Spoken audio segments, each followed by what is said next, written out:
12 hours of bedtime stories for 2025. Black screen. Rain sounds cloud with rain video link. This video is crafted to assist you in unwinding or drifting off to sleep. Before we get started, if you think you might nod off, please introduce yourself in the comments section. Also, don't forget to like the video and subscribe if you haven't done so yet. As always, I'd love to hear where you're tuning in from, so let us know in the comments and share the local time. Thank you once again for joining me. Get cozy, pour yourself a glass of water, ensure your door is securely locked, and turn off the lights. Remember to say hello in the comments. It's time to close your eyes. The journey began when I inadvertently stumbled upon a discussion about the deep web on an online gaming forum. People were exchanging tales about clandestine auctions and secretive websites where one could acquire anything from rare comic books to things you'd rather not imagine. It was akin to witnessing a car accident on the internet. Disturbing to contemplate, yet you can't resist looking. Despite numerous warnings, my curiosity was piqued. I felt compelled to verify if the rumors were as accurate as they claimed. I started by exploring how to access this concealed part of the internet. It wasn't a simple task, and I had to employ special software to mask my location. The entire process felt like preparing for a spy mission, except the only thing at stake was potentially my peace of mind. My initial destination was a site purportedly a treasure trove for collectors like me. It appeared surprisingly ordinary at first glance, just pages filled with items, complete with pictures and prices. I continued to scroll through. Sections of retro video games and rare collectible figurines left me feeling somewhat unimpressed, yet still captivated by the sheer abundance of items available. That's when I began to notice the sidebar advertisements. They were distinct, darker in nature, hinting at websites that edged dangerously close to illegality. I recall hesitating, my cursor hovering over a link while my gut urged caution, aware that I was on the brink of crossing a line from which there would be no return. Yet, the soft whisper of curiosity prodded me onward. I clicked, and the transition was gradual. I moved from a site dealing in stolen art to another offering items that seemed ripped straight from crime scenes or horror films. One particular item stands out in my memory. A dusty old doll with a description claiming it was haunted. It was undoubtedly eerie, but as I delved into the comments, it became apparent that people weren't merely purchasing these objects. They were exchanging experiences and stories about them. It was a community flourishing in the hidden corners of the internet. The deeper I ventured, the more oppressive the atmosphere became, akin to diving into deep waters with the pressure mounting against my chest. It was exhilarating. One night, I stumbled upon a site that didn't just sell items. It provided experiences, live feeds from cameras stationed in deserted asylums, prisons, and other locations reputed to be haunted. The first feed I clicked on presented a grainy video of an antiquated hospital corridor. The description advised viewers to watch and listen, as there were times when the screams of former patients could be heard. I watched, I listened, and something deep within my gut. My stomach churned as a distant whale call resonated through my speakers. It was likely a fabricated sound, yet it felt astonishingly authentic, too authentic, in fact. That sensation alone should have been enough to deter me, but it wasn't. Night after night, I found myself irresistibly drawn back, a blend of dread and curiosity pulling me in. It wasn't long before the whispers began, faint and unintelligible murmurs that would surface when the room fell into an eerie silence, forcing me to pause my music or video just to listen attentively. I would whirl around swiftly, half expecting to find someone lurking behind me, yet no one was ever there. One particularly quiet evening, as I sat wrestling with the urge to stay off my computer, an email notification appeared. No subject, just a link.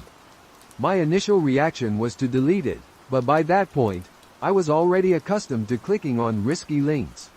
So, I clicked it, and a new tab opened on my computer displaying what seemed like code or a script. Before I could even react to close the window, it vanished. It was immediately clear to me that I had made a grave mistake. Typically, I only clicked random links while using software designed to safeguard me on the deep web. But this time, it was just an ordinary email on my regular computer, devoid of any protection, and I had foolishly clicked the link, believing I was safe. Whatever it was had undoubtedly infected my computer. I couldn't sleep that night, nor the following one. In a panic, I installed the most robust antivirus software I could find and attempted to delete anything on my computer that appeared suspicious. I spent countless hours scouring forums in search of answers. I was too terrified to remain in my apartment, yet too apprehensive about leaving it unattended. Terrified to leave, I felt ensnared in a nightmare of my own creation. I began noticing things out of the corner of my eye, shadows shifting, lights flickering, and every sound startled me. I was spiraling into paranoia, a mess of anxiety. As the days went by, the situation only worsened. My computer seemed to gain a life of its own, installing new software without my consent. These programs would launch randomly, displaying cryptic messages while running in the background. Their purpose remained unknown, but they were undoubtedly sinister. I attempted to remove them, but they appeared to regenerate with every reboot, each time seizing a bit more control from me. The emails shifted from vague threats to explicit demands. They wanted a significant sum of money transferred to a Bitcoin wallet within a week, threatening to leak my personal information otherwise. With each new message, they included a snippet of data they had stolen from my computer, bank statements, private emails, photos, proof that they weren't merely bluffing. I contemplated going to the police, but what would I say? That I had been dabbling in the digital underworld and got burned?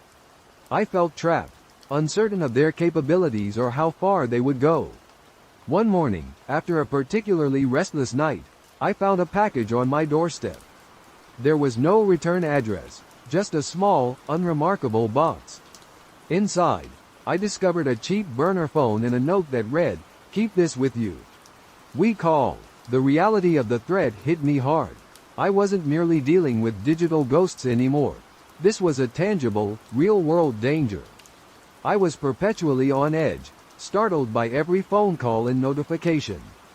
Then, the burner phone rang, and a distorted voice on the other end ordered me to cease my investigation of the sites I had been visiting on the deep web. They demanded payment in Bitcoin and insisted I erase everything I had witnessed from my memory. The voice ominously warned that if I failed to comply, the repercussions would extend beyond just myself. It was evident they possessed enough knowledge about my life to follow through on their threat. I found myself at a crossroads and knew I had to decide swiftly. Could I truly pay these individuals? The amount they requested exceeded the deposit I had saved for my future home. They had somehow seen the balance in my bank account and expected me to take out substantial loans, even advising in the emails how I could claim to be a victim of fraud to avoid repaying the loans. What would stop them from returning for more? I realized then that I couldn't continue living in constant fear, jumping at shadows and waiting for the next email or call. I decided to leave, at least temporarily, to escape the reach of my compar. Almost home, the hacked devices, and the relentless surveillance that consumed me, even if it was just paranoia. I packed a bag with essentials and left the house, intending to stay at a motel out of town. But as I was leaving, my phone chimed with an email notification. It contained another link, accompanied by a simple message: "Watch before you go." Against my better judgment, I clicked it. What appeared was a video, a recording of my own home, capturing me as I walked out. Someone was observing me in real time. And they wanted me to know it. I felt a surge of anger and came to the realization that escaping wouldn't resolve anything. They could still find me no matter where I went. I needed assistance, so I drove directly to the police station. There, I recounted everything, from my explorations on the deep web to the emails and the video. The situation was beyond my control now, but the response was disheartening. They recorded my statements and collected the evidence, but warned me that cyber crimes, especially those originating from the dark web, were notoriously challenging to trace and prosecute. Their resources were limited, and in the absence of immediate threats to my physical safety, they could only offer surveillance advice and monitor my case from afar. I attempted to explain to them that someone seemed to be constantly stationed outside my house, observing me, but they showed little interest in actively investigating. Concerned for my safety and mental health, I decided to seek the insight of a cybersecurity expert. The expert confirmed my worst suspicions. My system was severely compromised, and my personal information was likely being sold on the dark web. The advice given was drastic but unequivocal. I needed to erase all my devices, change all my passwords, and essentially restart my digital life. Even with these precautions, I would probably face issues for the remainder of my life and would never truly find peace. I adhered to the advice, wiping every device and securing my accounts, but the damage was already done. Each email notification and every phone call triggered a wave of anxiety. I began receiving small packages at my home, with no return address. Sometimes, it was merely a small gadget or a mysterious message, a psychological tactic to remind me that I was under surveillance. One evening, as I struggled to reclaim a sense of normalcy, an email arrived containing a link. This time, I refrained from clicking it and instead forwarded it to a cybersecurity expert. They scrutinized the link within a secure environment and returned with alarming news. It was a live stream, a video showing the front of my house, timestamped mere minutes earlier. That was the final straw. Realizing the threats had moved beyond the digital world and could potentially jeopardize my physical safety, I knew I couldn't remain in my home any longer. I packed a bag with necessities, secured my house as best I could, and left to seek refuge with a friend in another city, hoping distance might provide some protection. Now residing in this temporary sanctuary, I spend my days constantly watching my back, jumping at shadows, and wondering if every stranger could be linked to the dark web ring that turned my life upside down. The police have been unable to make any arrests. Their updates are infrequent and unhelpful. They assure me they're doing everything possible, but their reassurances do little to alleviate my fear. Every day is a struggle against the anxiety that they might locate me again, that the next link sent to my email or phone won't just be a video, but a genuine and final threat. The deep web had seemed like a distant, abstract menace, but I just had to keep digging deeper. My life is utterly devastated, and I'm uncertain how I'll survive. My name is Alex, a 20-year-old accountant residing in Austin, Texas, reflects on a journey that began about 3 years ago. At that time, he was settling into what he hoped would be an uncomplicated life.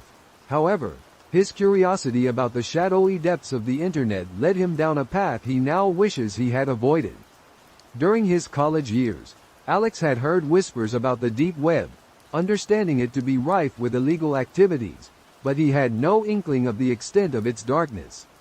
His venture into the deep web was driven largely by boredom and a touch of naivety. At the time, he lived alone, his days consumed by work and occasional video games on the weekends. His proficiency with computers gave him a sense of confidence that he had a superior grasp of the internet compared to most, and he believed he could navigate the deep web without becoming overwhelmed. One evening, while perusing online forums focused on data security, Alex happened upon a thread discussing the deep web. The contributors described it as a sort of digital Wild West, a realm without regulations where anonymity reigned supreme. His curiosity was ignited. He wondered what harm a bit of exploration could cause. Consequently, he set up a VPN, downloaded the requisite browser, and plunged in. The first website he visited was relatively innocuous, an online marketplace offering rare books. Its interface was awkward, reminiscent of websites from the early 2000s. Amused, he scrolled through pages of antiquarian texts and manuscripts, entertained by the notion that such an ordinary activity was considered part of the dark web. This seemingly harmless beginning emboldened him. Alex began to explore more sites, clicking through forums and black markets, captivated by how far he could delve into this hidden aspect of the internet. As I delved into this concealed corner of the internet, I soon realized that the content was far from innocent. It grew progressively darker until I encountered a site auctioning off items that clearly should not have been for sale, personal data, hacked accounts, and even more sinister listings. The gravity of my actions began to dawn on me.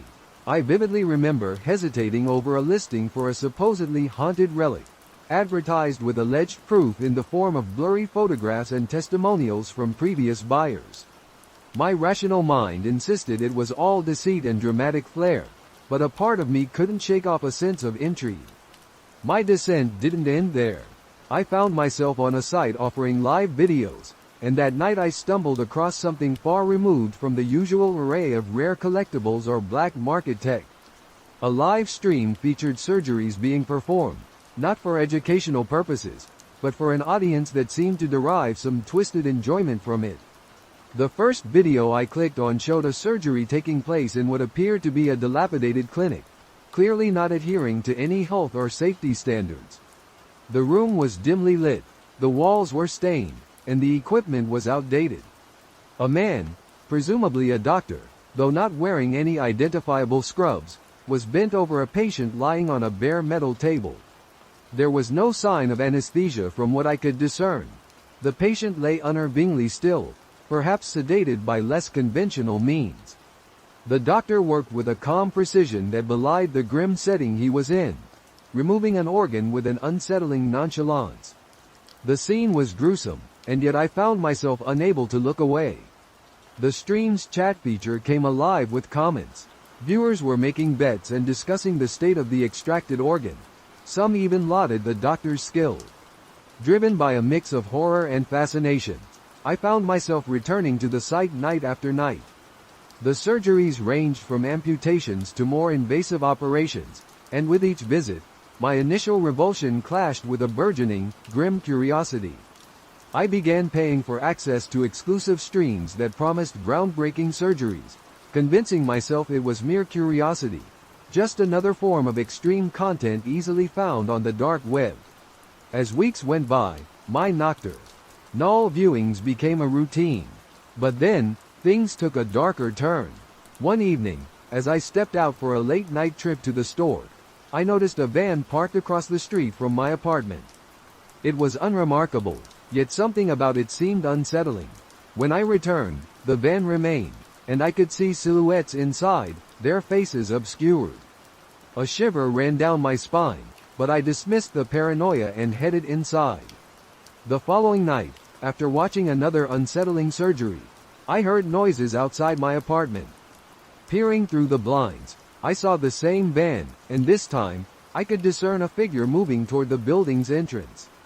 Panic set in as I realized the interest in these streams might have drawn the wrong kind of attention, possibly from those involved in the broadcasts. I grabbed my keys and phone and quietly slipped out through the back door just as I heard the front door of my building slam shut, prompting me to dash down the alley, my heart pounding in my chest.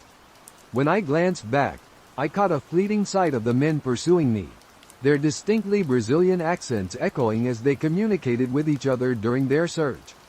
I didn't cease my sprint until I reached a more crowded area, my breathing ragged and my mind racing. It struck me just how perilous my browsing habits had been.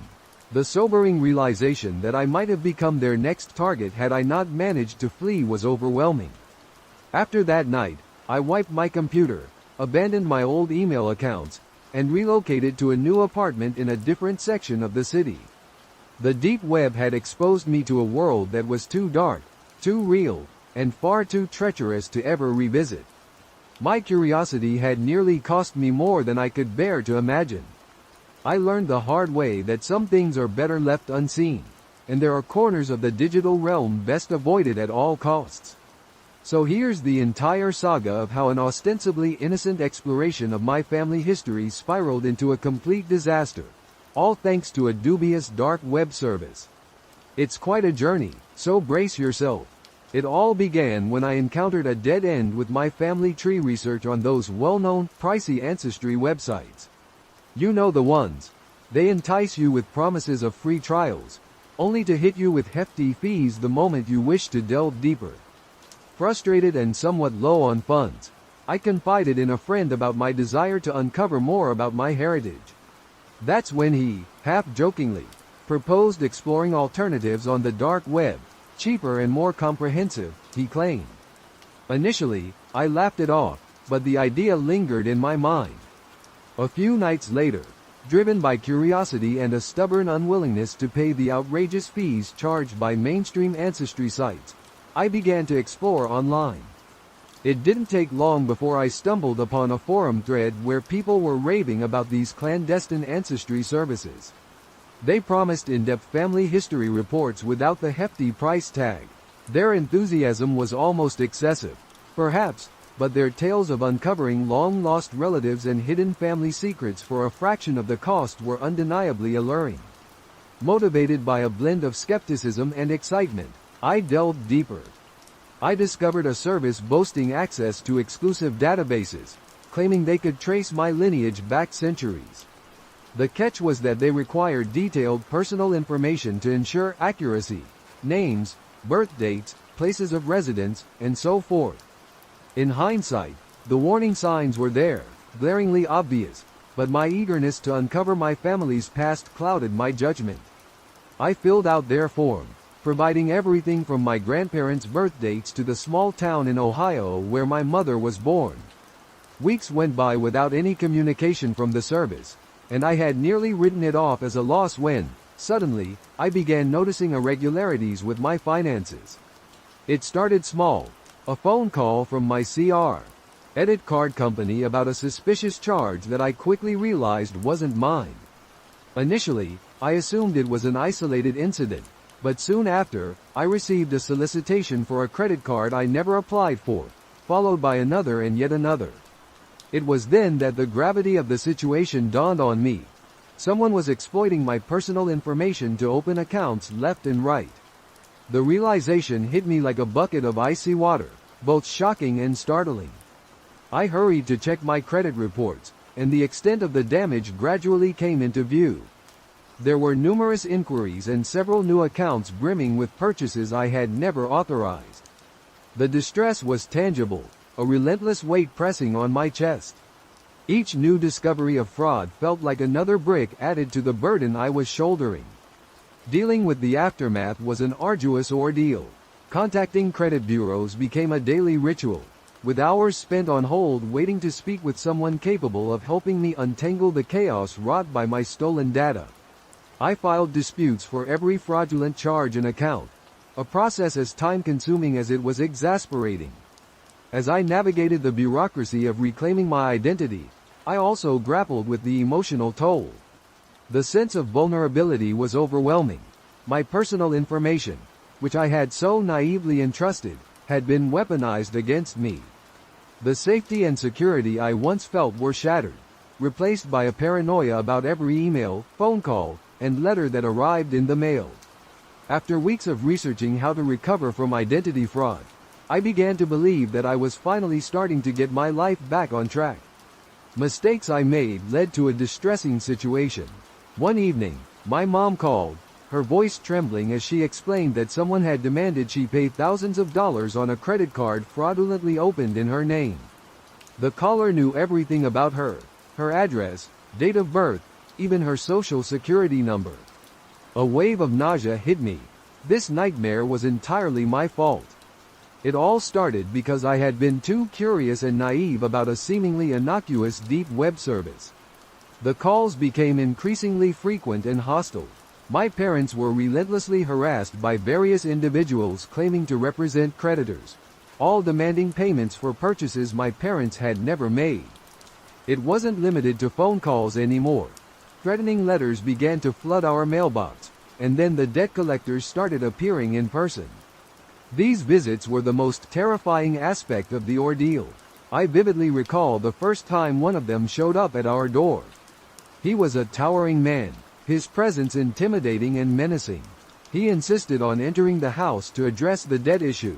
My dad managed to keep him outside, but the underlying threat was unmistakable. He wasn't merely there to talk. He aimed to intimidate us into paying. As time went on, the situation deteriorated further. More collectors arrived, each more aggressive than the previous one. My parents' credit scores were decimated. New fraudulent accounts surfaced weekly, and dealing with this became an exhausting daily chore. The immense strain placed on my family was palpable. We were constantly stressed, perpetually on edge. I could see the disappointment and fear in my parents' eyes, and although they tried not to blame me, I could sense their distress. New would bring some comfort. They were aware of the pain I had caused, and everything came to a head one evening when a particularly threatening group appeared, claiming we owed them money.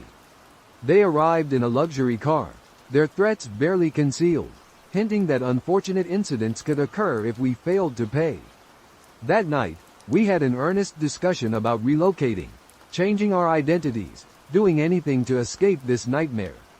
However, the damage was already profound. My life swiftly spiraled out of control afterward. I ended up losing my job because I couldn't concentrate. I was too consumed by addressing our constant security threats and trying to salvage what remained of our family's finances and safety. My relationship with my parents deteriorated significantly. They couldn't look at me without a mixture of fear and disappointment etched on their faces. We were all ensnared in perpetual anxiety, startled by every phone call and every knock at the door. Now, I'm nearly penniless, almost without a home, and my family ties are strained to the breaking point. The burden of the disaster I created is overwhelming. I spend my days attempting to mend what I can, but some days it feels utterly hopeless. I've shattered our lives with one reckless choice, and there's no obvious way to extricate ourselves from this chaos. The dark web is not merely a place for anonymous browsing. It's a perilous realm that has infiltrated my life, tearing everything apart. If you're considering venturing there, just don't. My father passed away about 2 years ago, leaving only my mother, my sister, and me to cope. To help me deal with my father's death, my mom took me to the animal shelter to choose a dog, knowing that having a large dog was something I believed would bring solace. In one of the cages, there was always a small shepherd husky mix, curled up in the corner, that I immediately fell in love with. When this incident occurred, he was about 1 year old, weighed 90 pounds, and was my best friend. My mom worked night shifts, and my older sister, taking advantage of our mom's absence, would often leave me alone. I didn't mind too much because when she was home, she couldn't boss me around. When she was present, she would try to act like a parent, telling me what to do and when to go to bed. We lived in a small, middle-class suburb with low crime rates, so I wasn't afraid of being home by myself. One evening, I was sitting in the living room playing video games and decided to go to the kitchen to grab a drink. From the kitchen, I had a clear view through the back door and noticed the garage was open. Assuming I had left it open after putting my bike away, I headed outside to close it. My dog was asleep in the basement, as he enjoyed lying on the cool floor during the summer, and I didn't think to take him with me. As I stepped out the door and moved about 5 feet away, I noticed a crouched shadow moving in the garage.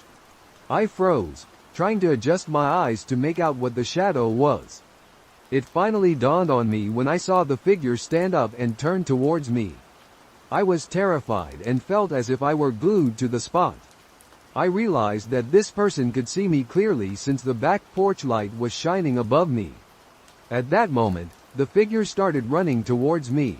I was too scared to move and let out more of a yelp than a scream. All it took was a single sound for my dog to perk up, and the next thing I knew, he was behind me, snarling and growling. I could discern it was a man, but his features were indistinguishable. When he froze, realizing there was a formidable 90-pound beast at my back, he quickly turned and sprinted toward the rear fence, my dog hot on his trail. The man reached the fence, standing only about 4 feet tall, and leapt over it just before my dog could reach him. Once the intruder had fled, my dog returned to my side, and we retreated indoors, where I hastily secured the doors.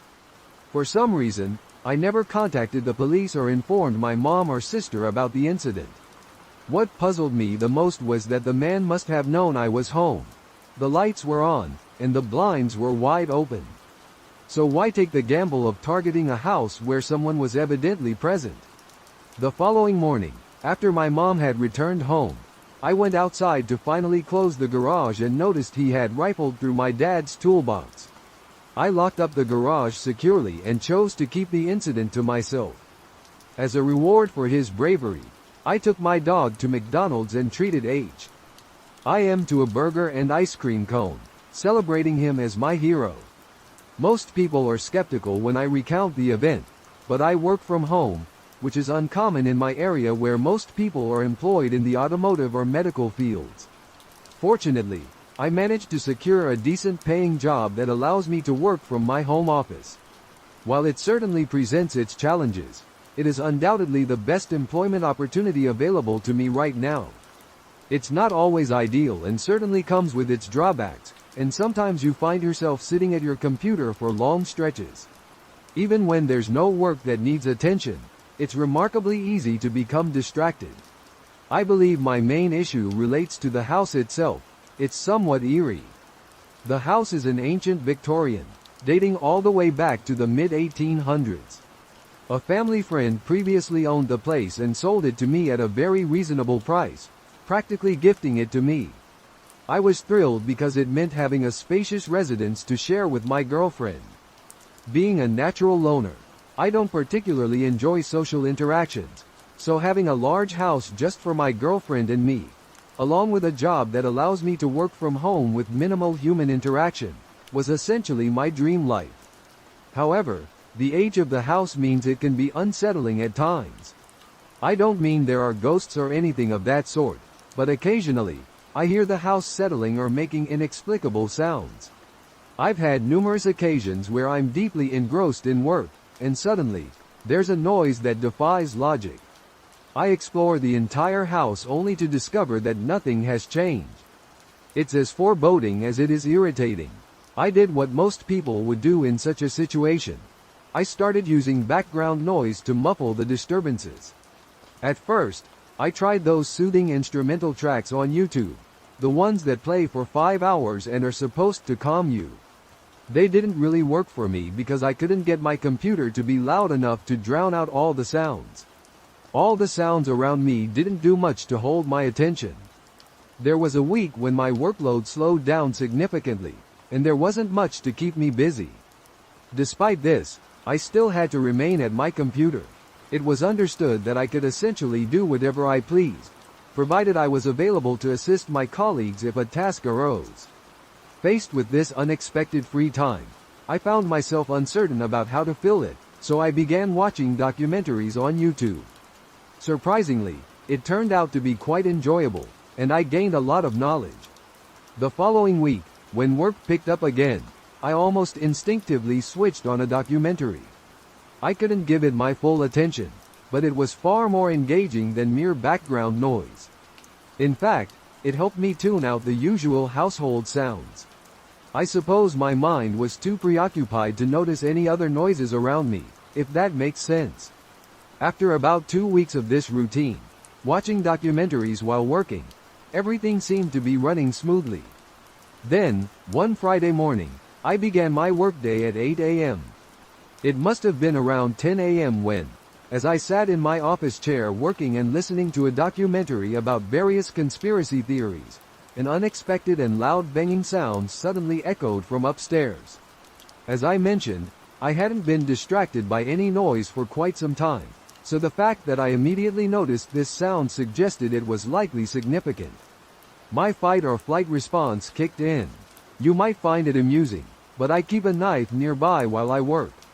Next to me, I rushed upstairs with a knife, scanning the area for any suspicious sounds. The banging had ceased, and I couldn't pinpoint its source. Although I knew which section of the house the noise had originated from, nothing seemed out of place. I stood there for a few moments, and then it happened again, right on the other side of my door. I immediately prepared myself, thinking an animal or something might be trying to break in. Uncertain of what to expect, I opened my door to find that the screen door hadn't been securely closed. My girlfriend hadn't shut it completely when she left for work that morning, and since it was a rather windy day, the door kept swinging back and forth, creating a banging noise whenever the gusts intensified. This incident was a turning point for me. I realized I didn't want to live in constant paranoia, fearing an intruder would invade my home. We reside in a safe area, with no serious threats looming, yet I found myself running around the house with a knife far too often. I genuinely felt foolish, so I made a decision. I would no longer assume someone was breaking in whenever I heard a noise. I placed the knife in my dresser in the bedroom, resolving to focus on my work instead, except for taking breaks to watch my documentaries, of course.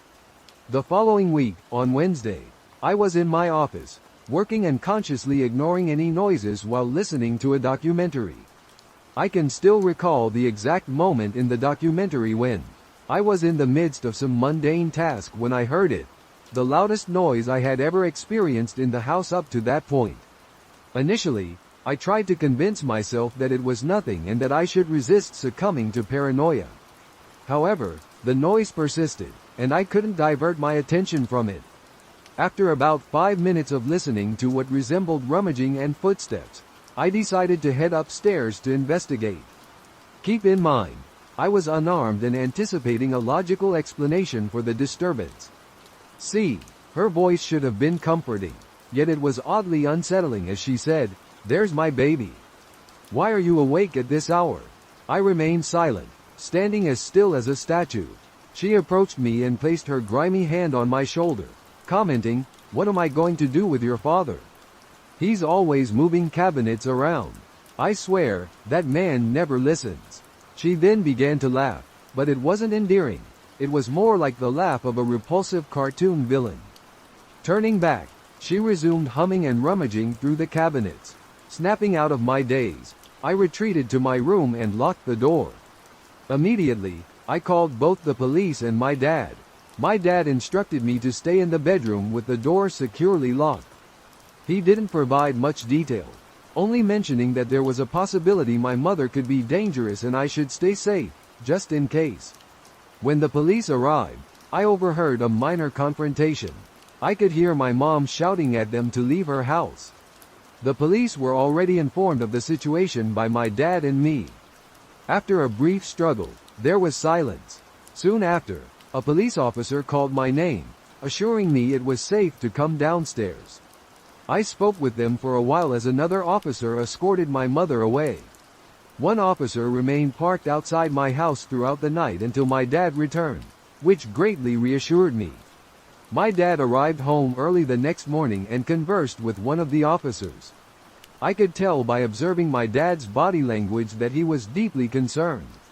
His body language revealed his discomfort, suggesting that we narrowly escaped a potential disaster. My mother, when apprehended, was carrying 2 knives. One was likely with her when she broke in, and the other was a sharp kitchen knife that belonged to my father, which she must have slipped into her pocket while in the kitchen. Although she neither used nor threatened to use them, their mere presence was enough to unsettle me deeply. Perhaps the most chilling aspect of this dreadful ordeal was that my mother was not supposed to know where we lived. When we moved, we relocated far away, and my father never disclosed our new address to her to ensure my safety. She gained entry by breaking a downstairs window and crawling inside. I didn't hear anything, possibly because I had my headphones on at the time. The thought of my mother quietly moving around downstairs, potentially waiting for my father while I remained unaware upstairs, still sends shivers down my spine even now. It's been about a decade since that night, and I have only encountered my mother twice since then. She was institutionalized for several years and has no recollection of that night. In truth, she doesn't remember much of anything at all. It's heartbreaking. Every time I hear that silly song from Pinocchio now, I freeze up. I just hope that someday I can overcome the fear I felt that night and find a way to remember my mother in a more positive light. I grew up in a shotgun house. In Louisiana, there are houses known as shotgun homes, characterized by their rectangular shape with doors at each short end. They are named so because, theoretically, you could fire a shotgun through the front door, and the pellets would exit through the back door. These modest dwellings were constructed for families with limited incomes. My mother toiled tirelessly to acquire one through a rent-to-own program. However, Her demanding hours meant that I grew up independently. Occasionally, I had to get myself to school in the mornings because she was working erratic hours. More often than not, when I returned home, there would be a hungry man frozen dinner waiting for me in the freezer, accompanied by a note indicating when she would return. I missed seeing her as often as I wished, but I am grateful for all her efforts to keep us afloat. Her frequent absences inadvertently led to one of the most unsettling experiences of my life. It began one afternoon when I arrived home from school. After walking through the door, I grabbed my meal and sat in front of the TV while I ate. As I neared the end of my dinner, I noticed movement out of the corner of my eye, near the front window. Instinctively, I turned my head to investigate and saw a man standing there, peering through the window at me. For a few moments, he continued to fix his gaze on me, and then his lips began to curl into an unnerving smile. Even now, I can vividly recall his face from all those years ago. The lower half seemed to smile, yet his eyes remained cold and distant. I was so anxious that all I could think to do was avert my gaze. I was a timid child, still grappling with some level of social anxiety as an adult. Back then, I hardly interacted with anyone, let alone complete strangers. I simply waited there, absorbed in the TV, trying to ignore the man until his face finally vanished from view. I waited a little longer, too frightened to close the curtains in case his face reappeared unexpectedly, until I eventually mustered the courage to walk over and draw them shut. I believe I had settled back down for perhaps 5 or 10 minutes, thinking I was finally free of the man, when I heard someone pressing the buzzer to our home.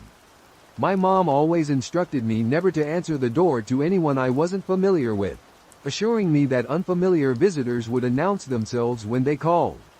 So, when I heard the buzzer but no voice accompanying it, I remained on the couch, continuing to watch TV. The buzzer rang several more times, yet I still didn't budge. I remember hoping fervently that it wasn't the man with the unsettling grin at the door. But when I heard a voice call out to me, I just knew it had to be him. Somehow, the voice matched the face, and chills ran down my spine as the sound reached my ears. "Little girl, I know you're in there. I'm a friend of your mommy. Come and open the door because we need to have a little talk." I sat frozen like a statue on that couch. I had never seen that man before in my life, and to the best of my knowledge, I recognized most of my mom's friends, at least by their faces. If anyone else had spoken, that might have even mentioned my mother's name. I had opened the door to listen to them, but the man's grin and the inflection of his voice made it clear to me, even at such a tender age, that he harbored no good intentions. Fear gripped me, yet I remained silent, offering no response, and eventually, the buzzing ceased once more. It took a moment for me to calm down, but once I did, I grabbed my TV dinner tray and headed to the kitchen to dispose of it. As I entered, something caught my eye again, moving at the periphery of my vision. This time, I nearly jumped back, dropping my tray in shock. I hurried to the window, peering out into our modest backyard. I saw nothing, but that didn't alleviate my sense that something was amiss. I strongly suspected it was the man who had been trying to persuade me to open the door. Just as I was gazing outside, I heard a faint rattling and squeaking noise emanating from the hallway. I retreated, attempting to discern its origin, and it was unmistakably coming from the back door. I couldn't pinpoint the exact source until one of the screws securing the door handle fell from its housing. I watched as it dropped and clattered against the wooden floor, followed by another tiny screw, slowly unwinding itself with each rotation, becoming looser. Someone was attempting to breach our home, and it was only a matter of time before they succeeded. I bolted for the front door, bursting into the street, and dashed towards a neighbor's house, the very same neighbor who. My mother had always instructed me to reach out to our neighbors in case of an emergency. So, I began pounding on their door, fervently hoping they were at home. The entire time, I kept glancing over my shoulder, anticipating that the eerie man with the unsettling smile would suddenly emerge from behind her house. Even now, I vividly recall the surge of sheer terror as he unexpectedly appeared on the sidewalk, that same grim smile curling across his lips as he started advancing toward me. I began to scream, frantically pounding my fists against my neighbor's door, pleading for them to answer. I heard a voice from the other side just before the door swung open, revealing my neighbor wrapped in a towel, asking why I was in tears. I implored them to call the police, explaining that a man was attempting to get me.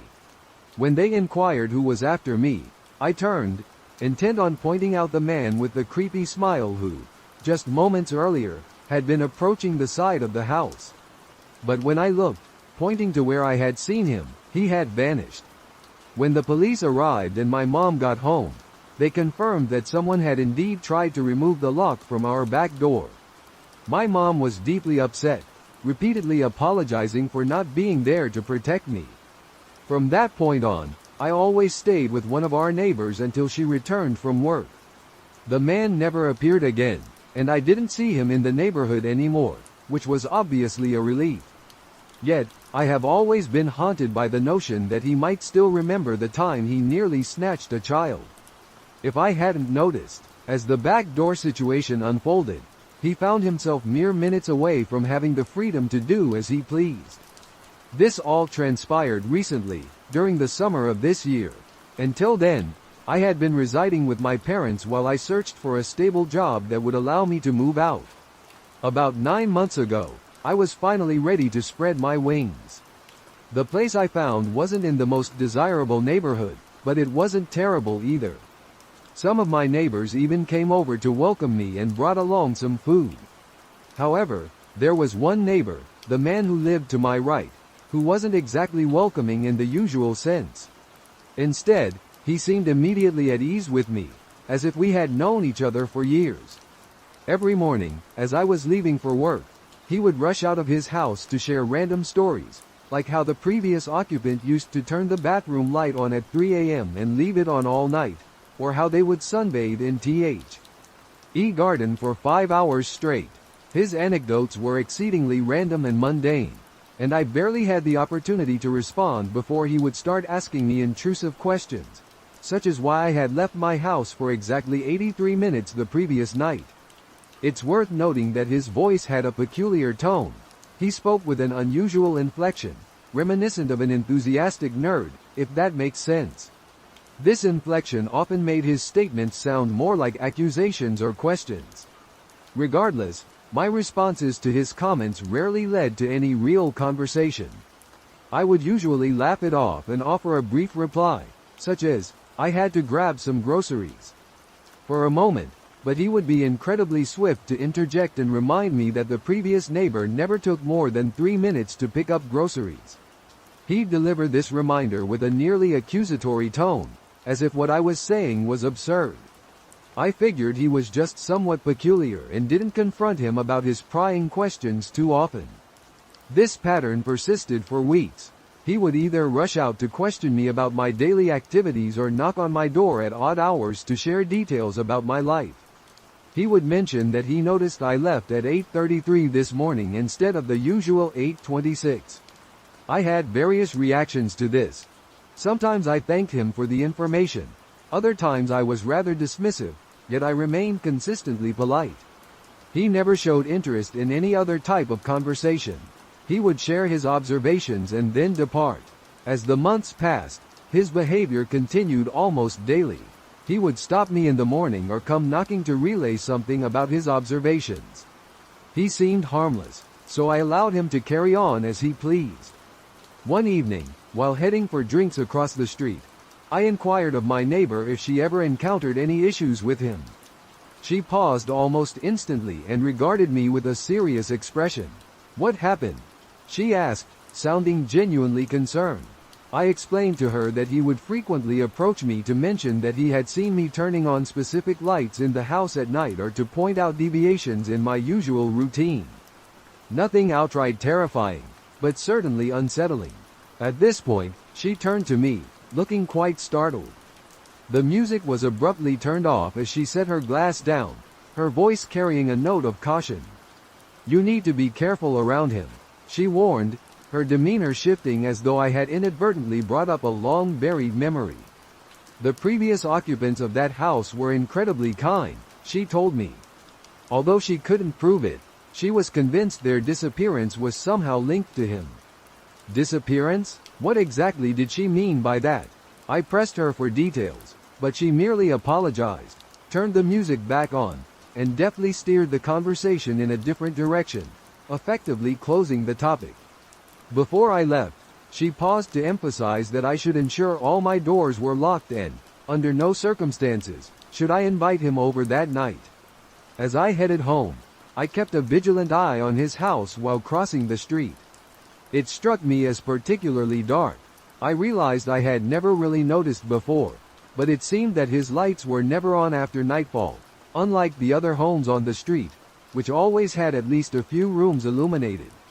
Upon reaching my own door, I hesitated, glancing back at his house once more. To my dismay, I caught a fleeting glimpse of light, a subtle sign that he was observing me. How long had he been watching? Was this his sole pastime, keeping tabs on my movements? Once inside, I recalled my neighbor's words. How often did I neglect to lock my doors? Truthfully, most nights I didn't even bother to check. I clicked the lock into place and proceeded to the back door. Retrieving the key from its usual spot, I ensured it was securely locked before returning the key to its designated place. I then made my way upstairs. As I changed into my underwear and slipped beneath the covers, I reached out and switched off the lamp. It had been a long day. That night, as I began to drift off quickly, I thought I heard something. Was that a knock? Sitting on the edge of my bed, I waited, expecting to hear more. A minute passed, and when I didn't hear anything else, I assumed it must have been a dream since I was half asleep. I lay back down, closed my eyes, and then, no, I definitely heard something. In a peculiar state of being half asleep and slightly tipsy, I turned on the light and headed to the window. Peering outside, I couldn't see anyone or anything. The noise of me opening the window was loud enough that any visitor would have heard it. I called out into the darkness, asking if anyone was there. At this point, any rational person would step forward and reveal themselves, but there was no reaction. Nothing. I was certain someone had been knocking. Throwing on my dressing gown, I made my way downstairs, heading straight to the front door. It had frosted glass that allowed me to partially see through, and there was unmistakably a figure standing in front of it. Although I was panicking, I was also irritated. I didn't even stop to consider the potential danger. Hastily, I fumbled with the lock and flung the door open. "You left your house for 157 minutes. What on earth?" I snapped. This was the latest he had ever come by, and everything about his behavior had really irked me. The fact that I had called out the window and received no response, with him instead standing there, his nose practically pressed against my front door. Why did he feel the need to inform me of this so late at night? I was trying to fall asleep. "You've been out very late," I added. Now that I'm an adult, I'm permitted to stay out late, I realized as I reacted to his accusatory tone. "Is that all you wanted to tell me?" I'd been out late, and he simply started to walk away, heading back to his house. I shouted after him, telling him I didn't want him knocking on my door again. He didn't respond. He just continued walking toward his home and went inside. I'd put up with his odd behavior for long enough. I convinced myself I wouldn't let him dictate my schedule any longer, and that the next time he spoke to me, I would tell him I didn't care and just keep walking. I closed the door behind me and returned straight to bed, still annoyed by how intrusive and peculiar he was. I shut my eyes and imagined what I would say to him the next time I encountered him. Feeling quite tired, I drifted back to sleep without any trouble. As expected, I had the strangest dream. Whenever I'd had a few drinks, my dreams were always so vivid. I could hear that persistent, gentle knocking. This time, I didn't jolt awake. Instead, I almost convinced my subconscious to ignore the imaginary sound. Yet, I remained acutely aware of every unsettling detail occurring around me. I began to wonder if I had locked the door. I knew I'd locked it earlier, But had I done so after opening it again to confront him?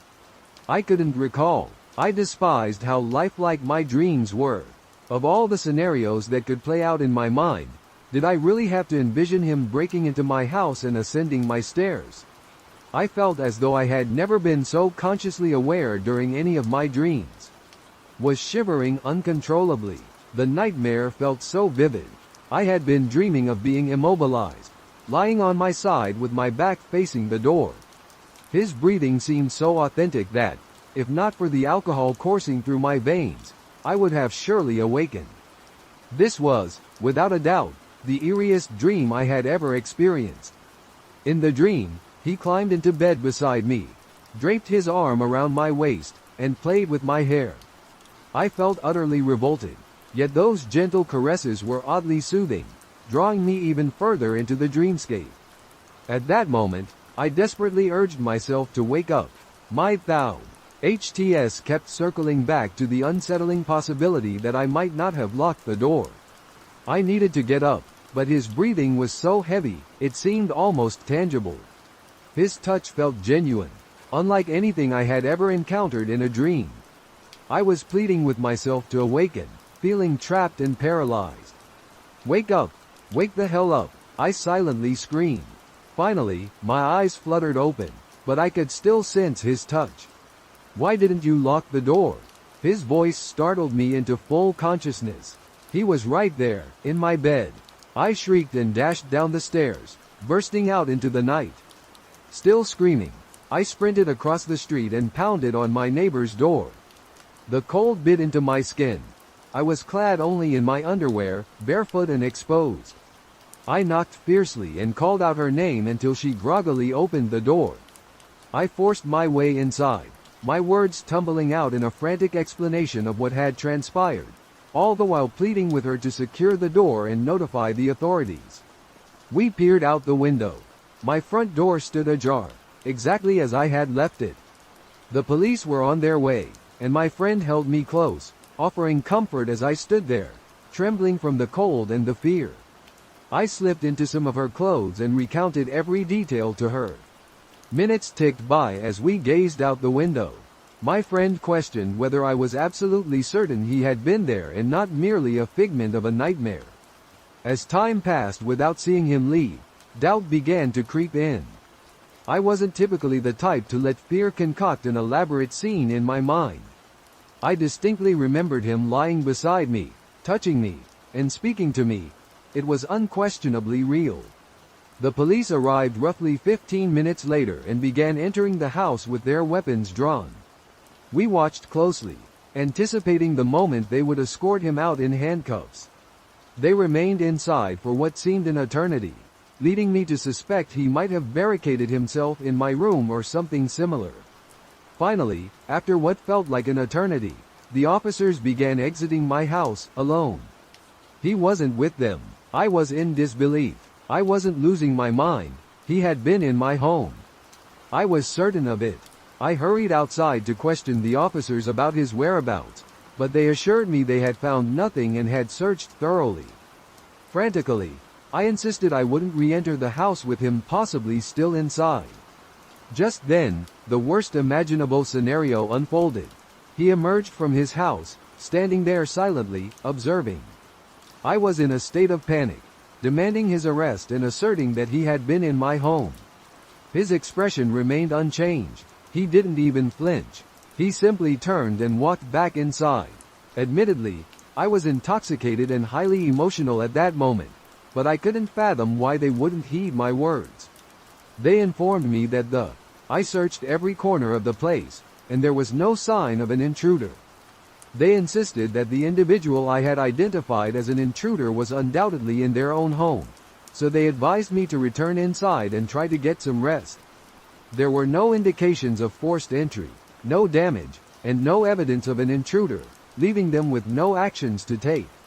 After I practically pleaded with them to at least interview him, an officer did eventually approach and speak to him, but it appeared to be a very brief exchange.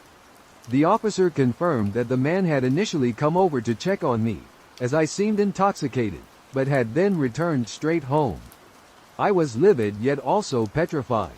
Eventually, I went back inside and scoured the house for any proof of his presence. I was nearly starting to question my own memory until I examined the back door. It was unlocked, and the key was still in the lock. I never left the key there. He had slipped out through the back while I was hiding across the street. He had been in my home, and there was nothing I could do about it. I made my way upstairs after ensuring every door was securely locked.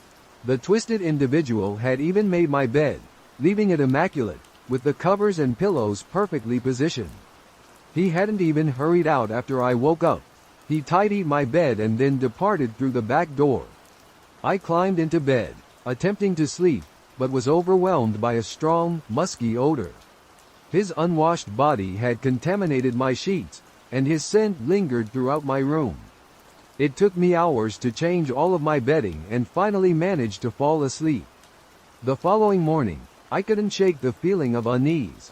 The sensation of having my privacy invaded lingered in my mind, yet I also questioned the events of the entire evening.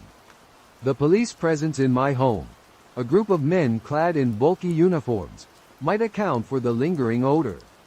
The key found in the back door could have been their way of verifying it matched the lock, ensuring no one had tampered with it. Even the neatly arranged pillows had a plausible explanation. I had informed them that he was in my bed, so it was logical for them to toss my bedding to the floor in their search for him. Perhaps one of them had simply returned it and tidied up afterward. I proceeded with my usual morning routine, and at 8:30, as I prepared to leave, I took a deep breath, bracing myself for his presence. Exiting my house, I glanced towards the road, expecting to see him. As soon as I stepped outside, there he was, emerging from his house to meet me like clockwork. I froze, tensing up, ready to scream or strike if he dared to come too near. "You're running 3 minutes later than usual," he noted. "Did you remember to lock your door this time?" When I was 12, we had a neighbor who was an elderly woman, yet remarkably spry. We'd often spot her hauling weeks' worth of groceries up the hill as if it were nothing. She was frequently outside tending to her garden, nearly every day. She was a resilient old lady. Unfortunately, she was anything but sociable. If you greeted her, she'd retort with a suggestion to run into the road. She detested people and was an awful neighbor, continually complaining about the smallest issues and showing up late at night to tell you that you're too loud and threatened to call the police. Our family had several heated arguments with her whenever she came over to complain, hurling aggressive insults at all of us. My parents grew weary of her antics and began to retaliate, telling her she was old, miserable, and destined to die alone. Although I was uncomfortable with the situation, I considered it just a way for the adults to blow off some steam. I'm pretty sure I even caught her smiling as she headed home after one of her shouting matches with my parents. She had quite the reputation in town, often being labeled as a witch. Various rumors circulated about her being hundreds of years old and possessing the vigor and strength of a 20-year-old man. People weren't entirely wrong about that. They claimed to have seen her performing rituals through her window and even accused her of kidnapping children to eat them. It was all nonsensical, yet I found it amusing to entertain those tales at the time. The truly frightening incident occurred while I was home alone, engrossed in my Nintendo game. I heard a peculiar noise outside my window, reminiscent of an animal scratching at a door. I paused my game and went to investigate. To my astonishment, there she was, in her backyard, clawing at a window with a screwdriver, attempting to break into the house. I quickly opened the window and warned her that I had called the police. Without a moment's hesitation, she dashed back home, and it was surreal to witness an elderly woman running with such speed. I did follow through and contacted the police, informing them of what had transpired. They assured me they were on their way and that I would retreat upstairs and lock myself in the bathroom. Within a few minutes, a smell had induced panic began to permeate the air. It was smoke. I immediately feared she had set the house on fire. I rushed to open the bathroom window, and that's when I realized the truth. The smoke wasn't originating from my house, it was coming from the one next door. For some reason, her house had caught fire, and she was still inside. Before the fire department could arrive, the entire place was engulfed in flames. They announced that she perished in the blaze, and we even attended her funeral. There weren't many people there. The eeriest part of all this was that it only added fuel to the rumors of her being a witch. After catching her trying to kidnap me, it seemed she had to destroy everything and relocate to hide her true identity. I remain uncertain about what to believe, but I certainly enjoy recounting this tale every Halloween. My neighbor is exceptionally peculiar. He never waves and always wears a constant sneer on his face. When we moved in, we were informed that he was on a certain undesirable list and advised to contact the police if we saw him around children. One day, he knocked on our door unexpectedly. I had never spoken to him before, and without properly introducing himself, he launched into an explanation for why he was on the registry. He claimed that he unintentionally injured a child in a locker room where, coincidentally, neither of them was clothed. He described it as a simple, ordinary assault, with both parties just happening to be in their natural state. He repeated several times, with unwavering emphasis, that he had absolutely no interest in children before abruptly leaving, without even giving me a chance to speak. That peculiar encounter was quite literally my first introduction to him, aside from the notification we received about him upon our arrival. Yet, this was not even the most unsettling aspect of his character. At some point, he erected a sign in front of his house, not a small poster, but a professionally printed one on metal, secured to two massive posts like those found outside stores or along highways. This sign featured a picture of a puppy and an extensive, meandering story about how someone had run over his dog on this road a decade ago. The narrative was crafted in such a way that it seemed to accuse the entire neighborhood of having murdered his dog. Adjacent to this sign, covering his entire fence, was a giant banner proclaiming, "We miss you." The message was puzzling, given that he lived alone. Additionally, there was an even larger photograph of the puppy, which seemed unnecessary because directly in front of the banner, on a folding card table, sat the actual stuffed puppy. It appeared he had the dog preserved after the incident. From my window, I could observe him hiding behind his fence for hours on end, peering at the puppy on the table as though anticipating someone would tamper with it. He maintained this vigil for days until he eventually brought the stuffed animal inside. The puppy and the banner vanished, but the metal sign remained a permanent fixture. It stood there for years until a storm finally tore it down. I often wonder what he did with the dog afterward. Did it remain hidden away in a closet, or was it still on display somewhere in his home? In his own dwelling, an intriguing event unfolded.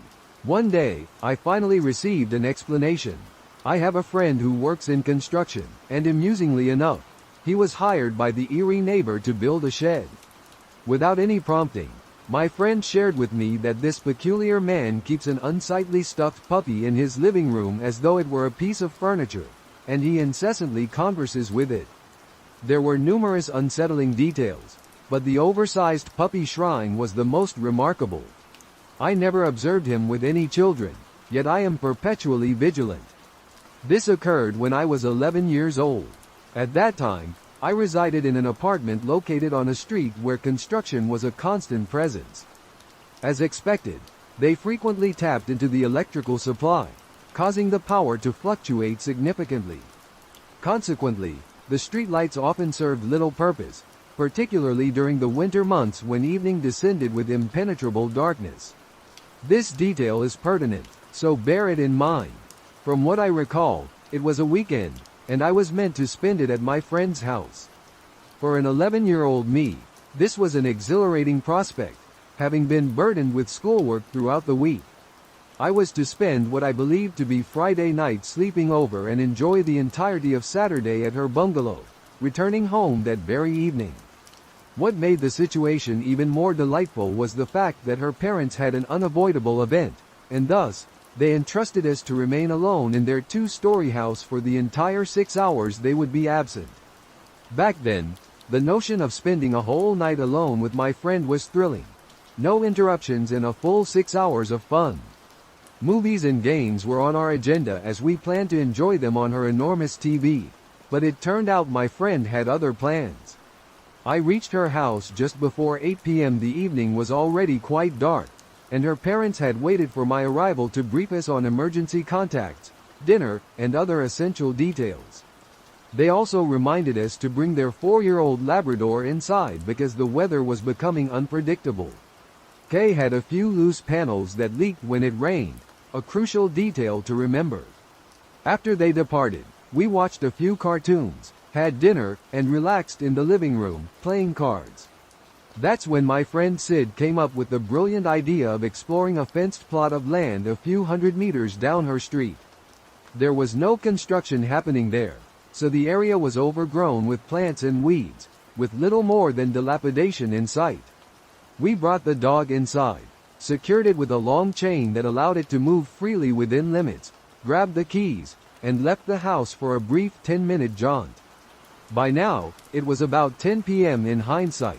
This was our last chance to avoid the encounter that followed, but driven by curiosity and youthful daring, we ventured onward. We arrived without much incident and prepared to scale a wall roughly 2 meters high. Fortunately for us, the wall had enough broken sections to provide decent handholds, allowing us to climb over. Once on the other side, Sid proposed that we sit a few meters apart for as long as we could, until one of us became too frightened. We faced each other and slowly walked backward. There was just enough light to make out the general outline of the other figure. After what felt like a solid 10 minutes, I noticed Sid's hunched form rising and moving toward me. She appeared to be walking rather swiftly and in a somewhat reckless manner, leaping over rocks at a daring speed, even getting snagged by some thorns along the way. Just as I was about to laugh and tease her for being spooked, she told me to get up because she needed to go feed Shaggy. I remember feeling utterly perplexed since her parents had already filled his bowl with food, and he had a water dispenser he could use whenever he was thirsty. But seeing her face, I must say, I had never seen her so pale. She looked like she had encountered a ghost. So, without further questioning, I agreed, and we made our way back over the wall, albeit in a tense and hurried manner. The moment my feet hit the ground, I felt Sid grab my arm and immediately start sprinting down the street. To put things into perspective, I had a bruise from her grip that lasted for 2 weeks. We ran like mad and eventually reached her house, entering her front yard through a towering metal gate without bars. She instructed me to unlock the front door while she secured the metal gate's various locks into the ground. By this point, I was beginning to panic, but we managed to get inside. Sid then proceeded to rush R.O.N.D. the house, locking and shutting every possible window and door, as well as pulling curtains closed. The curtain fell shut. I was utterly perplexed as to why she was acting this way, and her dog seemed equally baffled, trailing behind her as she went about securing the place. After roughly 10 minutes, she returned to the ground floor living room, her face etched with fear. She explained to me, her voice trembling, that the reason for her actions was that while we were sitting apart, she had glanced a few meters to my right and noticed another human silhouette crouching in the bushes. Initially, she thought it was a figment of her imagination until it moved closer to where I was seated, seemingly oblivious to my friend observing them. I wish I could say that was the end of it, but what transpired next has haunted me to this day, instilling a lasting fear of such situations. To give you a sense of the layout of her property, her house was flanked on 2 sides by a lawn, which was then enclosed by a 2.5-meter high wall. The wall featured a single entrance, the tall metal gates I mentioned earlier. The house itself was surrounded by windows along its perimeter and had 2 possible entry points. The primary entrance was the front door, while the second was a door leading to a small attached space next to the house. This area was constructed from a transparent metal akin to that used in metal fences but much sturdier. It had a metal door with a lock accessible only from the inside, as well as another door set into the wall. However, this door merely had a deadbolt and was made of lightweight material. Approximately an hour after the incident, we found ourselves upstairs in our air-conditioned room, immersed in computer games and discussing the typical topics kids usually chat about. Suddenly, we were startled by the sound of our dog barking from downstairs. The growling was irregular, and the barking seemed random. It's important to note that her dog was a friendly Labrador, one that seldom growled or barked in an aggressive manner. My friend decided to bring the dog upstairs to her room. Upon her return, she mentioned that the dog had been standing near the front door, growling at it, and she had quite a difficult time getting him to come upstairs, as he persistently tried to return to the door. This behavior was highly unusual for him, and we were perplexed. Suspecting that a stray animal might have captured his attention, we decided to step out onto the balcony, which was attached to the room and offered a view of the front lawn and the section of the street directly in front of the house. Instead of spotting a stray animal as we had expected, we were surprised to see a person standing completely still on the lawn, right in front of the door. In the dim light, we could faintly distinguish layers of clothing that appeared muddy and a head covered in hair that was tangled and matted. The dog, who was now with us on the balcony, was whining to be let outside. We crouched down in our hiding spot, and just as we were preparing to discuss the situation, we heard a noise that resembled the front door being shaken, as if someone was attempting to turn the handle. We cautiously made our way back downstairs, only to discover that the mysterious figure had now relocated to the window. Standing next to the door, he was attempting to open it when it dawned on him that he was trying to access the house by circling the perimeter. Just as we were about to stealthily make our way back upstairs, my friend clutched my arm once more and, in a hushed voice, confessed that she had forgotten to lock the door to the adjacent space in her haste. We exchanged a panicked look, realizing that this oversight could provide an intruder with easy access, as the inner door was secured only with a deadbolt. At that moment, we heard the windows clattering at the back of the house, nearly 3/4 of the way back to the front. The to the attached space was just a few meters from the front entrance, and we were fortunate that he had opted to explore the opposite side. She instructed me to wait by the inner door with the dog while she went outside to bolt the metal door. She then advised me to shut the door as soon as she returned, and if she got caught, to let the dog out and close the inner door as discreetly as possible to avoid revealing my presence. We were both petrified, and with no time for debate, I stationed myself at the inner door. She hurried to the outer door, fumbled with the lock, and returned inside, practically sprinting as silently as she could manage. We closed the inner door just in time to hear the outer door slam violently. Had she not acted promptly, there was a significant chance we would have been forced to hide in her house if he managed to break in after attempting to open all the doors and windows, which took quite some time. He was doing it with a focused intensity and determination. We eventually found our way back upstairs and stepped onto her balcony to see if he had left. We stood still at the bottom of her stairs, listening attentively for any further movement. As we glanced downward, we saw him once more standing on her front lawn. This time, his head was tilted back, giving the eerie impression that he was staring directly at us. Nevertheless, we were certain it was too dark for him to actually see us. We shut all the windows tightly and turned off the lights in her room. We also drew the curtains to ensure that even the small glow of her bedside lamp wouldn't seep through the blinds. He then began to giggle softly in the stillness of the night, proceeding to get down on all fours and crawl around the lawn in front of the house. His laughter grew louder. In hindsight, we should have contacted the authorities at this point, but as scared kids, we were too frightened of getting into trouble for failing to follow simple rules. He continued this bizarre behavior for nearly half an hour before standing up again, facing the street. He then climbed onto the corner of the cave, up to the top of the wall, and jumped down to start the cycle anew. We remained frozen on our balcony, waiting to see if he would return. An hour passed, and that was the last we saw of him. Around 2 a.m., her parents came home. The next morning, they were puzzled as to why all the doors and windows were tightly closed on such a lovely night and why there was mud on the hard earth was unmistakable, reverberating through the night like a warning bell. We said we just wanted to play a prank in the darkness inside the house, masking the reality of the situation with feigned innocence. To this day, I don't believe the man has been apprehended. Something peculiar occurred about 3 weeks ago, and I've struggled to piece it together coherently in my mind. However, I'm going to make an attempt because what transpired during my sister's sleepover might actually be more widespread than I initially thought.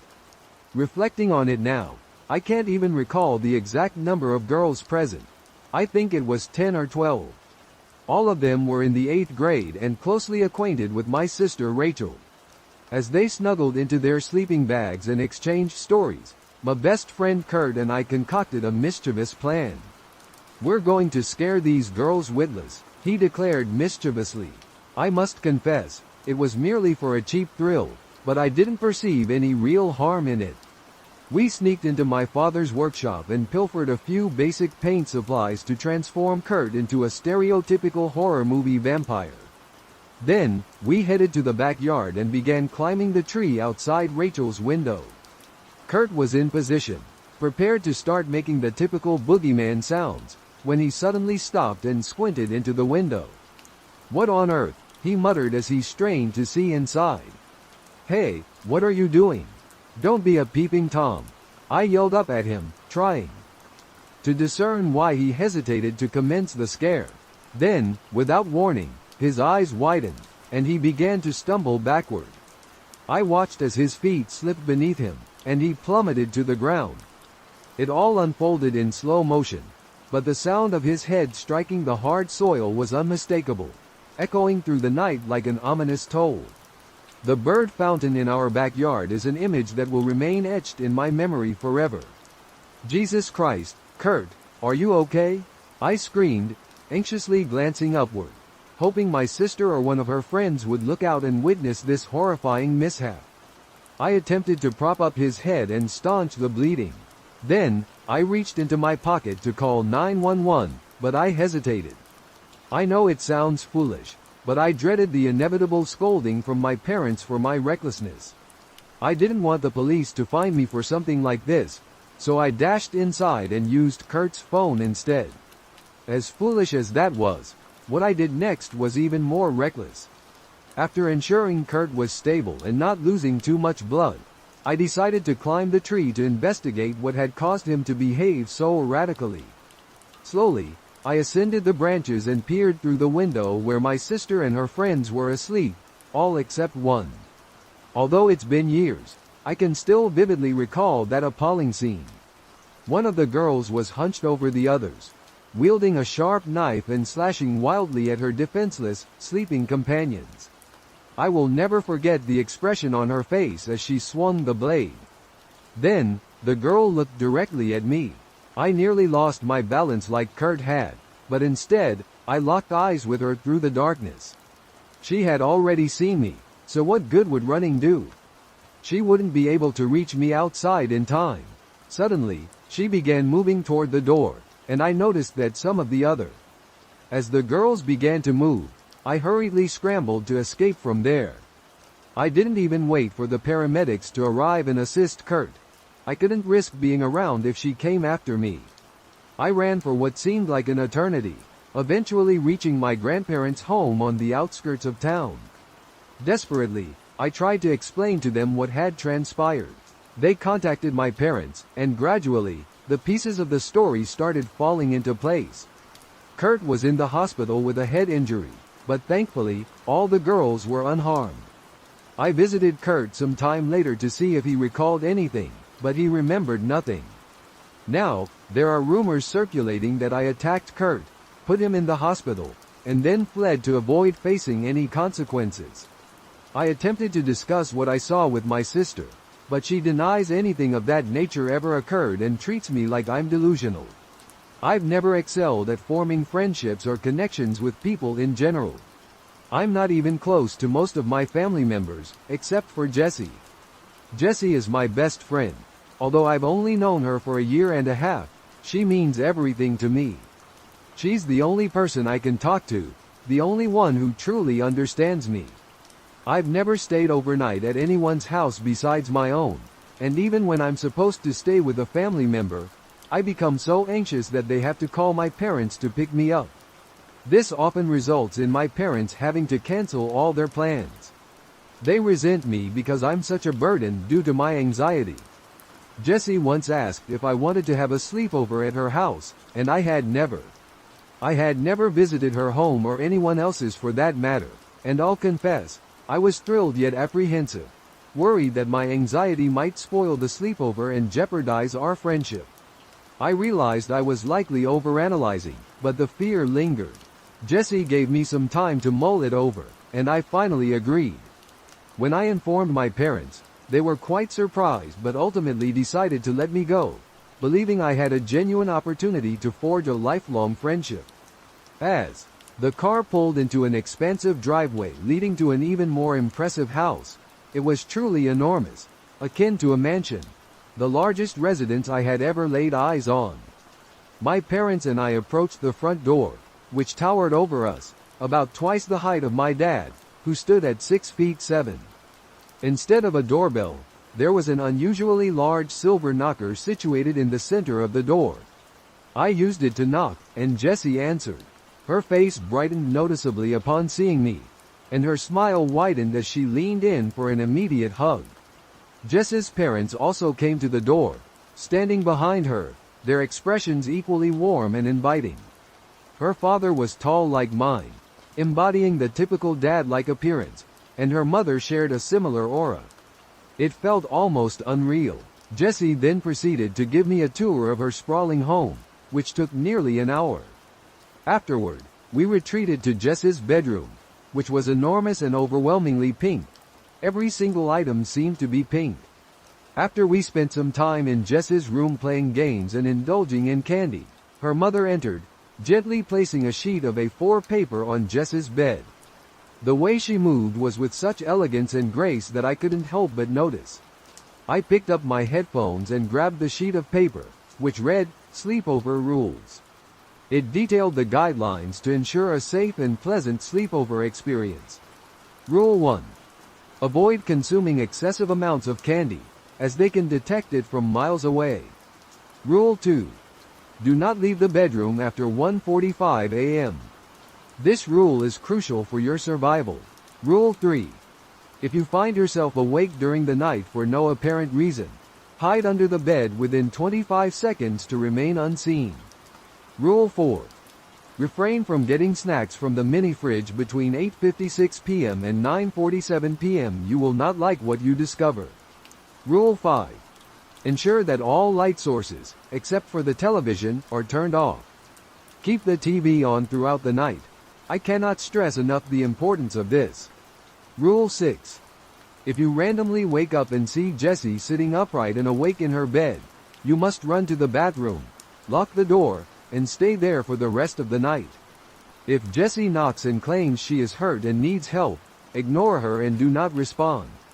Rule 7. If you hear a baby crying, completely disregard it and remain still. It is not the baby.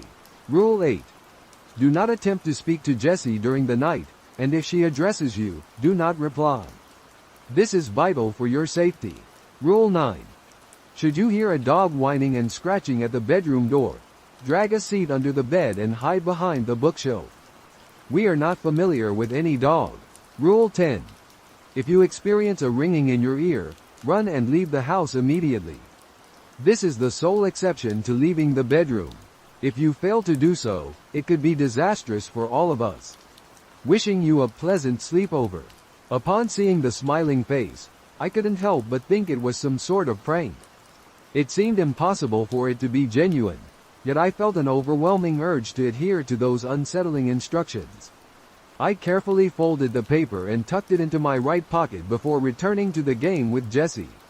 About an hour later, Jess's father entered the room. "It's bedtime, girls. You need to go to sleep," he announced.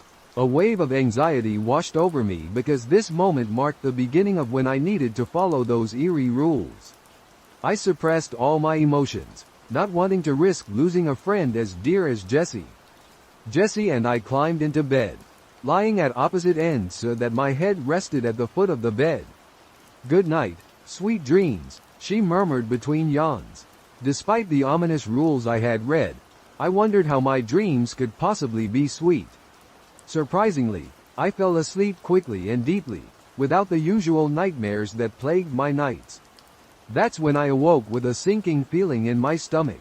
I turned to find Jessie sitting up, right in her bed, wide awake. Despite my reluctance to believe in the reality of those rules, my instinct screamed at me to flee.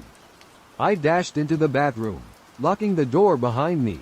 After several intense minutes of hyperventilating in Jess's bathroom, I decided to unlock the door, dismissing it all as foolishness. Just as my hand neared the lock, a knock resounded on the door. I froze. "Tina, help me. I've hurt my head, and my vision is going blurry." I felt an urgent desire to open the door, but an inner voice cautioned me against it. Jessie continued to cry out for help as I sank trembling into the corner. With each breath I took, she continued to scream for what felt like an eternity. It was unbearable, her voice growing increasingly inhuman and distorted with every shriek. By the time her cries ceased, I was already drifting into sleep. To give you an idea of how prolonged her screams were, I woke to find sunlight streaming in, making my eyes sting, while my ears still throbbed. Slowly, I rose from the corner of the bathroom and unlocked the door. Jessie was casually playing on her PS5, as though everything was perfectly normal. "Hey, Tina," she greeted me in her usual cheerful tone. "I think your mom and dad are already outside, waiting for you in their car." I was too exhausted to respond, with my whole body aching. Gathering my belongings, I made my way downstairs. Jess's parents stood at the foot of the stairs, her mother smiling as she informed me, "Your parents are outside, waiting for you." How did they arrive so quickly? It was only 8:45. Through the open door, I could see my parents' car outside, and I felt an immense sense of relief at the prospect of finally leaving this place. Jess's dad escorted me out, and I climbed into my parents' car. Words cannot express how relieved I was to see my parents' smiling faces once more. As we drove away, Jessie and her family waved goodbye. "How was the sleepover, sweetie?" my mom asked. Just as I was about to respond, I received a notification on my phone.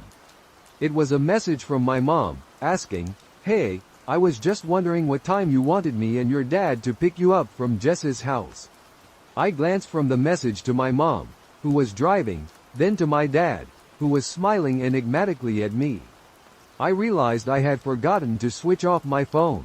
I felt a wave of nausea wash over me as I remembered something my dad had asked of me. "I've always been close friends with my cousin Cole. We're the same age. Though not exactly inseparable, we always got along splendidly and were frequently seen together, both in school, where we invariably ended up in the same class throughout elementary school, and outside of it. When we were 12 and in the 6th grade, I spent a Friday afternoon in late May hanging out with Cole. We were thrilled about the weekend's arrival. We eventually ended up at his house since he lived nearby. At some point, my mom called to inform me that our grandpa was in the hospital. Although the situation wasn't anticipated to be life-threatening, he was being kept overnight for observation. Both of my parents and Cole's parents intended to stay with him and Grandma at the hospital, as my mom and her sisters were the only siblings living in the vicinity.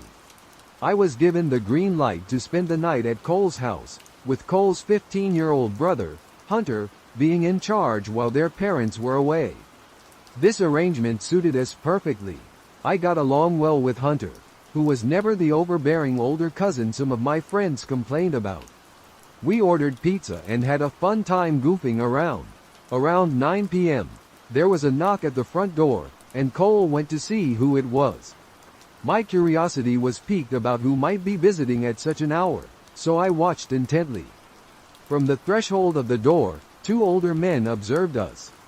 They introduced themselves as city officials, claiming they were investigating complaints regarding low watt pressure in the neighborhood. They inquired if Cole's parents were at home. When Cole replied that they were unavailable at the moment, a response we had been instructed to give strangers when our parents were absent, the men began to pepper us with questions about the water pressure in our house. They asked if they could come inside to check. At that point, Hunter approached and courteously informed the men that our water pressure was perfectly adequate. He suggested they might want to continue their inspections at other residences in the area. The men appeared hesitant to leave but eventually turned and walked away as Hunter started to close the door. Once the door was shut, we exchanged looks and shrugged, not giving the incident much further thought. We then returned to our playful antics. Eventually, we decided it was time to head to bed. Cole and I shared a bedroom, and we all agreed that I would sleep in there with them rather than occupying the couch, so we could chat as we drifted off to sleep. Hunter retrieved a sleeping bag from their camping gear for me. Once in their bedroom, they stripped down to their briefs, reminding me of a comment Cole had made some time ago about their new habit of sleeping in just their underwear. Since spending the night hadn't been part of my initial plan, I hadn't brought any overnight essentials with me from home. Since I wasn't in the mood to sleep fully dressed, I stripped down to just my underwear, feeling slightly embarrassed despite knowing we were all guys and no one would comment or judge. We climbed into our beds, and I quickly burrowed into my sleeping bag. After chatting for a bit about various topics, we eventually drifted off to sleep. Early the next morning, I awoke with the need to use the bathroom, so I quietly slipped out of my sleeping bag to take care of it. On my return to the bedroom, I heard a noise coming from the family room, which was at the opposite end of the house from the bedrooms and the particular bathroom I had used. I didn't think much of it at the time, assuming it was either Cole or Hunter. However, when I returned to the bedroom, I realized both of them were still there. Trying to remain calm, I roused them and explained that I suspected someone else might be in the house. They followed me quietly, and as soon as we entered the family room, we saw the two guys from the night before. It was evident they were in the midst of robbing the place. One of them began advancing toward us, brandishing a menacing knife. The three of us quickly raced to the front door, somehow managing to unlock and fling it open, and we dashed outside. As luck would have it, a police officer was passing by at that precise moment. We swiftly flagged him down and reported the two intruders in the house. The officer called for reinforcements, and within minutes, several other officers arrived. Upon arriving, they proceeded to enter the house. After some searching, they apprehended the two individuals. The police deduced that the pair must have gained access through a window in the laundry room, which had a broken latch. It was likely that the house was targeted because, while not vacant, the intruders probably realized there were no adults present. They assumed that if we discovered them, we would be easier to handle than adults. This assumption added insult to anger while we waited outside as the police searched the premises. Some neighbors emerged to investigate the commotion, including several kids who attended the same school as Cole and me, with a few even being in our 6th grade class.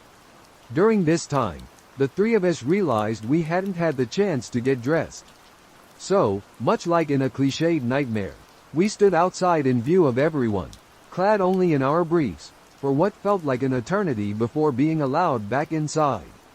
When we returned to school on Monday, we endured quite a bit of snickering, stares, and teasing for the next few weeks until the school year ended and summer began. This incident took place several years ago. At the time, I was living with a friend and was on my way back to my apartment after spending the evening with my family. I was in a bit of a bad mood and had run out of cigarettes, so I decided to stop at a gas station on my way home. This gas station was incredibly shabby, just utterly run down. The sad part was that it had been constructed that way. It was built. The place was barely operational. The exterior lights were often unreliable, and the constant odor of burnt rubber lingered in the air. During the day, it felt somewhat sketchy, but by 10 o'clock at night, it took on an entirely different atmosphere. Nevertheless, I urgently needed cigarettes, so I decided to stop. Exiting my car, I headed inside, picked up a bottle of Gatorade, and approached the counter, only to realize that no one was there. I had visited this gas station before and experienced the same thing. I assumed that the staff was either using the restroom or at their house, as the employees were all members of a family residing on the premises. I waited around for a few minutes until the restroom door suddenly swung open, and out came a rather disgruntled-looking woman. She rang up my Gatorade and seemed irritated when I mentioned I wanted cigarettes, which I found puzzling. You'd think that with such infrequent business, they'd appreciate any customer willing to buy something. After that awkward interaction, I left. The total time from when I exited my car to when I walked out of the door was about 5 minutes. I had an overhead light in my car that stayed on while I drove, and I was certain I'd left it on when I went into the store. However, as I approached the vehicle, I noticed it was now off. Not giving it much thought, I reached for the door and discovered it was unlocked. I never leave my car unlocked, but I figured I might have been in a rush. I got in, started the engine, and lit a cigarette. Cigarette in hand, I blindly reversed out of my parking spot. While opening my Gatorade, I recapped the bottle, placed it on the seat beside me, and was just about to pull out onto the road when a hand unexpectedly reached out from the back seat. Panic surged through me, and my immediate instinct was to turn around. However, a voice suddenly commanded, "Don't turn around if you know what's good for you." I remained facing forward and cautiously asked him what he wanted. He replied that he needed a ride to a certain location. My phone lay inside my backpack on the floor of the passenger side, just out of reach for me to grab discreetly. I inquired where he wanted to go, and he directed me to a notorious alley known for its drug activity, about 4 miles from our current location. I was familiar with the area, having previously delivered pizza there before I switched to a relatively safer delivery zone. As I drove, I tried to catch glimpses of him in my rearview mirror, but each time, his face was shrouded in shadows. When we arrived at his destination, he rolled down the window and shouted a name. A man approached my car and sold the intruder some goods through the back window. Throughout the exchange, he taunted me, referring to me as his new driver. After roughly 15 minutes, their transaction was complete. On our return journey, he attempted to engage me in conversation, which struck me as odd. I responded with general answers, careful not to disclose any personal information. We were about halfway back when he requested that I pull over on the side of the road. This particular stretch spanned a man-made concrete ditch, implying there was. As a deep ache settled in my shoulder, he instructed me to pull over by the ditch and switch off the engine. "Do you believe in God?" he asked, and my heart began to race. "I'm not sure," I replied. "If you were to die tonight, do you think you'd meet God?" he pressed on. "I don't know," I answered, "but I'd like to believe so." "Close your eyes, place your hands on the steering wheel," he continued, "lean your head forward, and let it rest on the wheel." Trembling, I complied with his orders. "Now count," he commanded again. "Are you deaf?" I said count. So, I began to count slowly, my rhythm matching the seconds ticking by. I pondered how many more moments I might have left. After the dealer walked away, the man sitting in the back seat instructed me to take him back to the gas station where he had initially entered my car. The road leading back was poorly lit and seldom traveled after dark, but it wasn't as if I could encounter any more peril than I was already in. All I wanted was for him to get out of my vehicle. I sensed him shifting in the back seat and feared for my life. Yet, he simply exited the car and ran off. I continued counting, reaching at least 1,000 before I felt it might be safe to lift my head. I dreaded the possibility of seeing him standing in front of my car, waiting for me to disobey. Eventually, I did look up, and he was gone. I sped off toward my apartment, grabbed my phone, and called the police. Unsurprisingly, they said there was little they could do since I lacked a detailed description of the man, apart from the fact that he was male. I suspected he might have been black, based on the skin color I glimpsed when I first started to turn around. Though fleeting, I couldn't be entirely sure if he had removed something from my vehicle or left something behind. That day taught me a few valuable lessons.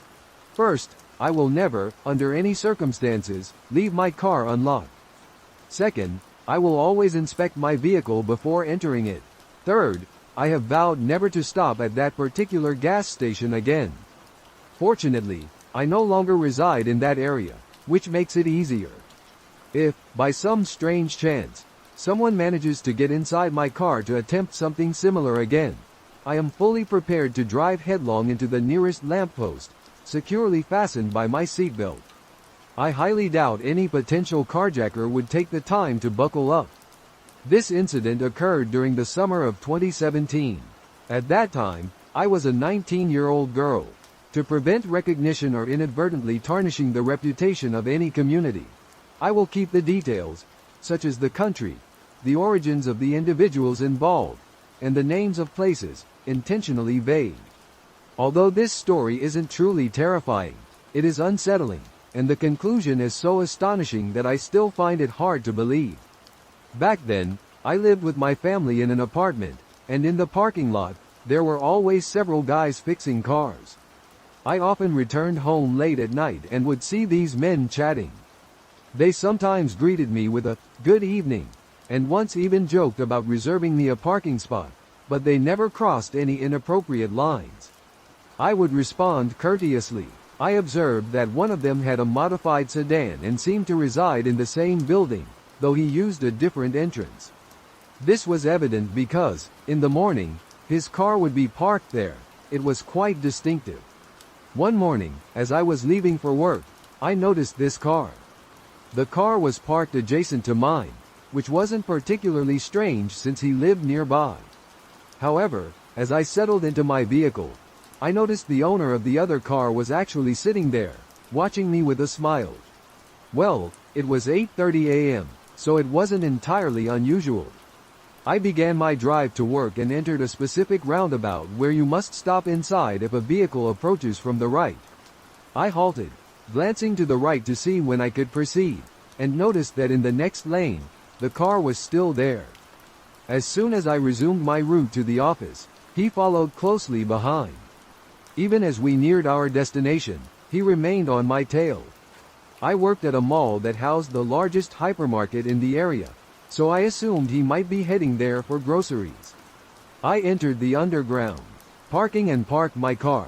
He did the same, choosing the spot right next to mine. Opting to disregard him, I made my way toward the escalator. He followed suit and initiated a conversation. "Hello, I'm Steve, and you?" "I'm Anna," I responded. "How old are you?" he inquired. 19, I replied. "I'm 27. Is that an issue?" he asked. "No, why should it be?" I replied. "Oh, so you work here?" We had reached my workplace by then. "Yes," I confirmed. "Well, see you tonight," he said.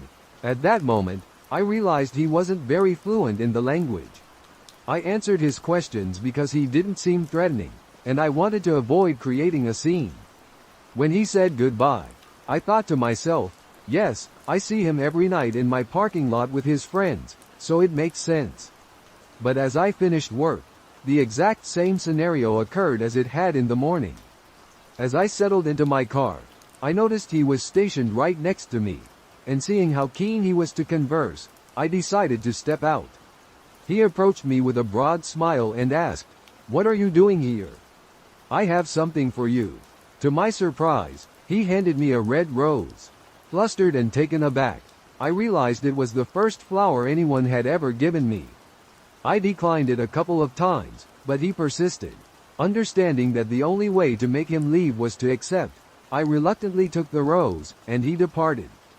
To keep my family from suspecting anything unusual, I stored the flower in my car and later discarded it in a trash bin outside. This marked the start of the week, and he began waiting for me after work, offering drinks and inviting me to the cinema or a restaurant. I turned down all his invitations but eventually accepted the drinks just to get him to leave. During the weekend, I worked a second job with late-night shifts at a fast food restaurant. On my first shift there, since everything had occurred, I was closing with 3 other colleagues. Given the lateness and darkness, one of us had to leave first and drive around the restaurant to ensure everyone's safety. Normally, I wouldn't take on this task, but that night I had an uneasy feeling he might be there, so I volunteered for the drive. As expected, He was parked right next to my car. It was 1 a.m. How long had he been waiting? I told him to move a bit further away, otherwise, we couldn't leave. He complied, and after my colleagues departed, I stopped beside his car and rolled down my window to explain why I had reacted that way.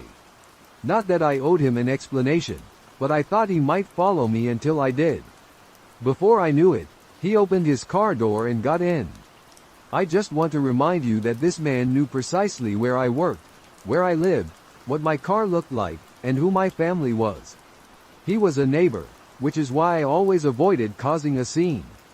However, at that very moment, I was genuinely frightened for my life.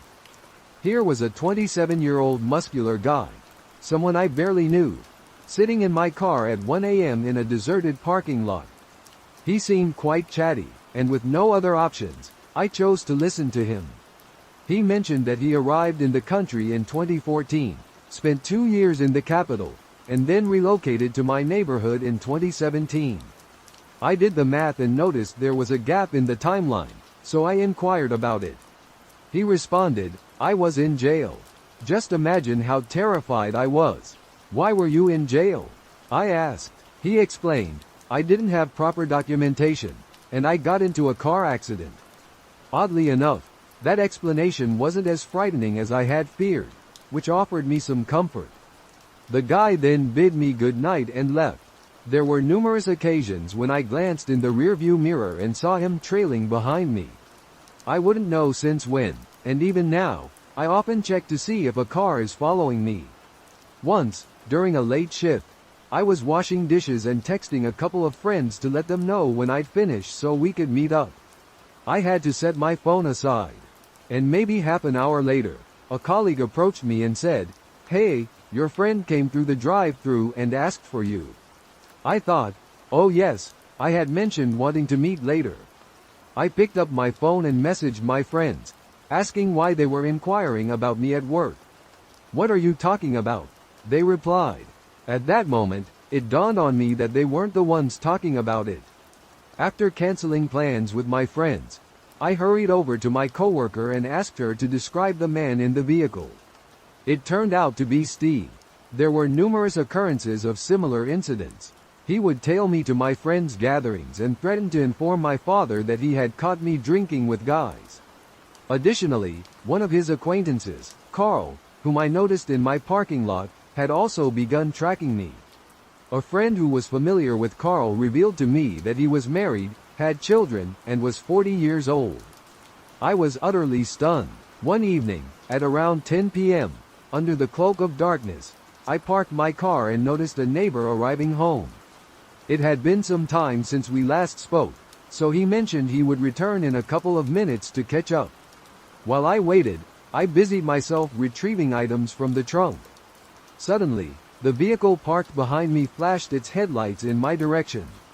I didn't need to turn around to know who it was. I had exercised patience up until that point, as nothing overly alarming had occurred, and I didn't wish to alarm or create issues for my family. However, that night, my frustration peaked, especially since it was unfolding right next to my residence. I tossed my things aside and stormed over to the car.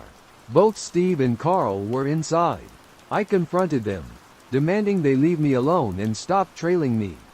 Steve remained silent while Carl merely gave a smirk and bid me good night.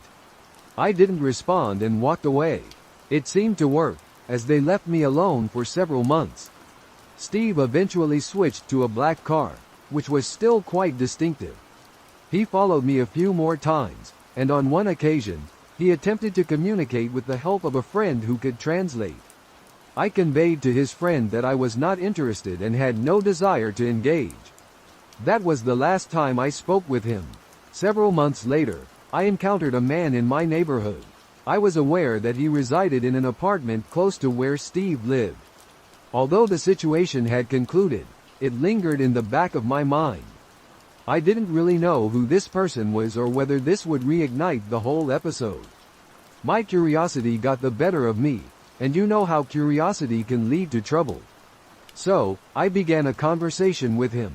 "Hey, do you know the guy, Steve, who lives in your building?" I asked. "Oh yeah, the mechanic?" he replied. "No, the guy who owns the black car," I clarified. "Oh, you mean my dad?" he responded. I was stunned. I have no recollection of how the conversation concluded, as the shock still reverberates with me even today. I made sure not to reveal anything about his father's behavior. I had known this kid for so many years, and it turned out he was actually the son of the man in question. He had 4 siblings, too. It dawned on me that the man had lied about his age because this kid was around 15, and I believed his story without question, like a fool. But the astonishing revelations didn't end there. A few days later, I met a friend who was aware of the circumstances. I told her that the kid was his son. Her eyes widened with surprise as she exclaimed, "All this time, it was him?" "You know him?" I asked. She explained that he had fled his country after embezzling money from influential people and had joined his family here. However, he ended up in jail on suspicion of violently assaulting a woman. I was taken aback. I remembered that when he used to follow me, he would always stop when I drove towards the police station. I assumed it was because he had unresolved issues with his immigration papers. My friend continued to talk and then showed me a video. "This is his wife here," she pointed out, and the second woman is his other wife, driven by exhaustion from his constant interactions with other women. She traveled to their homeland to seek another spouse. It's important to note that my friend shared the same nationality as this man, but she was born here, which is why she possessed such insights. It was a tight-knit community, so everyone seemed to be aware of each other's affairs. I consider myself fortunate that nothing happened to me. I still find it hard to believe and often ponder how things might have turned out had I acted differently. In those days, I was young and inexperienced, reluctant to offend anyone's cultural practices. However, in hindsight, I should have reported the situation much earlier. The following account occurred 2 decades ago, and while the dialogue has been rephrased, it faithfully captures the essence of what transpired. Every March, my family would embark on a 2-hour drive from our rural town to the city to attend a college basketball tournament. We always lodged at a well-regarded hotel, familiar with the city by now. Yet, this particular year stood out due to a series of violent robberies that left many gravely injured. I recall reading about these incidents in the newspaper. Even as a child, I was an avid news reader. The city reports would unsettle me more than usual because I wasn't accustomed to the proximity of such violence to our home. It was a Saturday night, around 11 p.m., and my mom, dad, and younger sister were winding down, getting ready for bed. At this juncture, it's crucial to mention that my mother is inherently anxious, significantly more so than most mothers. While this can be annoying at times, intuition often equips us for adverse situations, and tonight would be one of those moments. I found myself seated on the second of 2 beds, the one farthest from the room's entrance, when a knock echoed through the room. "Room service," announced a voice from the other side. My parents exchanged a quick glance, and my mom gestured for my dad to peer through the door's peephole. "We didn't order anything," my dad remarked as he assessed the short, stocky figure standing outside. The man, clad in a green hotel uniform, had a trolley carrying what appeared to be a meal. "Are you sure?" the man inquired, stating he had an order for room 4109.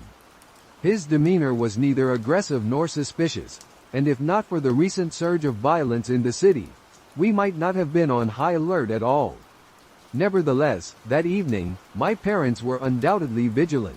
My father firmly informed the man at the door that no food had been ordered, and the man departed courteously without any trouble. We had minimal reason to feel distrustful, and my father was inclined to dismiss it as a simple oversight by the hotel and retire for the night. Yet, my mother eventually convinced him to contact the front desk to verify the situation. Roughly 15 minutes after the man had left, my dad concluded a call with the front desk. "They have no record of us ordering food, and their room service staff wear white, not green," he said with a grave expression. My mother's eyes widened, and my sister appeared frightened. The hotel promptly dispatched security to our floor to say, To no avail. If the intruder was still lingering nearby, they would have surely checked on us first. Instead, they went about their search of the floor. Security personnel returned to our room a few minutes later, informing us they had discovered an abandoned trolley in the stairwell. However, there was no sign of anyone around. With that, they left, and we made sure to triple-check the locks on the door before we finally managed to get some sleep. The next morning, I was the first one to rise, not wanting to disturb my family by turning on the TV, and with no newspaper available in the room, I decided to boot up my dad's laptop to browse the local newspaper's website.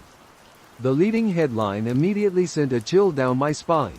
Man stabbed outside City Hotel.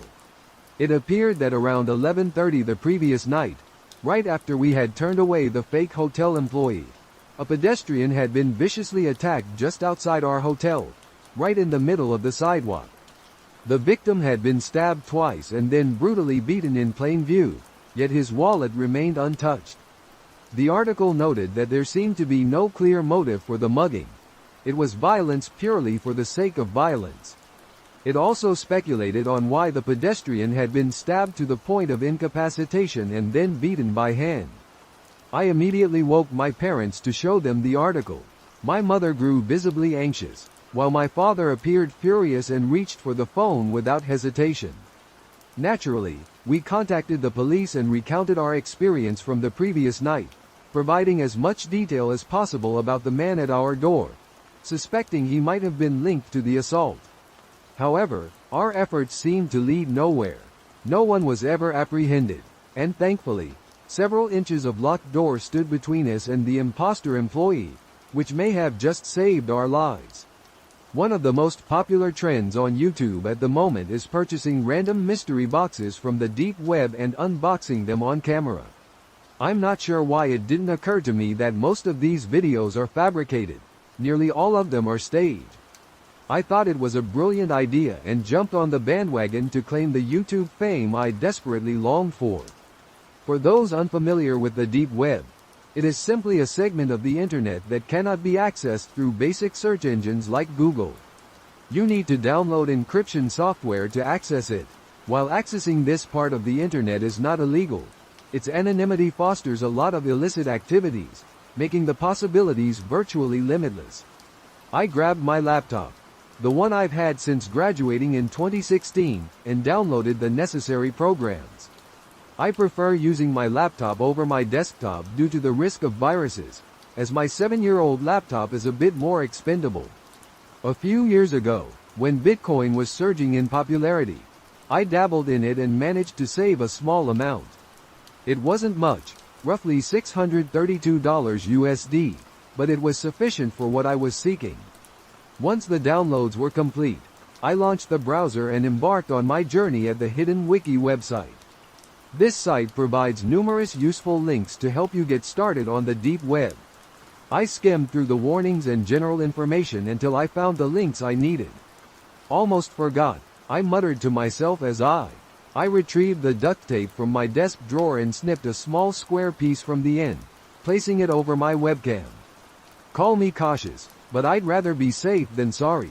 I clicked on the first link and waited what felt like an eternity for the page to load.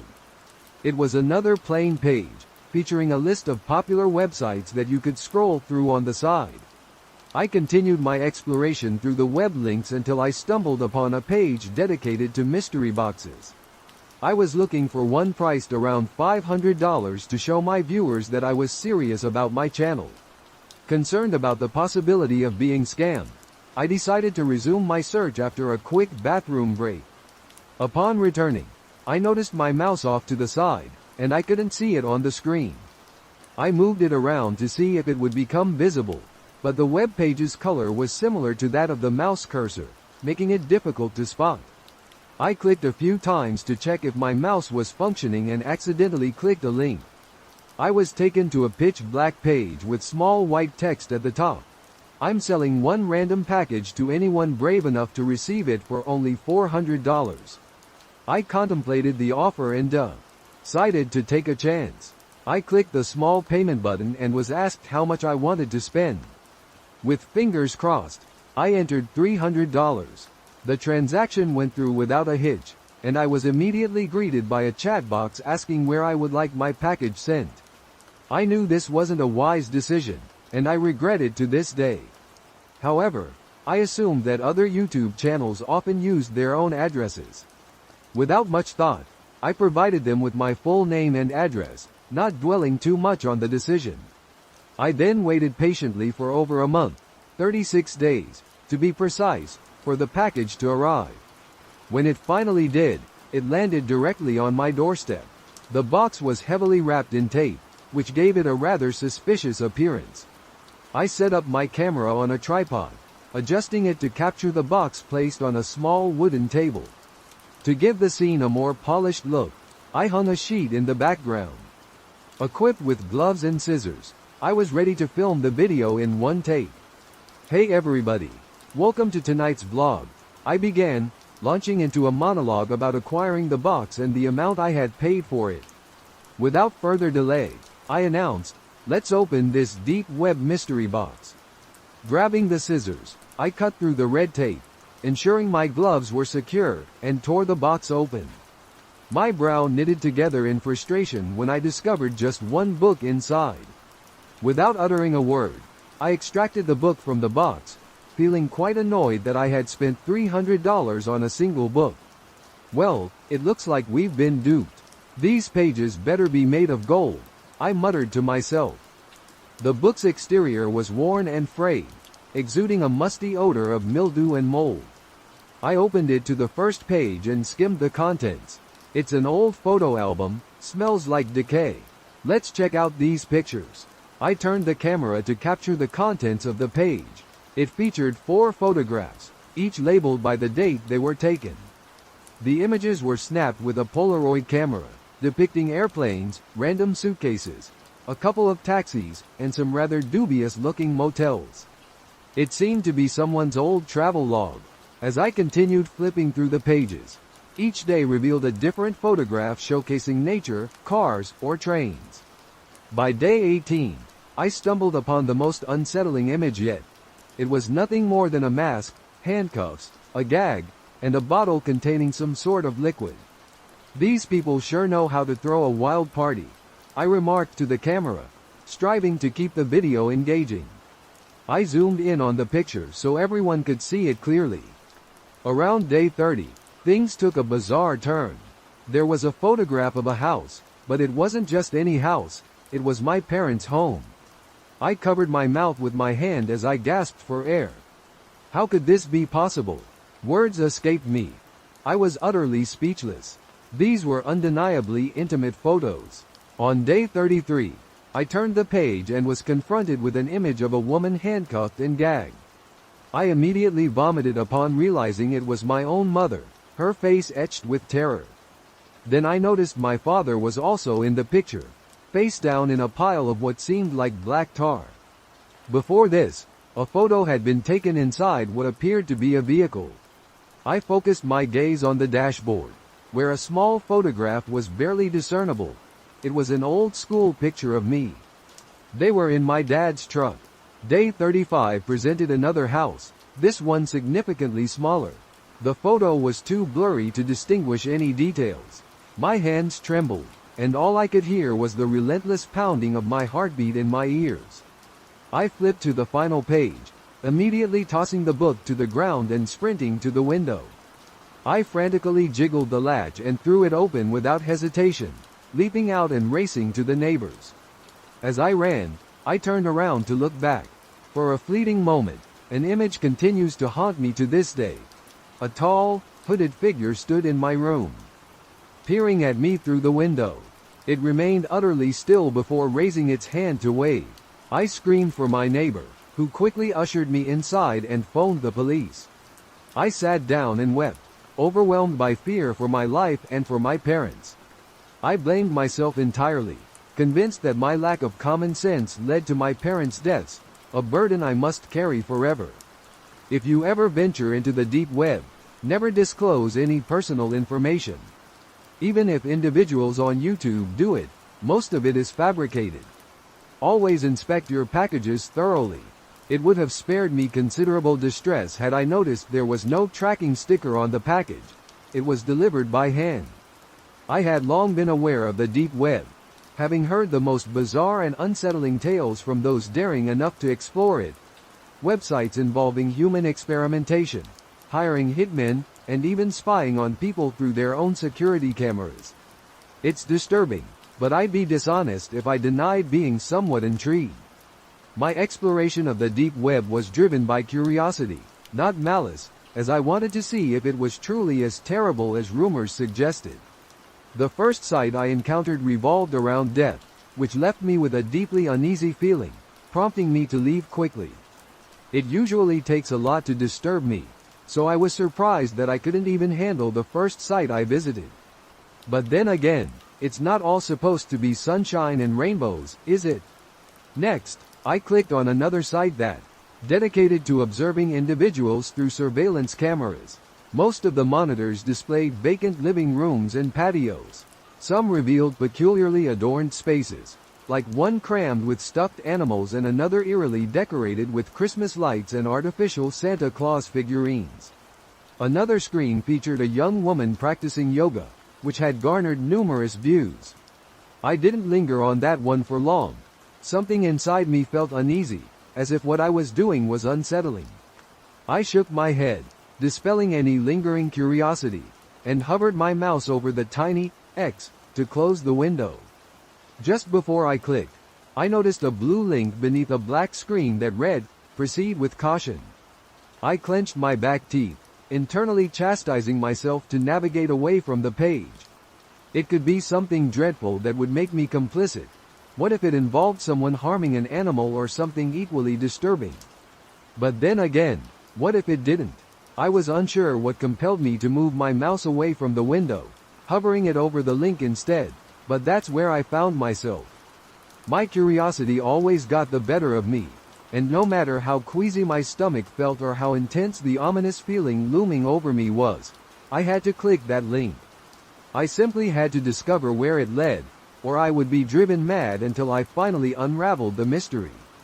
So, I pressed my mouse down and watched as the link turned purple, feeling my mouth dry up as the screen slowly loaded. The page resembled the layout of the security camera display, with a large screen at its center. The room was constructed of concrete and shrouded in darkness. There must have been a inn. The scene had an eerie ambience, as though viewed through a night vision camera, casting everything in an unsettling green hue. It was clear that the area was shrouded in near total darkness. A dark liquid had pooled on the floor in a medium-sized puddle, and I instinctively told myself it was gasoline, though I couldn't explain why. Movement in the far right corner of the screen caught my eye, and I leaned forward in my desk chair, bringing my face closer to my laptop's display. The shape resembled an arm, perhaps a forearm, and whoever it belonged to was standing there, barely moving but swaying ever so slightly, just enough to avoid appearing completely still. "Hey," I muttered to myself before shaking my head and clamping my mouth shut, chastising myself for speaking aloud. Then, the figure moved toward the left side of the screen. A knot formed in my stomach, my throat tingled and constricted, and I felt bile rising at the back of my throat. My mouth hung open in astonishment, my eyes were wide, and my face contorted into an expression of sheer revulsion. It was a young woman, likely no older than 25. Her long, dark hair was matted and filthy, as though she had been tugging at it. One of her legs dragged behind her while the other, thin and frail, did most of the work as she limped around. Suddenly, she lifted her head, and it seemed almost too heavy for her slight frame. I hadn't noticed before, only having caught a glimpse of her side profile, but now her features were unmistakably clear. Her eyes were filled with tears, and streaks of black makeup ran down her cheeks. Small strands of bloody thread were crudely entwined in her lips, haphazardly tying them together, with dark blood staining her chin, likely from where the threads cut into her skin. He frantically attempted to pry open her mouth to let out a scream, her delicate fingers stained with the same ominous hue as the pool on the pavement. My entire body felt frail, my stomach churned with nausea. I tried to convince myself it was all an elaborate ruse, that everything was just a massive prank. My gaze drifted to the lower left corner of the screen. 5,623 people were watching. Unable to contain it any longer, I dashed into the bathroom, vomiting violently into the toilet. Every part of me felt revolting, twisted. Once I was finally done, I collapsed onto the bathroom floor, allowing the cold tiles to attempt to soothe my feverish body. My head was spinning, and I kept scolding myself for clicking the link. I should have left, closed the window, and silenced my relentless curiosity. Instead, I found myself lying on the floor, the bathroom reeking of vomit, my mind a chaotic whirlwind over what I had just witnessed. Should I retrieve the link and send it to the authorities? My initial reaction was to copy the link, just in case, then contact the police and inform them of the situation. Perhaps they could trace the IP address or something similar. Maybe they would recognize the girl and know how to initiate a search. Perhaps I could save her life.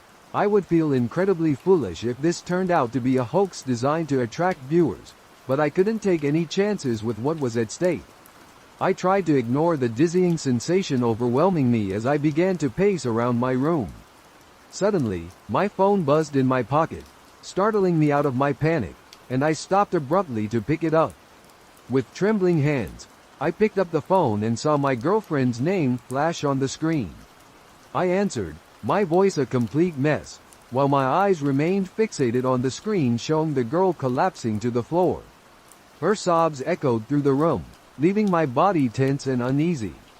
Although I had nothing left to vomit, I still felt incredibly nauseous. Meline, you won't believe what I just witnessed. Are you okay? Have you been crying? I'm not okay, I replied, diverting my gaze from the screen. I know you warned me to stay away from the deep web, but seriously? Her tone shifted instantly from concern to angry. I told you to avoid that place, but you never listened to me. There's a girl, I explained, she's trapped in some basement or something. Her mouth is sewn shut, and there's blood all over her face and hands. I don't know what to do, Meline. The woman's cries grew louder and more desperate, yet remained muffled. I'm so sorry. Close it down, clear your browsing history, and never return there. I'm not joking, Meline instructed firmly. But should I call? No, she interrupted sternly. You don't know if it's real. It could be staged to grab attention. People do things like that all the time, which is why I said you should stay away from there. You could land yourself in serious trouble.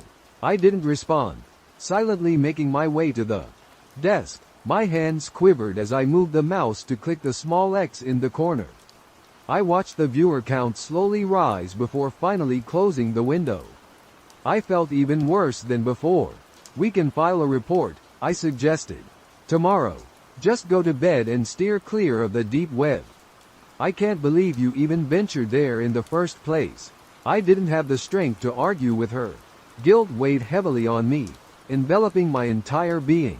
I told her good night, apologized, and expressed my love for her before making my way to the couch to sleep.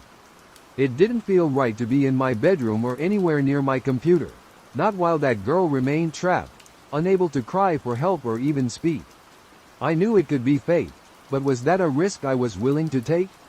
I searched Google for information about what was fake on those kinds of websites and read numerous accounts of staged webcam videos, which offered me a slight sense of relief, but the feeling of guilt persisted.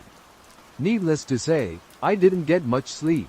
Every time I closed my eyes or even started to drift off, I would see the woman's face, the thread stitched into her lips, the blood staining her mouth, her fingers, the floor. My anxiety and unease continued to increase, so I decided that perhaps leaving the house and heading over to the local CVS to pick up some melatonin might help. I tossed off my blanket, slipped on my shoes, and grabbed my keys and wallet from the nightstand. I ended up purchasing melatonin and a stronger sleeping pill just in case the first didn't work. I also bought a pack of bottled water to rehydrate after vomiting earlier. By the time I returned home, I felt much better, but that feeling lasted only about 3 seconds before I noticed that my front door was wide open. I might have been in a state of shock and panic, but I never, ever leave my front door open or even unlocked. The crisp air felt invigorating and worked wonders to soothe the whirlwind of thoughts swirling in my mind. I went to check the time, realizing with a jolt that I had left my phone at home. It wasn't a huge issue since the store was just a few minutes away from my house. My heart immediately started pounding hard against my chest. I got out of the car, quietly closed the door, and unlocked the trunk to grab the crowbar I kept there. I shouted into the house, waiting for any sound. "Who's there?" My voice was unsteady and weak. Silence answered me, keeping the crowbar poised and ready to defend myself. I walked over to the couch and fumbled for my phone. As soon as I found it, I hit the emergency button and waited until I connected with a 911 operator, informing her that I suspected a break-in at my house. She assured me that the police were on their way. After checking around the house for anything out of place, I decided to call my girlfriend to inform her of what had happened. The phone rang continuously, eventually going to voicemail. I hung up, reasoning that she was probably asleep at this late hour. I waited approximately 20 minutes for the police to arrive, trailing after them like a frightened puppy as they inspected every room. In the end, they had me fill out a report, assuring me that they would keep patrol cars in the vicinity in case anyone else was targeted. As they were leaving, I checked to see if Meline had returned my call, but there was no response yet. There weren't any missed calls, but I did notice several outgoing calls to her cell phone. One outgoing call to Meline was logged at 3:12 a.m., and there were multiple outgoing calls to her nearly every 2 minutes. These calls ceased at 3:56 a.m., which was around the time I got home. My mind immediately shifted into a state of panic, certain that I had not made those calls. I quickly checked my text messages, noticing one sent at 3:23 a.m. It read, "Hey, can't sleep. Did I come over? Mind leaving the back door unlocked so I can get in?" I knew I didn't send that message. My stomach dropped. My heart pounded loudly in my chest when I saw her response just below. "Sorry, I was sleeping. Thanks for waking me up, by the way. Lost your key again? It's unlocked. Don't be too late." Without a second thought, I leapt up, sprinting to lock all the doors and windows in my house, clutching a crowbar tightly in my hand as I dashed to my car. I drove as fast as my little Civic would allow, disregarding any stoplights on the way to her house. It took only 3 minutes to arrive, but I feared it was already too late. As I approached her back door, every cell in my body seemed to ignite when I saw it was wide open. My face felt flushed, and my hands trembled, yet I stepped inside, crowbar raised like a bat, ready to swing. I struggled to keep my emotions in check as I surveyed her dark house. "Meline," I called out, "are you okay?" Nothing. Silence. "Meline?" A faint scream echoed from her bedroom just up the stairs. My legs instinctively propelled me into a run as I raced up the stairs, slamming her door open. I looked at her. I found her bed empty, her room vacant, and confusion washed over me as the scream echoed once more. This time, however, it emanated from her computer monitor. Staring blankly at the screen, I noticed the same website I had seen before. Now, 2 women were visible. The first lay motionless on the floor, surrounded by a pool of dark liquid. I immediately recognized the second woman, just as I had recognized her voice earlier. My heart shattered as I saw her face, streaked with blood, the same sinister thread sewn into her eyelids, keeping them forcibly shut. Her scream resonated through my bones and enveloped me entirely. It was all I could hear. Her face was contorted in sheer terror. I cried desperately as her voice began to fade, growing weaker and more hoarse. Clenching my jaw, I pulled myself together and dialed the police for the second time. But this time, the phone barely rang once before a deep, gravelly voice of another man answered. "You should not have called." A chill ran down my spine, and I heard the phone thump as it hit the carpeted floor. My breath caught in my throat as I bent down to retrieve it, quickly hanging up and racing down the stairs. How did he manage that? How did he reroute my call away from the police? My heart pounded as I bolted out of her back door in a panic, sprinting to the nearest house.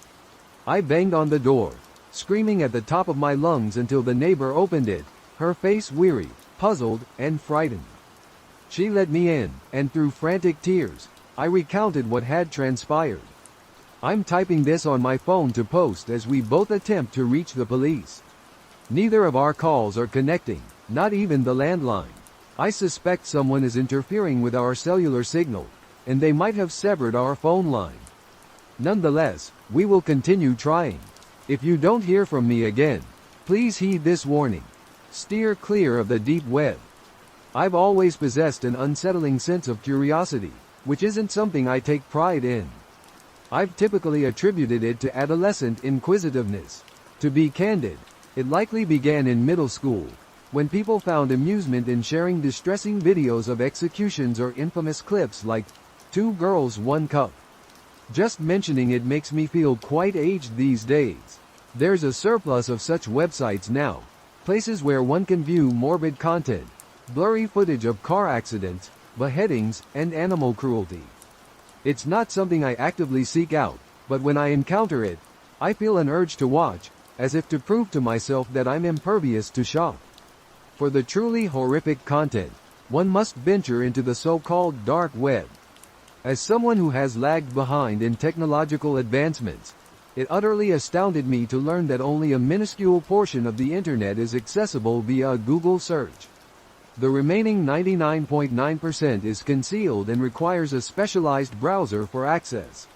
With the assistance of a YouTube tutorial, I swiftly downloaded the Tor browser and embarked on a journey to explore the hidden realms of the internet. It couldn't have taken more than 30 minutes.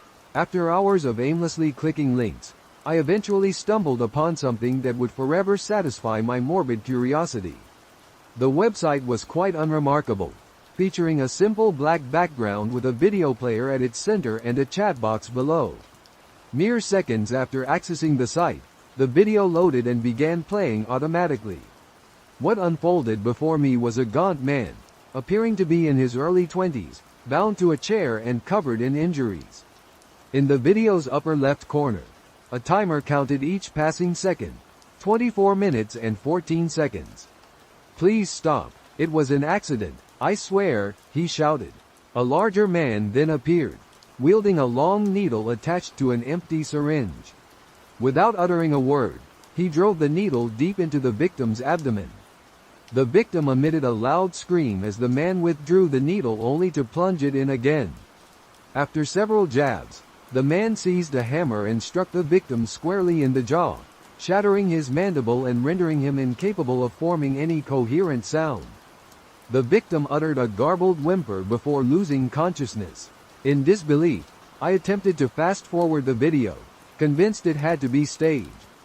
That's when I realized it wasn't pre-recorded footage but a live stream. The screen lit up with the time, 26 minutes and 12 seconds. The chat beneath the video erupted, decrying the victim as a pitiful excuse for a human being and urging the man to continue the torment. A few moments later, the chat was replaced by a voting form containing only 2 options. The tension between life and death was palpable as the votes were swiftly tallied, with the numbers for death escalating at an alarming rate. Unable to bear the thought of participating in an act of murder, I cast my vote for life as quickly as possible. Ultimately, the results were projected on the screen. Out of 200 people, a staggering 95% chose death, 4% voted for life, and 1% abstained. Only 10 people had attempted to save the unfortunate child, but their efforts proved futile. Without any further warning, the man seized a hammer and began relentlessly beating the child, starting from the legs and moving upward until all that was left was a gruesome heap of shattered flesh. I sat in stunned silence, my eyes fixed helplessly on the screen, when I noticed my camera's light flicker on. The video feed vanished, replaced by 10 smaller windows, each displaying individuals from different corners of the globe, all unknowingly recorded by their own webcams. To my utter horror, one of the boxes revealed my bedroom, capturing my own terrified expression. It quickly became clear that these were the people who had voted to save the child. A chilling message appeared. Who will be next? As a countdown began ticking toward 0. Some of the boxes abruptly turned black, prompting laughter from the chat, a futile attempt to escape. As the countdown reached 3, 2, 1, 9 of the 10 images vanished from the screen, including mine, leaving only a middle-aged Asian man, paralyzed with fear. "We'll see you soon. Good luck," the message taunted. I exhaled a mix of relief and dread, grateful to have escaped unscathed, but acutely aware that not everyone was as fortunate.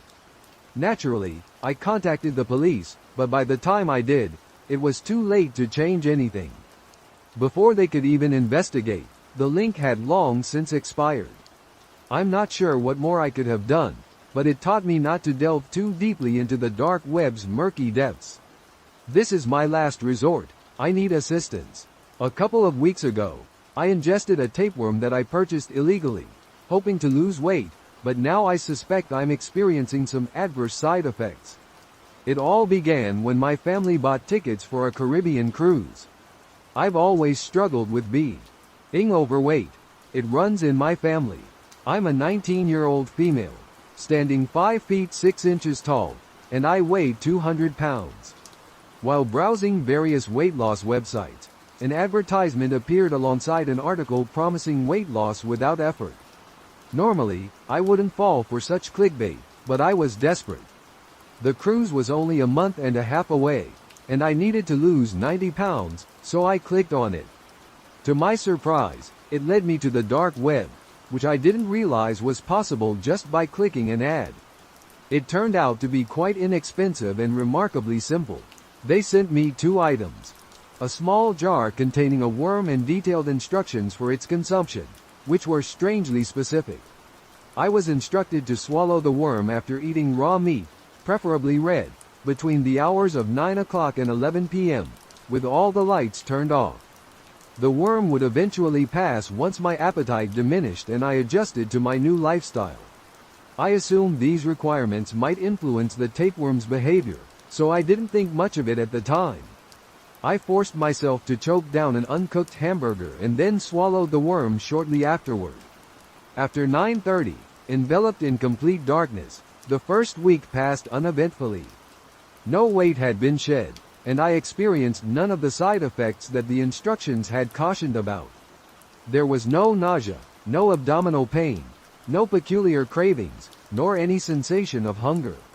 I began to suspect that I had bypassed the storm and emerged unscathed, though whatever had transpired left me feeling unsettled. However, the following week unfolded in a starkly different manner. I awoke that Sunday morning ravenous, devouring all the bacon my mother had prepared, along with 3 eggs and the 2 intended for my 5-year-old sister, Maria, after she claimed she wasn't hungry. I spent nearly the entire day eating, yet never felt truly satiated. That evening, I stepped onto the scale and was pleasantly astonished to discover I had lost 8 pounds. The subsequent days adhered to the same pattern, consuming everything in sight and continuing to lose weight. My diet underwent a change, which was another unexpected effect. I craved as much protein as I could obtain, frequently finding myself at drive-thrus, ordering no fewer than 6 hamburgers and consuming them effortlessly. But then the stomach pains began. I couldn't keep anything down except meat, but having slimmed down to 120 pounds, who was I to start questioning the process now? My meals, breakfast, lunch, and dinner, consisted solely of ham and plain cooked hamburger. A few days later, even those meats failed to satisfy the aching void in my stomach. Raw meat became its preferred sustenance. Initially, I found it revolting, but I've gradually come to accept it. My mother has been puzzled by my sudden change in eating habits. The meals she prepares are something I constantly mention to her, explaining that the weight I've lost means my appetite isn't what it used to be, which is true to some extent. However, this isn't the reason I'm sharing this story. The real reason I'm writing is due to a conversation I had after my mom left the room. Maria was seated at the table, contentedly munching on chicken nuggets with ketchup and humming to herself while my mom and I talked. But once it was just Maria and me. She paused her eating and gazed at me intently. "What's wrong with you, Angie?" she asked. I smiled gently at her. For her age, she was incredibly mature and caring. "Nothing, Maria," I replied. "I'm on a diet, trying to be healthier, so I'm not as hungry as I used to be." She frowned, her large eyes widening in concern. "But I saw you the other night," she insisted. "You took raw bacon from the fridge and ate it all." I knelt beside her to offer reassurance, captivated by her sweetness, so small and chubby. The pangs in my stomach intensified, and I felt the roof of my mouth begin to salivate, even feeling slightly dizzy from hunger. My eyes drifted to her little arm resting on the table, and I could almost hear the fresh blood coursing through her veins. Blinking rapidly to clear my head, I quickly retreated from my little sister and hurried to my bedroom, where I stayed for the rest of the night. That was 3 days ago. Now, I've dropped to 99 pounds. I can detect the scent of my family from my room. Last night, I sneaked out and attempted to eat some raw hamburger, but it all came back up. I'm utterly exhausted and haven't been sleeping well lately because my dreams have all been the same. I am looking down at myself. I find myself sitting at the dining table, my stomach full and a satisfied grin stretched across my face. Although I can't see what I'm consuming, I can savor its rare, bloody tenderness, and it's unbelievably delicious, like nothing I've ever tasted before. Gradually, I glance over at the table, and there she is, motionless yet unmistakably alive. I'm staring at Maria, and she meets my gaze, laid out before me like an exhibit, with teeth marks and full bites missing from her plump little thighs and arms. A portion of her cheek is absent, and through the bloody chaos, she maintains an eerie silence, smiling at me with those eyes. I grin back at her, pieces of bloody flesh hanging from my teeth, as I swallow and bend down to take another bite of my sister. That's when I awaken, crying and ravenous. I'd consider visiting a doctor, but the idea of being in public terrifies me. So many delicious people out there. I can't even trace back the website where I made the order. I fear time is running out. I weighed myself 2 hours ago and found I was at 90 pounds. I can feel the urge intensifying, compelling me to feed. I'm genuinely worried that my sister might not have much time left. A short while ago, as the sun was setting, I decided to take a drive to the mountains with my friend, Rose. Having grown up near the city outskirts, I frequently navigated the mountain roads. Rose, a relatively new friend, had only visited the mountains a few times before. I was eager to show her how mesmerizing it was at night, especially when heading back to town and witnessing the city lights as you depart from the foothills. I enjoy immersing myself in eerie videos and horror films, which might have been particularly beneficial for us on this night. We set out in my trusty van, the reliable 2003 Toyota that had made this trek countless times. There is a point where the paved road ends and a gravel path leads deeper into the mountains. Right beside the transition from asphalt to gravel, there's a dirt patch where people often park their trucks and trailers. As Rose and I drove past, I noticed that the pull-off was empty, which was typical for this time of night. It was around 10 p.m. The sun had already dipped below the horizon, and the streetlights on timers had illuminated the town. I'd never observed any lights on the mountain before. Almost every farm on the mountain is enclosed with a locked gate, marked with "private property" signs, often riddled with bullet holes. A clear warning from owners who are armed and generally fed up with intruders attempting to trespass. Each mountain field is irrigated using a central pivot system, those long, arching metal structures with wheels, widely recognized across the agricultural regions of the United States. I had seen some irrigation systems in town equipped with lights on timers, so initially, I wasn't alarmed when I spotted a light in a field. We had only traveled about a quarter of a mile by this point. However, I then remembered that not only had the light been absent before, but it was also in an incorrect location. "Oh no," I muttered, probably not the reassurance Rose wanted to hear in the middle of the night. As we embarked on her inaugural nighttime excursion into the mountains, Rose asked, "What's going on?" I replied, "Well, I understand that farmers are busy harvesting now, so the light in the field makes sense. However, I've never seen that particular one before." I gestured to our right, where an unusual amber light glimmered at the edge of the field. It was dark enough that I couldn't discern any fences or boulders nearby, but I was familiar enough with the mountains to recognize that it marked the boundary of a property. I began to nervously tap on the steering wheel, my mind a jumble of conflicting emotions. I was eager to continue, knowing that the mountains would look stunning under the half-moon and that RO had never experienced them at night. Yet, another part of my mind reminded me that if I was going to listen to countless hours of horror stories each month, I should at least derive some meaning from them. "I'm sorry, Rose," I said. "I'd proceed if those were just tractor headlights, but I've never seen a single light there before, especially in that field. I've never even seen it cultivated, so it wouldn't make sense to waste energy or money illuminating it." Rose, ever understanding, didn't mind that we were turning around only a quarter-mile in. We reversed course and headed back towards the paved road. For reasons I couldn't quite grasp, I felt as though a clock had suddenly begun ticking. "Hey, Rose, could you please hold onto the handle? I'm going to pick up speed, and you might want to hang on to something." "I promise we're safe," I assured her. Rose silently gripped the handle above the passenger side of the car.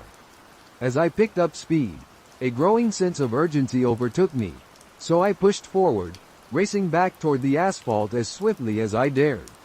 My apprehension only deepened when we reached the truck parking area. There stood a white truck and a flatbed trailer that hadn't been there just 10 minutes before. Around the truck were about 6 men, their faces illuminated by the truck's headlights.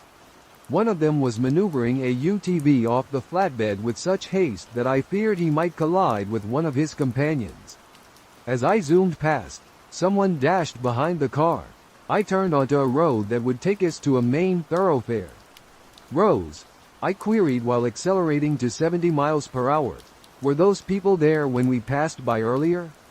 I just need to make sure I'm not imagining things." "No," Rose confirmed. I exhaled deeply, mirroring her tone, even as I pushed the speedometer to 75 and checked my rearview mirror. As far as I could discern, we weren't being followed, but we faced 8 miles of straight, open road with no cover before reaching civilization. "Did they seem like they were in a hurry to you?"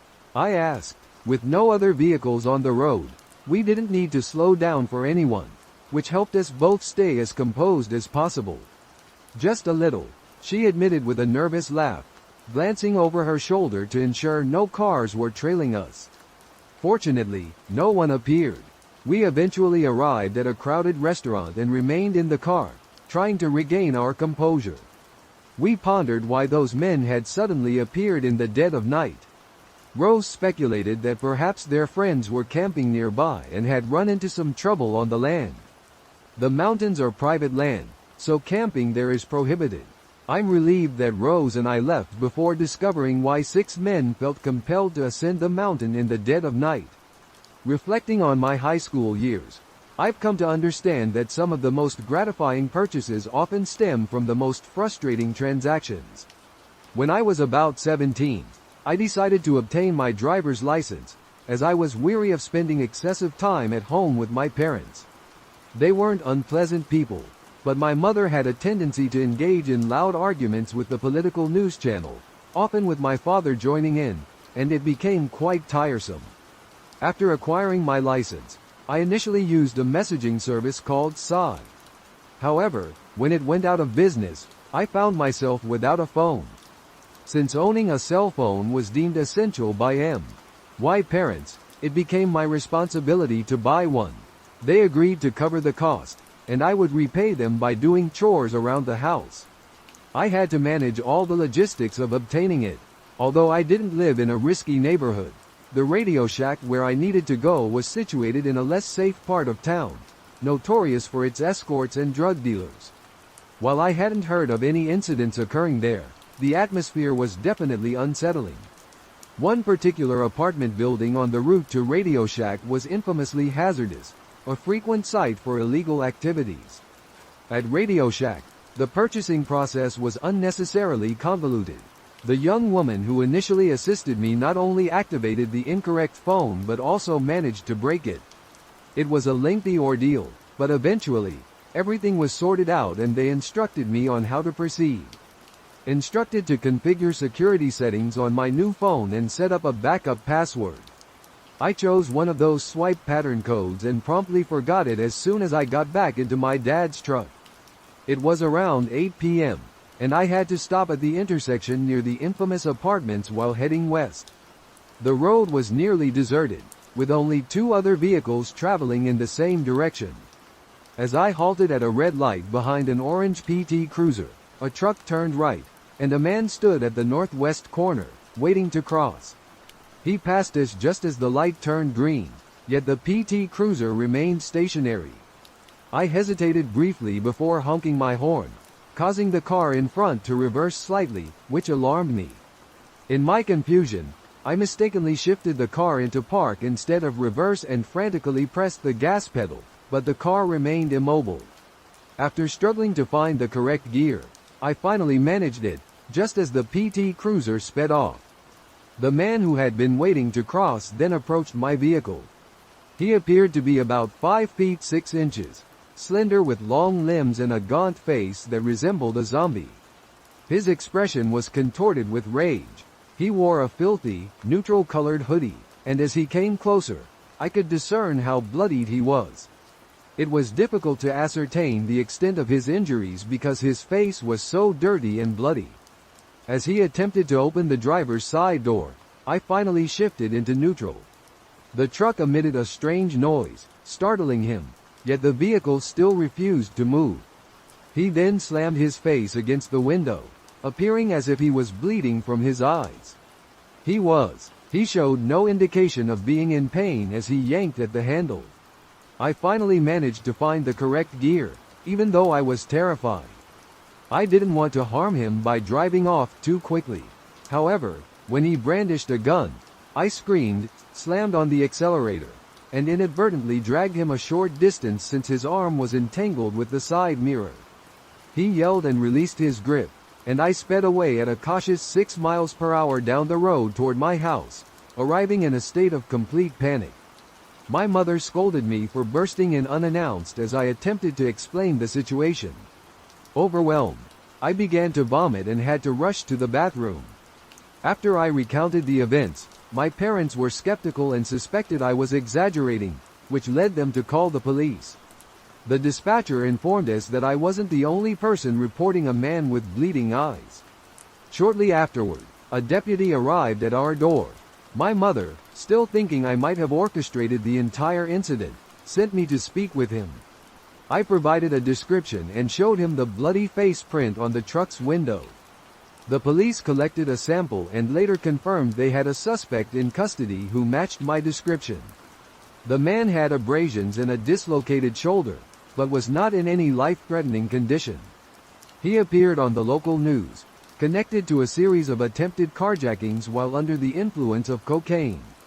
He was eventually convicted on a drug charge, RGE, and since then, I haven't heard anything more about the case. About 29 years ago, after graduating from high school, I moved to Saitama, a prefecture in Japan that neighbors Tokyo. I purchased several months after relocating, I acquired a second-hand car, a near necessity in that area. I found great pleasure in taking leisurely drives after work, accompanied by music and cigarettes. One evening, during an especially long drive through the mountains, enveloped by nothing but the night and the sound of crickets, an unnerving event unfolded. I typically drove with the windows down, at least on the driver's side, to accommodate my smoking. As I navigated the shadowy, isolated road, an unexpected scream pierced the air. It wasn't just any scream. It was the blood-curdling, chilling cry of a child. That sound lingers with me to this day, to the point where discussing it gives me pause. Instinctively, I slammed on the brakes. Despite being someone who never put much stock in the paranormal, always relying on my 5 senses, something felt disturbingly off. I pulled over onto the shoulder, stepping out of the car with a shiver running down my spine. It was the dead of night, and there was no rational explanation for what I had heard. I scanned the surroundings as best as I could, the car's headlights casting light on the dense woods ahead. I was seized by fear and paranoia, trembling in a way I had only heard about before but now understood all too well. Aside from the sound of my own heartbeat and the shuffle of my feet on the dirt road, the night was eerily silent. I tried to reassure myself that it had been nothing more than an auditory hallucination, perhaps brought on by fatigue. Hearing nothing further, I resolved to drive home, determined to leave the incident behind me. 3 weeks later, while watching TV, the winding mountain roads and passes appeared on the screen as the newscaster announced that Suin Miyazaki had admitted to murder, revealing the crime scene to the authorities. It became evident that the scream I had heard, though not in real time, might have been a haunting echo of earlier horrors. That scream was no ordinary sound. It was what I can only describe as a scream signaling the end of life, filled with terror and despair. The area where I had pulled over with Shaw appeared on the screen, a site of unspeakable acts. As the media and Miyazaki himself later documented the details of his crimes, the full extent of the horror unfolded. If you search for Suin Miyazaki, you'll discover chilling details, but I refuse to grant his actions further acknowledgement here. That experience profoundly impacted me, and I never embarked on night drives through the woods again. The echo of that scream and the grim reality of what transpired in those mountains have stayed with me ever since. I was about 8 years old when this incident occurred, and although my memory of the event itself is fragmented, I vividly recall my mother's reaction, which underscores its seriousness. I was with my mother and my little sister on a road trip across Wyoming, a common activity for us since we had families scattered across the state, and my mom loved taking long drives. Anyone familiar with Wyoming knows that the roads there can often be quite deserted. On this particular day, we had been trailing an older green and white truck for several hours as we approached the gas station. My younger sister was thrilled about getting one of those wax juice bottles she adores. Meanwhile, a green and white truck rolled into the gas station just ahead of us. We pulled in as well, used the restroom, picked up some snacks, and my mother filled the car with gas. Before long, we were back on the highway. Not much later, from the driver's seat, my mom inquired, "Is that truck behind us the same one we followed into the gas station?" I turned to check and verified that it was indeed the same vehicle, then relaxed into my seat, continuing to enjoy our snacks. Despite this, I could feel my mom's growing discomfort. She kept glancing at the truck in the rearview mirror. For the next stretch of the road, the truck would accelerate, getting perilously close to us, then decelerate, repeating this pattern for quite a few miles. As we approached another gas station, my mom spoke with a gravity that immediately alarmed me. "I'm going to pull in and act like I'm getting out. I don't want you to open your doors. Just stay put and hold tight," she instructed. My sister and I exchanged confused glances, aware of the tension but not fully grasping the seriousness of the situation. We drove up to a pump, and my mom used the rearview mirror to keep an eye on the truck as it pulled in and parked near the entrance. The driver, a large man, popped his hood and started tinkering under it, his back turned to us. Sensing the opportunity, my mom took action. She slammed her door shut and sped away. I twisted around in my seat to watch. The man spun around abruptly, startled by the screeching of her tires. He swiftly shut the hood of his vehicle and watched intently as we sped away. My mother drove faster than I had ever witnessed her drive before. The road ahead curved sharply, and just before reaching the bend, she slammed on the brakes, jerked the steering wheel to the right, and skillfully navigated the car around the corner, pulling into a small parking lot behind a building. We were concealed from the road but could still catch sight of the green and white truck racing past the curve. Terrified, we sat in silence until my mom broke it to ask if anyone needed to use the restroom. I said yes, but she decided it would be safer to wait and drive to the next station. Then she uttered something that has remained with me ever since, completely out of character for her. I'd rather wet my pants in this car than be killed on the side of this road. Eventually, we resumed our journey and never encountered the green and white truck again. This chilling experience, driven by my mother's quick thinking and fierce protective instincts, remains vivid in my memory, serving as a stark reminder of the dangers lurking on deserted roads. Back in April 2005, I was leaving a friend's house and heading home. He lived near Lake Ariel in Wayne County, Pennsylvania. I was a good 15 miles away, so I chose to take the back roads to save time and avoid any police presence. As I traversed the mountain road, I noticed a van parked off to the side with its doors open and lights on. It was well past midnight, and the road was deserted. I slowed my car, a 1989 VW with the top down, to first gear, searching for any individuals who might be injured. The forest was eerily silent, and the van that had veered off the road stood still, its engine silent, yet all its lights were blazing. Even the driver's door hung ajar. I distinctly recall thinking I wouldn't have cell service until I reached the summit of the mountain, so contacting the police was imperative. I advanced toward the area where I knew reception was available, perhaps traveling at 30 miles per hour at most. The situation already seemed peculiar, but it soon deteriorated further. No more than 3 miles down the road, where the roadside brush cleared to offer a clearer view of the forest, I noticed movement. Instinctively, I eased off the accelerator, wary of potentially hitting a deer. As I slowed, a man, drenched in fresh blood, emerged from the tree line and staggered onto the road. Initially, he was so drenched in gore that I couldn't even discern it was a human being. He stumbled directly in front of my vehicle, signaling frantically for me to stop. I was driving my convertible with the top down, naturally, and he began shouting and clawing at my door. In a panic, I shifted into first gear and sped off. After a mile or so, I finally had cell service and immediately called the police. The man's wild, bloodied appearance had frightened me deeply. There was a wide clearing on the mountain where I agreed to wait for the authorities. They arrived in under 10 minutes. While waiting, I secured the convertible top and locked the doors. An officer took my statement and inspected my car with a flashlight.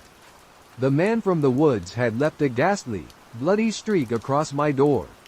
Another officer located the van but failed to find the man who had emerged from the forest. The police permitted me to head home, assuring me they would reach out if further information was required. Within just a few days, I received a call informing me that the van had been stolen. They asked if I could provide a description of the individual involved. That night, they were unable to locate him, and as far as I'm aware, they never succeeded. It seems that the van was indeed stolen, and the police speculated that the man injured himself and fled in a state of panic. To this day, they have yet to track him down. I remain vigilant, always on the lookout for a bloodied man emerging from the woods. This incident has left a lasting impression on me, and I assure you, it is entirely true. I have been dating my girlfriend for several years now. She's a petite blonde with a consistently positive outlook on life. We attend different colleges, hers in New Hampshire and mine in Massachusetts. Since she doesn't own a car, I drive up to visit her in my old, little red car, which I inherited from my grandmother. I'm not particularly fond of the vehicle, but considering it came at no cost, I can't complain. I've never encountered any issues with the hour-and-a-half drive, but a few weeks ago, I got more than I anticipated. I was visiting my girlfriend, and the day was already proving to be challenging. We wanted some privacy in her dorm room, but her roommate wouldn't leave, so we ended up spending our time together in the common room. After spending most of the day with her, it was finally time for me to return to my college. I said my goodbyes, promising to text her once I got back. It was 6 p.m., and darkness had already begun to settle in, given that it was winter. Normally, I take the back roads of New Hampshire for a more picturesque drive and to avoid traffic. This route doesn't affect the travel time at all, so I figured it was the best option. Most individuals who reside in or visit New Hampshire are aware that the majority of the back roads lack adequate street lighting or aren't illuminated at all. This usually isn't a significant issue because I can simply switch on my high beams. About 30 minutes into my journey, I turned onto a road that resembled a wide trail. According to the GPS, I would be driving straight for approximately 7 miles. Given my understanding of New Hampshire roads, this seemed unremarkable. The road was just wide enough for a car and a half and was flanked by dense woods, completely devoid of streetlights. After traveling about 3 or 4 miles, I noticed a man illuminated by my high beams, standing in the middle of the road and waving frantically for my car to stop. The road was too narrow for me to maneuver around him, so I was compelled to halt. He approached my driver's side window and motioned for me to lower it. Not fully thinking through the situation, I rolled my window down halfway. The man appeared to be an average middle-aged individual, possibly between 40 and 45 years old, yet there was something unsettling about his demeanor. He claimed he was experiencing car trouble and requested that I exit my vehicle to assist him. Being a 19-year-old with an average physique, none of my attributes suggested I had any expertise with automobiles. I informed him that I was clueless about cars and that the most I could do was to call a mechanic or a tow truck for assistance. Nonetheless, he repeatedly gestured toward his old, rusted black pickup truck, insisting that I get out and help him, which sent shivers down my spine, leaving me unsure of how to proceed. That's when I noticed someone was crouching behind the truck, and although the man couldn't see them clearly, a sense of panic began to well up inside me. My instincts for fight or flight kicked in, and I decided to take a bold risk. I informed the man that I would pull over on the roadside ahead and then step out to see how I could assist him. This seemed to placate him, and he started to smile, moving away from my car. I pressed down on the gas pedal with all my strength, speeding away. Glancing in the rearview mirror, I saw both men dart into the middle of the road and then simply stand there. I continued driving at top speed until I found an exit off the road. I reached a nearby gas station, where I stopped to call the police.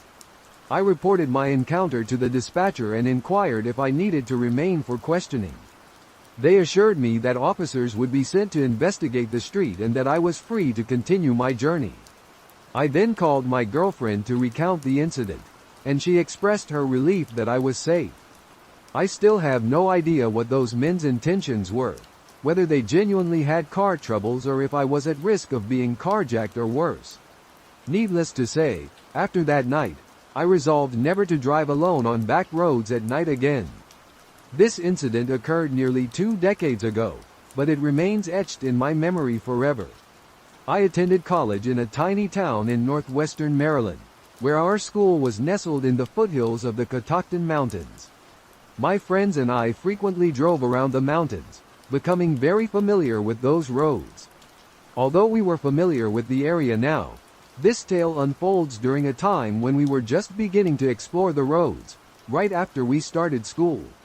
One evening, a group of my girlfriends and I decided to go for a drive. The roads were narrow and winding, with sections that dropped steeply off the side of the mountain. Since it was nighttime, we proceeded cautiously. We rarely encountered many other vehicles while driving, which was ideal that evening. However, as we arrived at the parking lot, another car pulled in as well. We didn't think much of it, assuming it was just someone else seeking some solitude. We ventured onto the back roads, and initially, the other car was no longer behind us. Yet, as we ventured further into the mountains, the car reappeared, tailing us closely. As it got unnervingly close, we began to panic. Keep in mind, we weren't yet familiar with these roads, which were remote, unpaved, and offered no place to turn around. In a state of panic, I tried my best to drive faster to distance us from the car. We were all terrified, convinced this individual meant to harm us. Eventually, we spotted a chapel with a parking lot, pulled in, and turned back toward the road. We watched as a man with red hair slowly drove past, staring intently at us. We quickly drove down the mountain, parked the car, and contacted public safety to report the incident. The following day, we received a notification from campus security advising us to be on the lookout for a man with red hair, glasses, and a beard. He had been attempting to enter campus buildings and was reportedly following women around. While it may sound somewhat uneventful now, considering it's astonishing how we managed to escape him so effortlessly, yet I'm absolutely certain that if he had caught up to us while we were parked, we would have vanished without a trace. This incident occurred a few weeks ago, and I'm still trying to make sense of it. My name is Kyle, and I had rented a secluded cabin in the woods for a weekend retreat. I was eagerly anticipating some peace and tranquility, but what unfolded was far from the restful experience I had envisioned. The cabin was nestled deep within the forest, miles away from the nearest town. I arrived on Friday evening, spending the night settling in and savoring the solitude. Everything seemed idyllic, until around midnight when I began hearing peculiar sounds coming from outside. Initially, I dismissed them as branches scraping against the cabin walls or perhaps some nocturnal creatures. However, after a loud thud resonated through the air, I decided to investigate. Armed with a flashlight, I ventured outside to check around the cabin. The night was eerily quiet, with only the occasional rustling of leaves to accompany my steps. I inspected the locks on the doors and windows, finding everything seemingly secure. Although I returned inside feeling a touch unsettled, I hoped it was merely my imagination playing tricks on me. The following day, I spent the afternoon hiking and reveling in the breathtaking scenery. Upon my return, my heart sank when I noticed that the lock on the back door appeared to have been tampered with. I was certain I had locked it before venturing out. I thoroughly searched the cabin but found nothing amiss.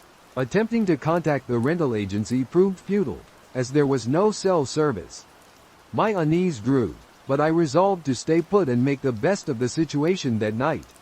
I took additional precautions, setting up makeshift alarms by tying cans to strings around the cabin and repeatedly checking the locks.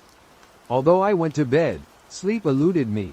Archer, my German shepherd, was unusually restless, pacing and growling intermittently. Around 3 a.m., a loud crash jolted me awake. My instincts kicked in, and I grabbed a large kitchen knife before heading to the living room.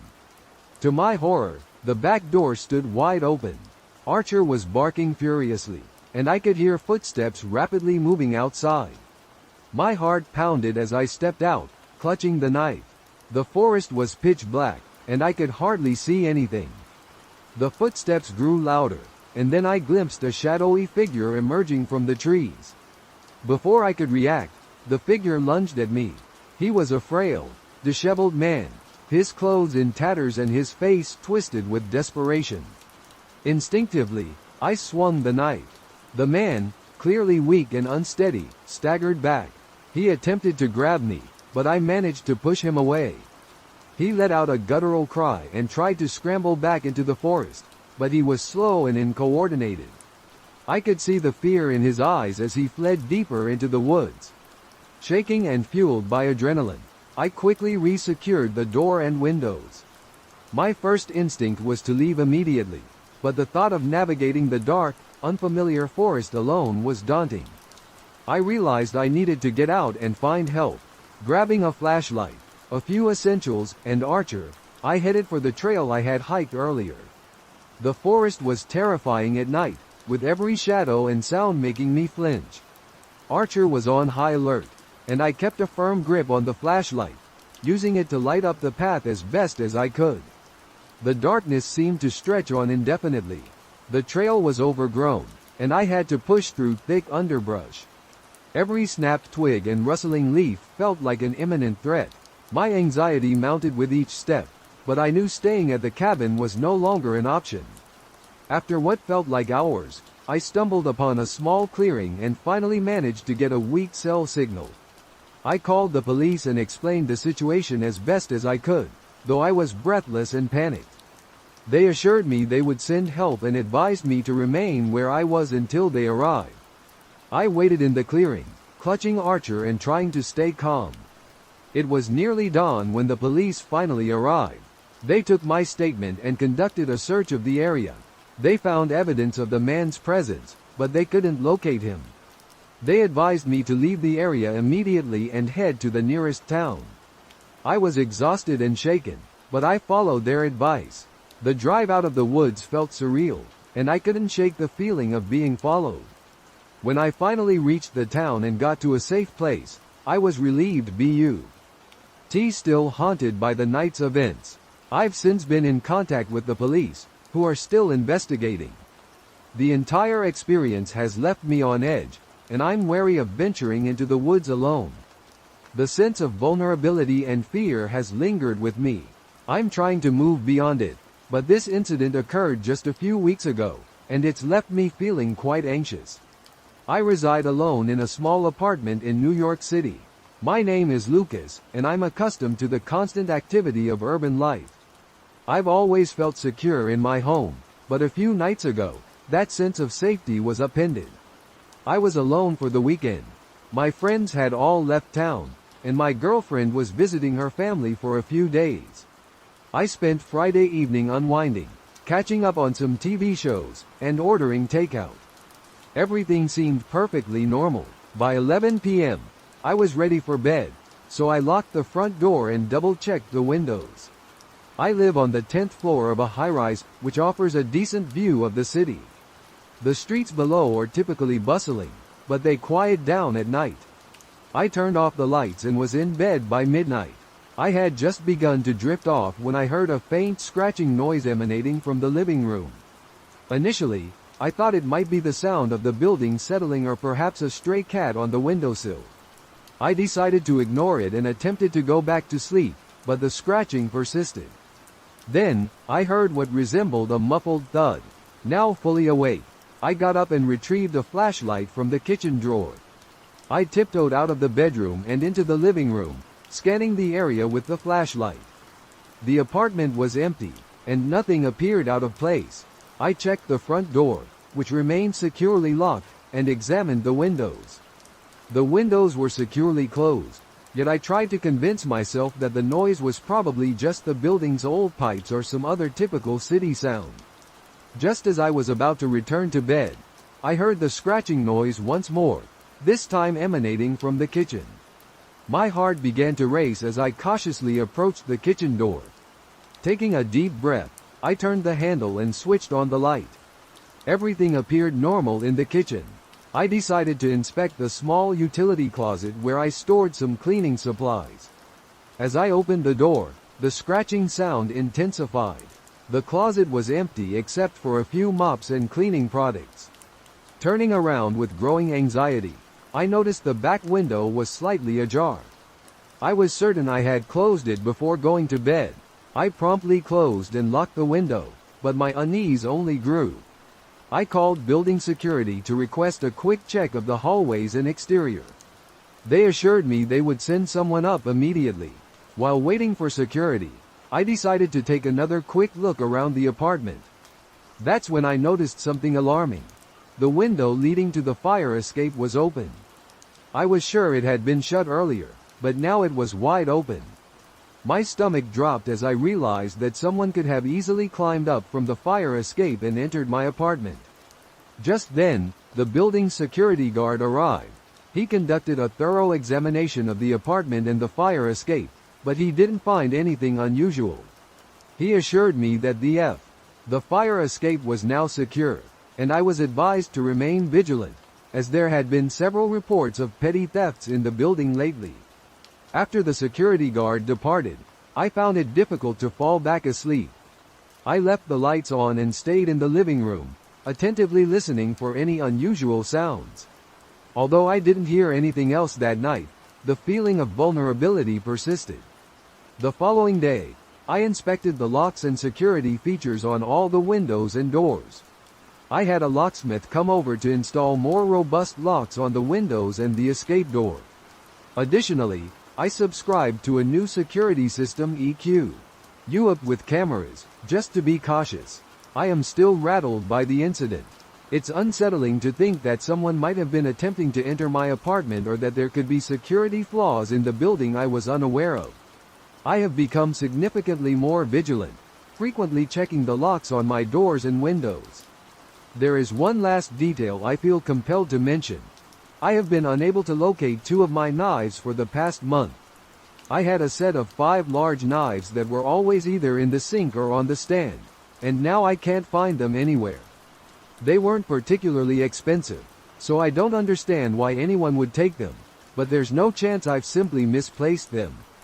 This is a continuation of the story I sent to Mr. Chilling last week about the unsettling night I experienced while home alone with my dog, Charlie. I wish I could say it was merely a product of my imagination, but it turns out there was something far more sinister occurring. I'm sharing this because I needed to make sense of everything and warn others. After that night, I remained on edge, becoming particularly cautious about locking doors and windows. To ensure safety, I decided to have a security system installed. The following Monday, a technician arrived to set it up. As he was fitting the cameras and sensors, I mentioned the peculiar noises and Charlie's unusual behavior. He listened intently and reassured me that installing a security system was a wise decision. A few days later, I received a notification on my phone from the security system app. It was a motion alert from a hallway camera. While at work, I quickly opened the app to view the live feed. What I saw nearly caused me to drop my phone. A figure clad in dark clothing moving through my living room. They were attempting to be inconspicuous, but the camera captured every step they took. I immediately phoned the police, frantically explaining the situation in an effort to convey the urgency.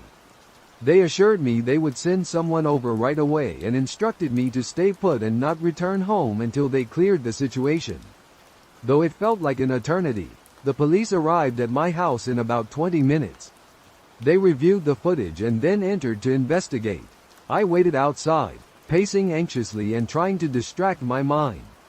When the officers returned, they had some disturbing news. The intruder had indeed been inside, having accessed several rooms, including the kitchen. Chen looked around the living room where a few items had been rearranged. It was perplexing that nothing of importance seemed to be missing.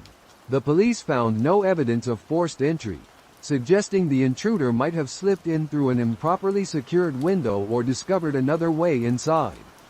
Officers gathered fingerprints and took an exhaustive and detailed statement from me. They also inspected the entire house for any potential security lapses or overlooked clues. The police advised me to meticulously review the security footage to identify anything that might aid in apprehending the culprit. The video revealed the intruder moving through the house, but their face was hidden by a hood and mask. They appeared methodical, examining various rooms as if searching for something specific.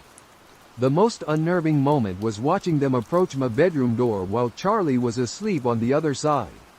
Luckily, they did not enter the bedroom, but their proximity to where I was sleeping sent shivers down my spine. In the following days, the police had no new leads. Their investigation continued, but there were no further updates. I installed additional security measures, including improved locks and motion sensor lights around the property. I've also ensured regular communication with the police to stay informed of any new developments. Charlie and I are still adapting to this new reality. The sense of security I once felt in my home has vanished. Aware of our environment, I strive to remain as alert as possible, and Charlie appears more anxious than before, likely picking up on the lingering tension. If there's one lesson I've absorbed, it's the critical value of security and vigilance. While I am thankful for the security system and the swift police response, I can't shake the unease of knowing someone entered my home without my consent. If anyone has been through a similar experience or has advice on staying safe after a break-in, I would be grateful to hear from you. This incident occurred just last week, and I've felt uneasy since then. I'm sharing this here because I can't rid myself of the fear and dread that night instilled in me. My name is Sarah, and I live alone with my dog, Charlie. He's a large, amiable Labrador who is usually my constant companion. Last Friday night, I was home alone, winding down after a long day. I spent the evening watching TV and reading a book, and around 9 p.m., I decided to turn in early. Charlie and I headed to bed, and he curled up beside me as he usually does. Everything seemed normal until about 11 p.m., when Charlie suddenly began growling. It was a low, angry growl that grew louder and more intense. I tried to soothe him, but he wouldn't stop. He was fixated on the door leading to the hallway. I got up to investigate, but everything appeared quiet. I assumed Charlie was merely being protective, so I attempted to comfort him and returned to bed. I concluded it was probably just some unexpected noise outside had jolted him, yet Charlie remained unsettled, persistently pacing around the room and occasionally emitting low growls. Around midnight, a faint sound made me freeze. It resembled someone moving about inside the house. I tried persuading myself that it was merely the house settling or perhaps the wind, but then Charlie's growls escalated into barks. I could hear him clawing at the door, desperate to get out. I seized a flashlight and stepped into the hallway. The house was silent once more, but my sense of unease intensified. I checked both the front and back doors to ensure they were securely locked. Everything appeared intact. I then gazed through the windows, but nothing unusual was visible outside, only the enveloping darkness of the night. Back in my bedroom, Charlie was now whining and pawing at the door. I let him out and trailed behind him, trying to discern what was amiss. As we moved through the house, I noticed a few minor things that seemed out of place: a chair that had been shifted in the kitchen and a picture frame that had fallen off the wall. It didn't make sense, but I attempted to convince myself it was just my imagination. Charlie led me to the living room, where he began sniffing around the couch and growling once more. The room was shrouded in darkness, with the only illumination coming from the flashlight in my hand. I scanned the room, but nothing was immediately apparent. The sensation of being watched was overwhelming, making my skin crawl. I decided to remain in the living room with Charlie. I turned on all the lights and settled onto the couch, trying to maintain my composure. Charlie eventually curled up next to me, but he kept his gaze fixed on the door with unwavering attention. The rest of the night was filled with tension. I couldn't shake the feeling that something was amiss. Every creak or shift within the house made me startled. Eventually, the unsettling noises and Charlie's unease faded, allowing me to catch a few hours of uneasy sleep on the couch with Charlie by my side. When morning arrived, I inspected the house once more. Everything seemed to be in order. No signs of forced entry or anything out of place. I tried to rationalize it as a combination of a bad night and Charlie's heightened senses, yet the fact that things had been moved and that lingering sense of unease stayed with me. Charlie's behavior was completely uncharacteristic, and I can't quite pinpoint why he was so disturbed. I'm still on edge, and I double-check the locks and windows every night. This incident occurred just a few days ago, and I can't stop dwelling on it. I'm sharing this because I need to express what happened. My name is Emily, and my older brother Matt and I were home alone last Friday night. Our parents had gone out for dinner and a movie, and since Matt was visiting for a few days, we decided to make the most of the quiet house. It was around 7 p.m. when they left, and we were both thrilled to have some time to ourselves. We decided to order pizza and watch movies, something we hadn't done together in a while. We set up in the living room with blankets and snacks, simply enjoying the tranquility. The night began on a note of relaxation. We watched a couple of action films, joked around, and indulged in far too much pizza. Around 10 p.m., we heard an odd noise coming from the kitchen. It resembled the sound of something metallic hitting the floor. We exchanged puzzled glances, and Matt went to investigate. He returned a minute later, reporting that he hadn't found anything and speculated it was probably just a pan that had slipped from its hook. We laughed it off and resumed our movie marathon, but the earlier noise lingered in my mind. A sense of being observed crept in, but I dismissed it as mere paranoia. As the night progressed, the ambience in the house started to change, becoming nearly stifling. The air felt denser, and the typical creaks of the old house seemed louder. By 11 p.m., Matt was feeling sleepy and decided to retire for the night. I stayed up to finish watching the movie. It was around midnight when the TV abruptly went black. Initially, I thought it was a power failure, but then I noticed that all the lights in the house flickered and went out. I grabbed my phone to use its flashlight and headed to check the fuse box. Oddly, the fuse box appeared to be in perfect working order, with no indication of any issue. As I made my way back to the living room, I heard the front door creak open. I froze. Our front door is always kept locked, and my parents had repeatedly reminded me to ensure it remained secured when they were not home. My heart raced as I cautiously approached the door. When I reached it, I saw that it was slightly ajar, but there was no one outside. I pulled the door shut and walked away. I checked the back door to ensure everything was secure before returning to the living room. I attempted to call Matt to see if he was awake, but he didn't pick up. I assumed he was asleep and ignoring my calls. I decided to ring my parents, but my phone unexpectedly shut down. It was strange because it had been fully charged earlier. With no means to reach anyone, I opted to wait in the living room. I tried to remain calm, but every minor noise startled me, and the silence was disconcerting. I sat there for what seemed like endless hours until I heard footsteps coming from upstairs. My heart began to race once more. I was aware that Matt was in bed, but these footsteps sounded heavier, as if they belonged to someone else. Grabbing a flashlight, I headed upstairs, feeling each step as if it might be my last. The house felt colder, and the shadows appeared to stretch ominously in every direction. When I reached Matt's room, I found him fast asleep, completely oblivious to the commotion downstairs. I shook him awake and explained about the door and the noises. Though he seemed groggy, he agreed to help me check the house. We methodically went through each room, searching for anything out of the ordinary, but found nothing unusual. Despite this, a sense of dread lingered. We locked all the doors and decided to remain in Matt's room until our parents returned home. We set up a makeshift bed on the floor and tried to sleep, but neither of us could rest much. When my parents finally arrived at 1 a.m., they were perplexed as to why the house was so dark. We recounted everything that had happened. Once they thoroughly inspected the house, they found nothing amiss and tried to reassure us that it was likely just a series of coincidences.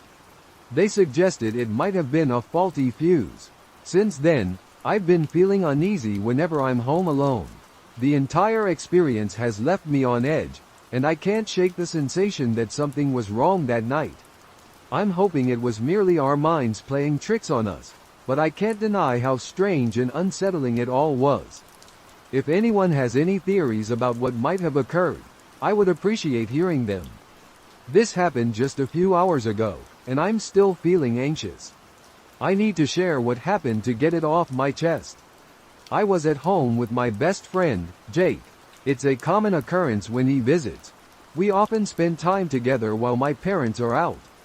Usually, we head to the woods behind my house for some lighthearted fun, but tonight things took an unexpected turn. It was around 4:30 p.m. when we decided to go out. The sun was still up, but the clouds were thick, and the air had a chill to it. We walked down the familiar path from my house to the woods. The leaves rustled beneath our feet, and the scent of pine filled the air as we made our way. We joked around and talked about school. The path, usually easy to navigate, felt different today, almost as if the woods were somehow denser, as if they were closing in on us. We reached the edge of the forest and pushed through the underbrush. We had a routine. We'd find some rocks and throw them into the... While we were having fun snapping twigs and branches, everything appeared ordinary until we ventured further into the forest. The sky darkened more swiftly than usual, and the trees seemed to grow taller and denser, casting more shadows and blocking out much of the light. About 15 minutes into our trek, we heard an unusual sound, a peculiar scratching noise emanating from behind us. We halted and surveyed our surroundings, but nothing was there. We dismissed it as likely being some animal and continued, though a sense of unease began to settle in. As we pushed deeper, the familiar sounds of birds and small animals seemed to disappear, leaving an eerie silence. The only sound was the rustling of leaves beneath our feet. Both Jake and I noticed this strange quietness, but neither of us mentioned it aloud. We simply kept moving, trying to shake off the discomfort that had crept in. Eventually, we stumbled upon something unexpected. A worn-out Barbie doll lying face down in the soil. Its clothes were faded and torn, and one arm was missing. It appeared as though it had been there for years. We exchanged nervous glances and tried to laugh it off as we continued on our way. Our plan was to go further into the woods than we had ever dared before. We intended to explore a bit more before heading back. As we delved deeper, we discovered the remnants of what seemed to be an improvised campsite. There were charred logs and a few pieces of broken furniture strewn about. It felt odd and slightly unsettling, yet we decided to keep going. After walking for some time, we arrived at a familiar spot, a bridge made from a fallen log that spanned a narrow river. It was the furthest point I had ever reached. Before tonight, I had ventured into the woods many times, but this evening, everything seemed eerily different. As we approached the bridge, a small, white object caught our attention. To our surprise, it was a deer skull, immaculately clean and strangely out of place. The sight sent a chill down our spines. Positioned in the center of the bridge, it appeared to have been placed there with intent. Jake suggested we should turn back, but I was eager to continue, thinking we were nearly at the end of our adventure. Across the river stood a prominent hill crowned by a small, seemingly abandoned house. Its windows were shattered, and the roof was riddled with holes. As we gazed at the forlorn structure, a loud "cree-ack" echoed from that direction. The unsettling sound seemed to emanate from somewhere inside the house or perhaps nearby. We both stood paralyzed by the sharp, disquieting noise, and then Jake whispered that he thought he saw a shadow move within the house. It was at that moment we both agreed it was time to leave. We sprinted as fast as we could toward the edge of the woods, my heart pounding in my chest, with Jake's heavy breathing audible behind me. Suddenly, I heard him scream. I halted to check on him, and he explained that he heard footsteps beside him, as if someone was walking alongside him, but when he turned, there was no one there. We finally reached the road and dashed back to my house. As we neared, we noticed the garage door was ajar. We were unsure if we had left it that way or if something else was amiss. We rushed inside, secured all the locks, and thoroughly checked the entire house. I turned on the setting the alarm. I meticulously ensured that all the windows and doors were securely locked. It's been nearly 2 hours since we arrived home, and we're still feeling uneasy. My mind keeps drifting back to the deer skull and the unsettling noises emanating from the house perched on the hill. I hope this is merely a bizarre memory, but the lingering fear from tonight is difficult to dispel. If anyone has any insight into what might have caused that eerie sensation or those sounds, please share your thoughts. I sincerely hope we never have to return there again. To grasp my story, it's essential to understand a bit about the trespassing laws in our country. We don't have any. As long as you're respectful and non-destructive, you're free to traverse any hills and, in my case, camp on any beach of your choice, provided you leave the area as you found it. I adored camping as a child. Our family would embark on camping trips multiple times a year with a sizable group of my parents' friends and their children. On average, there were about 10 of us at once, which posed a bit of a logistical challenge since we always ventured to this particularly remote beach on the coast. In fact, we weren't the only ones. There were always yachts gently swaying just off the shore with people aboard, and other campers dotted along the beach. Most of them had kids or teenagers, so it wasn't a wild party scene. Rather, it was an informal family retreat. There was even a small building with toilets and showers installed nearby, despite being in the middle of nowhere. I suppose the local council must have sorted it out after growing tired of people relieving themselves behind bushes. In the dense foliage, we embarked on a journey during the spring of 2011. I recall this period distinctly because I had adopted my dog the previous winter, in 2010, after selecting her in November. I brought her home from the shelter as a birthday present to myself, having covered her adoption cost. She will become quite significant to the story later on, so let me introduce you to Parmesan. Parmesan came into my life as a 6-month-old puppy who had been rescued from a dogfighting situation. We aren't completely certain of her breed, but I suspect she might be a mix of Lurcher and Staffordshire Terrier. She is an exceptionally gentle dog with people and most other dogs, but you absolutely should not provoke her. By the time of our camping trip, I had owned Parmesan for several months. She had never joined us on a camping excursion before, but in my family, it's customary for dogs to accompany us on such adventures. So, we all piled into the car, and she came along. Unusually, none of our family friends could join us on this trip, so it was just me, my sister, my dad, and my mom. I didn't mind, as I wasn't particularly close to the other kids. I preferred playing with my dog, and I still had my sister for company. The drive took nearly 6 hours, and since we departed a bit later than usual, although I cannot recall the exact reason, we arrived at Sue.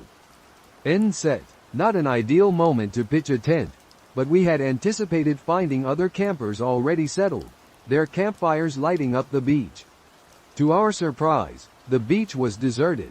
Despite this, my parents began unloading our gear and attempting to set up the tent. They asked us to retrieve some of the lighter bags from the trunk of the car while they sat, illuminating the area with a flashlight. Dark out here, and I had to squint through the shadowy surroundings. I rolled down the car window to let some air in for Parmesan before stepping outside. It was unusually warm for that season, and I wanted to ensure she was comfortable. I always kept an eye on my furry little companion, especially as we bumbled around in the dark on a secluded beach that felt eerily deserted. The solitary road leading to this beach was circular, complete with a bridge spanning over the water, allowing you to loop around the area if you wished. My focus was not on the road. Instead, I was complaining about how tired I was, as children often do. My mom, however, was attentive. After my dad spent about 15 minutes struggling to secure the tent in the sand, she asked him if he had noticed the car that had been circling the area. It had passed by several times. My dad, being his usual laid-back self, shrugged off her concerns. I'm not sure if he even responded, but within a few more minutes, a car pulled up beside ours on the road, and someone stepped out. The distance from the cars to where we were was roughly 15 or 20 feet, and the only illumination came from our flashlights. We hadn't anticipated encountering anyone else in such a remote spot. My mom speculated that it might be security, though the idea of a random beach having security seemed odd. She probably meant it was someone from the Wildlife Trust, as they occasionally visited to carry out their duties. The man approaching us walked with an unsteady gait, likely intoxicated or under the influence, judging by his stagger. There was no chance he was sober. A junkie. Not an uncommon sight, but still unsettling given the circumstances.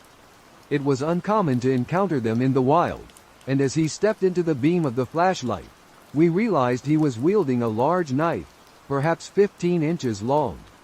Although I was quite young at the time, so my perception of size might have been inaccurate. Despite my feelings towards my father, I must give him credit for his swift reaction. As soon as he noticed the man, he got up immediately, clutching the camping mallet and positioning us behind him protectively. The man began shouting frantically, telling us we couldn't camp there and that he was just informing us. Initially, my dad attempted to be somewhat amiable, assuring the man that we would leave, but this approach was ineffective. The man continued to advance towards us, prompting my father to raise his voice in return, while the stranger persisted in yelling back. My sister and I were in tears, and I vividly remember trembling with fear, as anyone in that predicament would have been. It truly appeared as if the man and my father were on the brink of a physical confrontation, and to be honest, I doubted my father's chances. Although it's grim to contemplate, I am utterly convinced that the man might have killed my dad, and possibly us as well, once he was done. I don't believe my mother would have had the presence of mind to flee with us. I love her, but she has always prioritized her relationship with my dad over us. However, that's not how events unfolded. Out of the darkness, like a wolf ready to pounce on its prey, came an unexpected savior, startling us all, especially the man with the knife. In that instant, Parmesan became the apex predator, her large canines symbolizing the raw power of nature. She bit him fiercely on the arm, tearing through his jacket and lacerating the skin beneath. He dropped the knife, as it had been in the arm she had seized. He kicked her in, then punched her, eventually managing to free himself from her grasp. Quickly, he snatched the knife from the sand and dashed back to his car, speeding away. Parmesan didn't pursue him. She stayed with us, her fur stained with blood. As swiftly as possible, we gathered our belongings and piled back into the car, all visibly shaken by the ordeal. I checked Perry over. She was unharmed, but the car's window was more open than I remembered leaving it. We surmised that when the shouting began, she must have placed a paw on the gap I had left for her. It was an old car with manual windows, not the modern electric kind, so we figured she might have managed to nudge it down enough with her paw to squeeze through. This wasn't the end of our story. We were all quite terrified, and with a dog in tow, booking a hotel for the night wasn't an option.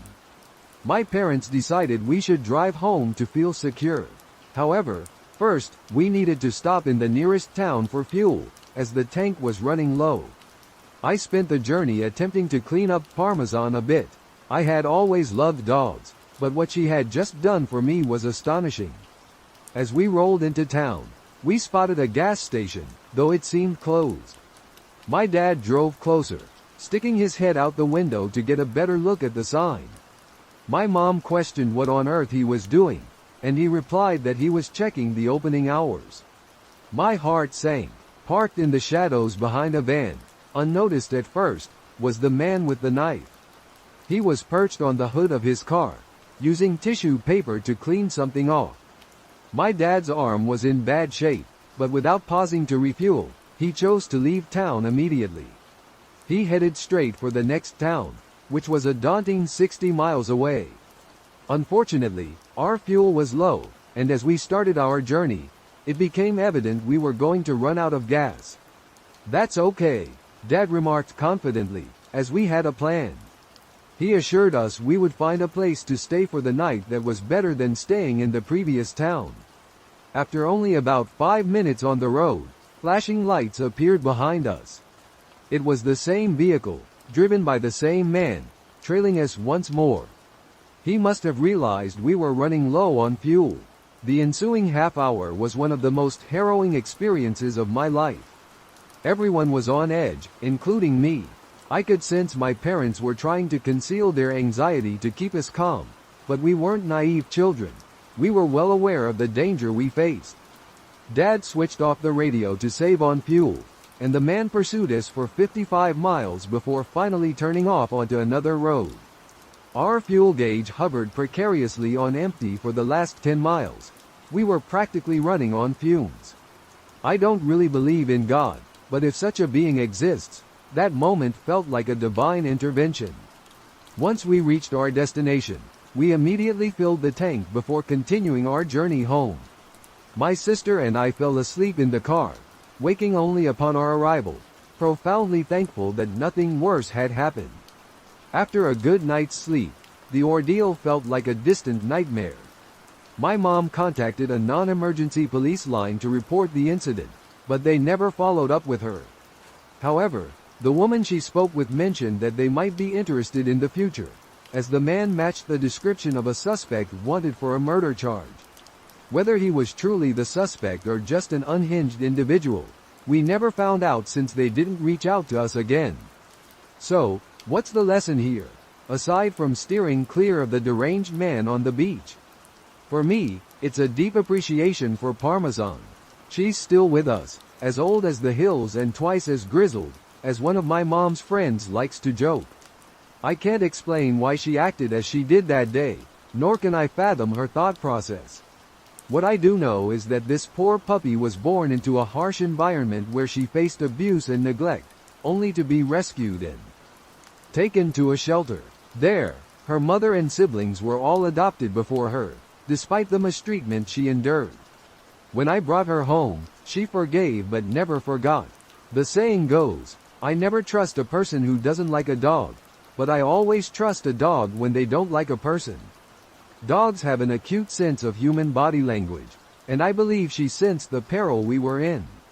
I paid $78 for Parmesan's adoption fee, which was a considerable amount for a kid. It sends shivers down my spine to think that if I hadn't been so determined to have a dog, I might have met a deadly fate. I would like to emphasize that while this story might sound like the plot of a 1980s horror movie, it is genuine.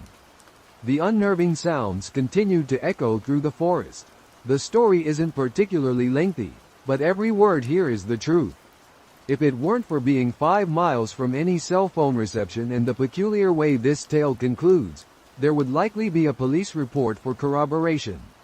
My friend and I attempt to go camping twice a month now that I own a reliable vehicle capable of transporting us to some of the more secluded regions in our state.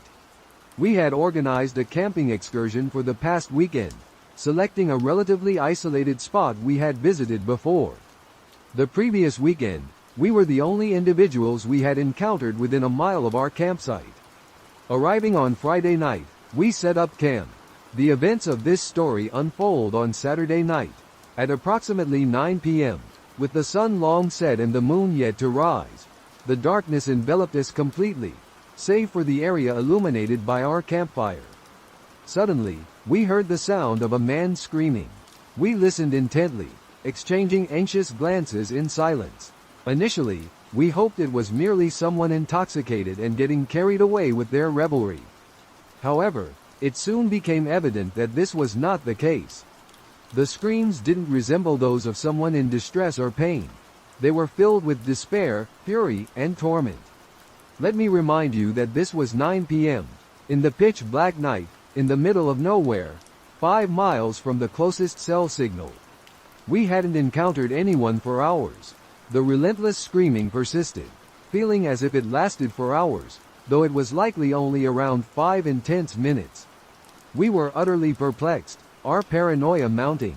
We gathered anything that could be used as a makeshift weapon and attempted to devise plausible explanations for the screams, all the while keeping our gaze fixed on the forest around us. About 10 to 15 minutes of fear-induced paranoia had passed when I nearly tumbled out of my seat. I watched as a flashlight and lanterns slowly made their way into our camp.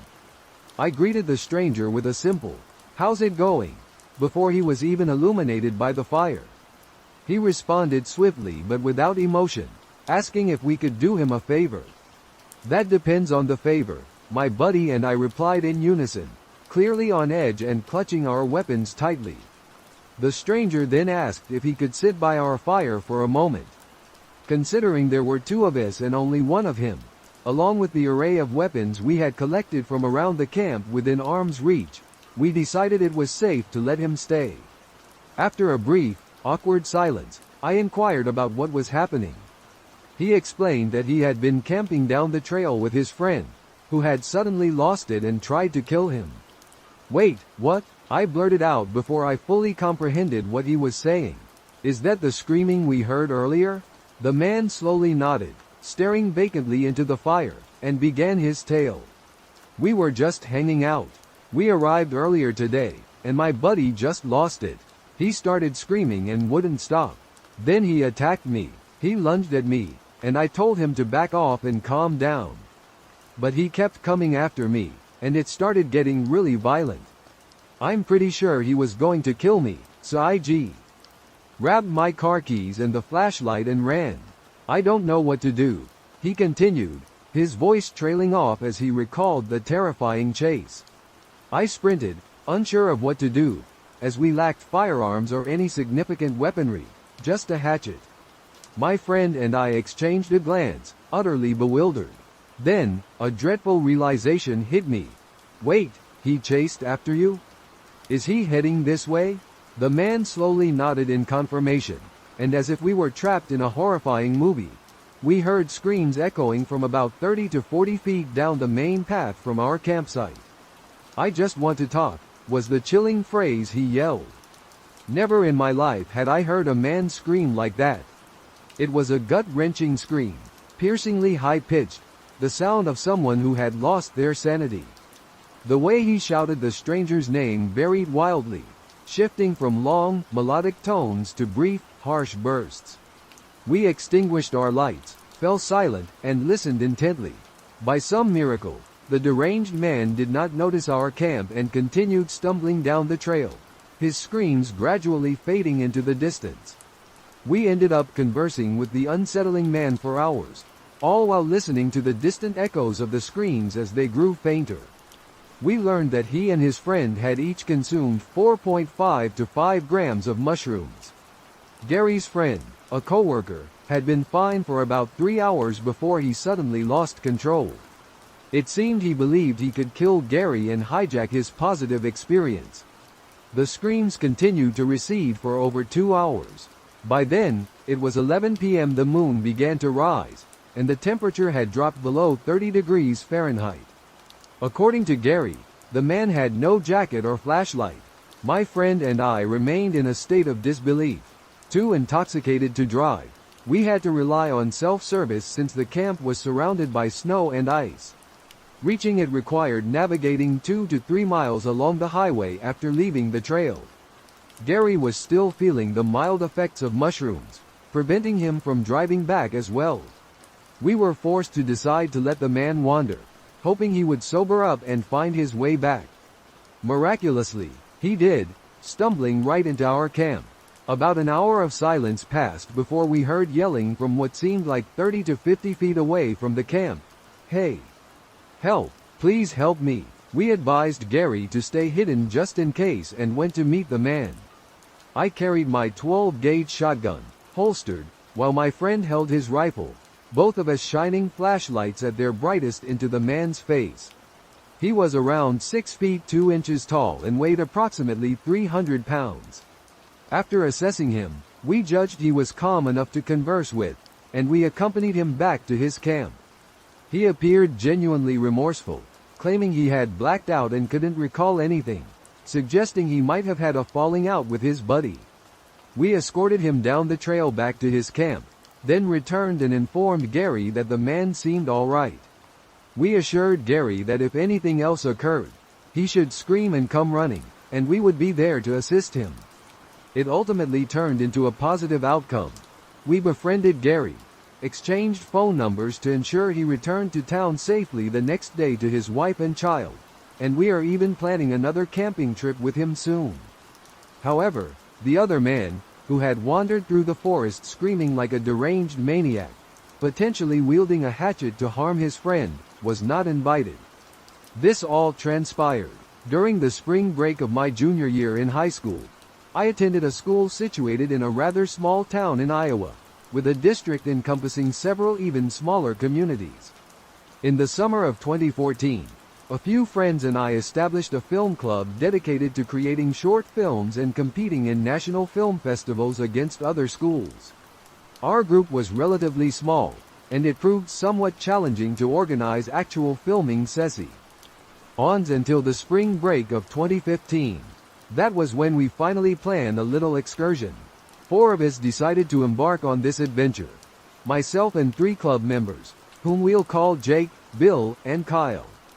We chose to go camping at Mossy Glen Hollow, a state park in northeastern Iowa reputed to be haunted.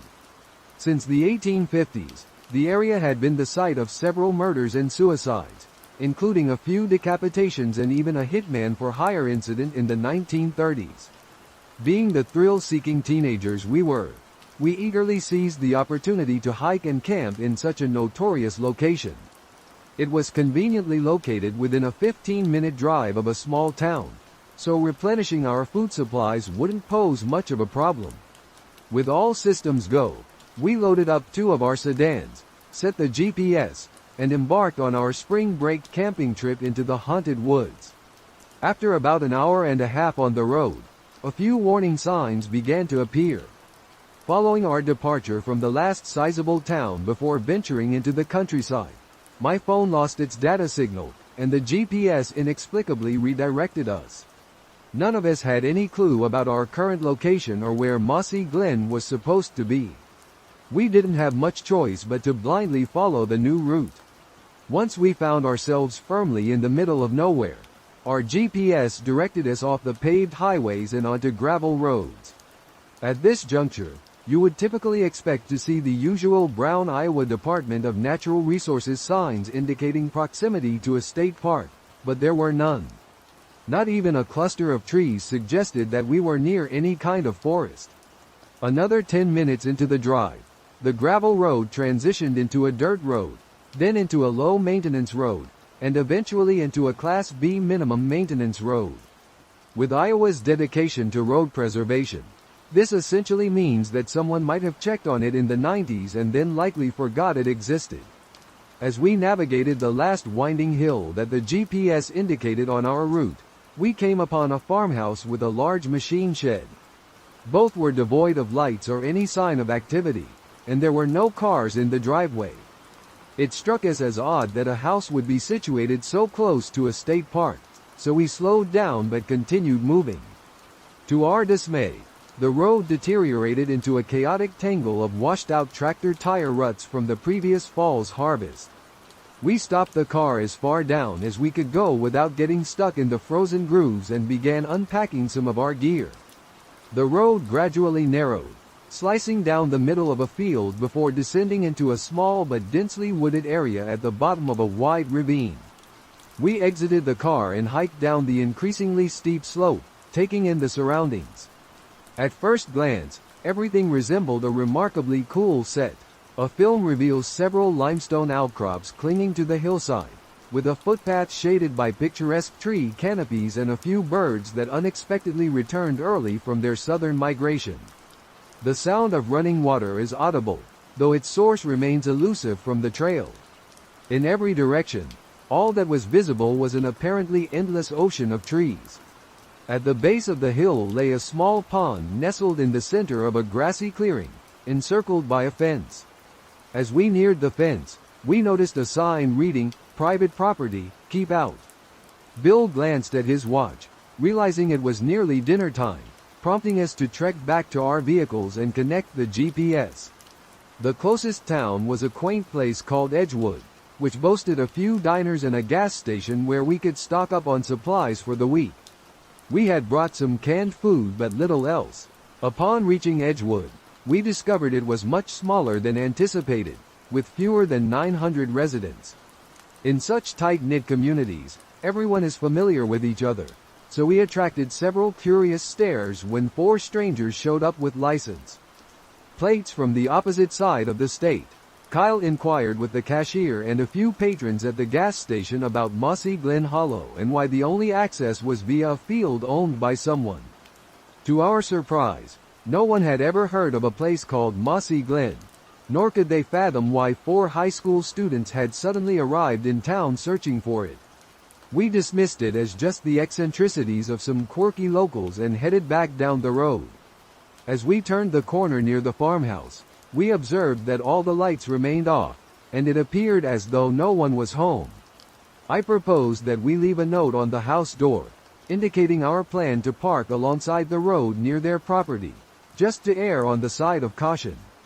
It was getting late, and being so deep in the countryside, one wouldn't be surprised to encounter a shotgun if the homeowners discovered our vehicles.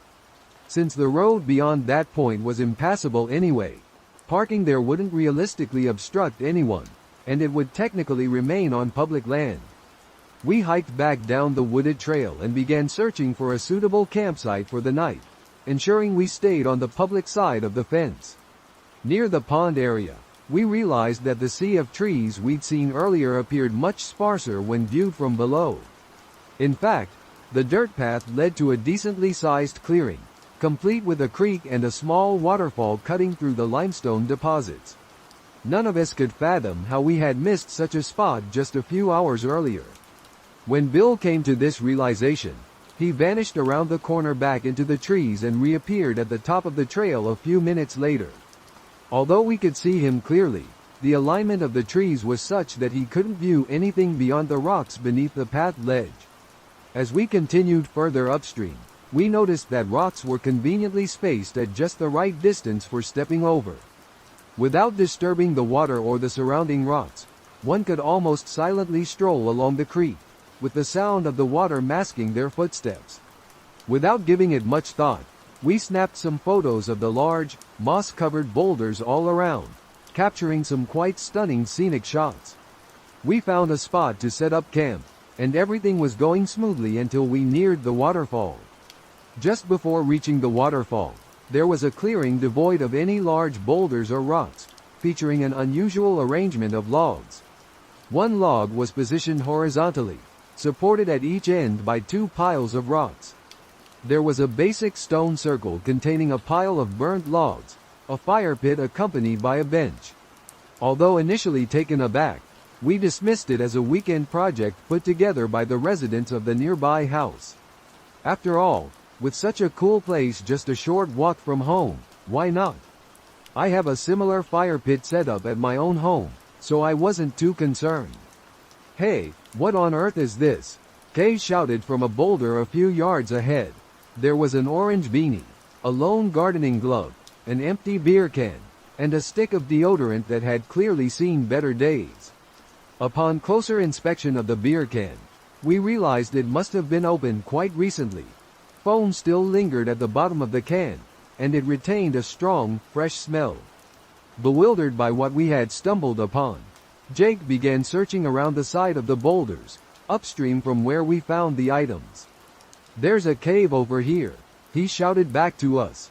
Later, he explained that the cave was large enough to comfortably accommodate a person inside. He was unsettled by the sight of some red fabric inside the bag. Before he could examine it further, Kyle called all three of us back to him with a pressing urgency in his voice. He spoke in hushed tones, gesturing that we should not respond loudly. "Shampoo," he whispered, pointing insistently at his feet. Sure enough, in the mud and leaves, lay a blue bottle of SWA shampoo, rig. Tea beside the creek. At this point, we were thoroughly unnerved and ready to abandon our little adventure. Bill, however, remained convinced that this was merely junk left behind by the house's occupants after a weekend of excessive partying. Yet, something didn't sit right with me. There was a crucial detail I had omitted until now. The previous day, this area of Iowa had been hit with heavy rain, which contributed to the muddy conditions on the road and trail. The combination of wind and rain should have left the items on the rocks showing signs of being wet or possibly even displaced entirely. Moreover, the air was quite cold, as it always is around this time of year, never rising above the mid-40s all week. Then it all started to make sense to me. Whoever drank the beer and left the shampoo, hat, glove, and deodorant must have done so earlier that morning. The fire pit bore fresh char marks on the rocks, and the wood hadn't been wet for some time, indicating that it had been lit as recently as last night, at the earliest. The small cave would have provided sufficient shelter from the rain, keeping it dry despite the freezing temperatures throughout the day. Whoever was there must have been. Using shampoo out here suggested that there was hardly any other option available, unless, of course, the homeowners themselves were involved. If that were the case, they must have been truly determined to brave the icy waters of the shallow rocky creek instead of choosing the warmth of their homes. However, if it wasn't them, then it was highly probable that we were not alone. Whoever left these items behind did so in a hurry. If they had been here just a few hours ago, they could have easily spotted us on the trail's cliff long before we realized they were down here. Reflecting on the arrangement of stones in the stream, it occurred to me that they might have been departing from their camp just as we were arriving on the dirt trail. As I absorbed this information, I began to survey my surroundings. I noticed that the small clearing was encircled by dense trees on the trail side, several clusters of massive boulders on the pond side, and limestone cliffs enclosing the rest. Thanks to the natural cover provided by the trees, rocks, and cliffs, one could light a fire in the pit at night without anyone nearby ever detecting it. By wearing brown or green, it would be easy to observe the camp from above while remaining camouflaged among the trees. Upon realizing all of this, something else, more ominous, dawned on me. The birds and small creatures we had heard earlier were now silent. Apart from the gentle murmur of the creek, the entire area was eerily quiet. As I began to explain this unsettling silence to the group, I could see the understanding dawning on their faces as well. Jake started to make his way back to the small cave when a noise rustling up on the limestone ridge caught our attention.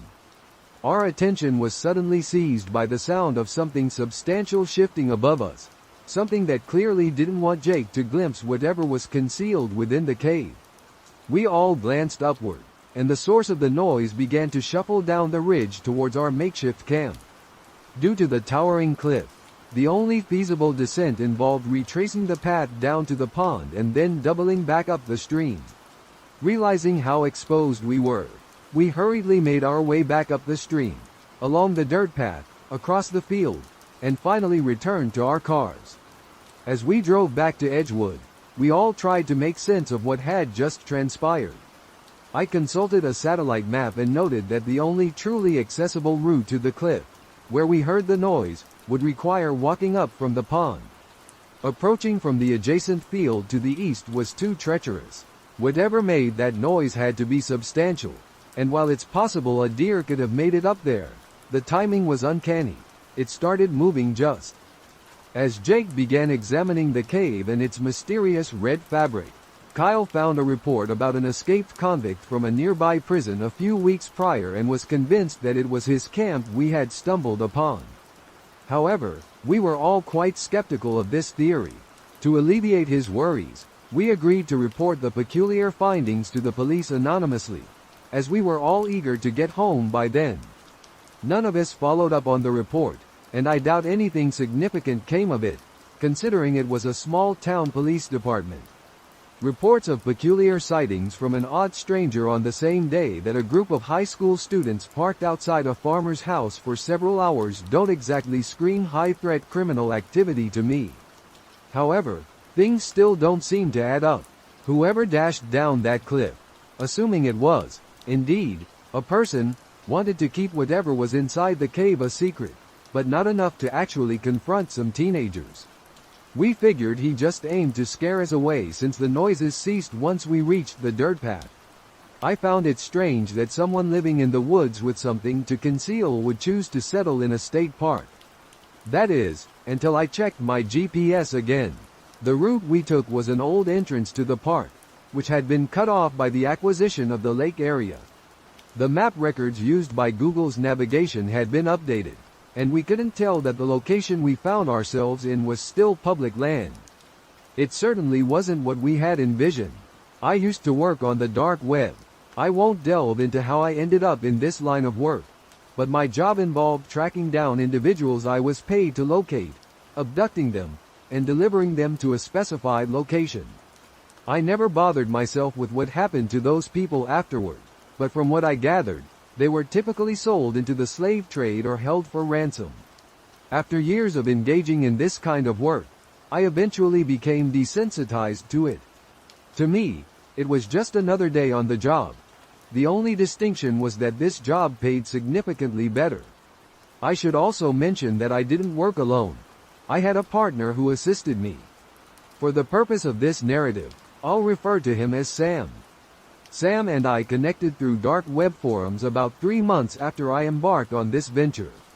He was considerably more experienced than I was in the art of abducting individuals via the dark web, having engaged in it for several years.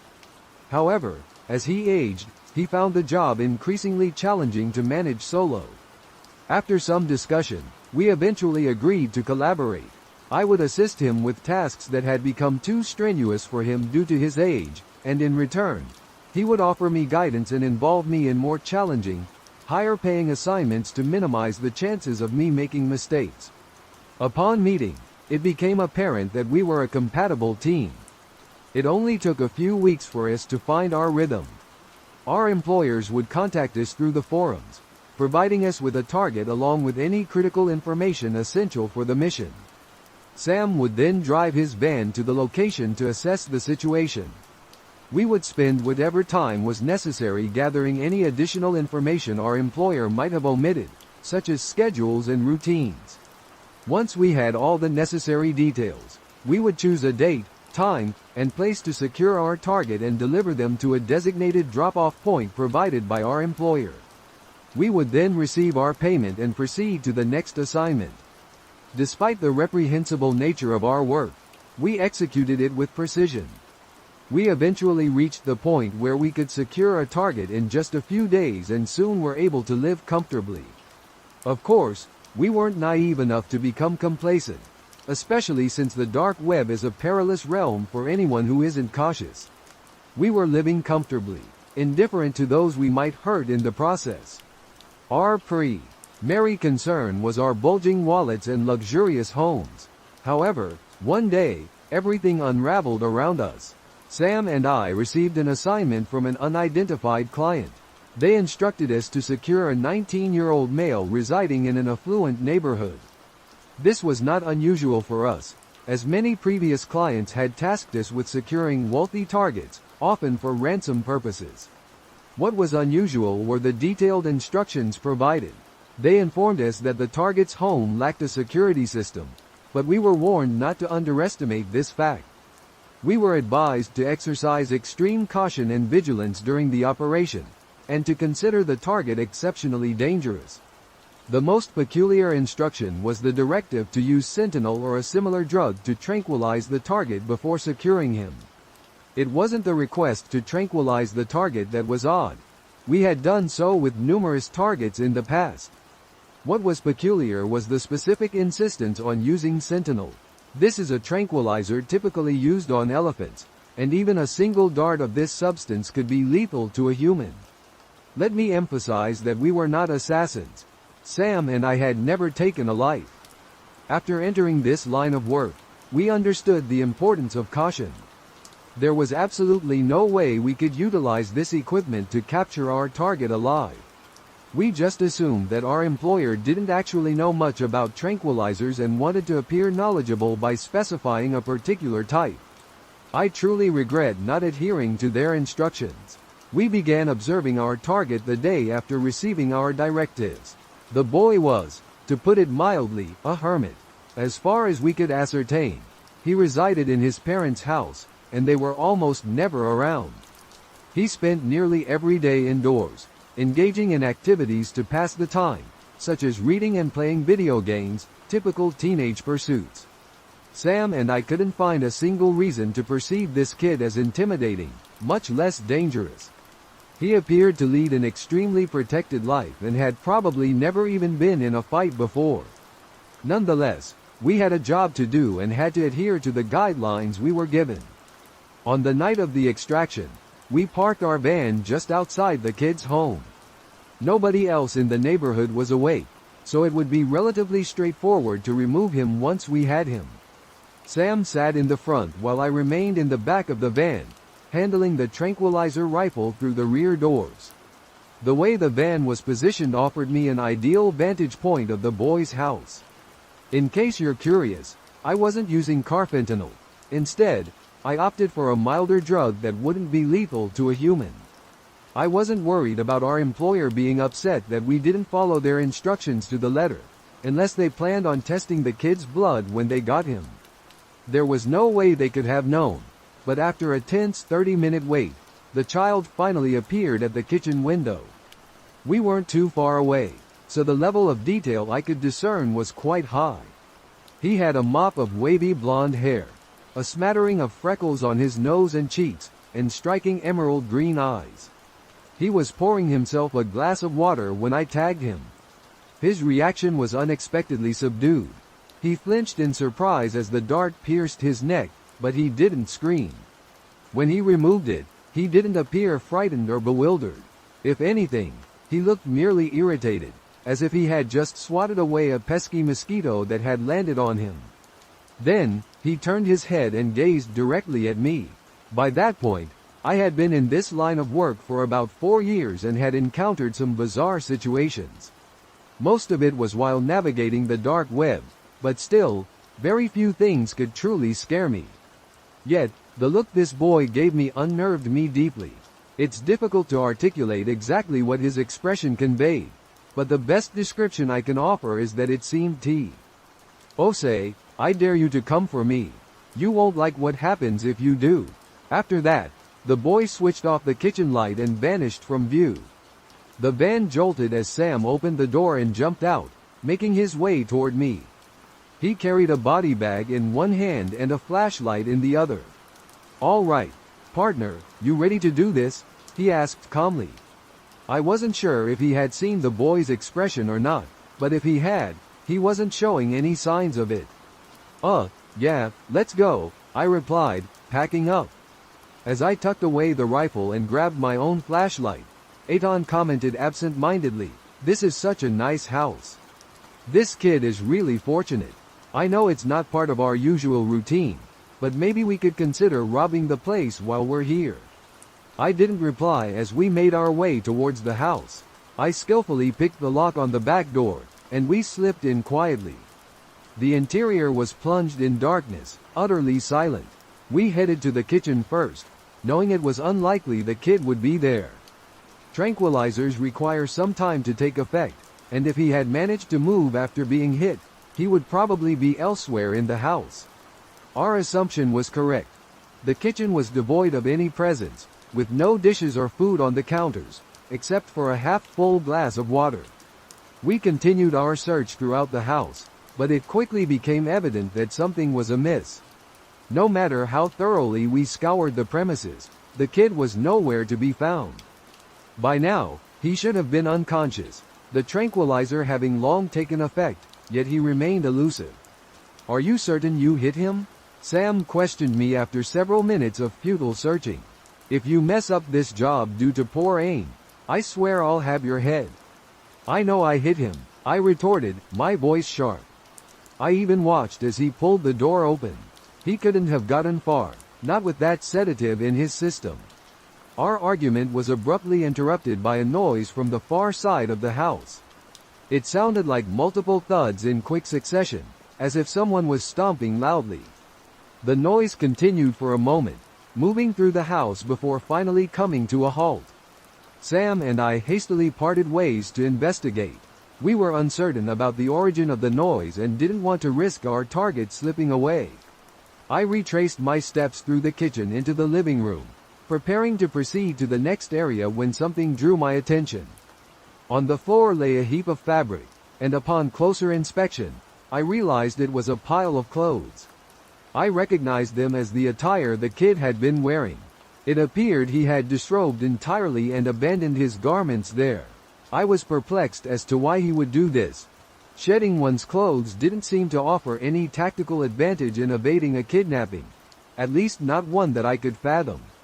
Removing shoes might quieten footsteps, but stripping completely seemed unnecessary.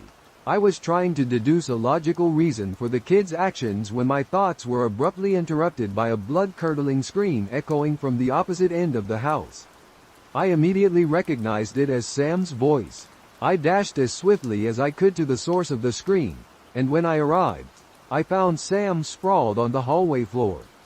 From my vantage point, I could only see his upper torso, arms, and head. He was desperately clinging to the wall while something in the hallway, obscured from my view, was fiercely gripping his legs. Whatever it was powerful and intent on dragging Sam away. I lunged forward, frantically trying to assist my partner in breaking free. I hadn't even covered half the distance before Sam lost his grip and was pulled out of sight. He was screaming and crying. He was pleading with me to rescue him. As I rounded the corner, whatever had seized him was dragging him through the basement door. I caught a glimpse of Sam for just an instant before he was pulled down the stairs to the basement. I sprinted to the door, flipping the light switch on, but nothing happened. Someone had cut off power to the house. I was torn between hoping that this entity was solitary and wishing it wasn't. If it was alone, it meant we wouldn't have to contend with anyone or anything else, but it would also imply it was clever enough to disable the electricity to gain an advantage. My thoughts were abruptly interrupted by the realization that Sam had stopped screaming.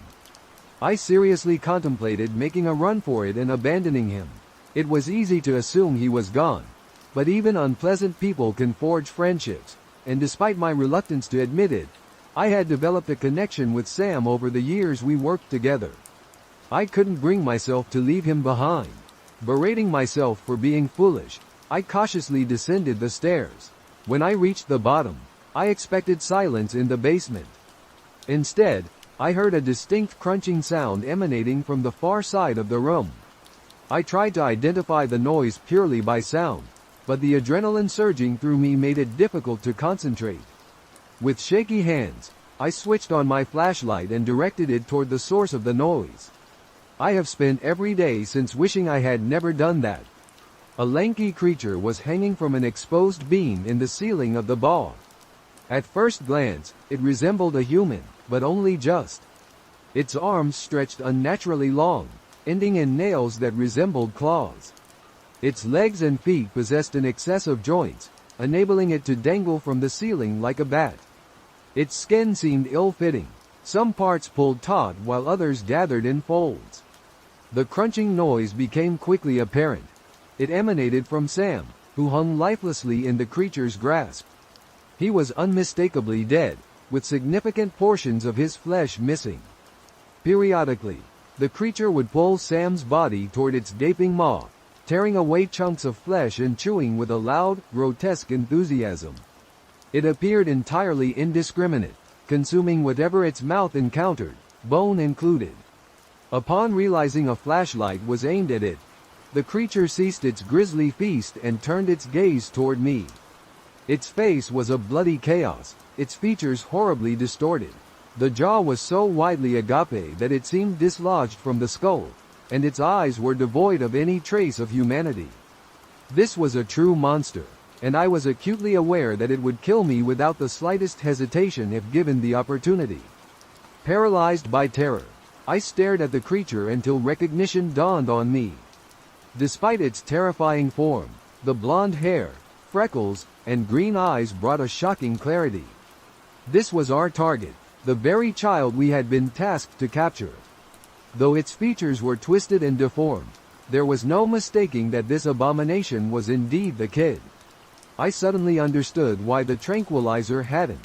The task we were assigned and the reasons behind our employer's insistence on using those drugs puzzled me. Why they would desire to keep such a creature alive is beyond my comprehension. I would sleep far more peacefully if I knew that thing was buried deep in the ground. After what felt like an eternity of staring at each other, the creature let out a piercing screech, which was enough to send me bolting up the stairs. I didn't stop running, nor did I glance back to see if the creature was pursuing me. I continued my sprint until I reached the van, leapt into the driver's seat, and sped off onto the street. I exceeded the speed limit by several miles, but at that moment, I was indifferent. I wouldn't feel secure until I was miles away from that beast. After leaving town, I emptied my bank accounts and liquidated all my assets. Subsequently, I underwent an extensive process to erase any remaining traces of my existence. I changed my name, underwent plastic surgery, and meticulously scrubbed clean whatever small presence I had on the internet. By the time I was done, the man I once was had completely vanished. To the world, I never existed until 2 months ago. I had vowed to myself never to mention what I had witnessed again, to bury the past as deep as possible. However, I have been haunted by nightmares ever since encountering that monster, and I thought that perhaps by warning the world of its existence, I might find some relief for my conscience. I am unable to provide details about the location of this beast. It is safer for everyone if that remains a secret. As for whoever sought to capture the creature, I have not heard from them since. In all honesty, I'm actually relieved we didn't succeed in capturing it. I dread discovering what their intentions for the creature might have been once they obtained it. Take this as a cautionary tale. People often claim that the dark web is teeming with monsters, and I painfully learned that this can sometimes be meant quite literally. I had arranged for a taxi from a reputable company to transport me from a friend's place back to my own home early in the evening. It was dusk when the driver arrived. As I exited the house to enter the vehicle, the driver was approaching the house to collect me. For some reason, as he turned to lead me back to his car, he momentarily placed his hand on my shoulder. It was not a lingering touch, but it was intentional. My immediate reaction was to question why this man was touching my shoulder. My instincts told me something was off, but I was in my 20s, and this man must have been in his 50s. I persuaded myself that it was simply a habit of people from that generation. He was an older Muslim gentleman with a pronounced Middle Eastern accent. I settled into the back seat. The journey was supposed to be about 20 minutes, traveling from North to South London. Within the first 5 minutes of the trip, we engaged in some initial small talk, during which he mentioned that I was his final fare for the day and that he had no plans afterward. When he revealed this, I felt a pang of fear, but I reassured myself that he was from a licensed company, had undergone identity verification, and was authorized for the job. His ID card, complete with his name, photo, and registration number, was prominently displayed on the dashboard. It was a company my friend frequently used and trusted. Although she hadn't met this specific driver before, my rational mind assured me that he was easily traceable to me if he intended to do anything untoward, so he likely wouldn't risk it. Plus, it was early evening in a bustling area, which made me feel secure. By this point, we were already en route. I spent the next 15 minutes or so of the journey engrossed in my phone. I'm not entirely sure why. Perhaps I was intentionally trying to distract myself due to nerves, but I felt that my anxiety was unwarranted. This was the early 2000s, so the phone would have been rudimentary compared to today's standards, but there must have been a game or something on it that diverted my attention, as I didn't glance out the window for quite a while. When I finally did, expecting to be near my home, I was horrified to see that we were in a completely desolate part of town that I had never encountered before. This area was definitely not along the route from my friend's house to my home. It should have been a straightforward drive through central London, yet here we were in a very remote area with what appeared to be an abandoned housing estate and deserted cars. I turned to the driver to inquire about our whereabouts, but before I could utter a word, I noticed he was repeatedly scanning left and right down the dimly lit alleys we were passing. I realized we were slowing down, and he was breathing in an unusually loud manner. That's when an overwhelming sense of danger struck me. He seemed to be searching for a secluded spot to. At that moment, a distinct voice echoed in my mind, warning me that he intended to harm me. And then kill me. I needed to act quickly. I blurted out, "I don't know where we are." He remained silent. I continued, saying something along the lines of, "My friend asked me to call her once I was safely home, and I should be there by now. I need to inform her that I'm not home yet, or she'll contact your firm and alert the police because she's quite overprotective like that." This must have startled him, making him reconsider the repercussions of whatever he had in mind. These were the very early days of mobile phones, and not everyone owned one, particularly older people. Perhaps he hadn't anticipated that I might attempt to use it as a lifeline. With that, he turned the car around and we left the deserted area, eventually arriving at a main road. After some time, I recognized familiar landmarks, and we were on the path to my home. He said, "I'm sorry if I made you anxious," but there was something unsettling about his tone, and it wasn't the end of the ordeal. As we neared my home, I decided I didn't want him dropping me off right at my doorstep. I lived with my sister, but she was spending the night at her boyfriend's place, and we resided in a communal building. I was worried he might attempt to enter through the main entrance and gain access to my apartment. So, I asked, "Could you drop me off at the store on the next street?" He had no choice but to agree. I went into the store and lingered there for a while. I recall being completely penniless in those days. My friend covered the fare using her account, and after a few minutes, I exited the store and made the short 3 to 4 minute walk back to my apartment. As I neared the building, I noticed a car parked facing the main entrance. My heart sank as I thought, "Oh my God, it's him." I realized he could easily see that I hadn't purchased anything, as I wasn't carrying a bag, and would know I had lied. When I walked past the car, I didn't have the nerve to glance at him.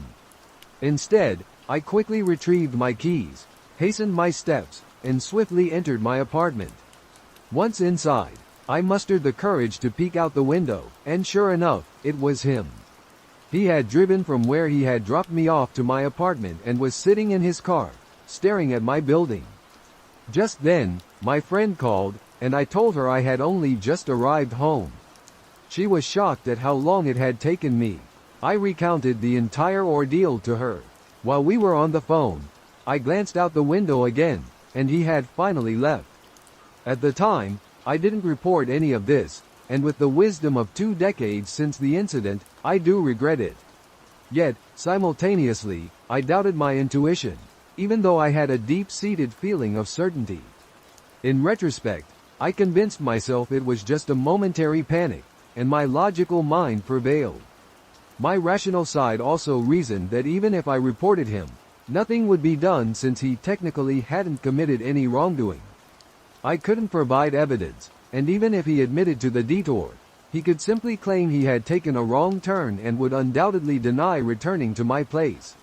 Reporting him might have led to complications for him, and the fact that he knew where I resided made me even more anxious. I remained vigilant around my apartment from then on, and fortunately, I never encountered him again. Reflecting on it now, and being aware of the grooming gangs, I realize I should have reported it. I understand that nothing might have come of it, considering that practically every level of government concealed the offenses for years. Nonetheless, I probably would have increased the risk to my own safety by doing so, but I should have reported it for the sake of others. It's a decision I regret not making. This all transpired a few years back when I was working as a bartender during my college days. I was driving home along a divided highway at approximately 3 a.m. when I noticed a car approaching me in the wrong lane. Initially, I questioned my perception, thinking the vehicle was on the opposite side of the highway. However, a white Ford sedan sped past me at an alarmingly high speed. It's relevant to mention that I also drive a white Ford sedan. I was used to encountering intoxicated and reckless drivers at night, so I pulled over to let the car pass. Then, a moment of clarity struck me, and I decided to contact the police, concerned that this individual might harm themselves or someone else. After providing the dispatcher with the road and mile marker information, they assured me that they would dispatch a unit. Since the state police station was just a few exits away, I assumed they would respond promptly, so I continued my journey home. As I merged back onto the highway, I noticed some lights a few miles behind me. Living in the rural stretches of southeastern Pennsylvania, the roads at 3 a.m. are typically dominated by truckers and law enforcement. As I accelerated to match the flow of traffic, a car rapidly approached from behind, prompting me to remain in the right lane in anticipation of being overtaken. However, instead of passing, the vehicle switched on its high beams, making driving quite uncomfortable, and began tailgating me aggressively. At that moment, I suspected I might be pulled over by the police, especially since I had previously reported a different white Ford sedan. Preparing for a potential stop, I reached for my registration in the glove compartment. Suddenly, the car behind me screeched to a halt, coming to a stop in the middle of the highway. The lights were abruptly extinguished, and I glimpsed what appeared to be the same Ford sedan from earlier. Despite the odd behavior, I considered the possibility that it was indeed a police vehicle and perhaps they misinterpreted my actions as reaching for a weapon. In a state of panic, I dialed 911 for the second time, inquiring whether they had dispatched a cruiser to investigate. The dispatcher, though slightly curt, reassured me that an officer was en route. I explained that someone was trailing me and behaving erratically, possibly a cop whom I might have inadvertently alarmed by retrieving my registration. The dispatcher attempted to contact the trooper they had sent, as the car once more accelerated towards me, halting mere inches from my bumper. The high beams were blinding, and the vehicle slammed on its brakes again. I informed the dispatcher that I was increasingly convinced the vehicle tailing me was not a police car. Once more, the car sped up to my bumper, high beams glaring, and this time, the driver laid on the horn. When Orn, the dispatcher, inquired about the situation, I explained that the honking was coming from the vehicle behind me and that I didn't believe it was a police officer. I decided that I wasn't concerned about being pulled over and began to accelerate. If they did turn on their lights, I would comply and pull over. I attempted to signal for an exit and then planned to veer off, but they continued to tail me. At the subsequent exit, I took the off-ramp and merged onto the on-ramp, with the car still in pursuit. The thought crossed my mind to head towards a gas station, which would be the only populated one in southern Pennsylvania at that hour. However, the dispatcher and I agreed it might not be safe. She remained composed, coordinating with a colleague, likely a supervisor, to send law enforcement to my location. The supervisor asked if I could drive to the state police station. Realizing I was just one exit away, I informed her of my direction, and she assured me some troopers would meet me outside. As I exited, the car continued to follow. I ran a few red lights in my haste to reach the police station, and the pursuing vehicle attempted to overtake me or pull up beside me. When the police station finally came into view, I signaled my turn, and the car abruptly braked, switched off its headlights, and turned into a parking lot. The story concludes somewhat anticlimactically as I reached the police station and met with the troopers. Two of them set off to locate the car while I remained with the third trooper. I expressed my gratitude to the dispatcher and supervisor, and the state trooper then escorted me safely home.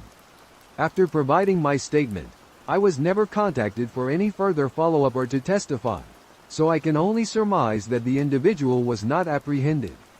Now, as an elderly man, I reflect on this event that transpired in my youth, hoping that sharing it might aid someone else. One evening, I drove to a secluded tourist destination and parked in its lot.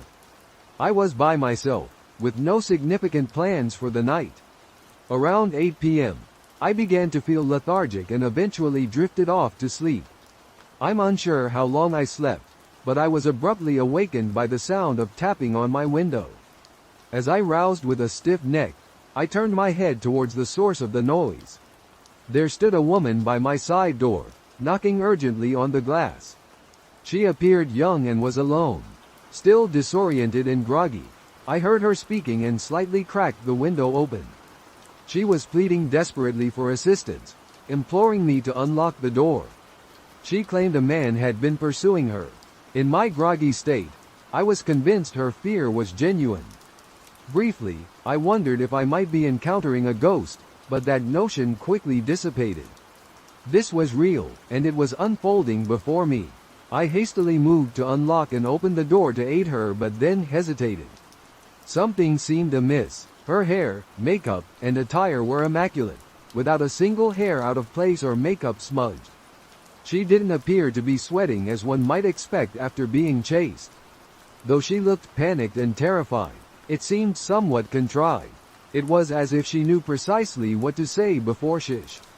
He arrived as if performing a scene, scanning the surroundings from within his vehicle. There was no one else nearby, and the parking lot was devoid of other cars. A sense of fear gripped him, though a part of him genuinely wanted to assist, considering how he would feel if he were in her position or if she were a relative of his. Despite this, he found her story unbelievable. He decided to start his engine, thinking he could use the headlights to verify her claims. Nothing appeared in front of the car, but when he adjusted the rearview mirror, something caught his attention. He noticed several figures, identifiable by their silhouettes, crouching behind his vehicle like runners preparing to sprint.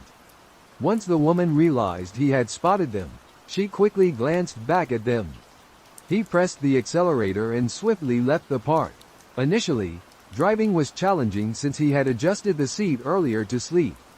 Once he was far enough from the car park, he checked the time and saw it was just after 2 a.m. He realized those men were likely attempting to conceal themselves in his blind spot, fully aware of their actions. If he had unlocked the door, he might have been robbed or faced an even worse fate. That night taught him the importance of parking in well-lit areas near surveillance cameras. Nowadays, he opts to park in the center of parking lots. Since that day, he hasn't slept in his car in dubious locations like that parking lot. Whenever he does rest in his car, he ensures it's in a place with ample lighting, restrooms, vending machines, and security cameras. The one positive aspect from that night was that the woman didn't actually require his assistance, as she did not persist in seeking help. He hadn't been abducted or pursued. I resent her deceitfulness, yet I'm relieved she wasn't in peril. This is an account my mother frequently recounted about an incident from my early years, certainly before I reached the age of 5. My recollections of the event are mostly fabricated, primarily because my mother endeavored to shield me from the distress at the time. To provide some background, our family was dispersed across the country, and much of my childhood involved traveling from state to visit relatives. We were seasoned travelers. Additionally, as a child, I was remarkably sociable. I would spontaneously embrace strangers and express affection, overflowing with joy and warmth. However, there was one stranger I instinctively avoided the moment I laid eyes on him, and this is the story of that encounter. My mother was taking me to visit some relatives while my father stayed home with my brothers. She also had a house-sitting obligation, and generally, she was more attentive to me than my father, so it made sense for me to accompany her. After hours of driving, we finally stopped at a rest area to use the facilities. There was a man in the parking lot who seemed to be observing everyone as they came and went. As soon as we stepped out of the car, his focus shifted to us. Holding my mother's hand, I suddenly let go and switched to her other hand, positioning myself away from the man. Reflecting on it later, my mother realized that even at that young age, I sensed some danger and wanted to stay as far away from the man as possible. I quickened my pace to the restroom and back to the car. Exhibiting behavior that was entirely out of character for me when interacting with strangers, I found myself uneasy as we returned to the car. The man who had been watching us retreated to his own vehicle, but as soon as we drove off, he began trailing us. My mom quickly realized we were being followed and attempted to shake him off on the highway. Despite her persistent efforts to distance us, he continued to close the gap between our cars. Amid this tense situation, a semi-truck driver noticed my mom's erratic driving and the urgency of our plight, even from his vantage point behind us. Recognizing the seriousness of the circumstance, he pulled alongside us. He and my mom exchanged a glance that conveyed their shared understanding. The truck driver then used his radio to alert other drivers, explaining our predicament. Several truckers from nearby routes converged on our highway, strategically maneuvering to block the man's car, effectively isolating him from us. Seizing this opportunity, my mom exited the highway and headed to another rest stop, with the original truck driver following closely behind. Once we were safe, the truck driver approached us to ensure we were okay and even accompanied us to a Burger King for a meal. We conversed for a while, and he remained with us on the road until it was secure for us to go our separate ways. I am eternally grateful to that truck driver and the others who came to our aid, likely saving our lives. Thank you. I reside in a county that was fairly rural until the last 10 to 15 years. The largest town in our county has become overcrowded, and I find it unappealing. Moving to the countryside has its charm, and I enjoy living here, though it can become quite eerie at night. For miles around, the area is engulfed in darkness due to the absence of streetlights. One notable aspect of this county is how quickly the main roads become congested, particularly when there's an accident. Therefore, it is advantageous to use the back roads. Like any rural region, these roads are less traveled, dimly lit, flanked by dense trees, and lack sidewalks.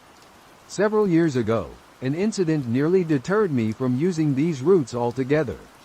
I was driving home late one night and chose to take a certain back road that shaved 10 minutes off my commute. Exhausted and needing to wake up early, I was speeding in an attempt to get home swiftly. This particular road is slightly more populated than others, yet it has some stretches that are incredibly eerie. Enormous trees line the road, and their branches and leaves form a sort of canopy overhead.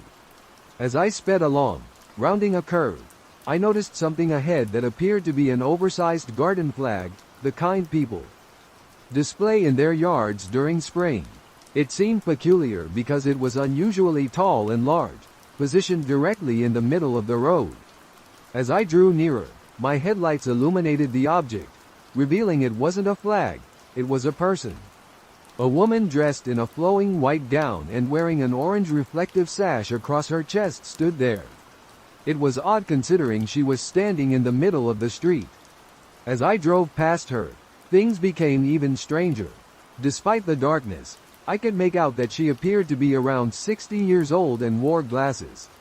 With her disheveled hair and piercing blue eyes, she peered through my passenger window and began performing this strange balancing act. I thought she might attempt to enter my car, despite the fact that I was driving at a considerable speed. Something about her deeply unsettled me. It wasn't that I feared she would rob me. Rather, I felt as though she might be some kind of soul snatcher or skinwalker. I genuinely questioned whether she was human. It's difficult to articulate just how eerie she was. I accelerated past her as quickly as possible, constantly glancing at my back seat to ensure she hadn't somehow appeared inside. I prayed, recited scripture, and kept a vigilant eye on my rearview mirror. Although it was spring and should have been somewhat warmer, I felt an unsettling chill in my bones. When I finally reached home, I rushed to share my experience with my mother. As I entered, my brother was already recounting his own encounter with this peculiar woman. He had seen her while driving, too, but at the intersection where the highway met the back road, whereas I had encountered her further along. We both reacted in the same way. She had also tried to peer into his car and was bouncing around when he saw her. He mentioned that a car in front of him sped off so quickly after passing the woman. My brother was so disturbed by the incident that he refuses to travel that route anymore, even in daylight. Eventually, I discovered that the woman resides in the woods. Apparently, her family once lived along that road. Her father was sick, and she attempted to take him to the hospital, but he passed away during the journey. She drove around with his body in the vehicle. I've been driving around the area for hours, and it seems she may have some mental health challenges. It appears she either lost her home or was evicted. I have friends who reside on that street, and when I mentioned it to them, they immediately knew who she was. I still travel that route, but I haven't seen her since. I genuinely hope she's alright, though I would prefer not to encounter her again. Several years ago, over the Memorial Day weekend, I had an intense drive from Las Vegas to Los Angeles with two companions. After a long weekend of celebrating in Vegas, we faced the typically 5-hour trek through the desert. However, during busy weekends, this trip can stretch to 7 or even 9 hours. Coming off a 3-day binge, we knew the journey would be tough. Our friends, who were flying out, persuaded us to stay longer to dodge the traffic. We indulged in a buffet and relaxed by the pool, hoping to recuperate before leaving at 3 p.m., aiming to be back by 8 p.m. Yet, 2 accidents and heavy congestion severely delayed us. It took 6 hours just to reach Barstow, a place usually only 2 hours away. After refueling and grabbing some coffee, we resumed our trip at 10 p.m. More traffic and a wrong turn later. It was 2:30 a.m., and we were passing through Santa Clarita, about 45 minutes from our destination. Suddenly, there was a deafening noise, like metal tearing and then exploding. I managed to steer the car off the freeway onto a side street and contacted roadside assistance. They estimated a 30-minute wait, which seemed manageable given the situation. The area was surrounded by multiple gated communities, but the roads.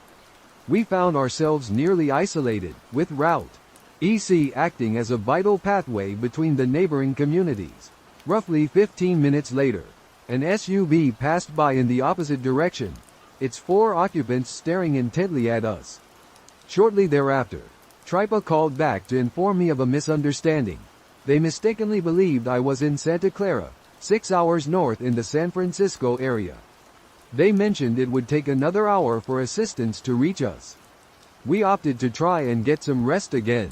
However, about half an hour later, the same SUV sped past, shining a light into my car, heightening my suspicions. For precautionary reasons, I always kept a Bowie knife and a small bat beneath my seat. I grabbed the knife and handed the bat to my friend in the passenger seat, who was groggy and bewildered. 15 minutes passed, and the SUV pulled up approximately 300 feet behind us. Its lights were turned off, and the people inside began speaking animatedly. This escalated our anxiety, as we were stranded and outnumbered. While we sat there, contemplating strategies and attempting to steady our nerves, I observed two large men clad in black exiting the SUV. One of them leaned against the grill, smoking a cigarette and staring at us, while the other relieved himself on the sidewalk. It felt like psychological warfare. Eventually, the passenger finished, exchanged a few words with the driver, and then two additional individuals, one small and one large, exited the vehicle and started approaching us. In response, I readied my knife, my companion prepared to defend with the bat, and my other friend tensed, readying himself for what might come. With their fists poised for a confrontation, they halted midway as the tow truck's lights appeared in the distance. Quickly, they retreated to their SUV and sped away just as the tow operator arrived. We didn't make it home until 5 a.m., uncertain of the group's intentions. Perhaps they thought the car was deserted and aimed to steal it, or perhaps they had other nefarious plans. If they had realized we were inside, they might have mistaken my long-haired friend in the backseat for a woman. The whole ordeal was harrowing, and the lesson I took away was to never leave Vegas late at night if you're driving. When I was 20, I returned home for summer break from college. My good friend Becky and her boyfriend had just secured new jobs and had a house all to themselves, perched atop a very steep hill. A bit about Becky. She gets extremely nervous and anxious all the time. I experience anxiety too, but I've grown accustomed to living alone and managing my worries, unlike her. Their house featured a back door in the kitchen, and if you were seated on the living room sofa, you could see directly into the kitchen. Just outside the kitchen door, about shoulder height, there was a light that activated with any movement. It's crucial to mention that Becky's backyard was quite elevated. To enter the yard from the little walkway in front of the door, you had to climb a few steps. The yard was designed this way, wrapping around to the front of the house. Becky was alone because her boyfriend she was working her second night shift and struggled to fall asleep. They were trying to save money, so all the lights were turned off. Suddenly, she noticed a light shining through the kitchen window. It was the motion sensor light. This startled her, but she tried to dismiss it. However, the light continued to activate at various times. The motion sensor light would only switch on if something moved along the walkway, not for any animals in the yard. The yard itself was small, with dense woods stretching out from its edge. She called me early, around 3 a.m., until I finally answered. I spoke with her over the phone, attempting to soothe her nerves until her boyfriend returned in the morning. He had the next 3 days off, and nothing occurred with the light during that period. Her dad advised her to be cautious, suggesting it might have been thieves surveying the house, especially since there had been some recent burglaries on a nearby street. The next time her boyfriend had to work at night, Becky asked if I could stay over. I agreed. The evening began quite normally. We watched movies until about 11 p.m., then decided to drive to the nearest shop and grab some food from McDonald's. Where we live, it's quite isolated, so the round trip took nearly an hour and a half. We returned home around midnight and set up the air mattress in the living room where we planned to sleep. At around 1 a.m., the motion sensor light outside suddenly turned on while we were sitting on the mattress. I attempted to reassure her, suggesting it was likely just an animal, perhaps a bat or something similar flying by. Becky, however, wasn't convinced. The light flickered off, only to illuminate once more, this time lingering longer. Becky resolved to go upstairs to retrieve her boyfriend's gun. We sat there, feeling quite anxious, with the window open to hear any sounds from outside. In an attempt to lighten the mood, she jokingly shouted, "I've got a gun, and I'm not afraid to use it," trying to coax a laugh out of me. But immediately after she uttered those words, the light switched off. It remained off for about 3 hours, as if our actions had frightened someone away. Sleep eluded us afterward. Around 4 a.m., I headed to the kitchen to grab some water. As I turned back to say something to Becky, she suddenly screamed for me to return. I quickly pivoted, noticing the light had come on again. We watched it flicker on and off repeatedly until dawn began to break. Then, as abruptly as it had started, it ceased. We considered calling the police but were concerned they might dismiss it as a prank call, landing us in trouble. The light never seems to misbehave when her boyfriend is home at night. I still feel quite uneasy being alone at her place after dark. I'm convinced someone had sinister intentions that night, whether they intended to break in and found it amusing to scare us upon realizing the house wasn't empty or had even worse plans. It was a harrowing ordeal. Back in 2012, I sat down with my girlfriend, and after 18 months of dating, I confided in her my family's deepest, darkest secrets. 3 weeks later, I returned home from work only to discover that all of her belongings had vanished, leaving a breakup letter on the kitchen table. I decided to confide solely in my sister about it, yet I feel that if I don't occasionally unburden myself of these thoughts, they'll eventually consume me from the inside. I've managed to get by this long by speaking with therapists, but at this juncture, I perceive therapy to be akin to an atheist's view of confessionals. A quaint concept but ultimately insignificant. The internet, however, presents an entirely different entity. It allows me to retain my anonymity, and strangers online can freely share their opinions. This platform enables me to express things I would never say to someone in person, and it permits you to offer your honest and unfiltered opinions, no matter how harsh they might be. I'm comfortable with that, which is why I'm writing this, not because I seek forgiveness, but because I desire judgment. At the age of 12, I stumbled upon my discovery, and that summer, I became utterly engrossed in a single obsession, Pokemon Red. I dedicated countless hours to capturing and training all 150 original Pokemon. After conquering the Elite Four and completing my Pokédex, I would simply erase my progress and begin anew. My evident passion for Pokemon provided my parents with an effective means of disciplining me whenever I misbehaved. They were generally excellent parents, and my frequent acts of mischief were largely innocuous. However, whenever I neglected my chores or acted rudely toward my sister, their go-to punishment was to confiscate my Game Boy. It played out like this: they would hide my Game Boy. The words written inside the pages were filled with cryptic notes, sketches, and a scattering of dates, none of which made any sense to me at the time. I could feel my heart pounding as I flipped through the pages, each one revealing more of the mysterious content. It was clear that my dad had been documenting something significant, something he felt the need to keep hidden from everyone, including me. Despite my confusion, a part of me was fascinated by the secrets this journal might hold. Yet, another part of me was anxious about what uncovering these secrets might mean. I knew I was intruding into a side of my father's life he had chosen to keep private, but my curiosity was too strong to resist. My eyes were drawn back to the gun, a stark reminder of the seriousness of what I had stumbled upon. The presence of a weapon in this hidden compartment suggested that whatever my father was involved in was far from ordinary. I carefully placed the journal back into the compartment, making sure everything was exactly as I had found it. My heart was still racing, and my mind was filled with questions. Why did my father have a gun? What were these notes about? And most importantly, why was he keeping this a secret? I knew I couldn't confront him directly without admitting to my snooping, so I resolved to keep this discovery to myself for now. I would have to find a way to uncover the truth without giving away that I had been prying into his private world. The entries were distinctly dated, yet what unfolded afterward was an indecipherable jumble of abbreviations, words, and phrases.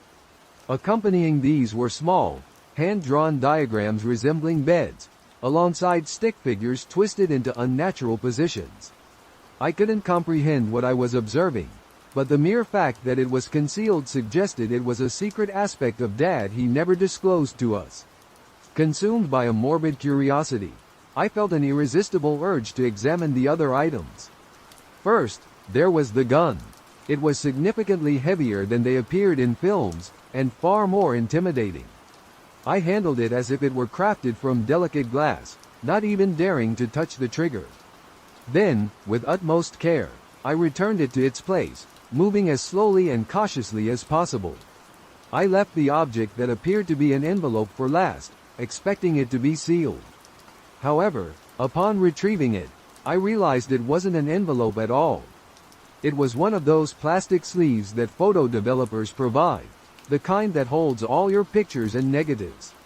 I assumed it might contain photos of my family, as those are the only types I've ever seen emerge from such a wallet. However, the sole family member featured in the photographs was my dad, and this version of him was unlike any I had ever known. The initial few images depicted a bed in an unfamiliar location. Initially, it seemed unremarkable, but then I noticed the ropes tied around the bedposts, and the uneasy feeling I had intensified. The next, several photographs depicted a variety of tools spread across a wooden table, but I noticed something unusual among them. There was a hammer, a hand drill, and a pair of metal pliers, typical home improvement items. However, there was also a scalpel and other surgical-looking instruments so sharp they made me uneasy. The subsequent images included my dad, but, as I mentioned before, something seemed very strange about him. He had taken several pictures of himself, focusing particularly on the appearance of his eyes, with some being close-up shots. I couldn't understand why he didn't just use a mirror, and I had no idea why he was doing any of this, much less why he wanted to keep it a secret from us. When I came across the next image, an overwhelming sense of dread washed over me, and I knew I was witnessing something he never intended for his family to see. I assumed the person in the selfie was my dad, but the face was obscured by a cloth sack made of black wire mesh. So I couldn't be entirely sure. Assuming he could see through it, there was no logical reason for my dad to cover his face like that. There was also no plausible explanation for using it as a blindfold, and the thought of him doing something like that filled me with dread. Yet, when I moved on to the following photographs, that feeling shifted to one of bewilderment. The images showed a young Asian man smiling as he posed beside an art installation somewhere downtown. The subsequent photo featured my dad smiling next to the same installation. To the Samar piece, I didn't recognize the man, but I found it peculiar that he appeared significantly younger than my father. The cheerful atmosphere persisted in several other photographs. There were images of them drinking together at a bar, snapshots of the Asian man seemingly dancing, and in every picture, there were smiles all around. Suddenly, the mood of the photographs shifted drastically. In the next image, he stood awkwardly with his arms hanging at his sides, a hint of fear etched on his face. The subsequent photographs depicted him bound to a bed, staring up at the camera, the terror in his expression even more pronounced. The final image showed a man in a cloth mask leaning over him. I couldn't discern what they were doing, but his legs were tensed and straining against the ropes that confined them, as if he were experiencing immense pain. I remember feeling an intense, visceral reaction to that last picture. After hurriedly stuffing the photos back into the wallet, I attempted to return everything to the secret compartment just as I had found it.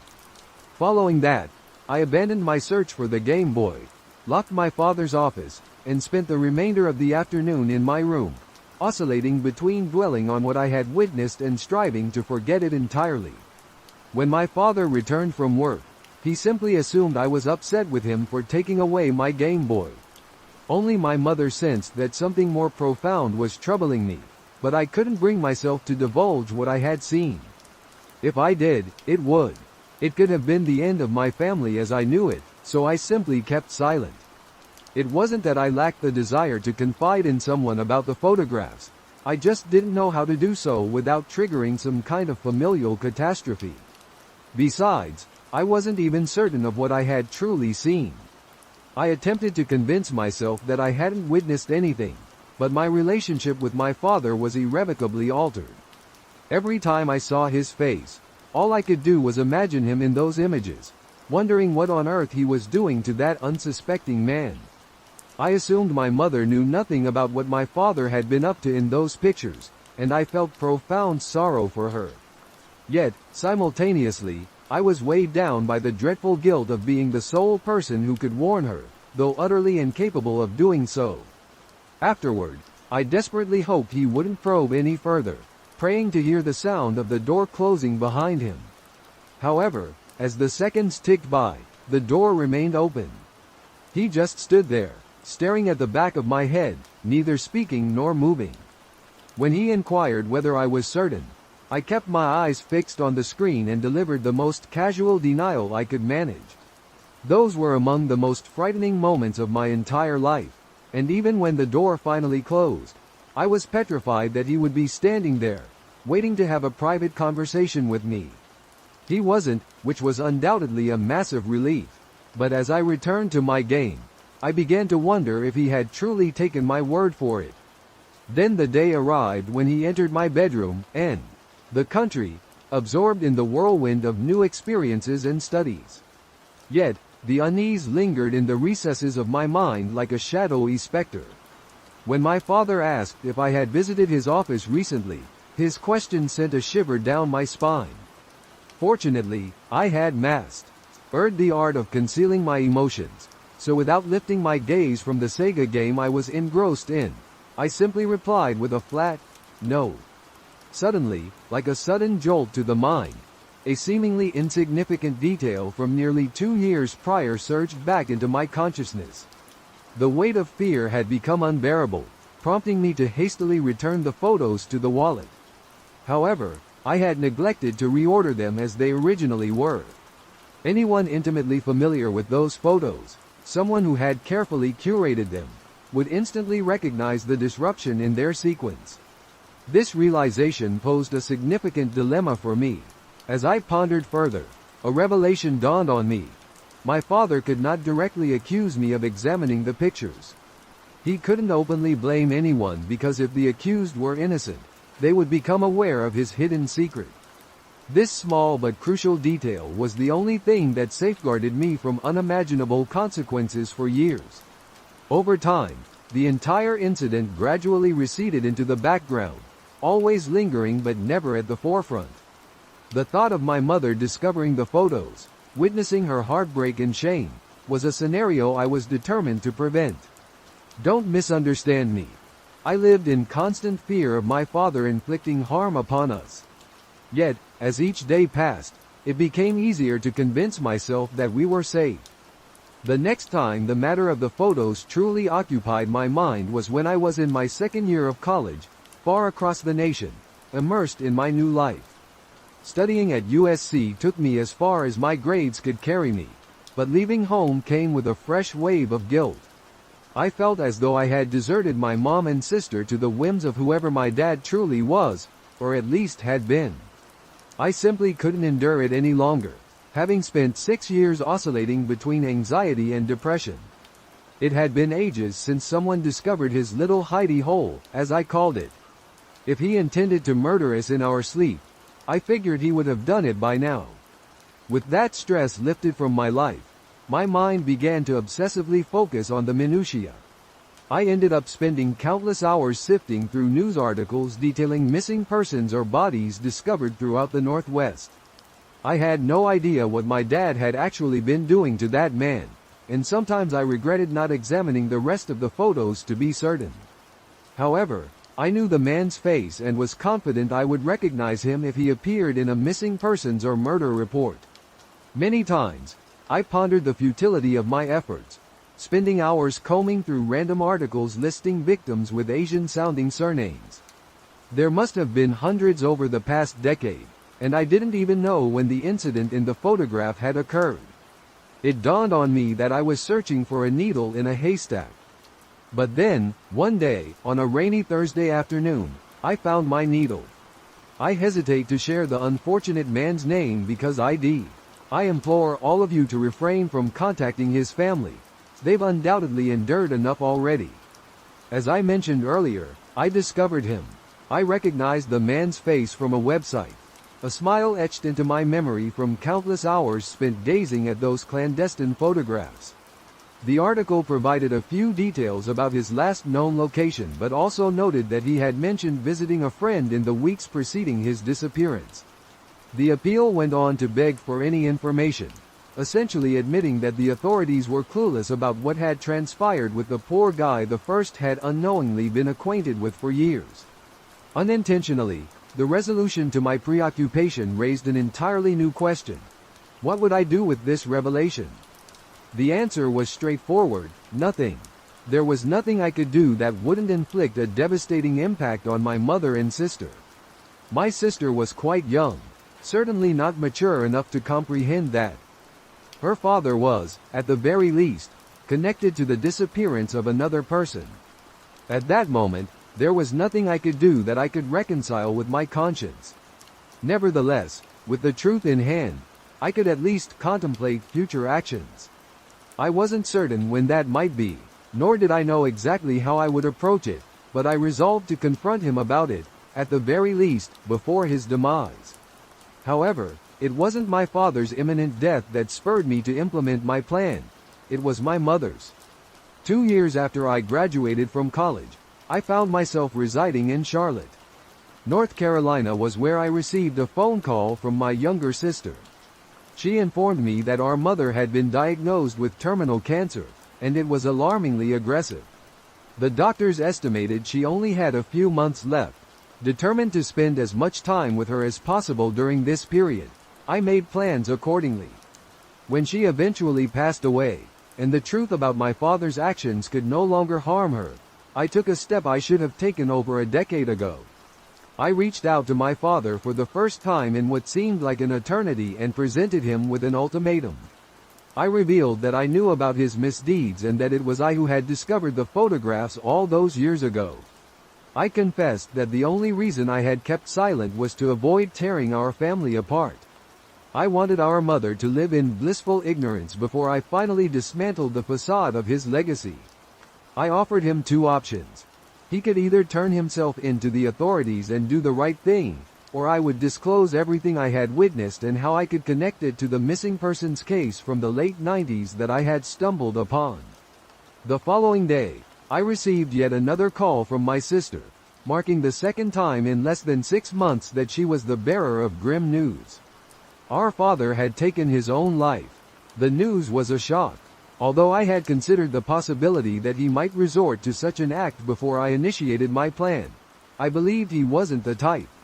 I assumed he would flee, perhaps try to relocate to Alaska, change his identity, or maybe even leave the country. This unfortunate turn of events revealed how little I truly knew him, even up until the day he left us. The only thing that truly ended was his life. The rest of the ordeal persisted.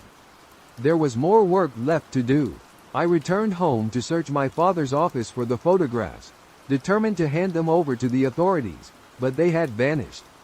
I scoured the entire house, even rummaging through the trash for any remnants or traces, yet I found nothing. It seemed he must have either destroyed them or discarded them elsewhere, but that was insufficient. He must have realized that eventually the police would catch up to him for whatever he had been involved in. So he chose to end it all, depriving his victims' families of the justice they deserved. Regardless, I went to the police and recounted everything to them. Not long after, I received a call from 2 homicide detectives. They reached out several times over the following weeks, posing various questions here and there. Gradually, I began to understand the difficulty of the task they faced. After conducting DNA tests in his office, they found no matches to connect him to any victim, leaving them with scant evidence. Even if I had managed to provide the photographs, the only figure visibly committing a crime was a masked man. All they could do was theorize, yet in my heart, I was certain it was my father beneath that disguise. There was no logical reason for him to take his own life. Over the years, he had meticulously crafted a wholesome image, having successfully hidden a past tainted by death, so much so that no one imagined him capable of such acts. He was too proud to watch his facade disintegrate before his eyes. But even now, the story isn't over. Since then, my father has been regard. deemed a suspect in the disappearances of numerous young men throughout the 90s and the early 2000s. Despite this, I have yet to receive any updates from the police or the FBI, though it remains a matter of ongoing consideration even after all these years. I'm confronted with the unsettling possibility that my father might have been a genuine serial killer, and that my silence following the discovery of the photographs may have allowed him to continue his deadly spree. I could bear responsibility for countless unsolved murders scattered across the Northwest. I tell others that mere opinions are no longer sufficient to affect me, so pass your judgment and heap your disdain upon me. I assure you, I can endure it. As far as I'm concerned, I merit far worse. This all transpired during the summer of my 8th grade year. I was on the verge of transitioning to high school, and it was truly one of the most memorable summers of my life. With 3 weeks of no school until I officially became a high school student, I spent most of my time immersed in video games, catching up on sleep, or playing basketball with friends. I was actually left home alone for an entire week, and my parents believed I was capable of managing things on my own. I was a relatively good kid, and they had faith in me, so it wasn't really a significant issue. Besides, I had a cell phone, providing a way to call for assistance if necessary. My dad also entrusted me with one of his credit cards for times when I was hungry and didn't want to eat what we had at home. I was genuinely thrilled to have the house to myself. Some people have mentioned that it was quite extraordinary. It was unusual for my family to leave me alone for such an extended period, especially given that I was only 14 at the time. They didn't foresee anything going wrong, and neither did I. It was a rare instance for them to be away for so long, as this wasn't something they frequently did. In fact, I still reside with my parents now, having just turned 19. Ever since that day when everything unfolded, I haven't spent more than 24 hours alone at a stretch. It was a Friday night, around 11 p.m., when I heard my phone chime. A text message had arrived from an unknown number, simply stating, "Hey." I replied, inquiring about their identity, and they immediately adopted a passive-aggressive tone, irritated that I didn't recognize them. I apologized, assuming it was someone I was familiar with, as I had recently acquired a new phone and lost all my contacts. Despite my explanation, they remained noticeably upset. The messages turned into harassment, leading me to suspect it was merely a prank.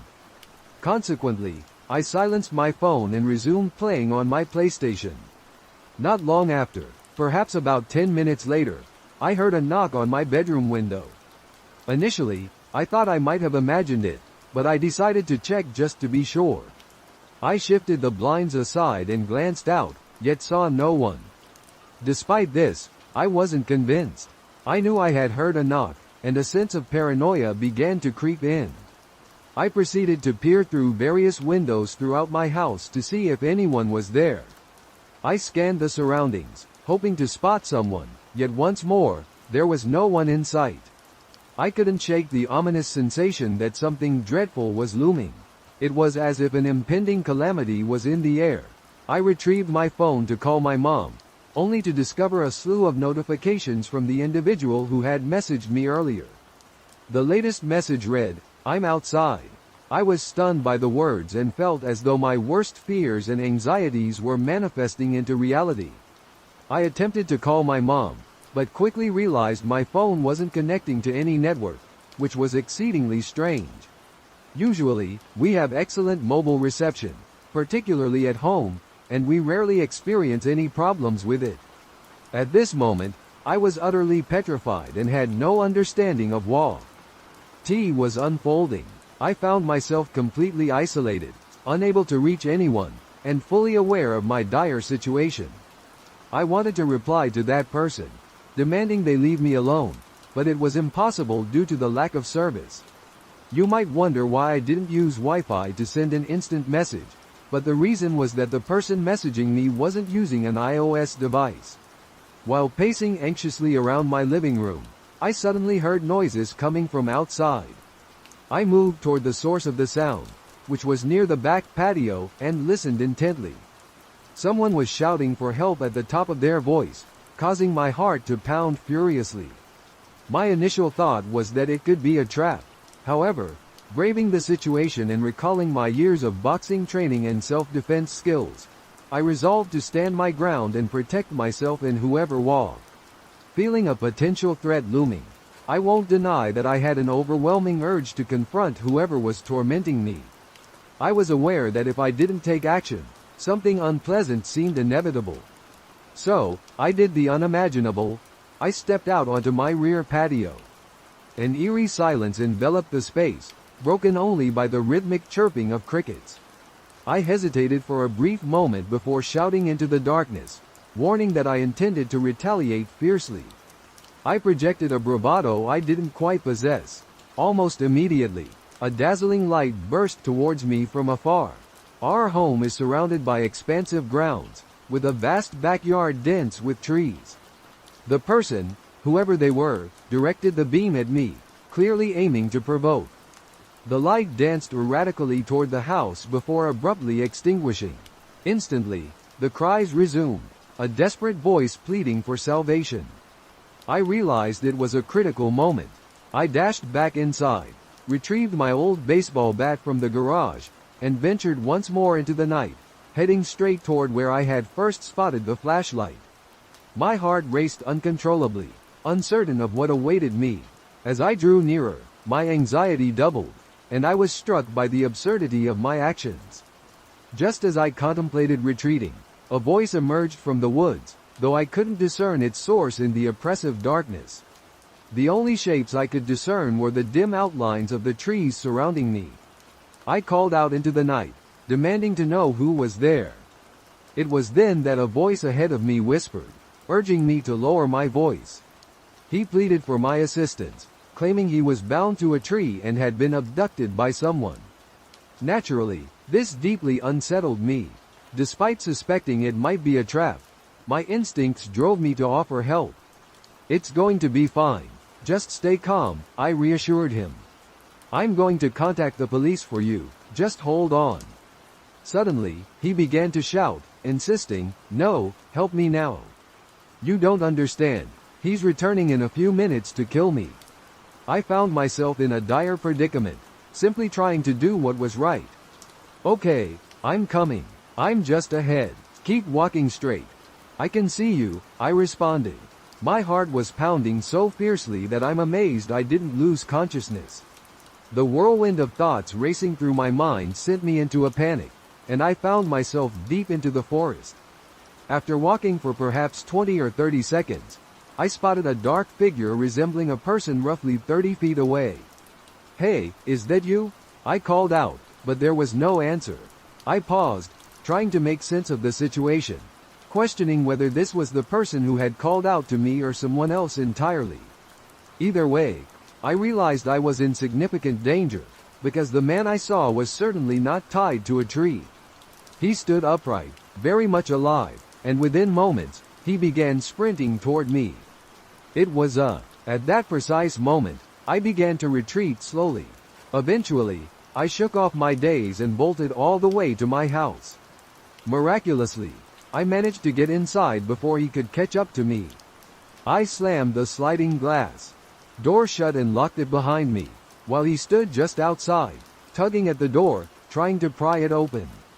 He was a very tall yet slender man wearing a wolf mask and wielding an enormous hammer.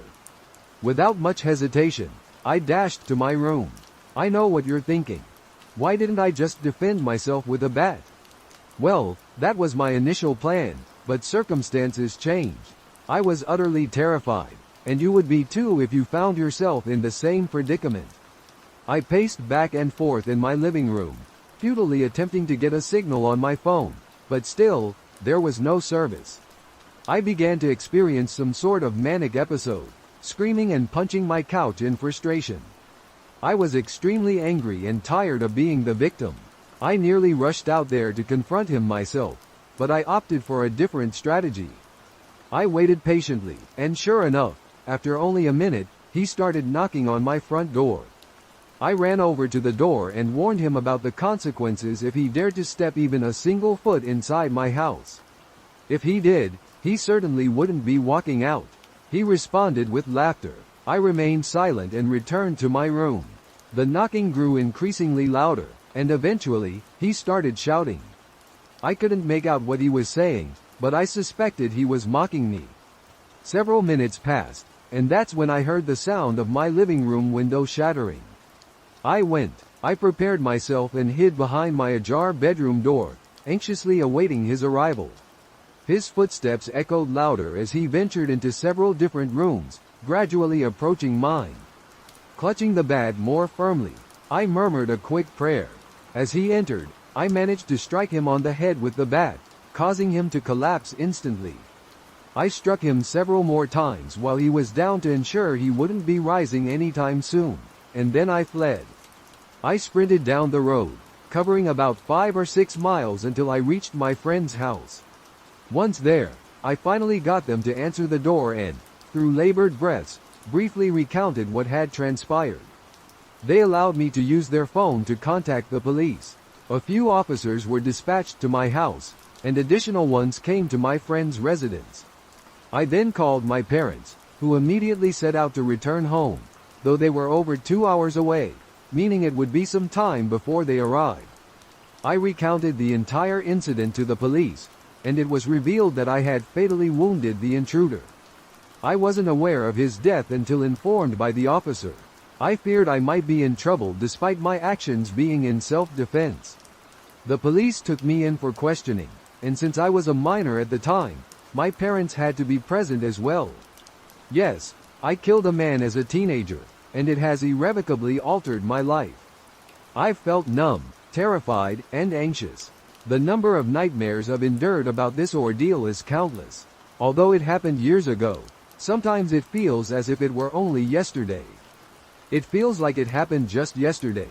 I relive every moment. The blood, the screams, and most significantly, the loss of my innocence. For the past 6 years, I've kept this story to myself because it sounds unbelievable, and I was advised not to speak of it. 6 years ago, I went camping with my then boyfriend, who is now an ex. The campsite we selected was stunning.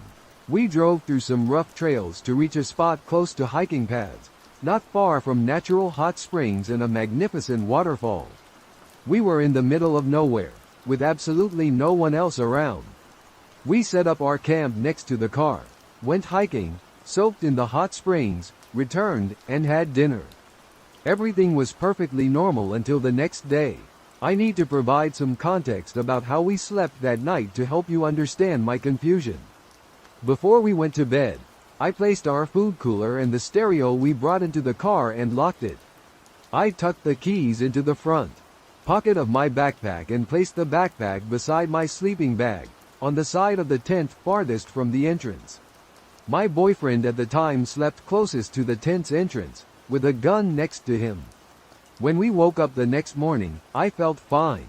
I had slept soundly, and from inside the tent, everything seemed in order. However, when we stepped outside, our campsite was in utter disarray. The fire pit we had carefully constructed was destroyed, the cooler had been tossed aside, and food was scattered everywhere. The stereo was smashed to pieces, lying next to a tree. All the car doors were wide open, including the trunk. We stood there, bewildered. For a moment, we stood in silence, absorbing the surroundings. The forest felt unfamiliar, a stark contrast to the picturesque campsite I had admired the day before. Something about those woods seemed off.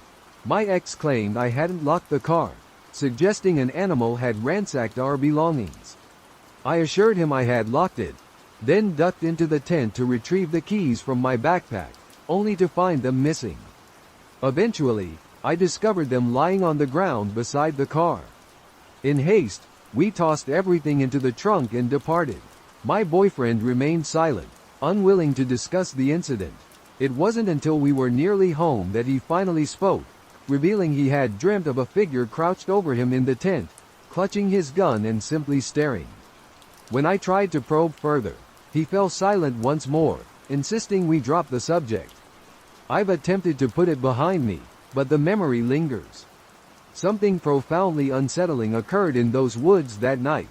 Having grown up in these woods, I usually felt at ease there, yet I'd occasionally encountered disturbing incidents that would forever haunt me. This was one such experience. I was 18 at the time. One evening, my two friends, Mike and Paul, and I decided to go camping. Although camping might not be the precise term, as we hadn't intended to stay overnight. Our plan was straightforward. Head out, build a campfire, enjoy a few bottles of wine, have a bite to eat, and return home for a good rest. After a restless night's sleep, we gathered at my house while the sun still shone brightly. We prepared ourselves and set out for our destination, an old, deserted quarry nestled deep within the woods, approximately 40 minutes from home. Despite the quarry's tragic and undeniably eerie past, it remained a favored spot for such outings. As we arrived, the sky had taken on a reddish hue, with the sun gradually dipping behind the hills. We swiftly collected as much firewood as we could find to avoid searching for it later, as the encroaching darkness transformed everything around us into impenetrable blackness. We successfully kindled a fire and were in high spirits, preparing for our first toast. It was at this moment that we realized we had made a dreadful oversight. We forgot the corkscrew. We attempted to open the wine bottles without it but quickly abandoned the effort, not wanting to risk damaging the expensive bottles. It became apparent that one of us needed to run back to retrieve the corkscrew. After some deliberation, I volunteered, with two conditions. First, they would provide me with a hatchet in case something happened along the way. Second, no pranks while I was gone. Mike and Paul readily agreed, handing me a hatchet and a flashlight before sending me on my way. As I jogged through the forest, I heard a sound akin to a boar. Suddenly, I recalled a warning I had received from an experienced hunter a few days prior. He had cautioned that during this time of year, boars became particularly dangerous, especially after nightfall. I felt a twinge of anxiety but fortunately managed to survive the journey. Unscathed, I returned home safely. Much to my mother's astonishment, she hadn't anticipated my early arrival. I explained the situation, and she merely chuckled. Grabbing the corkscrew, I set off opting for a slightly longer route to avoid encountering a boar. This time, I chose a path through an open field. Eventually, I reached our spot, a small clearing bordered on one side by towering rocks, possibly 70 meters high, and on the other by a dense forest. Our campfire lay in the center of the clearing, and as I approached, I noticed no one was around, despite our backpacks being strewn on the ground and the fire blazing brightly. Great, I thought. We had explicitly agreed there would be no pranks once I returned. Those guys think they're hilarious, I mused. With a sigh, I sat down near the fire, facing the woods. The only conceivable place they could be hiding, I surmised. Exhaustion weighed on me, and my thoughts drifted to the exquisite Pinot we had brought along. I wasn't in the mood for their antics and was growing increasingly irritated. Suddenly, the snapping of twigs and the rustling of leaves reached my ears, emanating from the forest's edge, approximately 30 meters from where I was seated. The sound was rhythmic, unmistakably the footfalls of someone walking. I aimed my flashlight in that direction and spotted a tall figure clad in a dark hoodie. As my flashlight beam illuminated him, he halted, turned towards me, and simply stood there, staring silently. Despite facing me directly, I couldn't make out his features. Ted shouted, "Paul, you obnoxious fool. I know you're attempting to frighten me. We had a deal, so quit playing games and reveal yourself." Just as I completed my sentence, the hooded figure pivoted and ventured further into the depths of the forest. At that precise moment, my phone began to ring. I hastily retrieved it from my pocket to see it was Mike calling. Answering the call, I immediately started to berate him, saying, "Very amusing, you guys. I thought we had an agreement. What's going on?" Confused, Mike replied, "What do you mean? I'm talking about you trying to mess with me. I just saw you, so come out already." I insisted. For what seemed like an endless moment, Mike was silent, and I could only hear his labored breathing along with Paul's voice muttering something in the background. When Mike finally regained his composure, He said, "Dude, we're at your place." We heard footsteps and initially thought it was you trying to scare us, but then we got frightened and decided to look for you. I left my phone at your house, so we couldn't even call you. Just get out of there, and we'll come back for our stuff together. Ridiculous, I retorted. This is just another one of your silly pranks, and I'm not falling for it. There was a commotion and some murmuring for a brief moment before I heard my mom's voice unexpectedly emerge from the phone. My head spun, and my heart skipped a beat as I realized they were serious. A sudden rush of fear coursed through me. Nonetheless, I managed to assure my mom that everything was all right and that she needn't worry. She handed the phone back to Mike, who urged, "Leave everything and return. We're on our way now and we'll meet you halfway." "I'm not going," I replied, still skeptical. "Alone once more. I urged you to arrive swiftly, as I anxiously awaited your presence." I had already caused enough commotion, so I quickly switched off my flashlight and withdrew from the glow of the fire. I retreated to the imposing wall of rocks, reasoning that if my back was shielded, it would reduce one avenue of approach for any unwanted visitors. Standing there enveloped in darkness, I strove to remain silent, gripping my hatchet tightly, which I considered my closest ally for the next 30 minutes. I fought against the urge to curl up in fear, trying to ignore how my own body seemed to betray me as my hearing degraded due to my heart pounding wildly. I attempted to calm myself, but in the worst-case scenario, I knew every bit of adrenaline would be crucial. After what felt like an endless stretch of time, I finally noticed two faint beams of light emerging from the forest. Paul's voice rang out as he called my name, and I had never felt such relief. I dashed from my hiding spot to greet my friends. For a while, we simply stood there, laughing out of sheer relief. Our confidence swelled, and we even entertained the idea of staying, thinking there was only one supposed creep lurking among the trees while there were three of us. It was amusing to think that just minutes earlier, I had been petrified, and suddenly I was overflowing with bravado, questioning what could possibly occur. Ultimately, sound judgment won out, and we decided to leave. We gathered our belongings, extinguished the fire, and departed.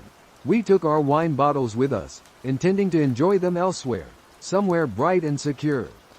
This incident took place roughly a decade ago in August. In 2013, I found myself camping in remote North Queensland, Australia, in a place known as Barren Falls. At the time, I was a 21-year-old woman, and I was on this adventure with my two male friends, Theo and Charlie, who were backpacking from Estonia. Our campsite wasn't in an official area. Instead, we had ventured beyond the typical tourist path.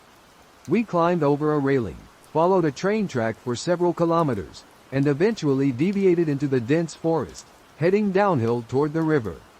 The journey was certainly challenging, and there was no mobile phone service in the area. However, Theo was familiar with the spot, having been introduced to it by friends in the past. The location was stunning. We were enveloped by a lush tropical forest, just a short walk upstream from a breathtaking waterfall.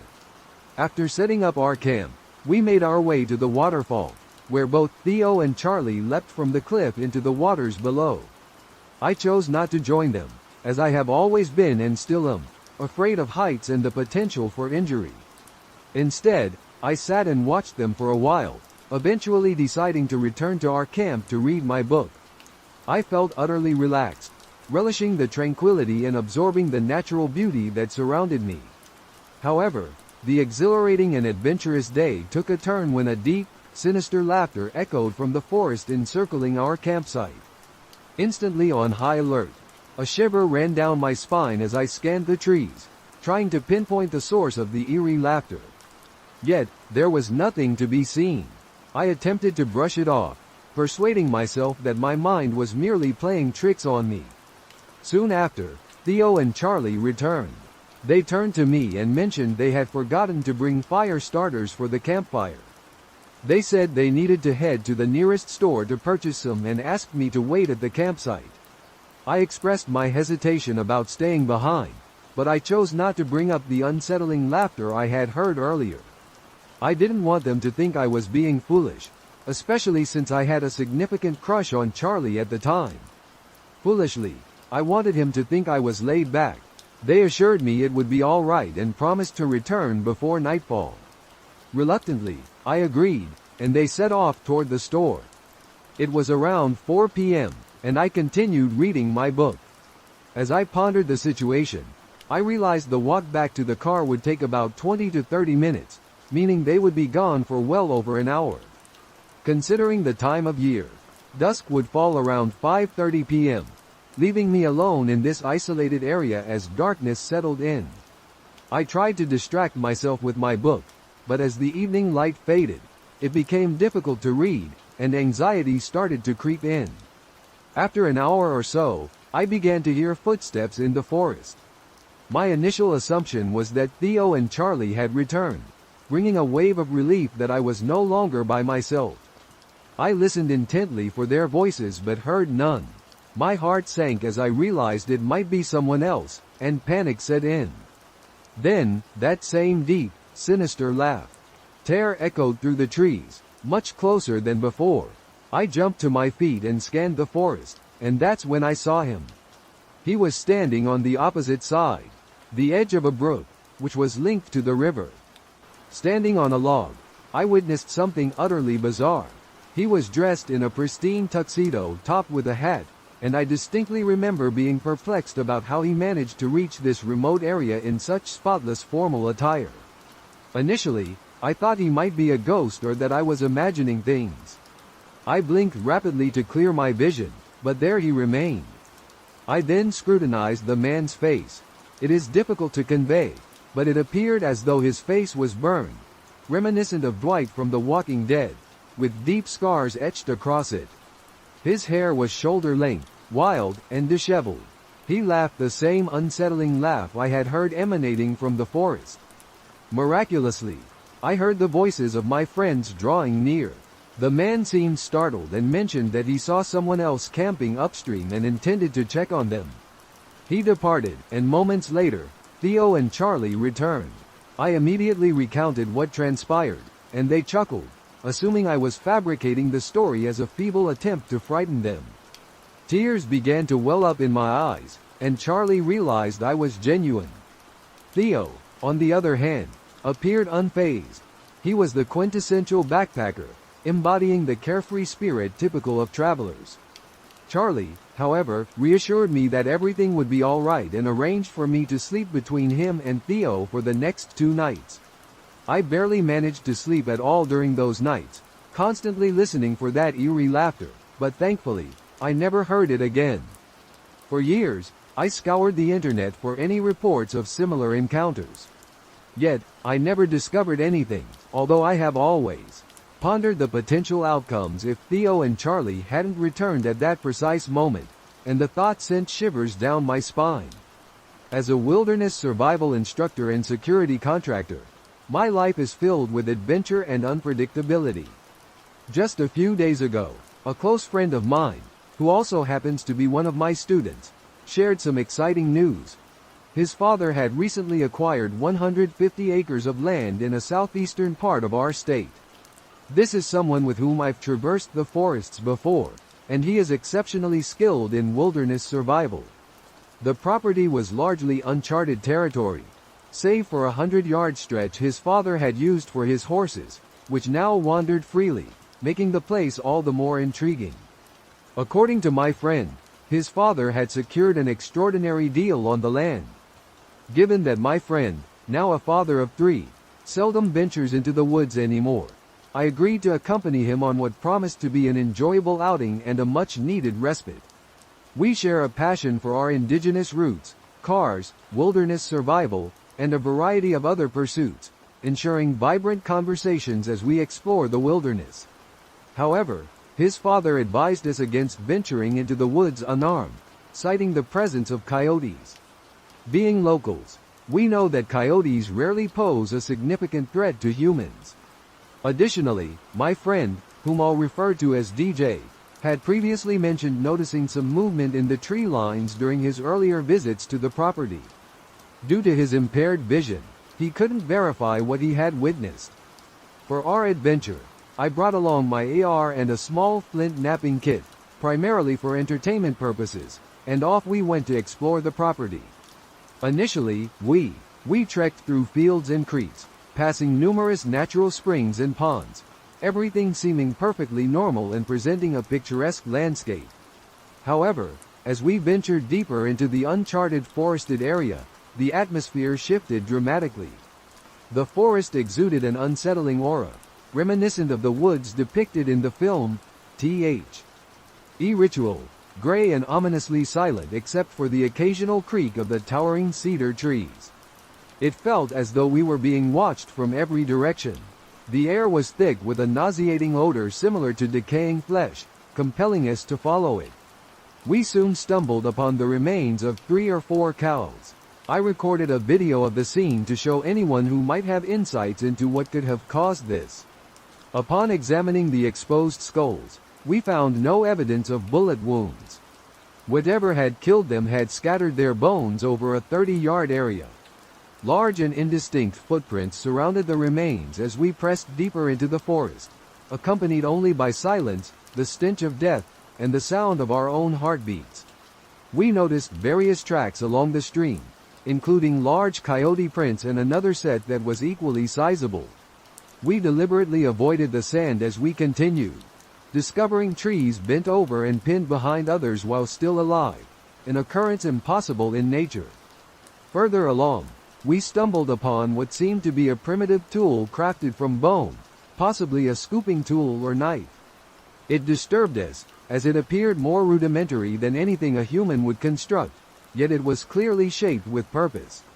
Our hike eventually led us to a clearing with a pond surrounded by large, circular tracks lay on the opposite side of the water, where a peculiar, small tree structure stood. It resembled an A- frame, with rocks carefully arranged against it, although it lacked stability. The deliberate placement of the stones was conspicuous, and notably, there were no indications of campfires or camping debris nearby. This was not a place easily accessible from any house.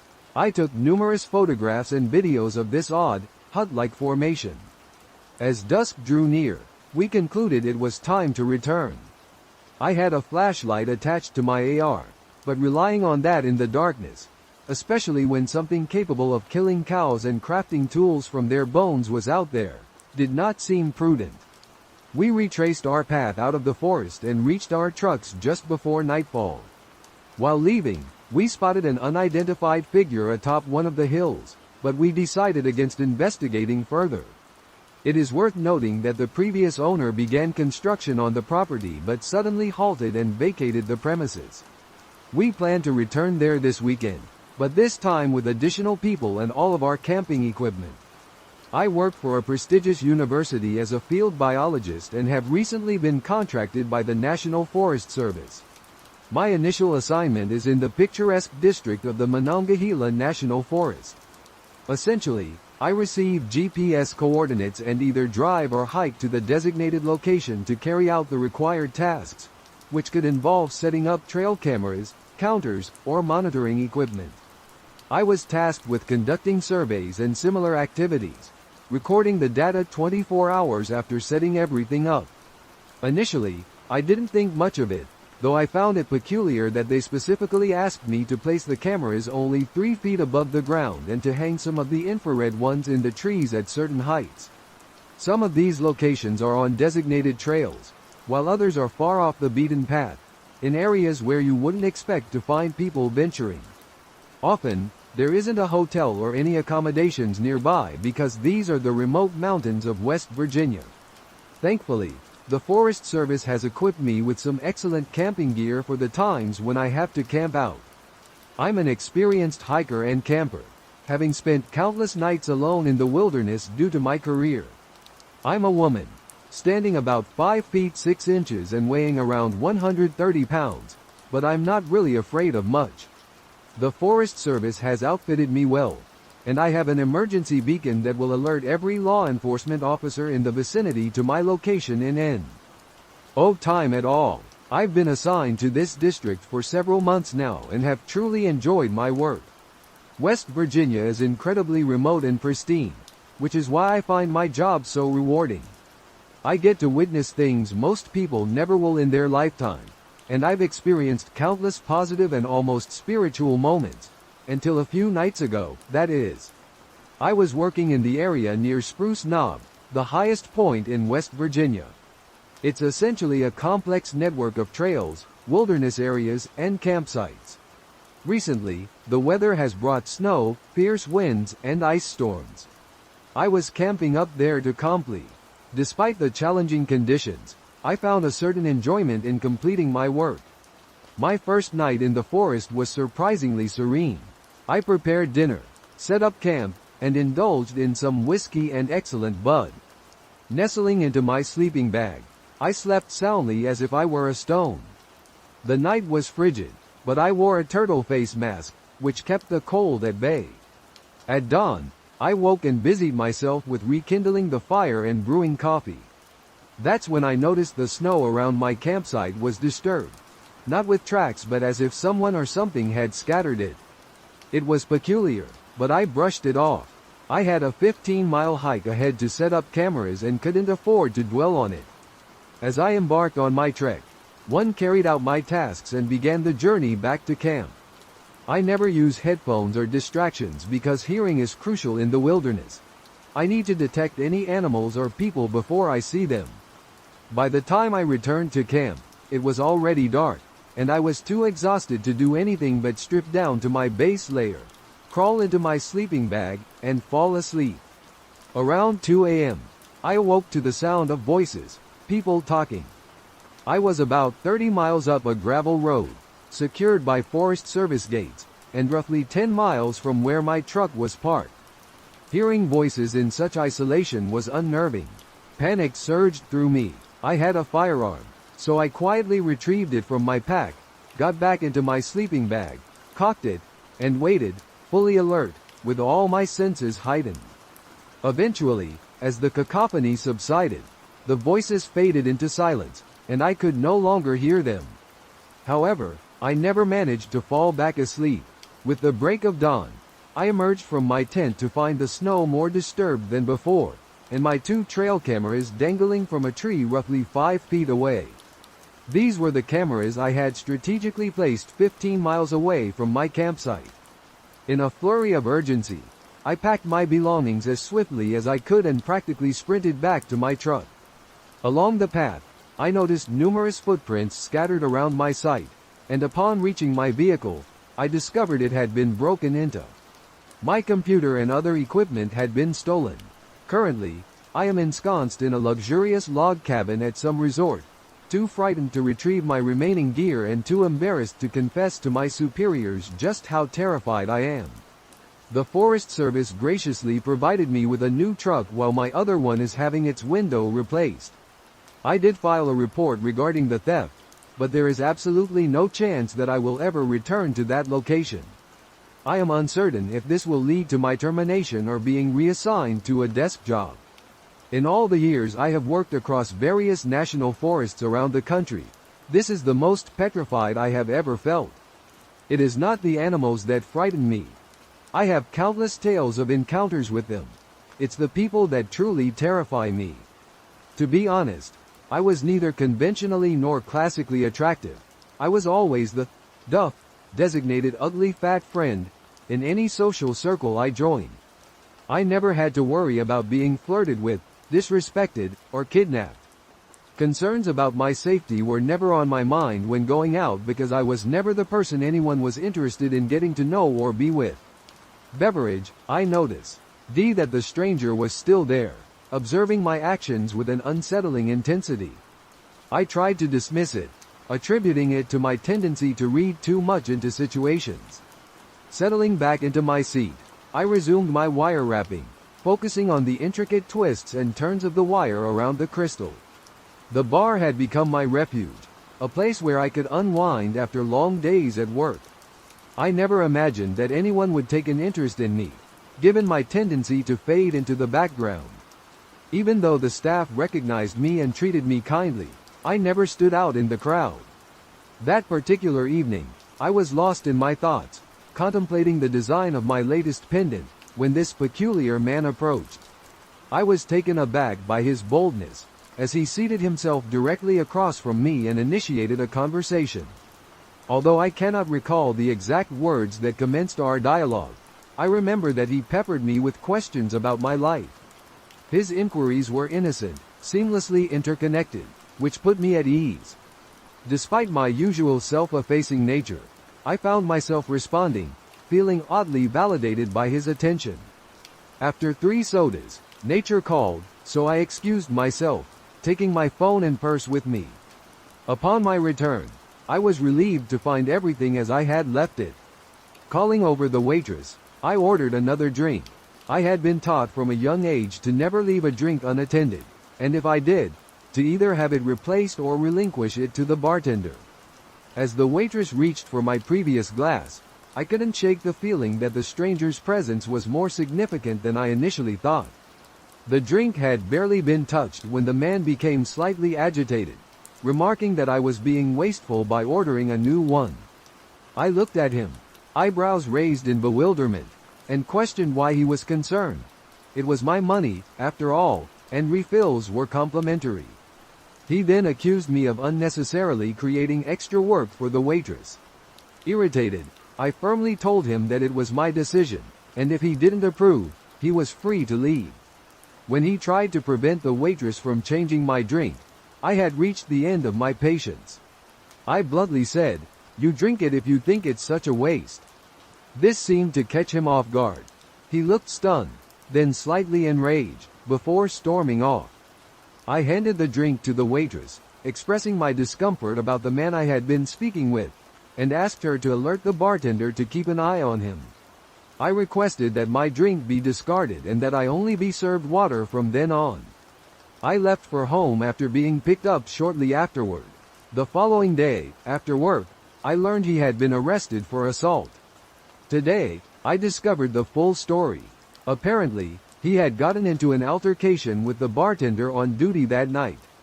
The bartender had caught him tampering with a woman's drink while she wasn't watching and stopped her from consuming it. This angered the man, leading to a physical confrontation. The police were called, and he is now awaiting trial.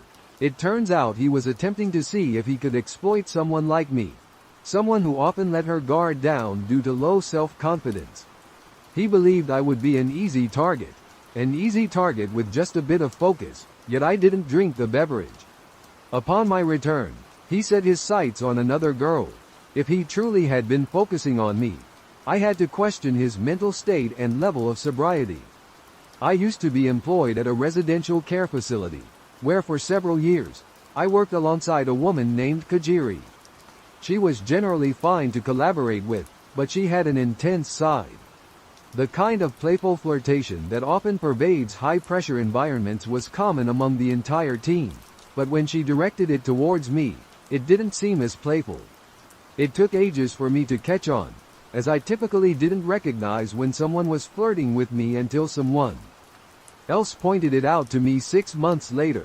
However, when she began attempting to gift me jewelry and chocolate bouquets, I finally started to understand.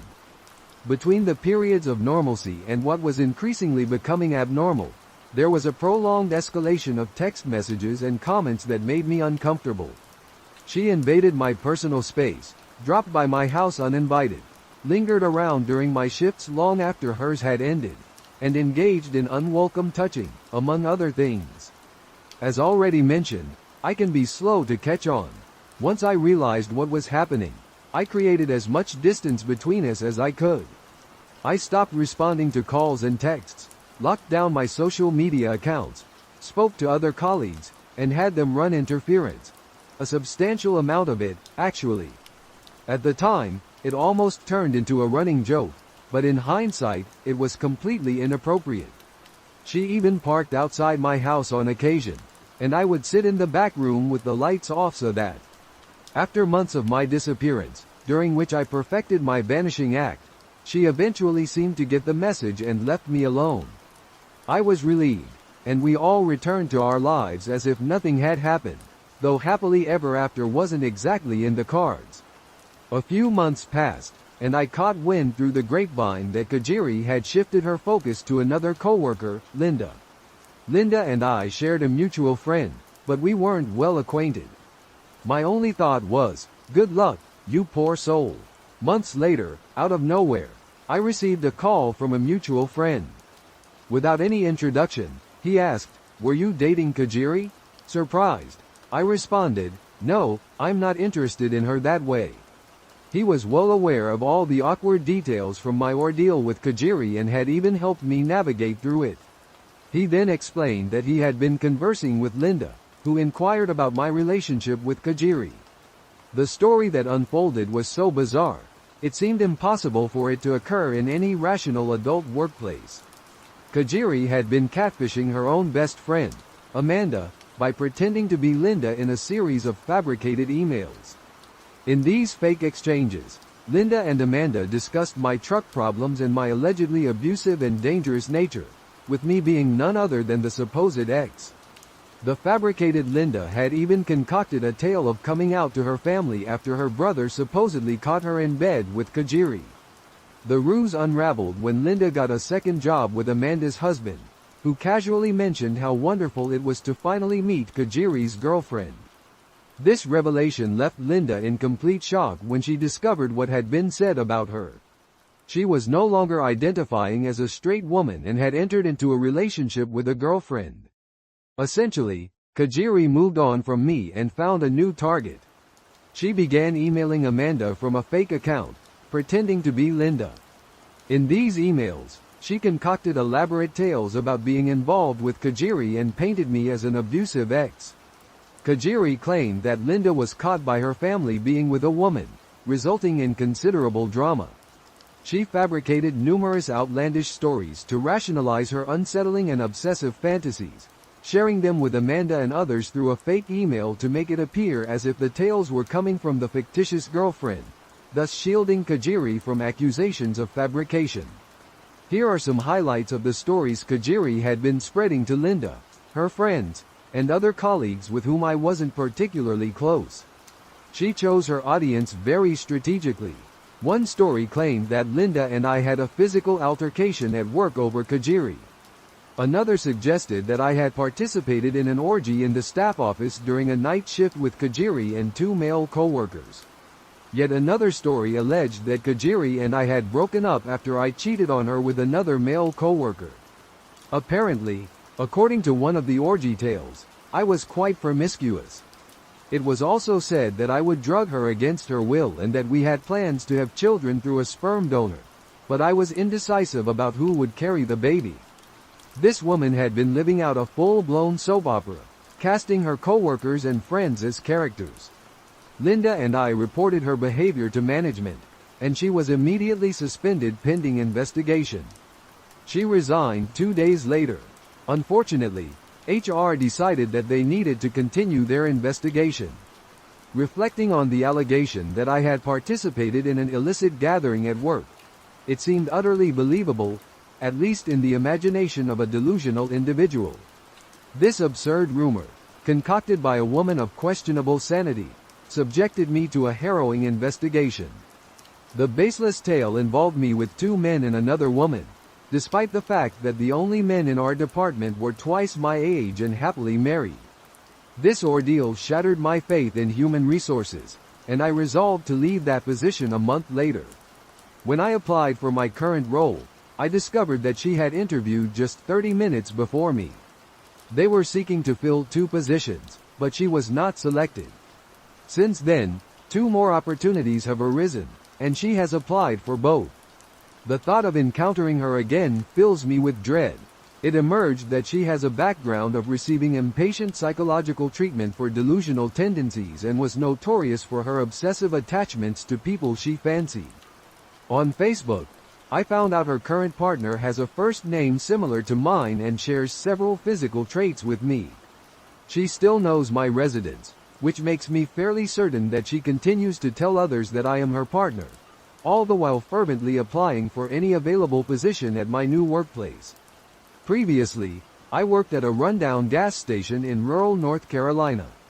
At the time, I had just turned 18 and was the owner of a car. Though it was a dilapidated vehicle, it reliably transported me between destinations. I had recently been promoted to assistant manager, which meant working many late nights alone. Honestly, I cherished the solitude, as my boss was incredibly relaxed. His attitude was that as long as the tasks were completed, everything was fine. Whatever you desire. We even had a shotgun stored behind the counter. He taught me how to use it on my first day there. So, despite the late hours, I invariably felt secure. On this particular night, business was exceptionally slow. With my boss's permission, I closed the store earlier than usual and headed to my car. It was around 11:30 to midnight by then. Aside from the fact that I was leaving work ahead of schedule, everything followed my usual routine, and nothing appeared out of the ordinary. I sent a text to my roommate to inform her that I would be home earlier than expected. We always looked out for one another in that way. I lit a cigarette and began my journey home. For those unfamiliar with North Carolina, I'll provide some insight into the landscape between the gas station where I worked and my home. I had to travel along back roads, which were flanked by dense woods on either side. At times, the forest was so thick that it was difficult to ascertain your location, particularly at night. While this might seem daunting to those unacquainted with the area, my primary concern was the possibility of deer leaping out in front of the car, which was a frequent occurrence here. As I drove down the road, I blasted Nirvana, my favorite band at the time, simply being a typical 18-year-old grunge enthusiast who had just begun to savor the liberty of adulthood and finishing work. Suddenly, something caught my attention in the middle of the road, approximately 75 to 100 feet ahead. Initially, I assumed it was a deer, but it seemed too small for that. I began to decelerate gradually until I eventually halted completely. I need to wear glasses when I drive, especially at night, though my vision isn't poor enough to make it a regular habit. I reached for my glasses and put them on, which allowed me to see much more clearly. I nearly jumped out of my skin at what came into view. A woman, an older woman, clad in what appeared to be some sort of nightgown. Her hair was unkempt, and she held her hands behind her back. She stood there, right in the middle of the road, staring at me in my car. Let me remind you, we are practically in the wilderness, surrounded by trees as far as my headlights can reach, and it's the dead of night. I'm naturally prone to paranoia, so countless questions flooded my mind. Who is this woman? Where did she come from? It's the middle of the night. Are my doors locked? Why is she here at this hour? Should I honk my horn at her? Should I contact the police? What if she has Alzheimer's and is lost? Or what if she's an escaped patient, even though the nearest mental facility is 3 to 4 cities away? I didn't dismiss that possibility. I considered calling the authorities, but when I picked up my phone, naturally, there was no cell service. This encounter dragged on for quite some time, with me just sitting there, in the middle of the road, mentally grappling with what was happening. It's now well past midnight, and she's still standing there, staring at me with a vacant expression, hands behind her back, as if she's scrutinizing me. I'm starting to grow weary of this, especially since I needed to wake up early for work the following morning, so I honked my horn at her. I didn't anticipate what unfolded next. The woman's expression transformed from a vacant stare to utter fury. She raised her arms, appearing to clutch something in her hand. She emitted a terrifying, animalistic scream and charged toward my car. As she drew nearer, I noticed she was holding something sharp. It resembled either a kitchen knife or a jagged piece of glass. In that horrifying moment, I experienced a brief flashback to when my stepdad offered me advice after I first got my driver's license. If an animal ever darts in front of you, make it a speed bump. I love animals and couldn't stand hearing that, but this time, I was determined to heed my stepdad's advice. I was ready to turn this lunatic into a speed bump. Serve the Servants by Nirvana started playing on the radio. I mention this because the song's vibe resonated perfectly with the moment, as if it was synchronized with the unfolding events. The intensity of the song empowered me to unleash my most formidable primal scream, loud enough for her to hear. The window was open since I had been smoking, and I floored the accelerator. She ran toward my car as if intending to jump onto the hood.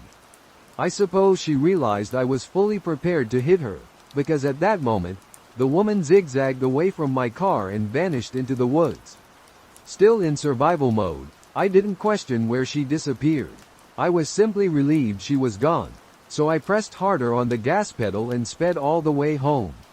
I arrived home close to 1:30 a.m., and my roommate was still awake, having waited up for me the whole time.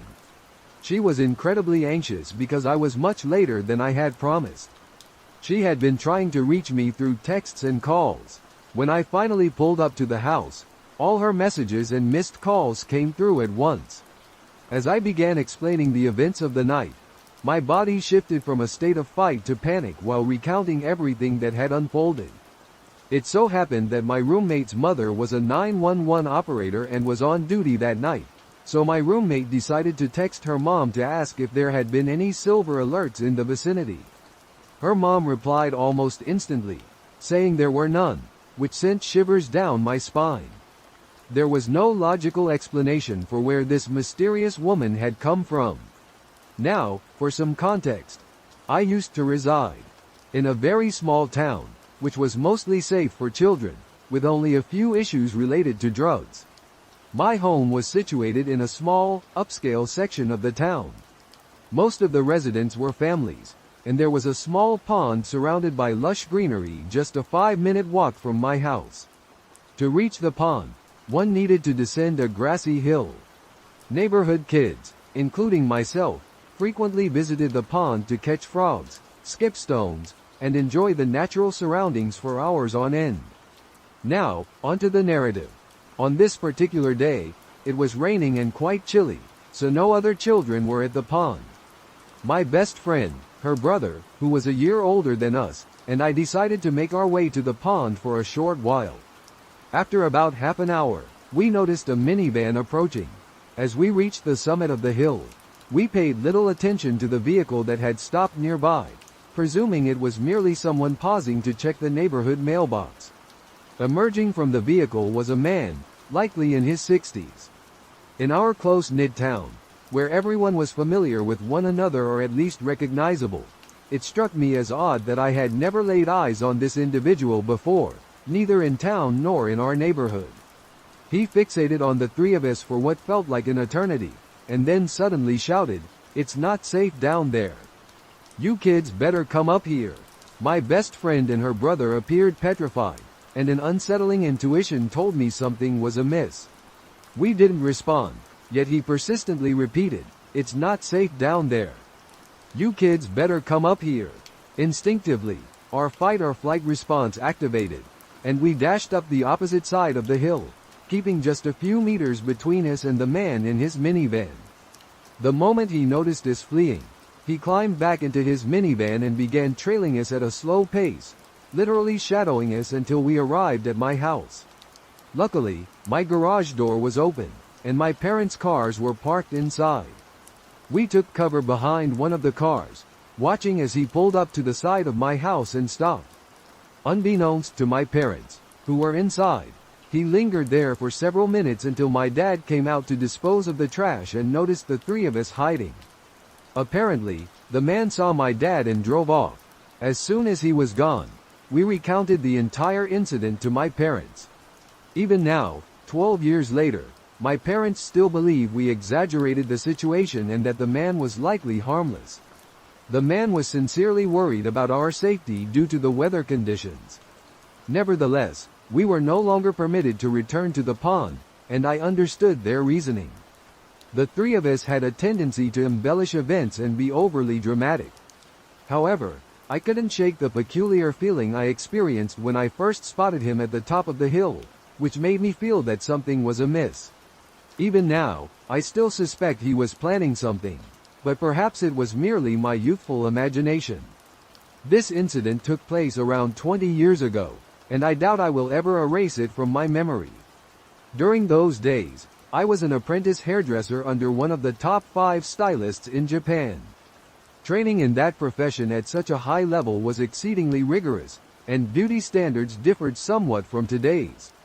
You might not need me to tell you that, but it's probably worth keeping in mind.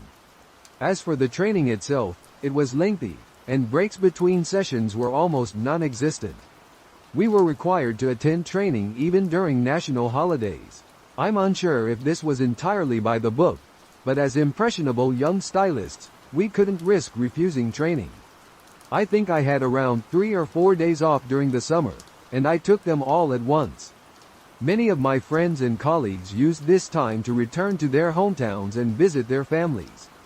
Since I lived quite close to where I was training, I didn't want to spend my time off just lounging at home, as I could do that anytime. So, I accepted an invitation from one of my seniors to visit his hometown. By the time I finished, it was really late. After a long day at work, we finally reached my senior's hometown at approximately 2 a.m. The Salai navigation system indicated we were about 15 minutes away from our destination. The roads were shrouded in darkness and completely deserted. We were the sole travelers at such a late hour. His home was situated in the middle of nowhere, which likely explained the isolation. I vividly recall seeing barren fields flanking both sides of the road and already felt a twinge of regret for coming.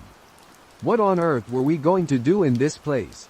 He probably should have mentioned that he resided in the rural countryside. I kept my eyes on the road, trying to stay alert, as I was behind the wheel. I felt inclined to drive since I didn't often have the opportunity, though I might have reconsidered had I known the journey to his family home would be so lengthy. Suddenly, out of the inky blackness, something materialized in front of the car. A woman, unclothed, sprinting down the opposite lane toward us. I slammed on the brakes, convinced I had just witnessed something supernatural. She dashed past us, and I glanced into the rearview mirror to see a young woman, perhaps between 18 and 20 years old, continuing her frenzied run. Then, she abruptly turned around and headed back toward our vehicle. I exchanged a look with my friend, who wore an expression of disbelief that likely mirrored my own. The reality of the situation was that neither of us knew how to react. I asked him, "Is that a ghost?" "I don't know. Should we just keep going?" he replied. We cautiously drove away, though I remained highly skeptical, certain that she appeared. The experience felt incredibly vivid, prompting me to maintain a slow pace as I continuously checked the mirrors. As the woman drew nearer, I halted the car and remarked to my friend, "That's not a ghost. We need to stop and ensure she's all right." He nodded in agreement, suggesting he would call out to her. It was unnerving to witness someone running aimlessly in such a desolate area, especially if you're unfamiliar with the location. She continued to sprint past our vehicle, so I adjusted my speed to match hers.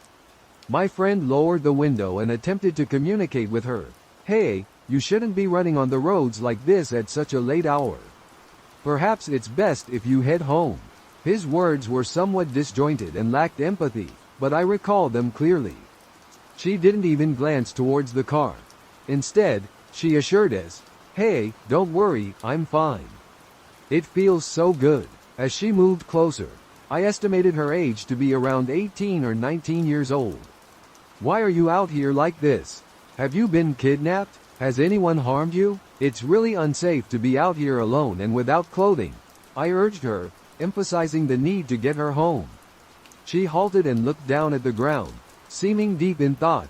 Before responding, I ran away from home. I don't even know where home is. At that moment, I noticed she was at least wearing socks and shoes, sparing her feet some discomfort. She stood there, hands behind her back, appearing utterly lost and bewildered. It was an unusual situation. I couldn't just leave her stranded here. Whispering to my friend, I insisted that we had to assist her, and he.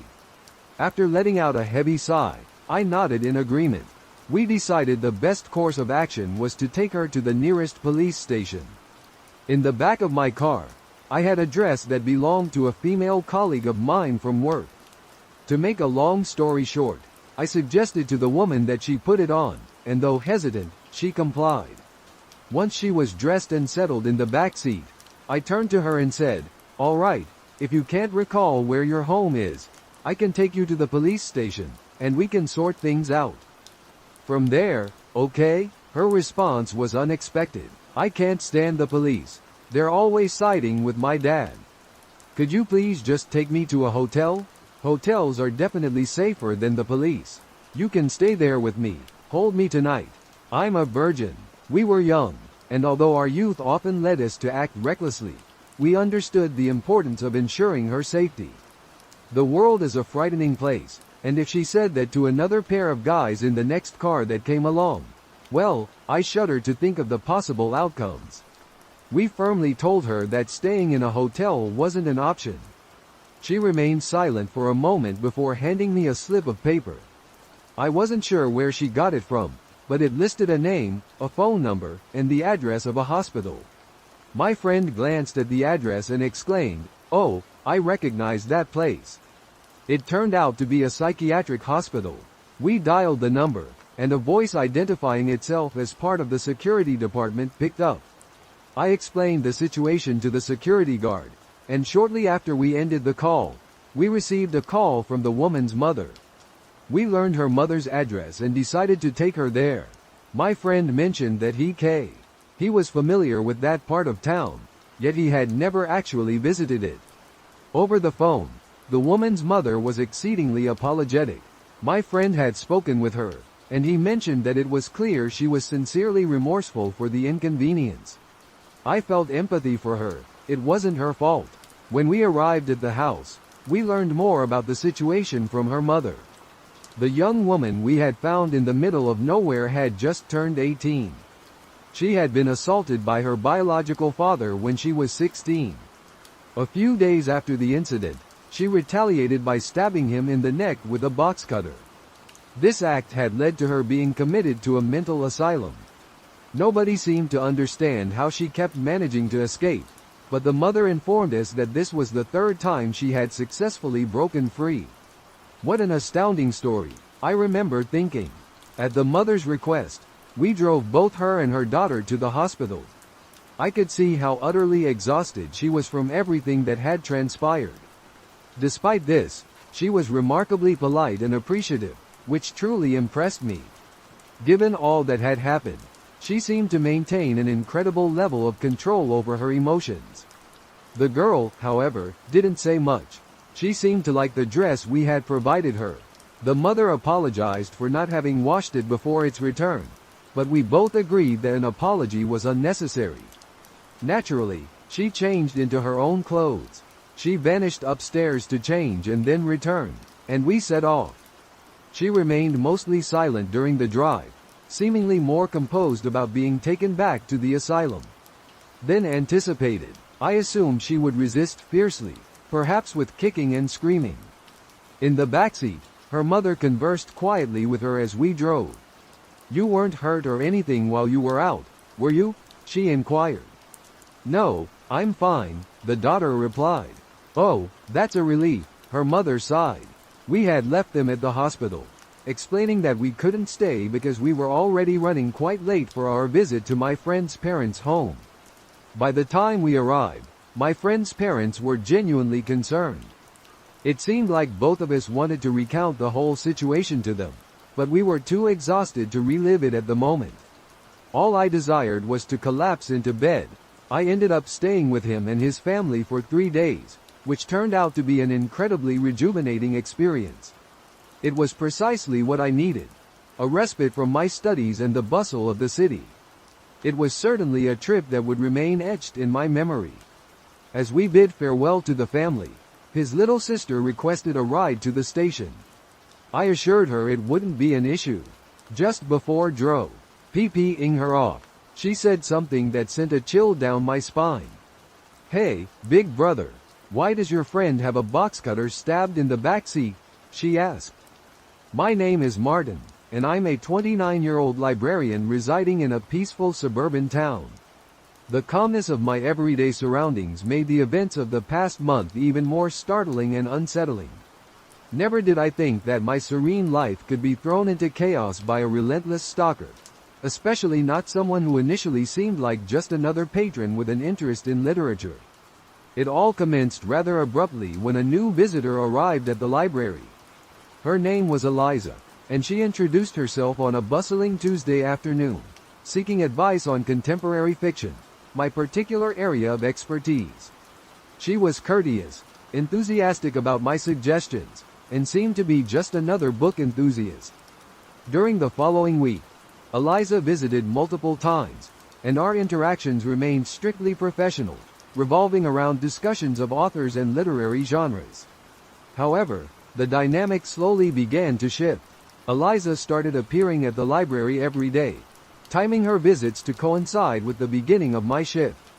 Initially, I was flattered by her interest in my recommendations, but it soon became evident that her visits had motives beyond books.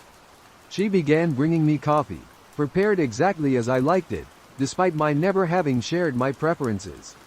Then small gifts appeared on my desk, bookmarks, a scarf, and even a paperback of a rare book I had mentioned in passing once. I attempted to establish boundaries, explaining that while I appreciated her enthusiasm, the gifts were unnecessary and somewhat inappropriate given our librarian-patron relationship. Eliza seemed to accept this, or so I believe. Her behavior escalated swiftly thereafter. She began waiting for me in the parking lot after my shifts, offering to walk me to my car, an offer I politely declined. One evening, I noticed her following me as I headed to a nearby cafe after work. When I confronted her, she merely laughed it off, claiming it was a coincidence. Once, since she enjoyed the cafe as well, the situation took a darker turn when I began receiving emails from her late at night. The emails were lengthy, elaborating on how much we supposedly had in common and how she felt we were destined to be great friends, if not more. I responded firmly, asking her to cease emailing me and to maintain a professional distance while at the library. This confrontation led to a brief period of calm, and I hoped that would be the end of it, but unfortunately, it wasn't. One night, I discovered a letter tucked under the windshield wiper of my car. It was from Eliza, expressing her pain over my rejections and her conviction that we were meant to be together. This was followed by more letters, each more intense than the last. She began appearing at places I frequented, a local bar, the gym, and even a friend's birthday party I had mentioned in passing during one of our early conversations at the library. I've since reported the situation to the local police, who are keeping an eye on my workplace and home. I've also installed security cameras at my house. The distress and constant vigilance are taking a toll on me. I'm more cautious, more suspicious, and I feel like I'm losing the peaceful life I once cherished. This ongoing situation has shattered my sense of security and privacy. I never anticipated that my job, which involves providing people with knowledge and resources, could lead to such a personal invasion. I'm Rachel, and I've been dealing with something quite terrifying that all started when I ghosted someone from a dating app. His name was Mike, and we initially connected through a dating app. Our conversations began lighthearted and enjoyable, but they quickly took a more serious turn. He started sending lengthy messages expressing how he believed we were destined for each other and envisioned a future together. It was overwhelming, especially considering we hadn't even met in person. So I chose to stop replying and eventually blocked him. About a week after blocking him, I was at my regular coffee spot, attempting to get some work done. Out of the corner of my eye, I thought I glimpsed someone resembling Mike. I convinced myself it was merely my imagination. After all, I had never met him face to face and only recognized him from photos. However, the scenario repeated itself. While grocery shopping, I noticed someone from behind who bore a striking resemblance to him. I tried to brush it off as a coincidence. The town wasn't that large, and it wasn't unusual to occasionally cross paths with familiar faces. Nonetheless, these encounters became too frequent to overlook. At the gym, I saw him once more. This time, he was much closer, and there was no mistaking who he was. My stomach churned with dread. I couldn't fathom how he could know I would be there. I ended my workout prematurely and left as quickly as possible. The true shock came when I spotted him outside my workplace. That was when I realized this was no coincidence. He was tailing me everywhere. Each sighting heightened my anxiety, and I couldn't comprehend how he had discovered my whereabouts. It was as if he had access to my schedule.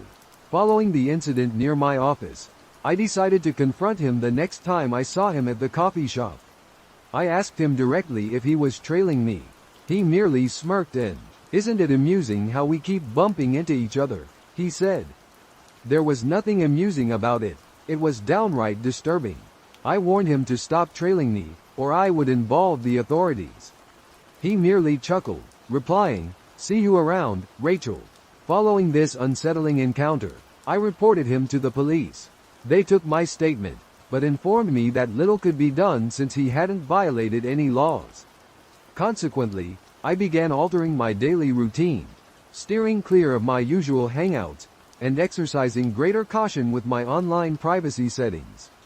Despite these precautions, an uneasy feeling lingers. I'm perpetually glancing over my shoulder, wondering if he's lurking nearby.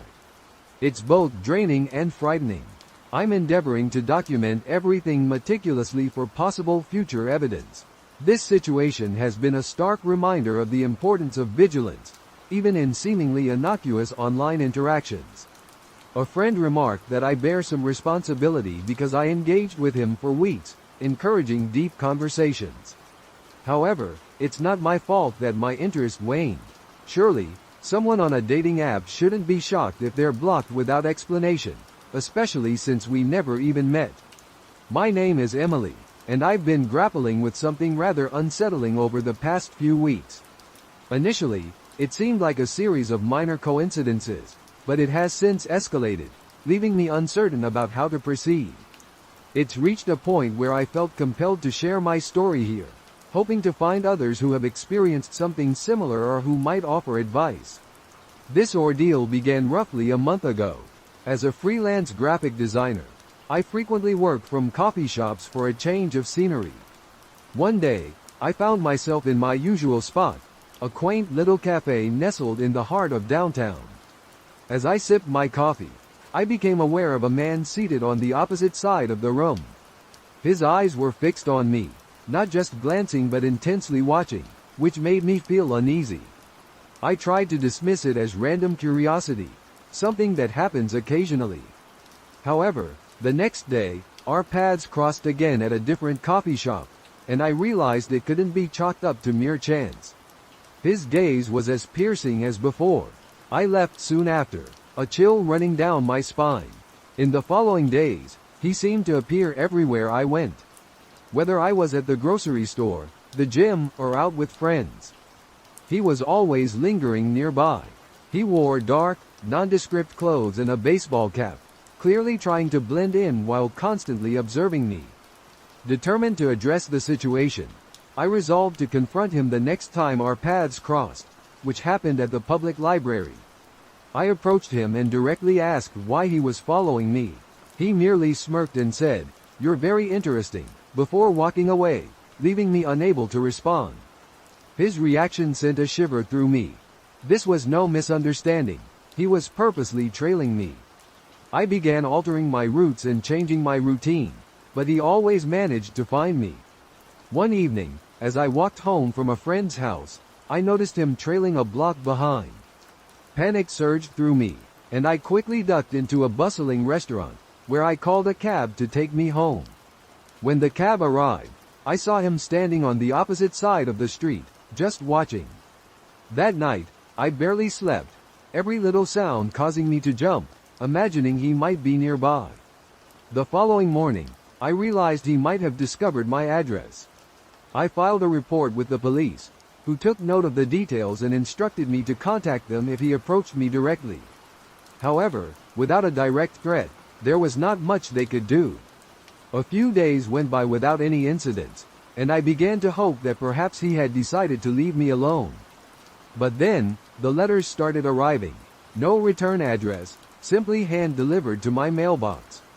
These letters were disturbing, describing how he enjoyed watching me, how he believed we were destined to be together, and how he was certain we would unite soon. In response, I installed security cameras around my home and replaced all my locks, yet the letters continued to arrive. Each one was more disturbing than the last, detailing what I wore on specific days and why I did so. I handed these over to the police, who launched an official investigation, but they have not made any headway in identifying him. It has been weeks now, and the constant anxiety is wearing me down. I find myself perpetually glancing over my shoulder, startled by every shadow. I've ceased visiting my usual spots and rarely meet with friends. I feel as though I am becoming a prisoner in my own life. Just yesterday, I saw him again, standing beneath a streetlight near my house as I returned from a late-night grocery run. He was simply there, staring up at my window. I have no idea what he wants, but I have never felt such fear. The police are keeping a closer watch now, but it seems like this nightmare will never end. I desperately want my life back, yet I have no idea how to rid myself of him permanently. My days have become filled with dread and unease. Filled with an overwhelming sense of unease, I found myself powerless as the harassment continued to escalate, despite my best efforts and the involvement of the authorities. About a week after observing him standing ominously beneath the street lamp near my residence, the situation took a turn I had not foreseen. I began receiving not just letters, but parcels. The first package contained a photograph of me strolling with my dog in the park, a place I hadn't visited in weeks, captured long before I even realized he was shadowing me. Inscribed on the back of the photograph were the words, "Beautiful as always." The realization that he had been observing me for far longer than I had suspected sent a new wave of terror coursing through me. In response, I installed a more sophisticated security system, complete with cameras covering every potential entry point to my home, ensuring I was never alone when I ventured out. I began to depend heavily on delivery services to minimize the need to leave my house. Yet, despite these precautions, the packages continued to arrive. One contained a necklace I had misplaced months ago at a local gym. Another held a collection of my favorite books, with specific passages highlighted, sections out love and destiny. Each new delivery felt like an invasion, as if he were penetrating the very essence of my personal life. I turned all the evidence over to the police, who reassured me that they were doing everything possible to apprehend him. They stationed a patrol car near my home during the night, which offered some solace, but it wasn't enough to dispel the fear. Then, 2 weeks ago, I received a video message sent to my email, which had been compromised. The video contained footage of me at different locations over the past few months, all captured from a distance with a shaky handheld camera. His voice, deep and distorted, was superimposed over the video, ominously declaring, "I can see you, Emily. I'm always with you." The invasion felt so complete that I broke down, unable to comprehend how he had managed to film me so frequently without my noticing. Realizing it was no longer safe to remain in my home, I packed up some essentials and moved in with a friend in a nearby city, leaving my place under police surveillance. My friend's home is in a gated community with strict security, which offered me a semblance of safety, but the change in environment hasn't alleviated my anxiety much. I'm on edge at every sound, and I keep the curtains drawn at all times, despite these precautions. Yesterday, my friend received a delivery intended for me, another package, but this time sent to her address, a location I had disclosed to no one. The package contained an old t-shirt of mine that I had donated to charity a year ago, accompanied by a note stating, "You can't hide from me." The realization that he had tracked me even here, in a place I believed to be safe, was paralyzing. The police are now treating this stalker as a serious threat and have intensified their efforts to catch him, but so far, he remains unidentified. I am contemplating hiring a private investigator, as I feel like I'm running out of options. The thought of living indefinitely under these circumstances is unbearable, and I am desperate for a resolution. My name is Alex, and I am a 34-year-old software developer living in rural Virginia. I embark on a daily commute to a modest office located about 30 miles from my residence. This routine journey typically takes me along Route 27, a serene expanse bordered by open fields and sporadic clusters of dense woods. The drive is usually peaceful, though occasionally after sunset, it becomes less predictable. Yesterday evening's drive commenced as usual, but it took an unexpected turn that left me unsettled. I have been replaying the events in my mind, trying to make sense of them. As I made my way home around 6:30 p.m., the sun had just dipped below the horizon, casting its final orange glow.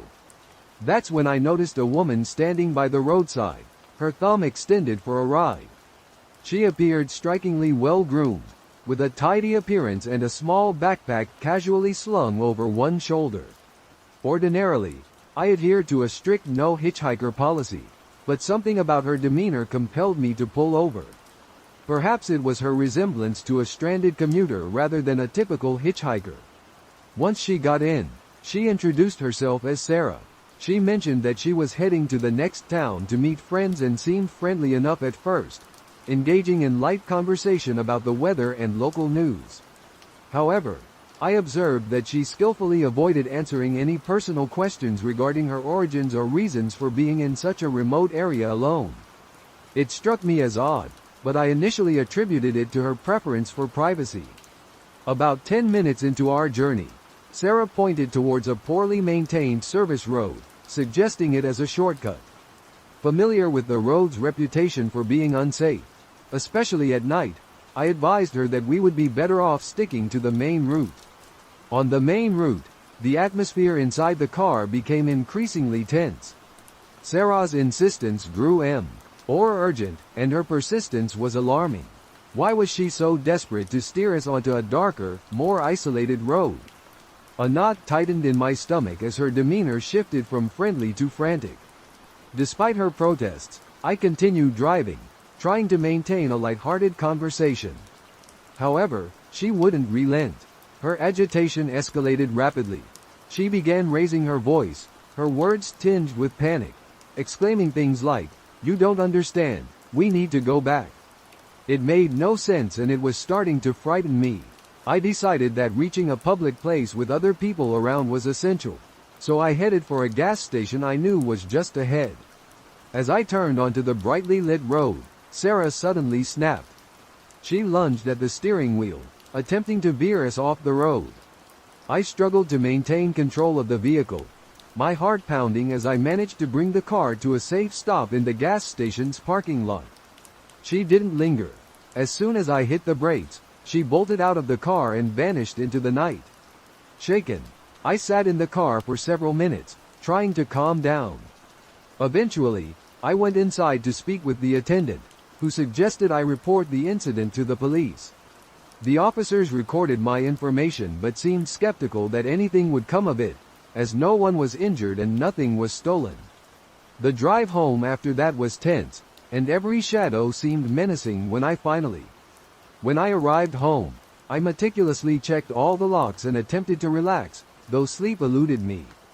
The entire ordeal had shaken my confidence and served as a stark reminder of the dangers inherent in picking up strangers. I kept replaying the incident in my mind, pondering what might have transpired if she had succeeded in veering us off the road and what her intentions could have been. I am still coming to terms with it all, feeling a blend of relief and lingering apprehension. From now on, I've resolved to trust my initial instincts. No more deviations, no more hitchhikers, regardless of the situation. It's simply too unpredictable, and last night was uncomfortably close to disaster. It was approximately 11 p.m. when I realized I had run out of a few essential kitchen items: milk, eggs, and bread. Despite the lateness of the hour, I decided to make a swift trip to the nearby supermarket. At that time of night, the store is usually quite deserted, which suits me perfectly. No lines, no waiting, just a quick in and out. Upon arriving at the supermarket, I found the parking lot nearly empty, with only a few scattered vehicles likely belonging to the night staff. Inside, the bright fluorescent lights hummed overhead, and soft pop music played through the store's speakers. I picked up a basket and headed straight to the dairy section. As I turned into the aisle for milk, I noticed someone else further down the same aisle. He was a tall man clad in a bulky jacket, which seemed peculiar given the mild weather we've been experiencing. He wasn't browsing the products on the shelves. Instead, he simply stood there, something about the situation felt strange, but I tried to dismiss it and concentrated on finding the milk. Once I had it, I made my way to the bread aisle. That's when I noticed the man again. This time, he was just a few feet away, seemingly inspecting the bread. As I approached, he neither moved nor picked up anything. He simply watched as I made my selection. A shiver of discomfort crept up my spine, but I shrugged it off, convincing myself that he was probably just deciding what to purchase. I moved on to the eggs, and that's when the atmosphere became truly unsettling. I could see him again from the corner of my eye, now standing at the opposite end of the aisle, still not shopping. At this point, I could no longer ignore the growing sense of dread in my stomach. Was he following me, or was it merely a coincidence that he appeared in every aisle I visited? Trying to dispel the feeling, I decided to test my suspicion by returning to the dairy section under the guise of having forgotten something. I peeked around the corner before entering the aisle, and sure enough, he swiftly entered the same aisle from the other end, still maintaining his distance but unmistakably trailing me.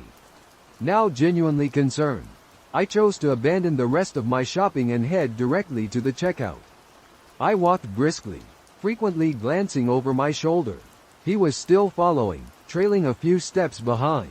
When I reached the checkout, there was only one cashier working, and fortunately, there was no line. I placed my items on the belt, all the while keeping an eye on him. As I approached the entrance to the checkout area, I noticed a man who had paused at the end of an adjacent aisle, seemingly observing me. My heart began to race as I quickly gathered my bags and walked briskly toward the exit. To appear less vulnerable, I took out my phone and pretended to make a call, hoping it would dissuade him from approaching if he believed I was talking to someone. Once outside, I rushed to my car, promptly locking the doors and starting the engine. Just as I was pulling out, I glanced back at the store entrance. He was standing there, just beyond the doors, watching me drive away.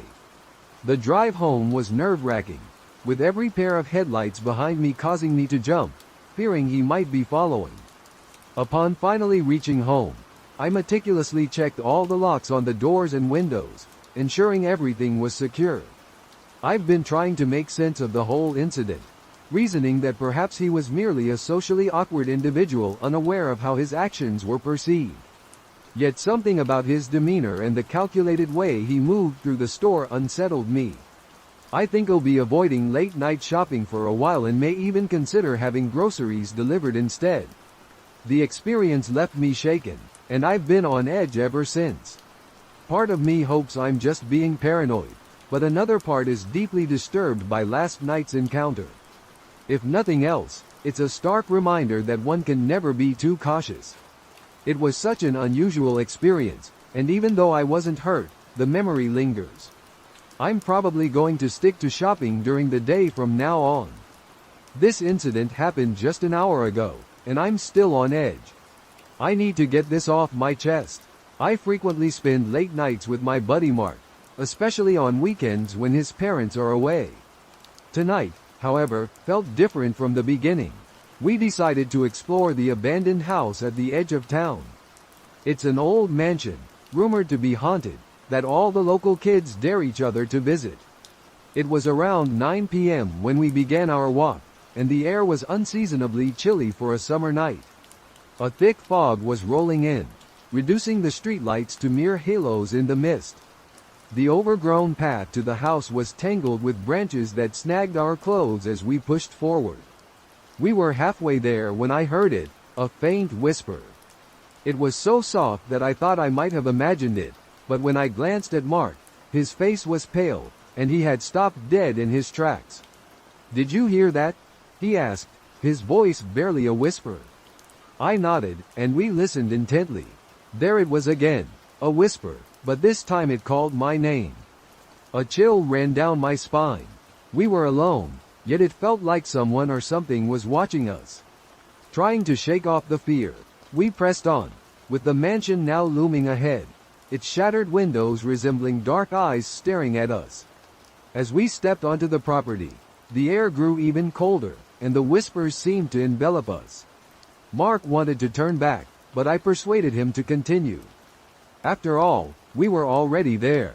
We entered through the back door, and the interior of the house was even more unsettling than I had anticipated. The wallpaper on the exterior was peeling, and dust covered the floor. The air was heavy with the musty smell of decay. We used our phones as flashlights, the beams of light slicing through the gloom as we ventured through the ground floor. Every creak and echo made us jump. When we discovered the staircase, I hesitated, but my curiosity propelled me forward. Upstairs, the atmosphere grew more oppressive. The whispers intensified, and I could almost decipher sentences, warnings telling us to leave. "Go back," they urged. Mark gripped my arm, saying, "We shouldn't be here." But I pulled away, drawn to a room at the end of the hallway. The door was slightly ajar. I nudged it open, and that's when we saw it. A large, shadowy figure, indistinct, standing by the window. It turned towards us, and although it had no eyes, I felt it gazing directly into my soul. We didn't linger to discover its intentions. We sprinted out of the house, down the path, and didn't stop until we were safely under the streetlights. Now back at Mark's house, with the door locked and all the lights on, we're trying to make sense of what happened. Mark is convinced we encountered a ghost, the spirit of old Mr. Miller, who died there alone. I'm unsure what it was, but now every shadow startles me, and the whispers. I can still hear them if I listen intently. What did we witness in the Miller house? Was it merely our imaginations, fueled by the ghost stories we grew up with, or did we stumble upon something truly supernatural? I'm uncertain if I'll ever return to find out, but one thing is certain. I'll never forget the terror I experienced that night. I picked up a hitchhiker who turned out to be genuinely unhinged. I vow never to repeat that mistake, and I hope my story serves as a cautionary tale for you. Residing in a foreign country, I'm uncertain about your nation's health protocols regarding the epidemic, but at that time, we were no longer under lockdown. This incident occurred in September, 2 years ago. I was driving from my parents' home to a friend's apartment near a college campus, a journey that took about an hour and a half. We had plans to spend the weekend together, as we hadn't seen each other in months. Even though the episode had nothing to do with my friend, it dawned on me just how perilous it was when I started recounting the events to them. I remember one of them remarked, "That must have been the most terrifying 45-minute drive of your life." I laughed at the time, but now I realize how accurate that was. I departed quite late that evening. Around 9 p.m. I recall that the sun had already set, and I was going to arrive late, which I didn't appreciate, but I was familiar with the route, having taken it numerous times. For some background, it was a 90-minute drive, and I typically paused midway at a McDonald's parking lot to enjoy a cigarette before continuing on. Keep this detail in mind for later. I encountered the hitchhiker shortly after leaving my parents' house, roughly 10 to 15 minutes into my drive. I spotted him at the exit of a roundabout. He was a tall, slender man with one of those small shoulder bags worn across the chest. I guessed he was in his 20s and assumed he had just been dropped off.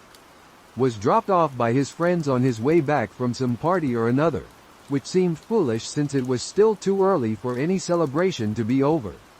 Nonetheless, that wasn't my initial thought. Instinctively, I felt a wave of compassion and brought my car to a halt. I rolled down the passenger side window and inquired about his destination. Almost immediately, I realized he was considerably older than I had first assumed, probably in his 30s. His face was extremely pale, and the way he gazed at me honestly gave me the creeps. The man coincidentally was headed in the same direction I was, towards the town where I planned to take a break midway through my journey. Truthfully, I'm not sure what came over me, but I responded almost automatically, saying it was on my route. He climbed into the car, and thus began the worst 45 minutes of my life. I don't want to sound overly dramatic, but it truly was a nightmare. As soon as we pulled away, I knew I'd made a grave mistake. He clutched his stomach tightly, crouching in the passenger seat, rocking back and forth while repeatedly saying he felt unwell. I offered to open the window to let in some fresh air, but he insisted he just needed to take his medication. Saying I felt uneasy would be a gross understatement. I remember thinking I'd really messed up and resolved that no matter what happened, I shouldn't stop under any circumstances. My first move was to ask him if it was alright to drop him off at the city's McDonald's. I believe he agreed, but regardless, it was irrelevant because I had no intention of stopping anywhere else. Already on edge, I decided to pretend to concentrate on the road and tried my best to project an air of calmness, while he continued to speak the entire time. Although the exact sequence of events is blurry in my memory, I distinctly recall him asking if he could see my nails. I replied that I was driving, to which he apologized, assuring me not to worry, as he had never assaulted anyone. He mentioned that his girlfriend was angry with him and threatened to leave if he didn't return. Then, he inquired about my destination, my plans for the evening, and even if I intended to enjoy a long, hot shower. He persistently questioned whether I had a boyfriend and how we engaged in intimacy. I told him that was private and declined to respond. He nodded, admitting that he used to be secretive like that until he was arrested. Twice, he insisted we were being followed by other cars. He asked if I smoked, and when I said no, he offered me a cigarette. I politely declined, saying it was a nice gesture but unnecessary. He left the cigarette on the dashboard, then retrieved his phone to show me a photograph of himself and one of his mother, claiming she was beautiful. I stole a quick glance at the screen, which was damaged, with several straight black lines of broken pixels. It appeared reddish on the left side and yellowish on the right, making the image quite unsettling. He grew upset when I only took a brief look, raising his voice and accusing me of not caring about what he was saying. I firmly stated that I was listening, but couldn't watch because I was driving. He immediately calmed down, apologized, and attempted to show me another picture. Then, he asked if the car was mine, and I replied that it belonged to my parents. I somehow didn't want him to perceive me as wealthy or having any significant amount of money. I'm just a young student without funds, so I wanted him to leave me alone. I lied, claiming I had hit a deer the previous week, and was trying to concentrate on driving because I didn't want to damage my parents' car. I hoped he would eventually stop talking, but he kept staring at me and muttered, "Poor thing." Then, he abruptly straightened up and, in a panic, pointed to a road sign, saying he meant the road sign, not me. Honestly, at that moment, I was contemplating that if he ever attempted anything, I would crash the car with both of us into a tree because if I couldn't escape, neither would he. I'm embarrassed to admit this, but I didn't want him to have an easy way out. He shouted that his name was Archangel Michael and asked for my name, to which I gave a false one. He continued to ask if I remembered his name and suddenly crouched in a panic, moving back and forth, insisting I should know his name. I just replied with, "Okay," as that was the only thing I was willing to say. When we finally reached the city where he needed to stop, he requested a ride to the train station. It was nearly 10 p.m., and I knew there were no trains, lights, or any signs of other people or cars. I suggested we stop at McDonald's, and he nodded, agreeing. He remarked that I was nice and placed a coin on the dashboard next to a cigarette. I halted the car in the parking lot, not bothering to park, just stopping right there in the middle, where I felt most exposed. He simply exited the vehicle. After saying our goodbyes, I sped away quickly and never saw or heard from him again. This incident took place during my university years, while I was returning from a trip with my friend. I suspect I misinterpreted the map and took some sort of shortcut, causing us to become lost amidst the mountain roads. My friend was at the wheel, while I was tasked with navigating. That was my sole responsibility. Although it was around 8 p.m., darkness had already settled in, as we were in the shadow of the mountains. I noticed a white truck ahead and suggested to my friend that if we followed it, we would likely find our way back to the main road in no time.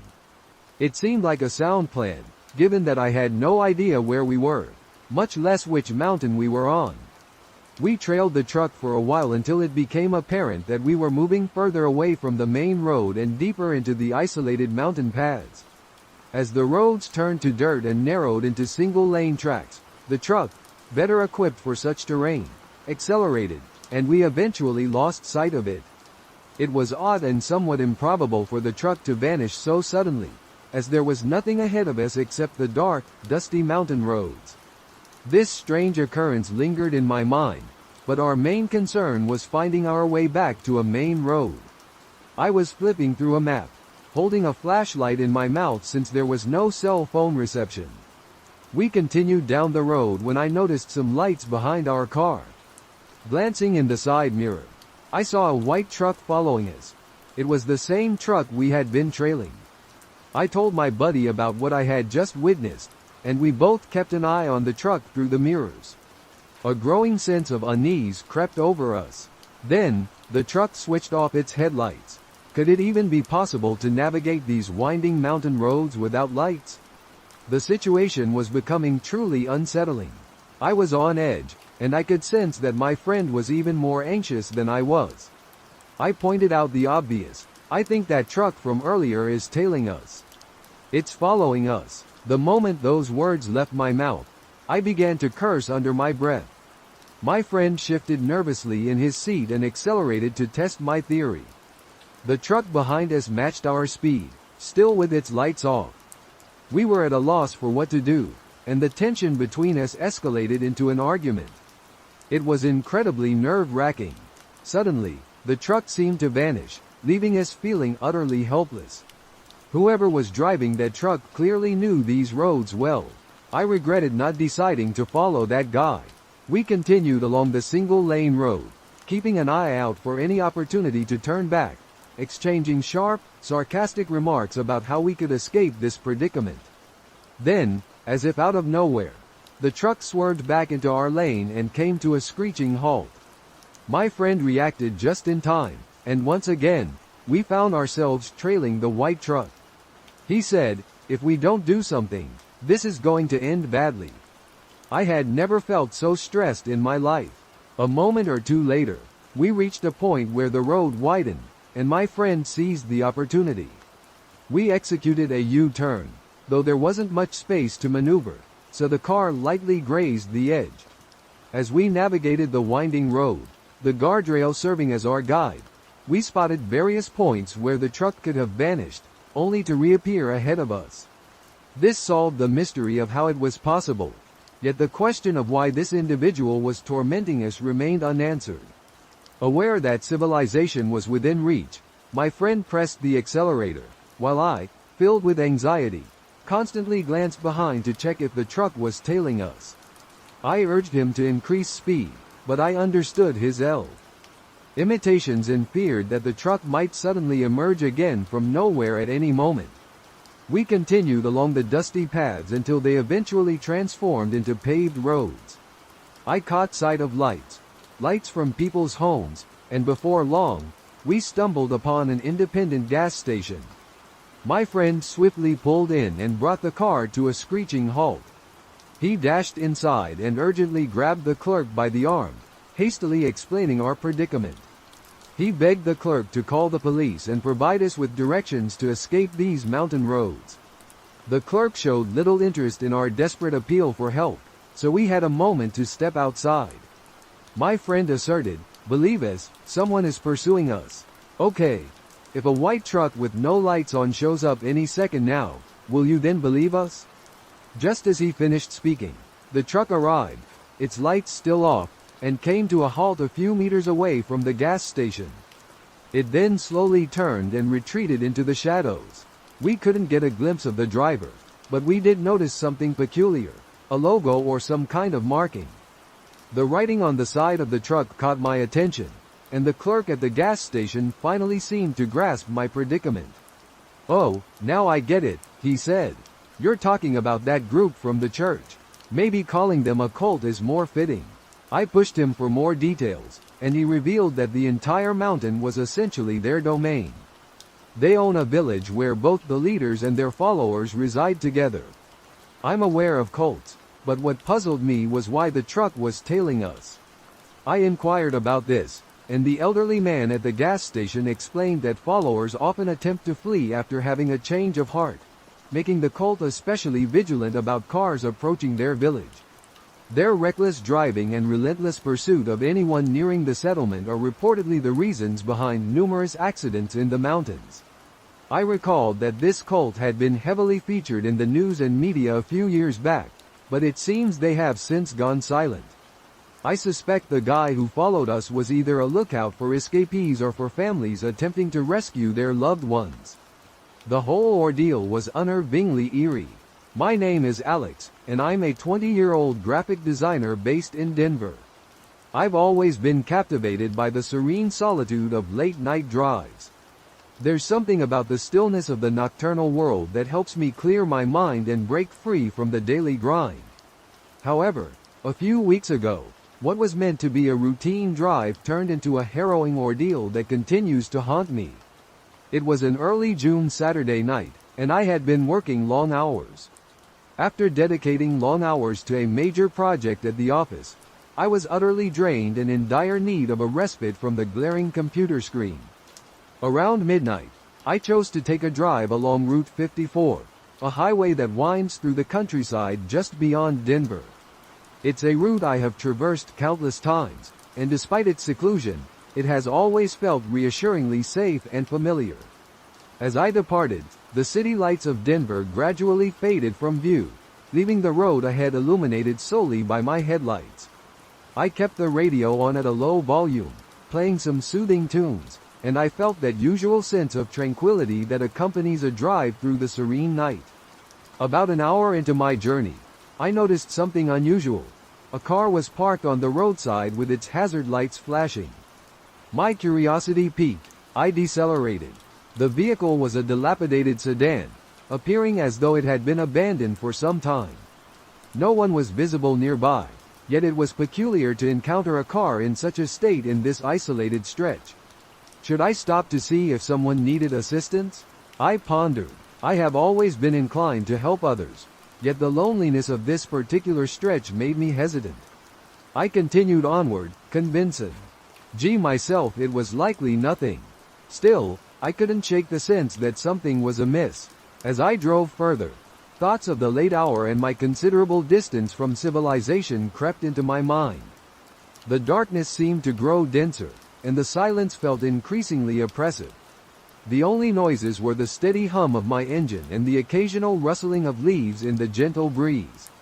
I repeatedly glanced at my rearview mirror, half expecting to spot the sedan trailing me, yet all I saw was a stretch of empty road behind.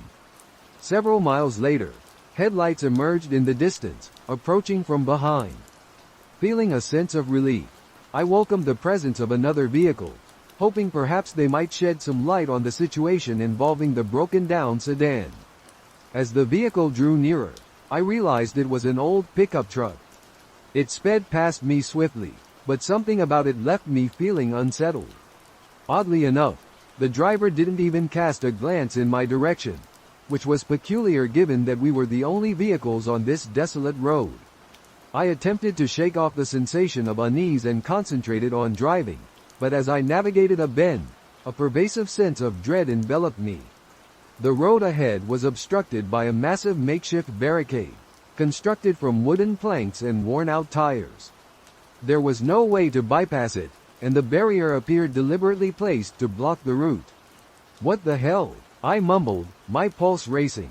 I halted the car and shifted it into park, contemplating my next move.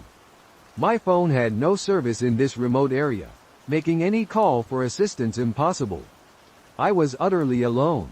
Turning off the engine, I stepped out to examine the barricade. It was haphazardly assembled and seemed recently erected. My heart raced as I pondered how to dismantle it. Just as I was about to start moving the planks, a noise emanated from the woods, a low, shuffling sound, reminiscent of footsteps plowing through the underbrush. My breath hitched in my throat as I scanned the trees, but the darkness rendered it impossible to discern anything with clarity. I was determined not to succumb to panic, but the noise was growing louder and nearer. Suddenly, the pickup truck I'd noticed earlier reappeared, creeping forward as if it were circling back. My initial reaction was to retreat to my car and secure the doors, but I realized I needed to address the obstruction if I intended to leave. I was immobilized, caught between the dread of the unknown and the practical necessity to clear the path. The truck halted behind my vehicle, and I watched as the driver emerged. He was a man in his mid-40s, sporting a grizzled beard and a weathered face. He regarded me with a curious look before turning his attention to the barrier. A mix of relief and suspicion welled up within me when he called out, "Need some help?" His voice was gruff yet not unfriendly. I paused before responding, "Yeah, I'm trying to figure out how to move it." The man approached and began assisting me with the obstacle. We worked in silence, my nerves clearly on edge. I glanced at the truck and noticed a toolbox in the back. I couldn't shake the feeling that there was something unsettling about the entire situation. As we shifted the last of the planks, the man began to speak. "This area's been having some trouble lately," he said, "strange things happening." "What kind of strange things?" I asked, striving to keep my voice steady. He shrugged. "Just rumors. People say there are gangs out here causing trouble, taking things that don't belong to them, breaking into places they shouldn't be. It's enough to keep folks on edge." I felt a chill run down my spine. A chill ran down my spine as I noticed a car back there with its hazard lights flashing. I asked if he was aware of it, but his face tensed, and he turned away, saying, "Nope, haven't seen it." We finished clearing the road, and he kindly offered to accompany me until I was back on T. He main route. While I appreciated his gesture, an uneasy feeling lingered. As we drove, I repeatedly glanced at the rearview mirror, half expecting to see the sedan or the man's truck trailing behind me. Eventually, we reached a more bustling area with streetlights and a gas station. I expressed my gratitude to the man and continued on my way. I deliberately avoided looking back, not wanting to know if he was still in pursuit. Once I finally arrived home, I was both exhausted and rattled. The entire ordeal felt unreal, like something straight out of a horror film. My mind kept returning to the broken-down sedan, the enigmatic barrier, and the man in the pickup truck. In the days that followed, I attempted to make sense of the event. I inquired around, but no one seemed to know anything about unusual incidents on Route 54. I contemplated reporting it to the authorities, but what exactly would I say? Reflecting on that night, I'm still unsure of what I encountered. The only conclusion I could draw was that some trouble had occurred in the area, and the man in the truck had set up the barrier to manage who was traveling along the road. The memory of that drive still sends shivers down my spine. I've learned to be more vigilant and to heed my instincts. Late-night drives used to be my preferred way to relax, but now they serve as a reminder of how swiftly circumstances can spiral out of control. I'm Jamie, a 32-year-old freelance photographer based in Portland. I've always found solace in late-night drives. There's something soothing about being alone on the road, with the city lights fading behind you and the vast expanse stretching ahead. However, a few nights ago, a drive I anticipated would be relaxing turned into a nightmare I can't seem to forget. It was a Friday night, around the stroke of midnight, when I decided to venture out of town along a rural route I often take to clear my mind. This road is renowned for its solitude and natural allure, making it the perfect choice for unwinding. Initially, the drive was seamless. The city lights vanished, leaving only my headlights piercing through the darkness. The road is narrow and winding, bordered by dense trees, and its isolation has always brought me peace. Yet, tonight, something felt off. I couldn't pinpoint it, but the night seemed unusually oppressive. About halfway through, my car began to sputter. At first, I assumed it was a minor glitch, but soon, the engine lost all power, and the vehicle coasted to a stop. I attempted to restart it, but nothing worked. My phone had no signal, rendering any call for roadside assistance impossible. The situation began to feel increasingly desperate. Taking a deep breath, I grabbed my flashlight, locked the car, and set off on foot. My objective was to reach the nearest town, which I knew lay several miles away. The woods flanking the road felt as though they were closing in, with only my flashlight to guide me. I continued to plod along, attempting to ignore the growing sense of solitude that intensified with each step. After several hours, I noticed a distant light. Though it was faint, it was discernible and sparked a glimmer of hope within me. I hastened my pace, the fatigue momentarily forgotten. As I drew nearer, I realized the light emanated from an old farmhouse. Relief washed over me, accompanied by a hint of apprehension. The place appeared abandoned and dilapidated, yet I had no other choice. I rapped on the door, my heart pounding. After a brief pause, the door creaked open, revealing a man in his 60s with a grizzled beard and a weary expression. He peered out, his sharp eyes scrutinizing me intently. "Can I help you?" he asked, his voice gruff. I explained that my car had broken down and that I had walked for hours seeking assistance. The man introduced himself as Earl and seemed to take pity on me.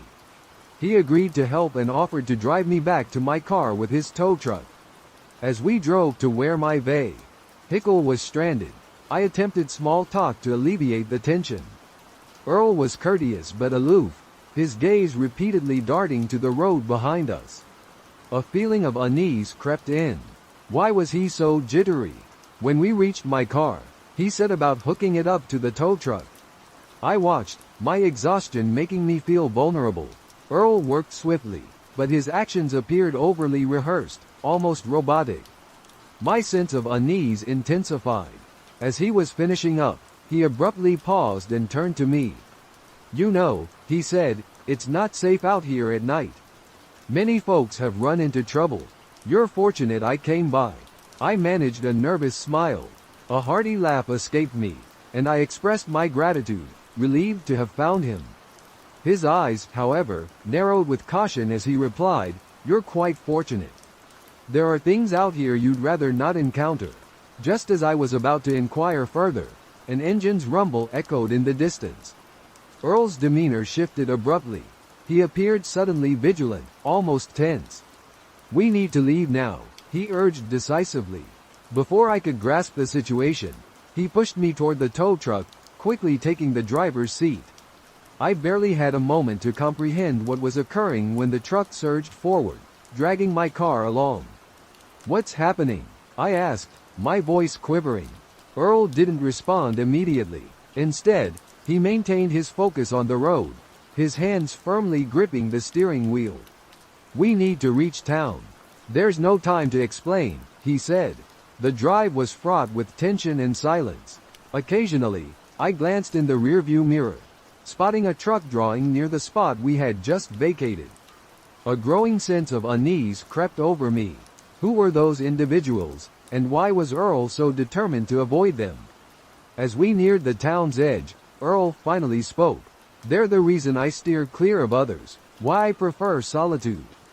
"They're dangerous." I was perplexed. "Who are you referring to?" I asked. Earl simply shook his head. "It's better if you remain uninformed. Just steer clear of this area. It's not safe for someone like you." He dropped me off at a gas station on the town's outskirts. I thanked him, though my gratitude was overshadowed by confusion and fear. Without waiting for my response, Earl drove off swiftly, leaving me with a whirlwind of questions. Filling me with an overwhelming sense of foreboding that refused to dissipate, I eventually managed to have my car towed to a nearby mechanic and then made my way home. I was utterly drained and rattled, the night's events replaying endlessly in my mind. I've tried to decipher what transpired, but the fear remains vivid. I'm uncertain whether I was hiding or who those individuals were, but I am convinced that night was more than just a series of unfortunate events. I've learned to exercise more caution during my nocturnal drives and now avoid that area altogether. That stretch of road is no longer my serene escape. I appreciate your help that night, though I wish you had been more open. To anyone driving out there, exercise caution. Certain things are best left unexplored, and some roads should be avoided, especially when the darkness conceals more than you can fathom. This encounter occurred when I was about 10 years old. My sister and I were home alone since it was summertime, and our mother and grandmother were occupied, so they couldn't stay with us. We were accustomed to being by ourselves during the summer, so it wasn't a significant issue. The only rule was that we couldn't go outside or open the door if someone knocked. On this particular day, I had gotten up and started playing The Sims 2 in our kitchen while my sister was watching TV. After a few hours of gaming, I thought I heard the doorbell ring. Initially, I assumed it was coming from my game, but I had turned off the sound. So, I asked my sister if she had heard the doorbell. She replied that she hadn't. She said it was probably just the show she was watching. I dismissed the unsettling feeling and resumed my game. About 10 minutes later, I caught sight of a reflection on my computer screen. A man in a suit, his hands cupped around his eyes as he peered through the glass doors behind me. I spun around and found myself face to face with this unfamiliar figure. I had no clue how long he had been observing me. He waved at me as if he recognized me from somewhere. I called out to my sister, who had yet to notice the man. She swiftly grabbed the house phone and called our grandmother.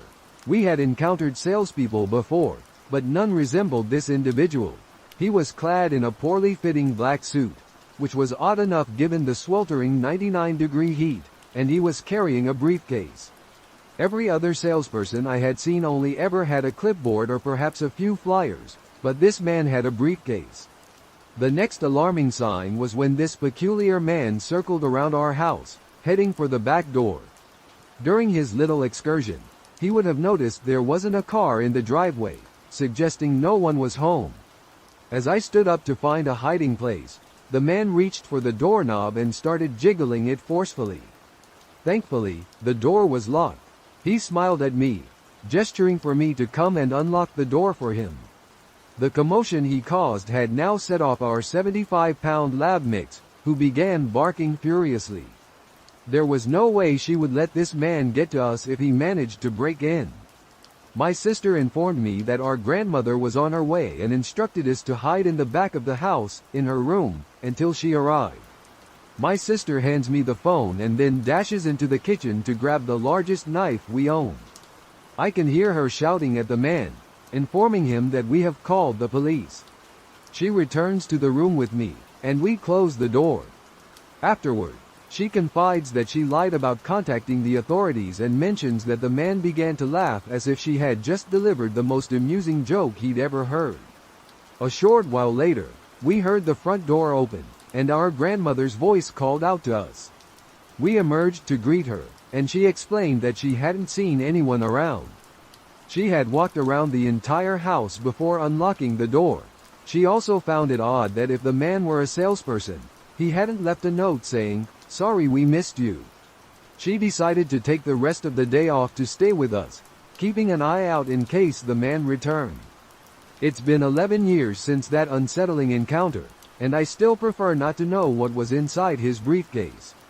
This incident took place nearly 5 years ago, shortly after I moved into my current home with my husband. It was our first week in the new house. I had just completed my graduate studies and was in the midst of job hunting. Our home is modest but has 2 stories, with both bedrooms and a bathroom located upstairs. It's a rear house facing an alley, while our landlord and his wife reside in the front house. One morning, as my husband was leaving for work, he suddenly returned inside. "Did you try to remove a screen from a downstairs window?" he inquired. Confused, I assured him that I hadn't. He urged me to come outside, so I keyed. She quickly dressed and followed him downstairs, only to her dismay to find the screen covering the large window bent at an acute angle, as though someone had attempted to force it open from the bottom. The most disconcerting detail was the unmistakable handprint on the glass, suggesting the would-be intruder had tried to pry open the window. Thankfully, all our downstairs windows were secured with wooden rods wedged into the upper frame, effectively preventing them from being opened too much. Our rudimentary security measures had unexpectedly proved their worth. Additionally, we noticed another window screen with a slight cut at the corner. We immediately contacted the police, who came to dust for fingerprints on the handprint, but unfortunately, it didn't lead to any breakthroughs at the time. Break-ins during the workday were not uncommon in our neighborhood, as most residents were away from their homes. However, What truly unsettled me was the realization that the intruder had chosen to attempt a break-in in the middle of the night, while we were both home and asleep. My car was parked right by the tampered window, clearly indicating that someone was home. It was a daring and reckless move on the intruder's part, especially since they left behind an almost perfect handprint on the window. Although it might not seem like it, this incident occurred quite some time ago, probably over a decade. I was in my later years of high school and home alone, as my parents were attending a wedding that required them to stay overnight at a hotel. During that period, my brother worked the night shift, and our family resided in a prominent city on the East Coast, nestled in a working-class neighborhood that was beginning to decline. As a teenager, I was somewhat of a loner. I wasn't exactly a nerd or anything like that. I was a large guy with friends and a social life, but my introverted nature made me treasure the rare moments of solitude. This weekend, I eagerly anticipated indulging in my usual routine when the house was empty, playing PlayStation on the large screen TV, followed by ordering a late-night takeout meal, either pizza or Chinese, and feasting while watching some Dragon Ball Z by around 2 a.m. I would typically drift off to sleep on the couch with my dog, Cecil. Cecil was a beagle as ancient as time itself, a steadfast companion in our family for several years. He was quiet and serene, mostly occupied with begging for food and sleeping. Unlike most beagles, Cecil never barked or howled. He was perfectly content resting his head on your lap and spending the night there. Anyway, back to the story. It was roughly 1 a.m. when I had just finished the last slice of pizza and was starting to nod off on the couch. Suddenly, I heard a loud noise coming from the back alley. I didn't pay much attention to it. Anyone who has lived in a city knows that noises occur at all hours of the night. Cecil's head lifted from my lap, and the hair on his back stood on end. He was always a bit jumpy, so I soothed him and began to drift off again. Not even 2 minutes later, another loud bang resounded, and Cecil did something I'd never seen him do before. He leapt off the couch and bolted towards the basement door, barking and growling with the ferocity of a dog twice his size. The expression on his face reminded me of a German Shepherd from a K-9 unit. I had never seen him behave like that before, and it sent my adrenaline surging. Amidst the dog's barking, I could discern a persistent pounding noise. There was an infrequently used door in the basement that opened onto our back alley. It was old, rusted, and difficult to open even with a key, emitting a loud creak whenever it moved. It suddenly dawned on me that someone was attempting to break into my house through the basement door. For those who haven't experienced living in a rough neighborhood, it's important to know this. If someone tries to enter your home and leaves after discovering the door is locked, they likely want your belongings. However, if they're determined to get in despite the locked door, then their intentions are far more concerning. Armed with this knowledge, I dashed upstairs to retrieve the hefty wooden baseball bat I kept under my bed for emergencies like this. Then, I made my way down to the basement. I probably should have sprinted, but being a macho teenager with a tough guy persona, and having nowhere else to go, I took my time. As I descended the stairs to the basement, Cecil zoomed past me with the vigor and ferocity of a dog half his age. Suddenly, I heard a man's voice utter an exclamation, and the banging ceased. I didn't call the police or anyone else, a decision that was arguable. Why, the most foolish thing I've ever done. Instead, I stayed up for the remainder of the night, clutching the bat. My brother, Cam, stood by my side. That morning, after I returned home, I recounted the events to him. We approached the basement door to inspect it, and as we gave it a pull to open, the entire door came crashing down. This deranged individual had been just one strong push away from breaking into my home. Fortunately, old Cecil had scared him off. I'm fairly certain that my sluggish, overweight dog saved my life. When I share this story, people often downplay Cecil's actions as typical canine behavior. However, I assure you, Cecil had never barked or moved so swiftly in his life before that moment. You can take that to the bank. It was as though he understood the urgency, as if he sensed that the door was on the verge of giving way.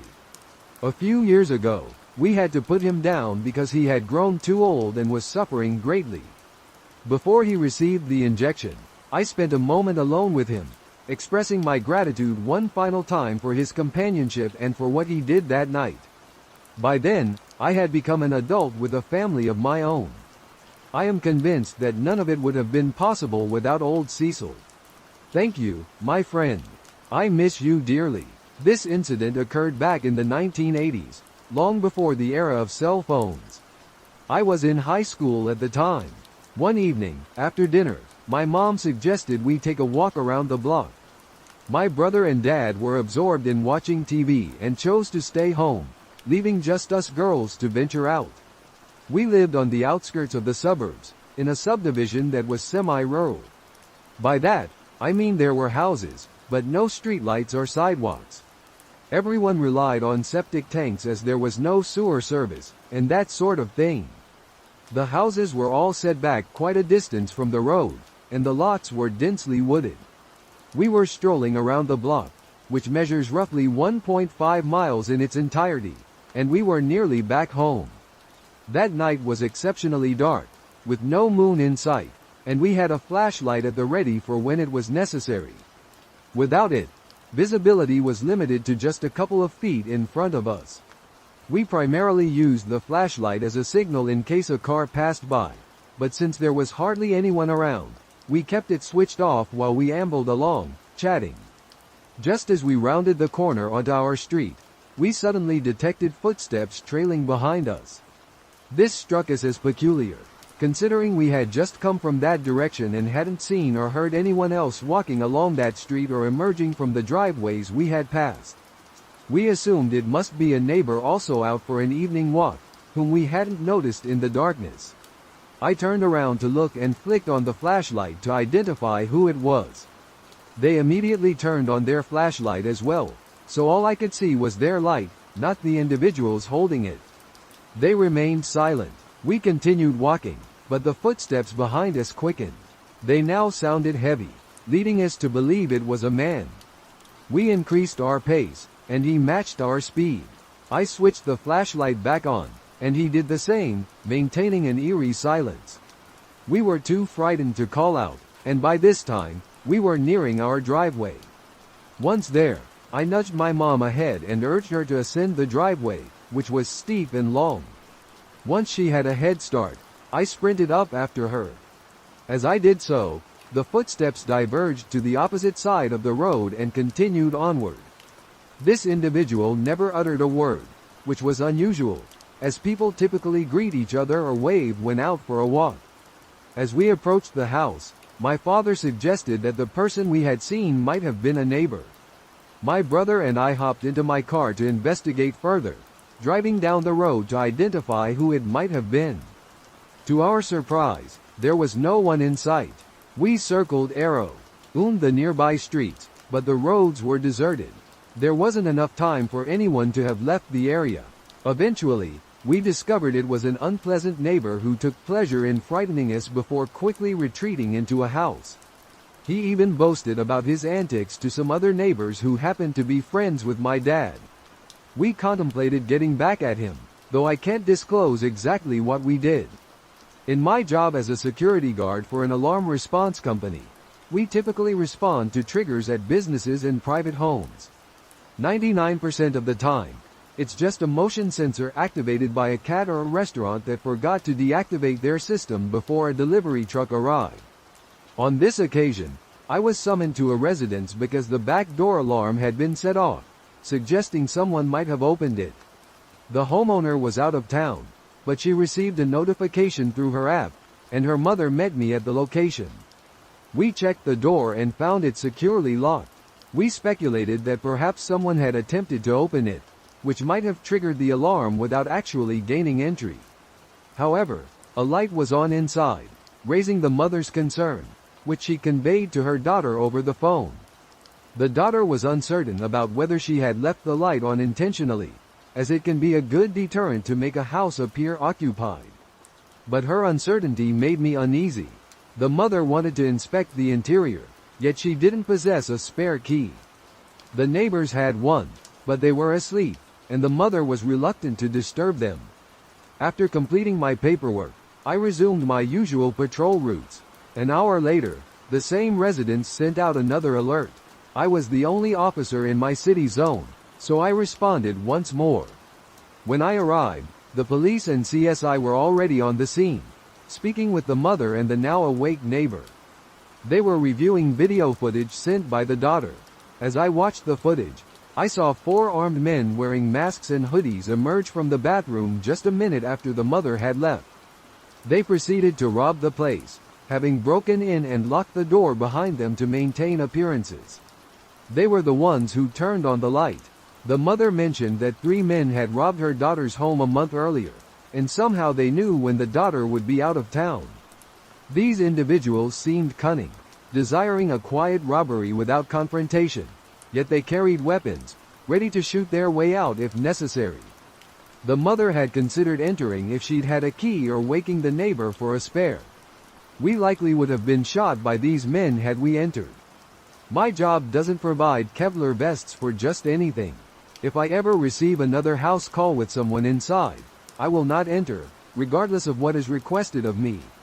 I consider myself lucky that the way was obstructed this time because I was prepared to recklessly go in and check if I could. In the rare 1% of calls where something is genuinely wrong, it has never been as dire as this. This incident occurred just last night. I live alone with 2 cats, like a typical Redditor. This incident might seem ordinary, yet in reality, it was genuinely unsettling. For what it's worth, I don't get frightened easily. Anyway, there's a pet door on the back sliding door that faces the woods behind my condo. The cats get supervised outdoor time, and I use a small nanny cam to ensure they're checking in regularly, among other things. I can monitor it from my computer or phone while I'm busy with other tasks. Occasionally, I also get visits from neighbors' cats who stop by for a snack. My male cat enjoys this, but my female cat is not a fan. Every few days, a certain gray cat comes around. It enters, has a bite to eat, and I gently usher it out, so it's not a big deal. However, it started visiting really late at night, scratching at the locked cat door. Initially, it startled me because it was a frightening sound to hear in the dead of night. I managed to figure it out rather quickly just by listening. My cats would dash to the sliding door. My female cat would hiss, the male would meow, and then I'd hear something scamper away. I reassured myself it was simply a neighbor's cat paying a nocturnal visit, probably unable to get inside. My nanny cam is equipped with automatic night vision, which activates when it's too dark. Last night, however, I had the cats indoors with me, so the pet door was securely locked. The patio light outside the slider was switched off as I was getting ready for bed. Just as I settled under the covers, I heard the scratching and rattling noise at the locked pet door. I opened the app, and it was clear there was definitely not a cat there. It didn't help that the night vision the atmosphere was unsettling, casting an eerie aura over everything. Despite this, I was truly alarmed when I noticed a disheveled figure crouched on my patio, fiddling with the locked cat door. My female cat hissed, prompting the person to stand up and laugh. It might have been a woman. I couldn't tell since I never saw a face, and only managed to glimpse a few fleeting moments while my blood ran cold. They appeared to be dressed in a loose-fitting t-shirt. I contacted the police, and fortunately, they had a patrol car nearby. An officer conducted a brief check of the area. Given the late hour, I neither provided a statement nor met with the officer, but I did see the beam of his flashlight as he inspected the train tracks behind the house. Thankfully, that was the end of the incident, although my cats avoided using the door for several weeks afterward, as if they could sense the presence of the mysterious intruder. I am a woman, and this unsettling event took place in 2008 when I was just 13 years old. Now, at 27, the memory remains vivid, as if it happened only yesterday. At that time, I lived in Cincinnati, and it was January. A snowstorm the previous night had led to my middle school being closed, leaving me home alone. My father and stepmother had to work, So my little sister was at daycare, and my older brother had a dentist appointment. My father, who worked in lawn care, sometimes came home for extended lunches if he was in the vicinity. Therefore, when I was awakened by noises emanating from the basement, I assumed it was merely him returning for lunch and rummaging through things downstairs. Without much concern, I got out of bed. I could still hear what I believed to be my father in the basement, but as I approached the stairs, I hesitated. Something felt incredibly off, though I couldn't pinpoint why. Instead of shouting, I found myself whispering, "Dad, is that you?" There was no reply. Quietly, I tiptoed to the front door and peered out through the small, sore window. To my surprise, I saw two men trudging up the snow-covered hill toward my backyard. It was only later that I discovered there was a third man, and he was responsible for breaking the basement window. The unsettling noises I had heard were the result of the basement window, directly beneath my bed, being shattered. Frightened, I dashed to my bedroom, dove into my closet, and called my mom. When she picked up, I quickly explained the situation. She then contacted my brother to see if he could return home, knowing my history of being scared when alone. Despite my panic, neither of them truly believed there were intruders in the house. Before my brother arrived and just after ending the call with my mom, I dialed the police. At first, it seemed the dispatcher was skeptical, as she repeatedly asked if I was certain people were trying to break into my home. Meanwhile, the three men had already entered and were racing up the stairs from the basement. Upon hearing this, the dispatcher's tone immediately shifted. She urged me to remain calm and inquired if I was in a secure location.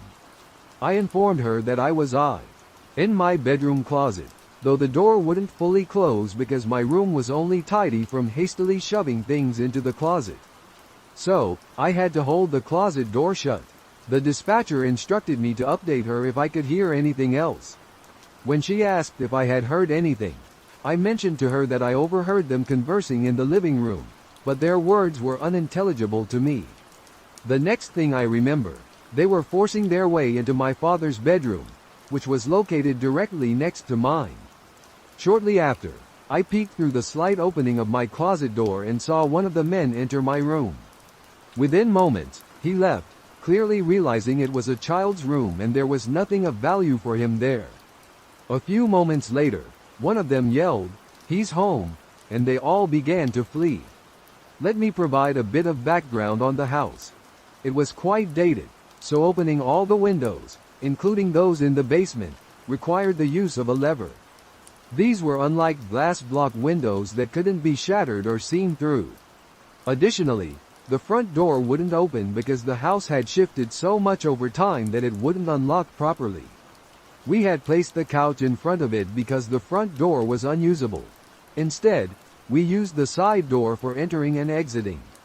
For some reason, the side door needed to be unlocked with a key from inside the house to exit. Everyone had a key except for my little sister. Given that, the men had to exit the way they had entered, through the basement window, with everything they intended to steal. After the dispatcher informed me that the police had surrounded my house and it was safe to emerge, it took me quite some time to leave my closet. I wasn't entirely convinced that the intruders were truly gone. When I finally mustered the nerve to leave, I seized my key and dashed to the side entrance to let the police in. I didn't spot my brother anywhere, leaving me uncertain whether something had befallen him or if he was even the one who had arrived. Shortly after I allowed the officers inside, my brother strolled into the dining room. I leapt up instantly and enveloped him in the most heartfelt embrace I had ever given him. When the police requested us to recount what transpired, I listened as my brother explained that upon reaching the house, he approached the side door as usual. Just as he was about to unlock it, a man appeared at the window. He recounted that the man had cocked his gun, pressed it against the glass, and uttered a menacing, "Hey." At that moment, he said he froze. Once he regained feeling in his legs, he sprinted up the street, knocking on doors.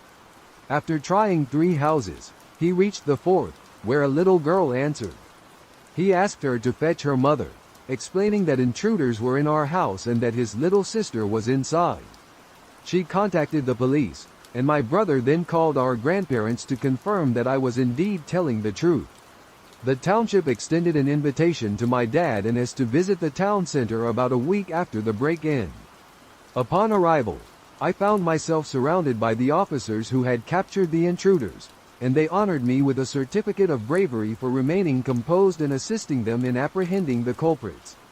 They also presented me with a small gift bag filled with feminine items.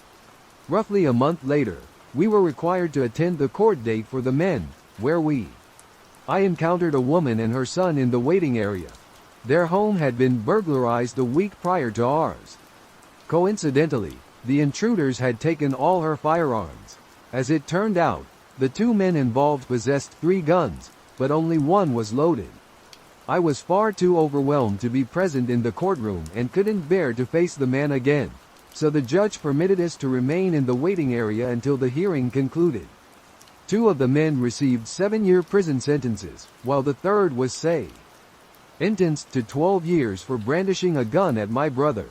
They're all out of prison now, and for a while, I feared they might return once released, especially since my dad still resides there.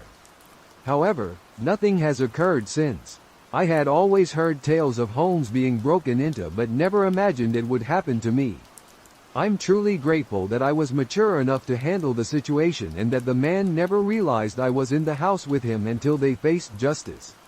Who knows what might have transpired had they known. This incident took place approximately 2 years ago when I was 19 and my foster sister was 16. It was the summer before I was about to head off to college, and I mostly resided with my mom and sister, except for alternating weekends when I stayed with my dad. The area where I live can become intensely hot and humid, so we developed a routine of walking the dogs around 7 p.m. when it would be cooler but still light outside. On this particular evening, Mom wasn't expected to be home until late, as she often participated in community events. Bible studies, youth group events, and various other activities frequently occupied my parents' evenings, leaving my sister and me home alone until around 8 or 9 p.m. As a result, it became our responsibility to take the dogs for their walks. Despite residing in the countryside, we opted for a change of scenery and drove 20 minutes to a nearby park. To provide some clarity, let me describe the park's layout. It's not particularly large but enjoys popularity due to its mile-long circular road featuring attractions such as playgrounds, ponds, and a quaint country hall, all spaced out along the inner side. The outer side is primarily open grass and trees, with a single playground at one end. When walking in opposite directions, it's common to encounter people on the loop at least twice, but not when moving in the same direction.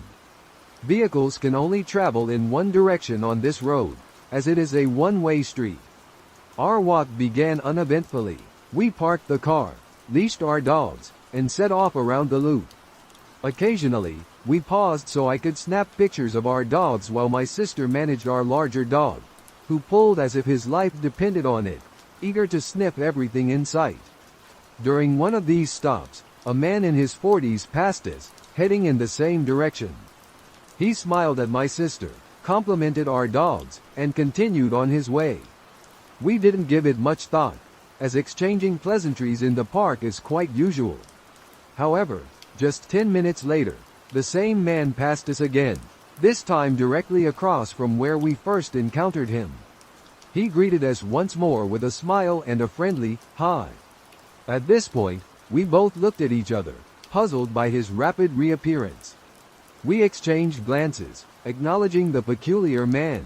It was odd that he had managed to catch up with us so swiftly, then overtook us with such proximity that he nearly brushed against my sister. Not even 5 minutes later, the same man passed us once more, cutting in even closer and greeting us again. This was when I decided we needed to leave. It was unusual to encounter someone 3 times in such a short span on this loop without them taking a shortcut or significantly altering their route. We hastened back to our car, and as we approached, we noticed a vehicle creeping along behind us. We paused to let it pass, but it also came to a halt. When another car approached, the first vehicle sped away. We quickly loaded the dogs into our car and drove home. Once we were home, we settled in for the evening. Around 9:30, while we were in the living room, we noticed the ceiling briefly illuminated, as if from car headlights. We dismissed it, thinking that Mom was coming home. A few minutes later, the motion sensor light on the porch activated, and shortly after, we heard the storm door open, but no one entered. Our dogs suddenly began barking aggressively, and the storm door slammed shut. My sister, brave as ever, went outside with a kitchen knife to investigate but only saw the silhouette of a man near our old dog kennel.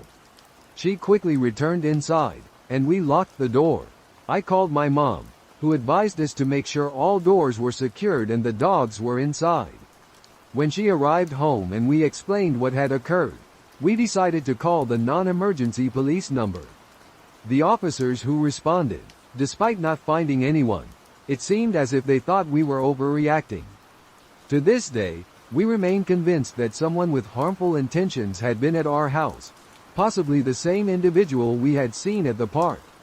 Whether this is true or not, the incident taught us a valuable lesson.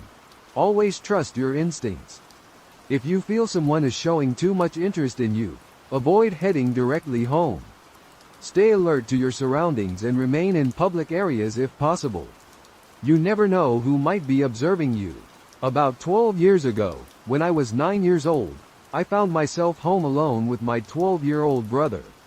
We were supposed to visit our aunt for lunch and wait for our mother there. We woke up around 10:30 a.m. I took a shower first, and then my brother took his turn. After we finished, we were in the bathroom brushing our teeth and wrapping up our morning routine when we heard a knock at the door. Given that every previous knock had been from a salesman or a Jehovah's Witness, we decided to wait for them to leave. After a few minutes, I checked through the window to see if anyone was still outside, but the coast was clear. What a relief. We continued preparing ourselves when we noticed a shadow pass by the bathroom window, which was a small square of frosted glass. Initially, we thought it might be a bird flying by, but then a hand suddenly struck the glass. We were terrified and unsure of what to do.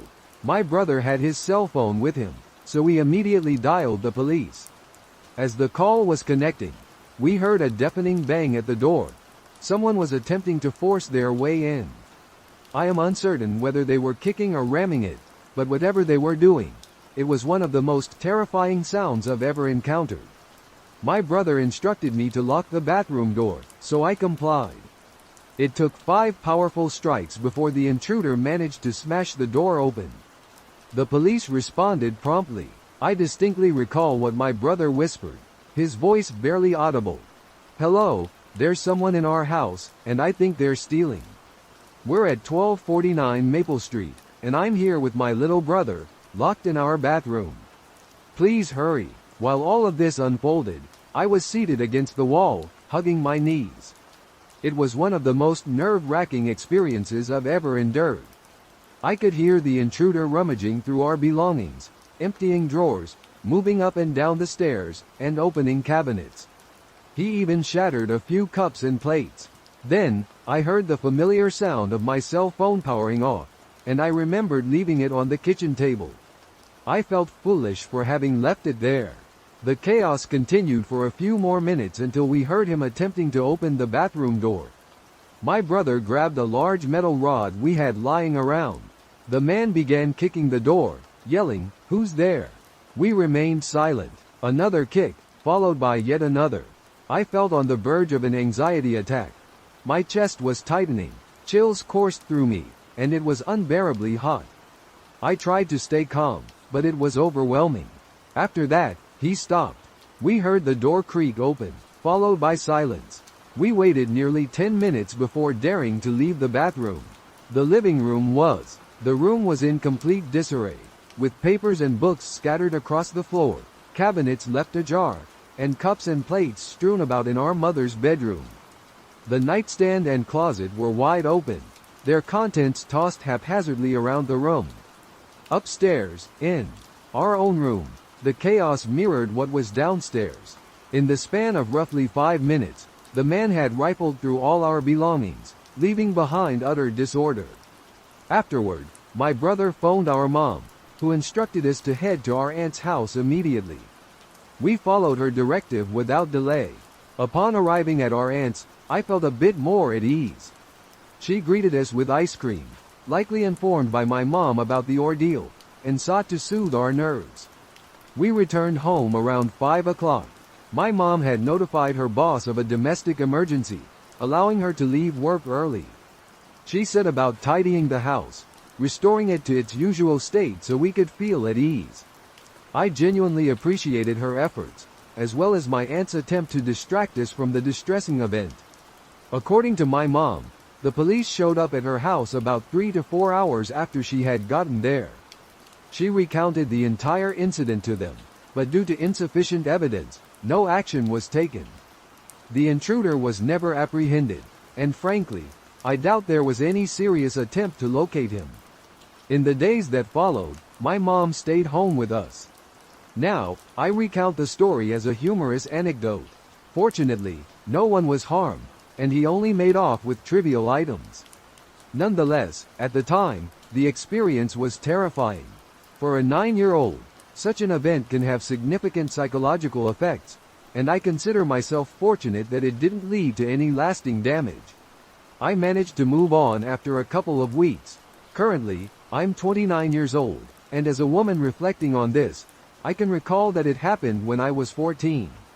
I had just begun 8th grade in Southeast Texas, and as many of you know, autumn there is still very much part of hurricane season. It was a Friday evening, and only my mother and I were at home since my father was away for work. Initially, I had plans to spend the night at a friend's house, but a tropical storm was approaching. At the last minute, my mom decided she preferred to have me stay home that night. I was rather irritated because tropical storms were not typically taken too seriously, and I genuinely believed she was overreacting. Of course, this was the perspective of a 14-year-old who felt very grown up. My mother felt guilty about it, so we rented several movies, ordered a pizza, and stocked up on ice cream to ensure a great night ahead. The location of my parents' bedroom is significant for later. It was situated on the opposite side of the house from mine. We lived in a split-level home, which was built in 1950 and designed in a postmodern style reminiscent of Frank Lloyd Wright. The entire rear section of the house consisted of floor-to-ceiling windows, about 8 to 9 feet high, essentially forming a massive wall of glass. The house had an open floor plan, so the kitchen was the first room with walls on the ground floor, and my bedroom was directly adjacent to the kitchen. Meanwhile, my parents' room was located at the top of the stairs. I apologize if this is challenging to envision. It was a modern-style house, and it's not easy to convey. She had gone. After heading to bed around 10 p.m., I retreated to my room to indulge in 2 movies I had rented just for myself. The storm was intensifying, with the wind howling and the rain lashing sideways. I was absorbed in watching The New Guy, and distinctly remember glancing at the clock, which displayed 12:53 a.m. Fatigue began to set in, and my eyelids grew heavy. Despite the turbulent weather, I thought to myself that perhaps it wasn't so bad that I had missed the sleepover. I must have drifted off because the next thing I recall was a thunderous crash. One of the large windows in either the dining room or the living room had shattered. Our neighborhood, nestled in a heavily wooded area, led me to assume that a tree or a branch had succumbed to the storm and smashed the window. I left my room and made my way through the kitchen. As I approached the doorway leading from the kitchen to the dining room, I noticed my mom descending the stairs. To my shock, I saw a man standing in our dining room, drenched in blood. His position in the room prevented me from reaching my mom. He appeared to be in his early 20s, completely soaked, and barefoot. It was evident that he had literally crashed through our window. Blood was streaming from numerous cuts as shards of glass protruded from his skin, and he stood barefoot amidst a sea of broken glass. It took him a moment to register our presence, but once he did, he quickly began explaining that he was being pursued by someone who intended to kill him and that we urgently needed to contact the police. My still somewhat naive 14-year-old mind struggled to process the startling situation. I had no doubts about this, Yet there was my mom, lingering suspiciously as we moved into the kitchen. She grabbed her purse and clutched my arm, ensuring I stayed close. I had picked up a kitchen towel in an attempt to staunch his bleeding. My mom retrieved her cell phone and began to dial the neighborhood patrol. Observing her actions, I quietly went to call the police from our landline. We both completed our calls, and now we were just waiting. The man was restless, constantly getting up, peering through our kitchen windows, and pacing back and forth. He seemed oblivious to the fact that he was covered in cuts and bleeding profusely. He started muttering under his breath. What happened next occurred so quickly that it became a bit of a blur. The doorbell rang. It was the neighborhood patrol my mom had contacted. The sound sent the man into a frenzy. He leapt up and abruptly seized me, putting me in a chokehold. My mom screamed, begging him to let me go. He frantically scanned the room and dragged me through the dining and living rooms toward our stairs. At some point, the bell rang again, and my mom, still pleading for my release, had to make a choice. Go to the front door to open it or follow us up the stairs. She dashed for the door just as he pulled me up the final steps. I heard our alarm start blaring. Typically, we set it at 9, requiring a code to be entered before opening a door. He dragged me into my parents' room, but as soon as we entered, he let me go. He began to panic, seemingly overwhelmed by all the lights. In a frantic attempt to extinguish them, he started smashing lamps, shouting that they were scorching him. A small garden adjoined my parents' bedroom, illuminated by garden lights that switched on at night. He grabbed a chair and hurled it at the glass door, seemingly trying to shatter it to access those lights. At least, that's how it appeared. I had crawled into a corner to distance myself from him. When he completely turned his back on me to grab another chair, I seized the opportunity to escape. I dashed down the stairs, where the police had already entered the house and were stationed at the bottom with their weapons drawn. As I reached the last step, one of the officers took hold of my arm, pulling me out of danger and leading me outside to an ambulance, where my mother was waiting. As the adrenaline subsided, the reality of the situation hit me hard. I started trembling and suddenly noticed the pain around my neck from where he had held me in a chokehold. There was a lot of shouting and chaos inside, and about 10 minutes later, the police emerged with the man in handcuffs. Upon seeing me, he attempted to lunge in my direction, which was terrifying. I ended up with a bruised windpipe, but I was otherwise unharmed. I later discovered that the man was a 20-year-old chemistry major from a local university. Along with some friends, also chemistry students, they had concocted their own PCP. He had never tried PCP before and experienced a severe adverse reaction. They were on their way to get some food when he began exhibiting paranoid and agitated behavior. And then, at the drive-thru, he insisted EY let him out, convinced that he was being pursued, a hallucination that often accompanies the onset of a bad trip. Sensitivity to light is another frequent side effect generally associated with being high. However, he wasn't a troublesome kid. He had never been in trouble before. He was a diligent student and perhaps the last person you would expect to engage in such behavior. Our house was the only one on our street not completely enclosed by a fence, which allowed him to reach the backyard and those windows. As I grew older, I realized just how easily someone could become that kid. I had friends who pursued chemistry in college and even experimented with some of their own concoctions. Thankfully, the night didn't spiral further out of control, though it certainly had the potential to take a much darker turn. When I was a child, my best friend and I were having a sleepover. His parents had divorced a couple of months earlier, so to alleviate the stress, he pretty much got whatever he desired. It wasn't that his mom was spoiling him. She was just being exceptionally kind to ensure he wasn't too upset about his dad's departure. Did it work? Yes and no. Having his friend over, getting an Xbox, a cell phone, and much more personal freedom were all enjoyable, but occasionally, you could see the situation was affecting him. The positive aspect was that I got to spend a lot more time with him, providing the support he needed. which coincidentally meant I was present during one of the most challenging moments of his life. During our childhood, we decided to have a sleepover, and my friend's mom invited a companion over. While they were downstairs, we were up in his room.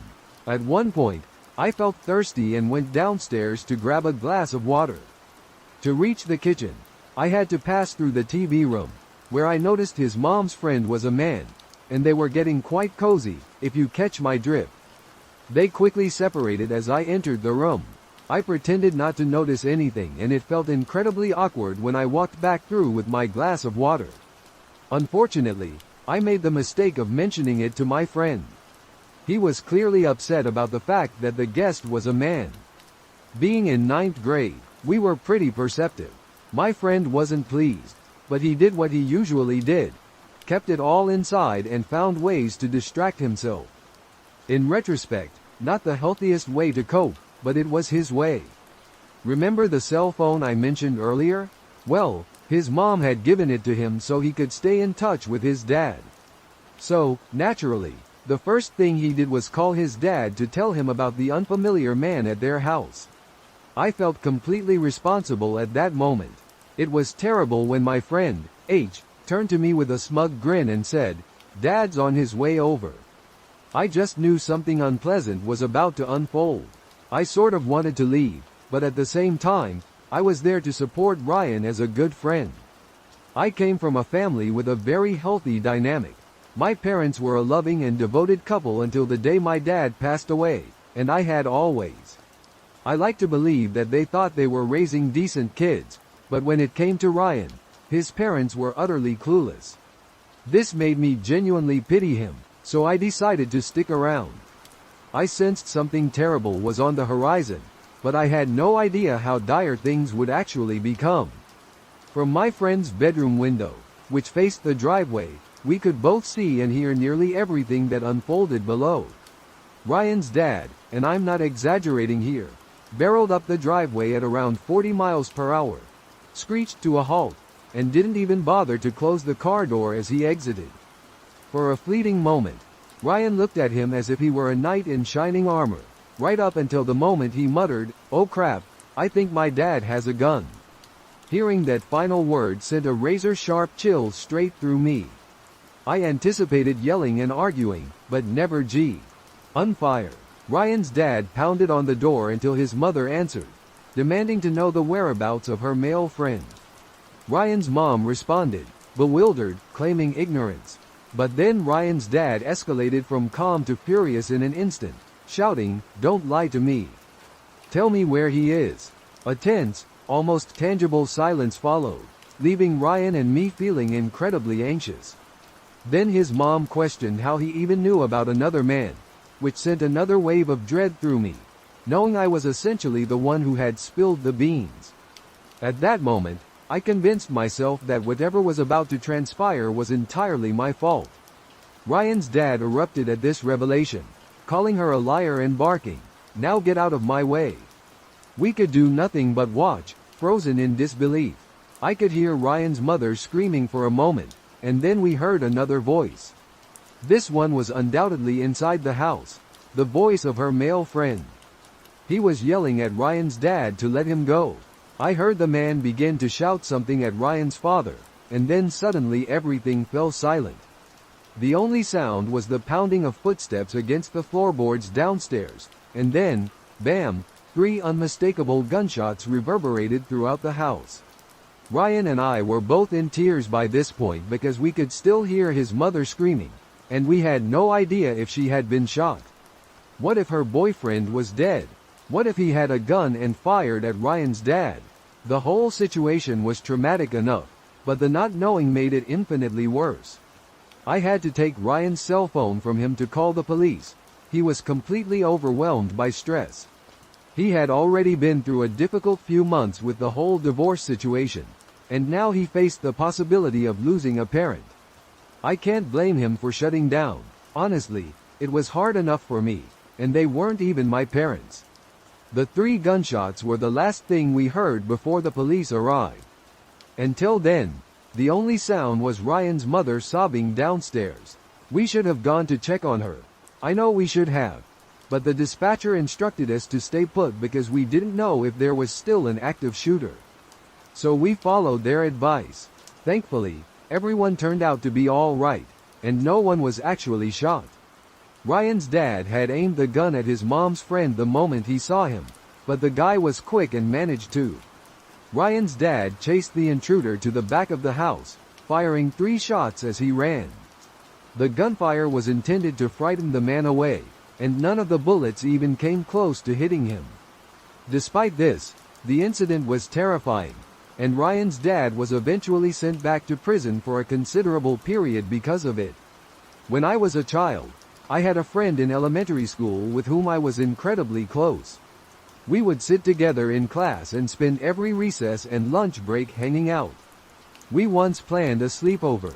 My family's home was rather small at the time, but she lived with her grandparents in a large, old house. So, it was decided we would hold the sleepover at her place.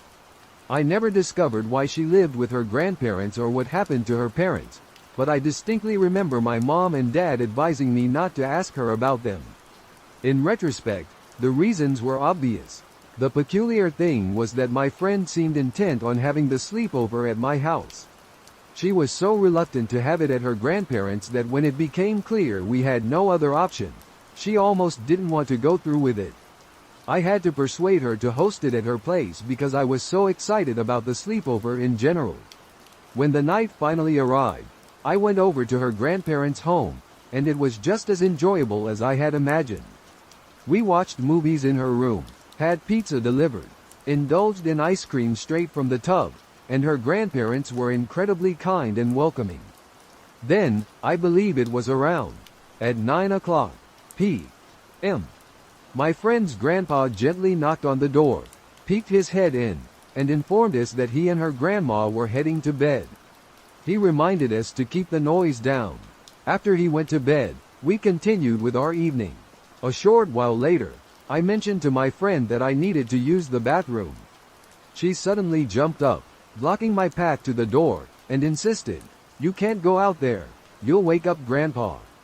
I reassured her not to worry and attempted to tiptoe quietly down the hallway to avoid disturbing him. However, my friend was adamant and wouldn't let me leave the room. At first, I thought she might be joking, but when I tried to move past her, she forcefully pushed me back with an angry expression. I didn't want to start an argument, especially since our main goal was to stay as quiet as possible, yet I still needed to use the bathroom. I asked her what I should do, and to my surprise, she reached under her bed and pulled out one of those plastic stationery trays. She pointed at it and instructed me to use it. Initially, I thought it was some kind of cruel joke, but she was completely serious. She genuinely expected me to urinate in that plastic tray, so I did. It was incredibly unpleasant, but I managed to do it. Instantly, the atmosphere was ruined. I had nothing to clean myself with, and I was pretty sure I had accidentally gotten some on my nightgown. It was utterly disgusting, yet my friend still wouldn't allow me to go to the bathroom to clean up. The strangest part was that she behaved as if this was completely normal. She never once questioned the situation.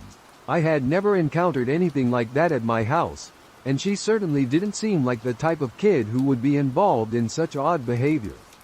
She wasn't known as the stinky kid at school, so the entire situation really baffled me. Although I didn't let it impact our friendship, I was definitely reluctant to stay at her house again.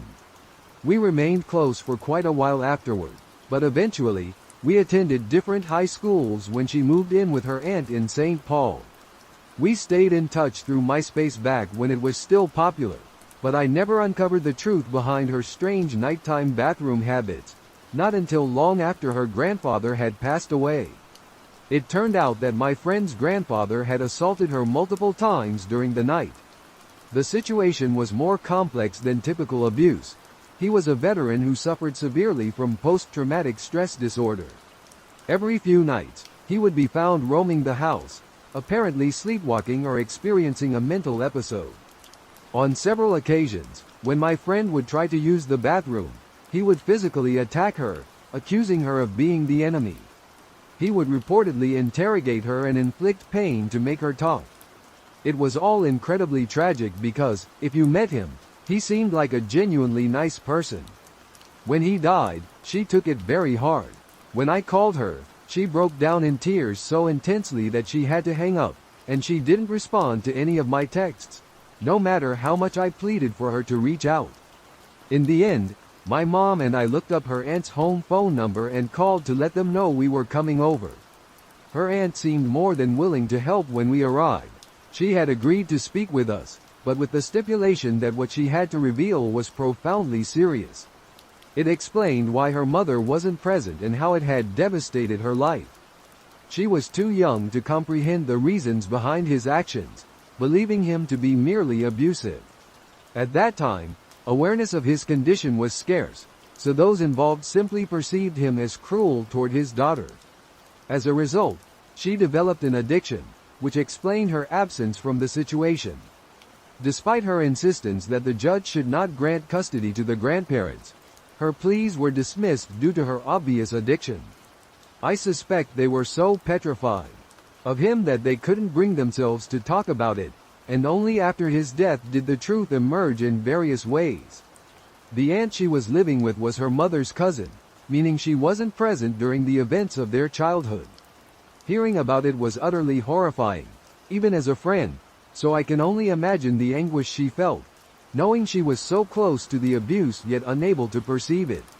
It suddenly became clear why she was adamant about me not walking down the hall at night, and why she resorted to using a concealed stationery tray under her bed. Her actions weren't mean or strange, she was safeguarding me. No wonder she was against having the sleepover at her house. I'm genuinely not trying to center this narrative on myself, but I can't help but feel deeply guilty for not speaking up to my parents. At the time, I didn't want to embarrass her. She was my best friend. But that's the essence of childhood, isn't it? That innocence, the silly things you do without realizing it. That's what my therapist tells me, and I try hard to believe it. Truly, I do. Yet, a part of me remains forever convinced that, in some way, I'm at fault. This particular story stands as one of the most peculiar experiences I've had with a friend, and it significantly contributes to the trust issues I still have with friends today. I'm 18 now, but back when this story unfolded, I was around 13. I had recently become very close with a girl from my school. For the purpose of this story, I'll refer to her as Sasha. Sasha and I met through mutual acquaintances, and we grew much closer because we often hung out with my absolute best childhood friend at the time. Eventually, Sasha and I started spending time alone together. She had just moved, and I frequently stayed over at her new house for sleepovers. We would all gather at the local playground with another boy from our group, whom I'll call Dylan for this story. At that time, I was in a flirtatious relationship with Dylan. Sasha was aware of this and continually encouraged us to spend more time together, suggesting outings to the playground and such. When she proposed that we all take a getaway to her aunt's mansion, we were thrilled with excitement. Sasha's mom had confirmed beforehand that we were allowed to go, and she informed us that we would essentially be house sitting for free while enjoying a lovely place. It was just a town over, so my mom wasn't too concerned. Once we arrived at the house, I was astonished by its sheer size. It was enormous, featuring 2 large dogs, a spacious finished basement, a water garden, a gym, and even a trampoline. At that moment, I was simply overwhelmed by the abundance of amenities they possessed. However, after some time, Sasha began to express how bored she felt. Having spent time with Sasha before, I knew her to be somewhat dramatic. She often altered her stories depending on her company and would occasionally fabricate tales for no apparent reason. Being young, I hadn't yet grasped the full extent of these warning signs. Her boredom struck me as peculiar, given our lavish surroundings, but when she proposed we do something different, I hesitantly agreed and inquired about her plan. Sasha then suggested we take a trip to the mall to buy stylish outfits for the upcoming county fair. She stepped into another room to call her mom and ask for some money for our shopping excursion. From the adjacent room, I overheard the entire conversation. Sasha's mom mentioned that her aunt and uncle were being generous and wanted to thank us for house sitting by giving us some spending money. Sasha's mom further instructed her to take additional funds from the drawer in the bathroom closet, exactly where I happened to be standing. Both Sasha and her mom appeared so sincere. I was genuinely surprised and impressed when Sasha's mom offered us such a substantial amount of money. At my age, $500 seemed like a fortune, and Sasha took even more for herself. I was completely okay with it. I expressed my gratitude sincerely for the money they gave me, as I didn't have much growing up with a single mother. When Sasha rummaged through the drawer, I honestly thought that was just a typical behavior of upper middle class families. Reflecting on it, I can now pinpoint numerous moments when I should have walked away, but without a ride home and unsure how to explain the situation to my mom, I decided to trust Sasha. We headed to the mall, where Dylan joined us, starting his visit there. Wanting to get on Dylan's good side, I shared some of the money with him. We both spent just enough to buy a hoodie and some food. Sasha used the remaining money for herself. That day, Sasha insisted we walk home despite the freezing weather and the fact that we were about 30 minutes away. In hindsight, these were the instances where I should have noticed something was amiss with Sasha's behavior. When we finally returned home, I recall Sasha provoking a fight with Dylan, which made him so angry that he fell asleep. The next day, we cleaned up and headed to the fair. Sasha's parents provided transportation for all of us. Once we arrived, I remember Sasha having to leave early due to issues with her mother, but I refrained from asking questions, conscious that their circumstances were somewhat unusual. A few days later, my mother received an unexpected message on Facebook from the mother of my aforementioned best friend. The message accused me of being a terrible child and contained several shocking claims. The claims were accompanied by a police report that inexplicably showcased both my and Dylan's faces, alleging that we had embezzled approximately $7,000 from the donations intended for the most renowned women's basketball team. Right after this, Dylan's mother contacted mine, initially under the impression that we had informed them about Dylan's involvement. Once it was clear that we were not responsible, we realized there was only one individual who could have orchestrated this. I still struggle to comprehend the entire situation, but my former best friend's mother always harbored negative opinions about me, and it seems some people still do from what I have gathered. It appeared that Sasha's mother had likely sent us there with the intention of having Sasha or Dylan take the money, knowing we would trust her as an adult. Given that Dylan and I are black, while Sasha was a white girl in our community, everyone was inclined to believe Sasha's innocence, especially the authorities. Regrettably, incidents like this occur frequently, and kids like us are often blamed, even by those we trust, like my best friend's mother. Fortunately, my own mother believed me without hesitation. The police and the basketball team eventually dismissed all allegations, as Sasha's mother apparently confessed everything to her sister and brother, who owned the house and the basketball team. Luckily, Dylan and I began dating after this ordeal, and we severed all ties with Sasha. Although I occasionally come across her face on Instagram, I hope she is doing well, but I prefer to keep that knowledge at a distance.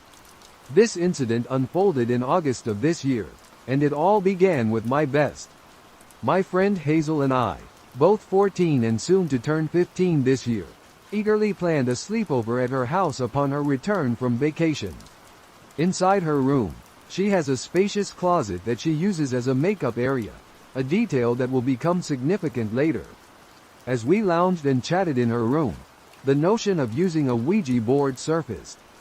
We often jested about attempting to summon the notorious serial killer Richard Burrs to see if such a thing could truly occur.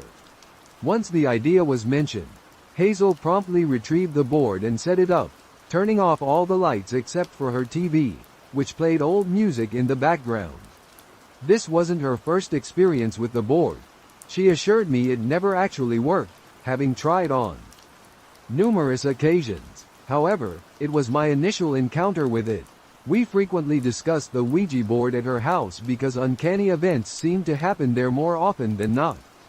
The place itself is quite old, built in 1935, and has creaky floors that add to its eerie atmosphere. For instance, something unsettling occurred to me there 3 years ago. I was attempting to sleep around 4 a.m. when I felt a sensation of something touching my foot for a few seconds. Assuming it was her cat, I casually remarked, "Hazel, why is your cat playing with my foot?" To my surprise, she replied, "My cat isn't here right now. He's outside the door." It was then that the realization struck me, and my heart sank. The door was completely closed, and her cat remained outside. Neither of us dared to look or even move after that incident. We fell silent, desperately trying to drift off to sleep, but it was a struggle for me. I found myself unable to move. Feeling trapped by an overwhelming sense of fear, I hesitated, but we had already placed our fingers on the Ouija board. Initially, it seemed unresponsive, but when we inquired about its name, it eventually spelled out Richard Ramirez. At first, I suspected Hazel of playing a prank, manipulating the planchette herself, but she assured me it wasn't her doing. To prove her sincerity, she removed her finger, allowing me to move the planchette alone. Even then, it continued to shift under my touch. We proceeded with a few more questions, then challenged the presence to reveal itself if it truly was who it claimed to be. Hazel had several dolls in her room, but the most unnerving was her ventriloquist dummy. After our request, the dummy's eyes began to blink and dart from side to side. I exclaimed, "Hazel, your dummy's eyes are blinking." When Hazel saw it too, she was utterly terrified. She shrieked and clung to me with all her might. We remained like that for a while until she finally let go, but then the dummy's eyes started blinking again. I glanced from the bed towards her makeup closet and noticed a mirror reflecting a shadowy figure seated there. Upon sharing this with Hazel, she gripped me even more tightly, refusing to let go for nearly an hour. It was around 4 a.m., and we still hadn't changed into our pajamas, too petrified to move without each other. Eventually, after an hour of this tense standoff, we managed to bid farewell on the Ouija board, and I persuaded Hazel to join me in summoning the courage to at least turn off the lights. When the lights were switched on, everything seemed perfectly normal. After that, we changed into our pajamas and attempted to sleep with her LED lights and lamps softly illuminating the room. While she easily drifted off, I struggled to find rest. My eyes wandered back to the dummy, which continued to blink, and it dawned on me that we might not have properly bid it farewell. A sense of fear crept over me, especially since Hazel was already asleep. I turned away resolutely, closed my eyes, and tried to will myself into slumber. Upon waking the next morning, everything appeared to have returned to normalcy.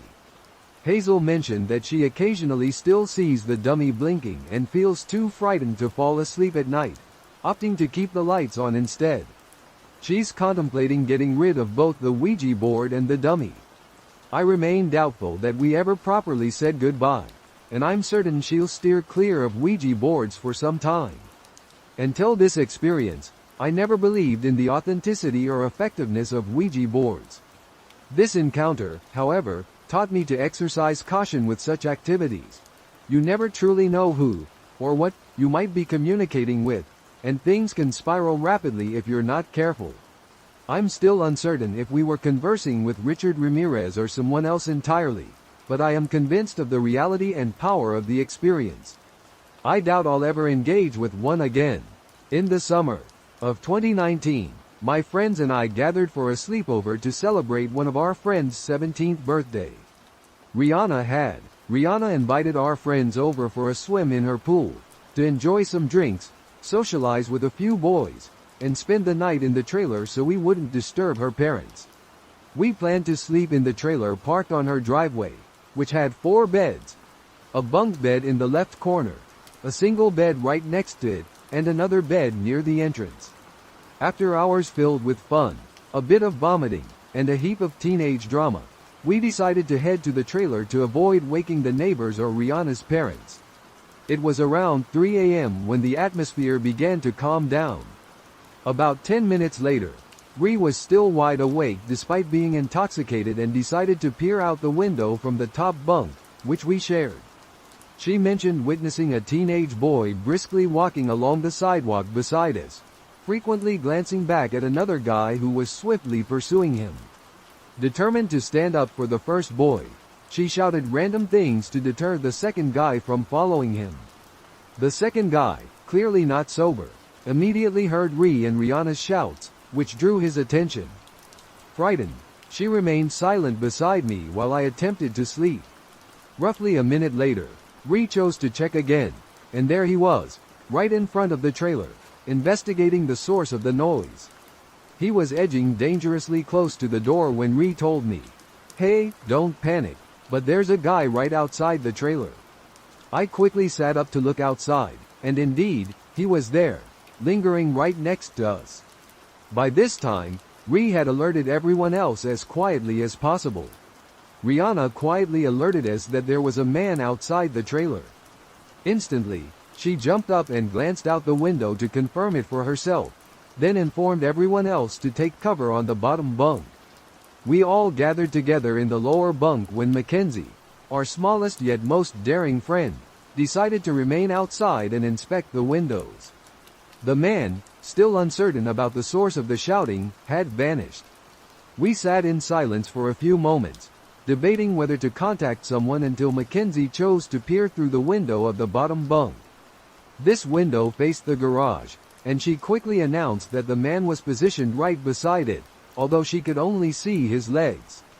Hastily closing the window, we sat once more in anxious silence. Mackenzie continued darting back and forth between the windows to track his movements. At one point, he walked to the middle of the street, presumably to get a clearer view of the house. It was then that we thought the ordeal might be over. Everyone began returning to their sleeping spots, discussing the unsettling events, when Mackenzie decided to look out the window again. The man was now standing on the front steps of Rihanna's house. We were paralyzed, unable to do anything but remain silent and hope the intoxicated man would eventually leave. We had no idea what his reaction would be if he discovered we were in the trailer. After what felt like an eternity, he finally departed, but it took us quite some time to fall asleep that night. The following morning, Rihanna attempted to check her cameras, only to find they had been disconnected. We were left with no evidence of the incident. Among the small circle of us who endured the ordeal, only Rihanna remains convinced that the man returned the following night. She insists she heard a commotion at her front door while she was home alone. The lesson in all of this is to stay silent and be wary of men when you're in a vulnerable situation, especially in a trailer. It really makes you ponder what might have transpired if he had actually attempted to open the door. I'm confident we could have protected ourselves, but the story could have taken a far darker turn. I was 10 years old and had just embarked on my 5th grade journey when I befriended a new classmate, Yanni. After my parents met her mother, they granted me permission to spend the night at her house. Being quite relaxed due to the fact that I was their youngest child, my parents were not overly concerned. My sisters were more than a decade older than me. My mother dropped me off, exchanged pleasantries with Yanni's mother, and departed. Yanni and I indulged in playing karaoke until her mom decided to step out. She bid us farewell, planted kisses on our cheeks, and I distinctly recall her scent reminiscent of black licorice. With the house to ourselves for the next 5 hours, we enjoyed playing games, watching TV, and chatting about school. Yanni's older sister came home around 1 a.m. and advised us to head to bed, as we were on the verge of dozing off on the couch. We retreated to Yanni's room and snuggled into her bed. Later that night, though I couldn't tell the exact time due to the darkness, Yanni's mother returned. My slumber was interrupted by a loud pounding on Yanni's bedroom door. Terrified, I began to shout, but Yanni quickly placed a hand over my mouth, urging me to remain silent and pretend to sleep. At that moment, it seemed like everyone should have been asleep, but it was already too late. Her mother had burst into the room, kicking the door open, and marched over to the bed, seizing Yanni's face. She began yelling at Yanni because we had inadvertently left the TV on. I tried to conceal myself under the blankets, but she noticed me. She started pounding her fists on the bed around me, shouting repeatedly, "You think you're better than me?" I was crying, and all I could think about was going home. Terrified, I pleaded with her mother to let me call my parents because I was feeling unwell. Her mother grasped my chin, looked me directly in the eyes, and said, "I know what you're up to, little girl, and you're not going anywhere until I say so." She then stormed out of the room, slamming the already damaged bedroom door behind her. Yanni remained silent, and so did I. Needless to say, I didn't get any sleep that night. Every noise in the house made me jump. In the morning, when I tried to call my mom, Yanni's mother was on the phone. She refused to let me use it, despite my repeated requests. Eventually, she went to take a shower, and I overheard her handing the phone to Yanni's sister, warning, "Don't let that little one use this phone. If you even think about it, I won't buy you cigarettes anymore." At that time, I was a sheltered kid, but upon hearing that, I realized I had to get out of there. I approached Yanni's sister, and she practically tossed the phone to me, ready to give it to me even before I asked. With a fearful look in her eyes, she said, "My mom is calling her guy, so you need to call your parents quickly." She truly did save my life, and to this very day, I remain convinced of that fact. Was her boyfriend someone who intended to harm me? The mere thought sends a chill down my spine. The remainder of the tale isn't particularly thrilling.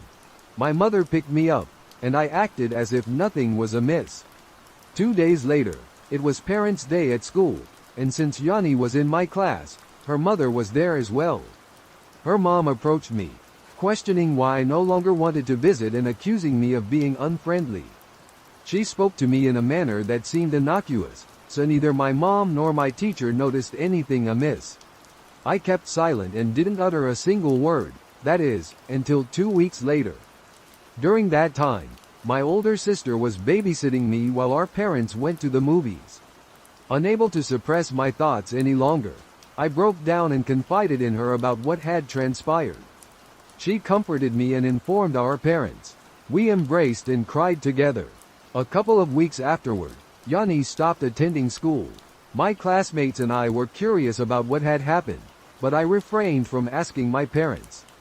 15 years later, I heard from Yanni on Facebook. Okay, there was no transformative conversation, but we exchanged cordial remarks. That's how life unfolds sometimes. To provide some context, I have a passion for driving. I love embarking on lengthy drives to nowhere in particular, with no destination in mind, just me, my music, and the open road before me. Residing in Nebraska, I frequently take back roads or deserted highways that weave through the countryside, leading to small towns and eventually cities. I usually embark on these journeys at night when there's less traffic to contend with. I've done this since I've held my driver's license for 5 years without ever encountering any problems or experiencing any form of mishap. That is, until a few nights ago. To give some context, I'm a petite 22-year-old woman, and as I previously mentioned, I often embark on these solitary drives. They serve as an excellent way to clear my mind when I'm feeling stressed, upset, or overwhelmed, or to help me devise a plan to address personal matters. In the past, I've also taken these lengthy, solitary journeys to escape the toxicity at home when I lived with my parents, using them as a coping mechanism for their alcoholism. Now that I've moved out and am in a much healthier environment, I don't feel the same compulsion to hop into my car and drive aimlessly anymore. However, on the night this incident occurred, I was feeling particularly overwhelmed, stressed, and anxious due to a jumble of personal issues I'd rather not delve into. I felt restless and irritable in the presence of my boyfriend, unable to concentrate on anything else, so I decided a drive might help clear my mind. He was understanding and advised me to be careful and not to stay out too late since it was already getting quite late. I agreed, gave him a goodbye kiss, and headed out. For about half an hour, I navigated through our city's streets, but the tension from my personal challenges lingered. So, I chose to venture further north onto those familiar, dimly lit, winding country roads. I maintained a consistent speed of 65 miles per hour, slowing down as I approached the curves, just in case a deer might suddenly leap out from around a bend. The road, I couldn't help but feel a chill creep down my spine. The vast expanse of the snow-covered fields and the stark, bare trees painted a haunting picture in the emptiness of the night. It was genuinely unsettling, being isolated in a place where no other cars appeared on the horizon, seemingly stranded in the middle of nowhere. The few houses I had passed miles back seemed devoid of life, while the desolate cornfields lay under a blanket of snow, giving the landscape an eerie, desolate feel. It felt reminiscent of a scene from a horror movie, and I half expected a ghostly apparition to materialize in my rearview mirror or for some shadowy figure to emerge from the clusters of trees scattered along the horizon.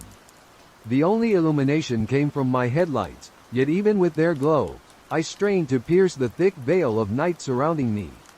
The time had crept just past 11 o'clock, and I reassured myself that once I reached the roundabout ahead, a familiar landmark that offered a choice between heading towards a small town or returning to the city, I would opt to drive back to the city and home. The roundabout lay still about 15 to 25 minutes away, but aside from my imagination conjuring up terrifying scenarios, I wasn't overly worried. After all, I was alone, without any other drivers to concern myself with, right? Wrong. As I navigated around another curve, I spotted a vehicle with its hazard lights flashing, perhaps a quarter of a mile ahead. It appeared to be a dark-colored sedan, positioned in such a way that part of it rested on the shoulder while the remainder jutted out onto the road, as if the driver had pulled over in haste but hadn't quite completed the maneuver. The driver's side door was swung wide open, as I slowed my car and steered it towards the opposite side of T. He rode, an uneasy sensation settled in the pit of my stomach. As I continued down the road, I noticed what appeared to be blood on the inside of the open car door. There was no one around, neither on the road nor in the car, and I was the sole driver in sight. In this remote part of the country, cell phone reception is notoriously unreliable, often non-existent regardless of how desperately you hope for a signal. This was precisely why, when I glanced at my phone, I wasn't surprised to find no service. The scenario was unsettling. A lone woman on a deserted road at night, stopping near an abandoned vehicle that seemed to have been the scene of a violent incident, with no cell phone service. I'm no fool. I've watched enough episodes of Investigation Discovery and Criminal Minds and devoured plenty of true crime books to recognize a dangerous situation when I see one. Yet, despite the warning bells, a tiny part of me was concerned that something terrible might have happened to the person who had been in that car, and I felt compelled to offer assistance. These roads are scarcely traveled at night, and the temperature had plunged well below freezing. If someone was injured or in distress, there would be no one else to help them. Nevertheless, I erred on the side of caution. I continued driving, albeit more slowly, and as I drew closer to the vehicle, I rolled down my passenger window slightly, turned off the music, and called out, "Hey, is anyone there? Are you okay?" There was no reply, and I worried that perhaps someone was unconscious nearby, but I wasn't about to leave my car to search for them. I resolved to call out one final time, and if there was still no response, I would. As soon as I had cell service, I called it in, and if I had heard anyone, I would have decided on my next steps then. Once more, I shouted, "Hey, what happened? Are you okay?" Silence lingered for a moment until I heard rustling in the shadows of the trees, followed by a gruff voice answering me.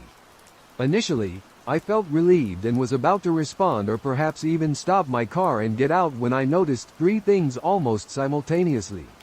As I cautiously edged past the front of the sedan, I observed that there was no damage to the hood or any other part of the vehicle.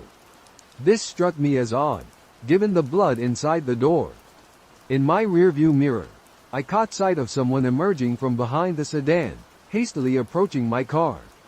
The individual had no blood on them and showed no signs of injury. They wore a mask, not a typical face mask for COVID or a ski mask, but one reminiscent of those in the Purge movies, and they held something in their hand. I couldn't discern what it was, but judging by its length and shape, I guessed it might be a tire iron or a crowbar. I don't need to explain that I floored the gas pedal as soon as I noticed these things, driving like a bat out of hell, my heart pounding wildly and my entire body trembling. In my haste, I had left my window rolled down and the music still off, allowing me to hear clearly. I could distinctly hear someone, a man for sure, shouting at me, though I had no idea what he was saying. The only thing I understood was that I had to leave that place immediately. As I drove away, I stole one last glance in my rearview mirror, mainly to check if they were getting into their sedan to chase after me or if they had stopped moving. The man with the weapon remained standing in the middle of the road, staring at me. Just before I diverted my eyes from the mirror, I noticed a second man emerge from the trees, which had been rustling earlier. He, too, wore one of those eerie masks, yet there wasn't a trace of blood on him. I likely violated every speed limit that night, but my sole focus was to distance myself as much as possible from those men. Once I reached the roundabout, I turned toward town and parked in the Walmart lot, which fortunately still had cars, likely belonging to employees closing up for the night. There, I had a complete breakdown. Once I managed to gather myself a bit, I called my friend Troy, a police officer, to explain what had transpired. He was evidently concerned and, after ensuring I was safe, asked about my location and whether they had pursued me. He informed me that, since the incident occurred outside the city limits, his ability to assist was limited.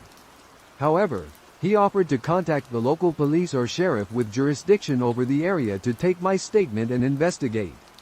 I agreed, thanked him, and waited. While anticipating the police's arrival, I called my boyfriend. Through my hysterical sobs, I managed to recount the events that had unfolded barely 10 minutes earlier.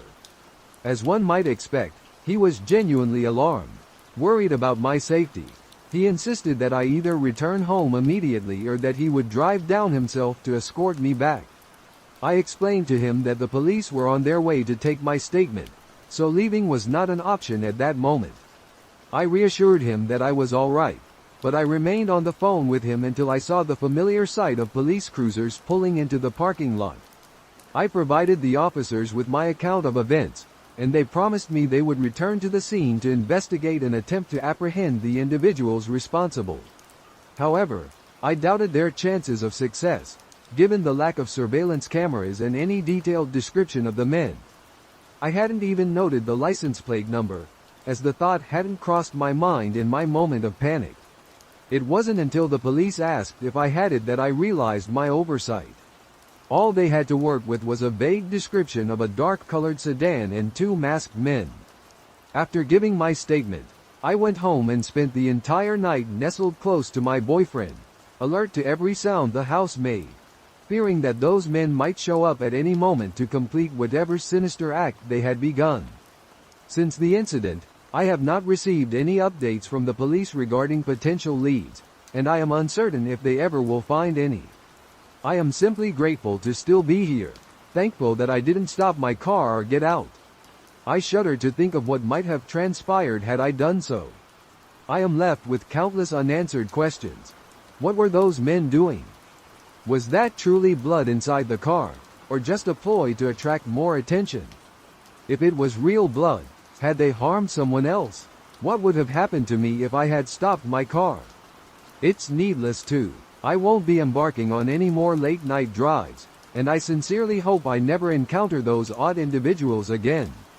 It all began on what seemed like an ordinary day at work. At the time, I was employed at a small grocery store, where my responsibilities included gathering shopping carts from the parking lot and bagging groceries, typical minimum wage tasks. That morning, it was raining, and naturally, I was assigned to cart duty. About 2 hours into my shift, I noticed a man hurriedly loading his groceries into his car. I dashed over to assist him with his bags. "Mind if I help you get out of the rain?" I asked. "Yes, thank you so much," he replied. As he was closing his trunk, he gave me a very surprised look. He lowered his eyebrows, scanned me from head to toe, and smirked. "Are you a new hire?" he inquired. No, I've been here for a couple of months, I responded. Oh, you are very pretty, he remarked in a strangely suggestive tone. Thank you, have a good day, I replied, shutting down the conversation as I was not interested. As I walked back to the store to avoid him until he left, I could feel his gaze following me. Nevertheless, I continued with my work, not giving it much thought. After my lunch break, I was at the register bagging groceries when I noticed the same man walk in again. I pretended not to see him and kept focused on my task. He approached the register with just a single chocolate bar. Without providing him a bag, he loomed over me and asked, "Are you going to bag my item?" "Oh, sorry, I didn't know you wanted a bag for one thing," I responded. I placed his chocolate bar in a bag and wished him a good day. "Where are you headed after work, sweetheart?" the man inquired. Feeling uneasy, I replied, "I'm not comfortable sharing that information." He responded with a casual, "That's all right. You've been here for, what, 5 hours? You probably finish around 7, right?" He flashed a wide grin at me and walked away, leaving me feeling unsettled. I immediately approached my manager to report the incident. She advised me to avoid working in the lot alone and suggested I ask someone to accompany me to my car.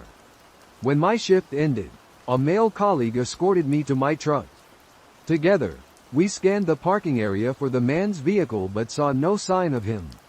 Once my coworker returned inside, I started my truck and called my mom to explain what had occurred. As soon as she answered, I left the parking lot, but as soon as I turned onto the road, I noticed his car following behind me. I informed my mom that I suspected he was tailing me. She advised me to drive around to lose him. I spent about 20 minutes circling my town, trying to shake him off. When I stopped at a red light, he pulled up beside me and started shouting out of his open window. I pretended not to notice, but I could still hear his disturbing words. "You'd bear some good kids for me. You'd make a great slave for me, little lady." He then began making very explicit threats about what he planned to do if he caught me. I told my mom I was about to dial 911 and instructed her to contact the police if I didn't return home within the hour. In the midst of trying to call the authorities, the man accelerated past my truck and began brake-checking me. Frantic, I waited for the nearest intersection and turned. As I was driving up the block, my phone slipped under the seat during a turn. In a panic, I decided to head to the nearest open venue, hoping to find refuge and someone to call for help. The closest place I could locate was a convenience store at a gas station. I swiftly pulled in, parked, and sprinted into the store, feeling as if my life depended on it. Breathlessly, I explained my situation to the clerk, who quickly ushered me into the break room and locked the door. As I began to process that I might have escaped this nightmare, I heard the front doors begin to rattle violently. Before I fully understood what was happening, the clerk joined me in the break room, locking herself in as well. She was already on the phone with the police, who assured us they were on their way. In the dimly lit room, we sat silently, trembling with fear. A wave of guilt washed over me for involving another woman in this terrifying ordeal. My mind raced with questions and doubts. Did I somehow encourage him? All I said was, "Have a good day." Had he been following me longer than just tonight? How did he know which car I drove? Would the police arrive in time? Were we going to survive this? Finally, the small room was illuminated by the flashing red and blue lights shining through the crack under the door. We heard a voice over the intercom, reassuring us it was safe to come out. Trembling, the clerk retrieved her keys and unlocked the door. We emerged and gave our statements to the officers. After they left, I turned to my unexpected savior and thanked her profusely. We cried, hugged, and she accompanied me to my car.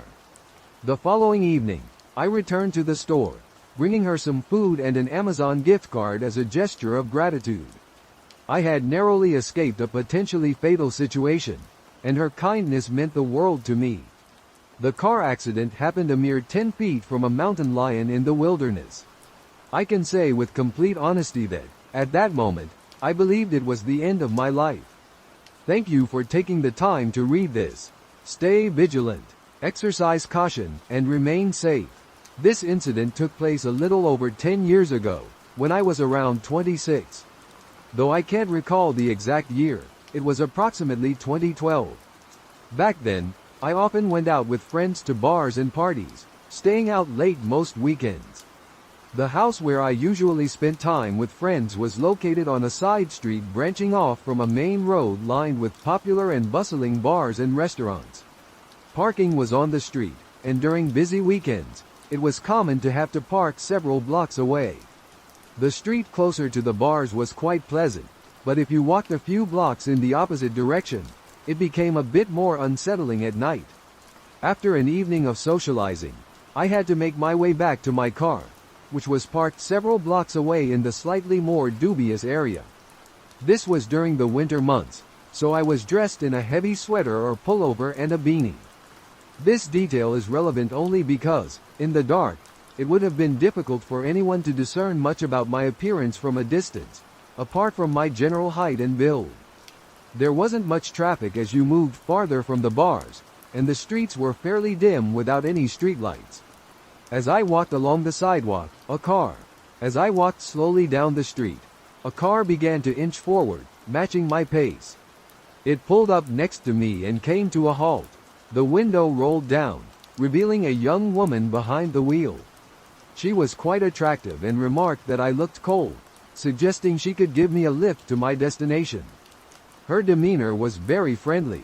I expressed my gratitude for her offer, explaining that my car was not far away and that I preferred to continue walking. Despite my polite refusal, she persisted, urging me to get into the car with her because of the frigid weather. She didn't engage in any small talk to learn more about me or to ensure I wasn't some sort of oddball. Her insistence was rather forceful, based solely on my attire and the darkness of the night. It was unlikely she could discern much about my appearance, let alone find me attractive under those conditions. Even if she did, it's rare to find a woman willing to pick up a male stranger after midnight, particularly when she's alone in a vehicle. Given that there were about 10 bars nearby, she could have easily met someone there if that was her intention. I couldn't fathom any reason for her to be driving around, offering rides to strangers. She continued to drive alongside me, once more offering a ride, which I declined again, quickening my steps. Eventually, she drove off, and once she was a few blocks ahead, I hurried to my car, ensuring no one was lurking nearby. The entire situation felt strange and illogical to me. Later, I recounted the incident to my friends, and they all shared a similar sense of unease. Many agreed they wouldn't consider giving a ride to a random stranger, especially at night and under such circumstances. Even if the person resembled Ryan Gosling, my suspicion was that someone might be concealed in the backseat with a weapon, waiting to rob anyone who accepted the offer. It was puzzling why she would offer rides to complete strangers in the dead of night, as it seemed perilous for her to pick up unknown individuals. I couldn't shake the feeling that something sinister was afoot in that car, and I often wonder what might have transpired had someone accepted her offer and gotten into the car with her. When I was 18, I was house-sitting with a girl I studied with. The family we were house-sitting for attended the same church as her, but I didn't know them very well myself. I was mostly there to keep her company in a large house. This was back in 1997, a time when the typical teenager like me didn't own a cell phone. During that week, there was a short break in the school calendar, which explained why the family was away and why the neighborhood streets were quieter than usual. My apartment, as well as the house we were watching, was not far from the university. In fact, my apartment was just a 3-minute walk from it, and the house was an additional 5-minute drive. As it was a student neighborhood, it was particularly quiet that week. The first strange occurrence during my stay at the house was a dream I had. In the dream, I was driving through a dark forest along a hilly dirt road. As I drove down the hill, the only illumination came from my car's headlights. Suddenly, they flickered off, plunging everything into darkness. The car gradually coasted to a halt and died. The following morning, I discovered that my car wouldn't start, even though it had been functioning flawlessly the previous day. I had to call a mechanic to fix it. The issue turned out to be the starter motor. This was merely the first unsettling incident of the week. A day later, on Friday, I intended to visit my parents, who resided in a smaller town about 45 minutes away. After packing my belongings at the large house, I planned to swing by my apartment to gather any additional items I needed for the weekend. The journey between the house and the apartment was, as I mentioned, only about 5 minutes. Since it was winter, darkness had already fallen by the time I left, around 7 p.m. While driving away from the house, I noticed in my rearview mirror that the car behind me was following uncomfortably close. Each time I turned, it mirrored my movements. Initially, I was cautious but not overly concerned, given the short distance. However, as I approached a traffic light, the car vanished from view. My relief was short-lived. It had pulled up beside me. Glancing to my right, I saw a man sitting alone, grinning at me like a lunatic. For a moment, I considered whether I should start driving with a hat or scarf to conceal my identity as a petite 5 feet 2 inches woman with long blonde hair. I instinctively thought he was preparing to make a right turn, so I felt confident in my decision. I pulled away, only to find the headlights trailing closely behind me once more. What a jerk, I thought. Who drives like that? Fortunately, my left turn was approaching soon. After another minute or two of this tailgating, I decided to slow down strategically. Without signaling, I made a sudden, sharp left into my driveway, activated the automatic gates, and swiftly drove inside. As the gates closed securely behind me, I exhaled a sigh of relief, convinced that the ordeal had ended. I gathered a few items from the car to take with me and noticed, as I approached the stairwell, a man standing at the gate that had just sealed shut behind me. He remained on the opposite side, and although I was in the parking lot, I could clearly identify him as the guy from the tailgating vehicle. He was furiously shaking the gate, consumed by rage. Thankfully, I was safely on this side, so I wasn't entirely overcome with fear. Moreover, there was a group of students nearby, creating a commotion as they arrived for a party or some event. I proceeded to the stairs and began ascending from the ground level to the first floor. As I rounded the stairs on the first floor, I caught sight of someone sprinting across the parking lot towards the staircase. In hindsight, I still can't comprehend why I didn't immediately grasp the situation. Perhaps it was because, subconsciously, I knew the group was being ushered through the pedestrian gate. As I was rounding the staircase between the second and third floors, someone abruptly touched me. I spun around to face the man. He had, as part of the small crowd, he slipped in unnoticed. He muttered something, and I responded with a sarcastic retort, telling him to buzz off. Turning my back on him, I continued up the stairs. On the third floor, he seized me from behind, pressing me against his chest with his left arm wrapped around my neck. I felt something poking into my right side, a knife, to my horror. He steered me downward, and I distinctly recalled thinking how the broken light on the lower level spelled trouble. Despite this, I remained surprisingly calm. I offered minimal resistance, but he tightened his hold, making it difficult to breathe. I began to feel faint, turning into dead weight. As he struggled to hold me, I managed to elbow him, making a solid connection. He dropped me, but quickly spun around to face me. In the scuffle, he tore the front of my button-down shirt. Just then, he paused, eyes widening as he glanced over my shoulder at someone taller than him. He abruptly turned and fled. I screamed and turned around to see who had come to my aid, but there was no one. However, the commotion brought neighbors out of their apartments, and the police were summoned. This was the second time the authorities had been there that night. It turned out that my father had already called them earlier, about an hour before, because my mother had been plagued by an uneasy feeling all evening, insisting that something terrible was going to happen to me. She had been right. They caught him, and I identified him in a lineup. He was a repeat offender in the area, accused of assaulting around 14 women. One of his victims had even resorted to jumping out the first floor of her apartment served as her refuge from him, and weeks later, she suffered a broken leg. The police contacted me before his trial, mentioning that his cell door had been left ajar and he had vanished, seemingly due to an inside job. I've encountered a handful of unsettling experiences in my life, but this particular one still makes me ponder how swiftly things could have taken a turn for the worse.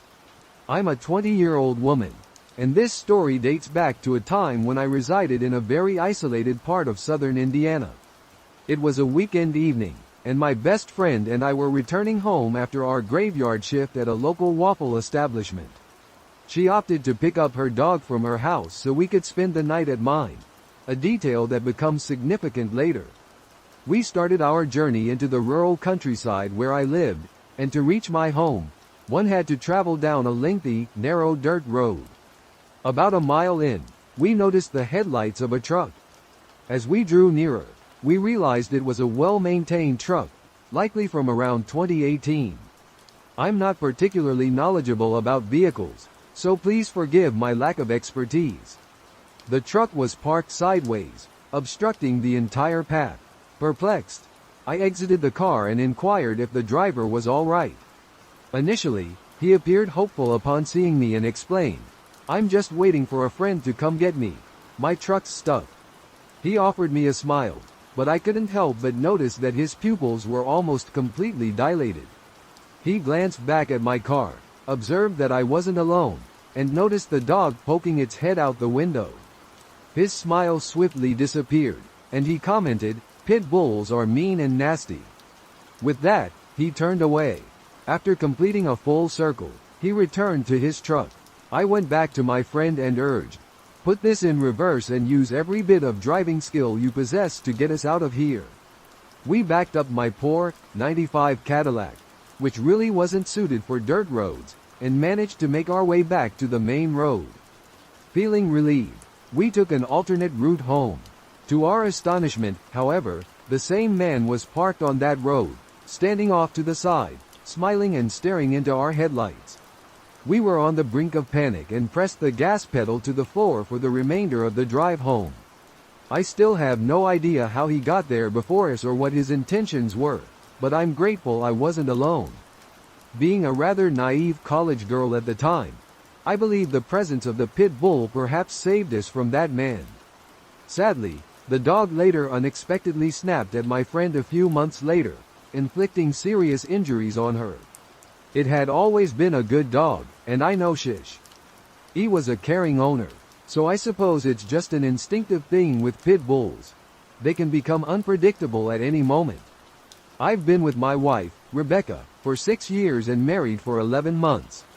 Throughout our entire history together, everything has been quite ordinary, and never once have I observed any strange behaviors or warning signs.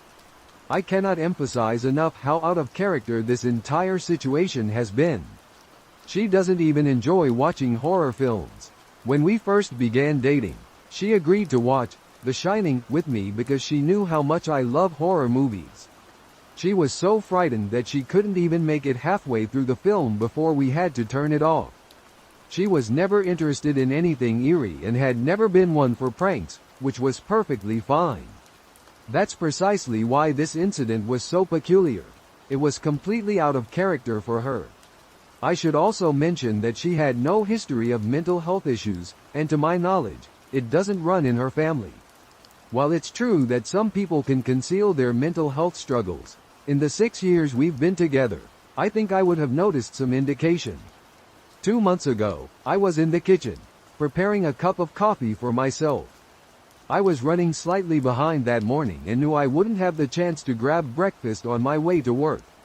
As I took a sip of my coffee and rushed down the hallway towards the front door, I suddenly noticed Rebecca peering at me from around the corner ahead.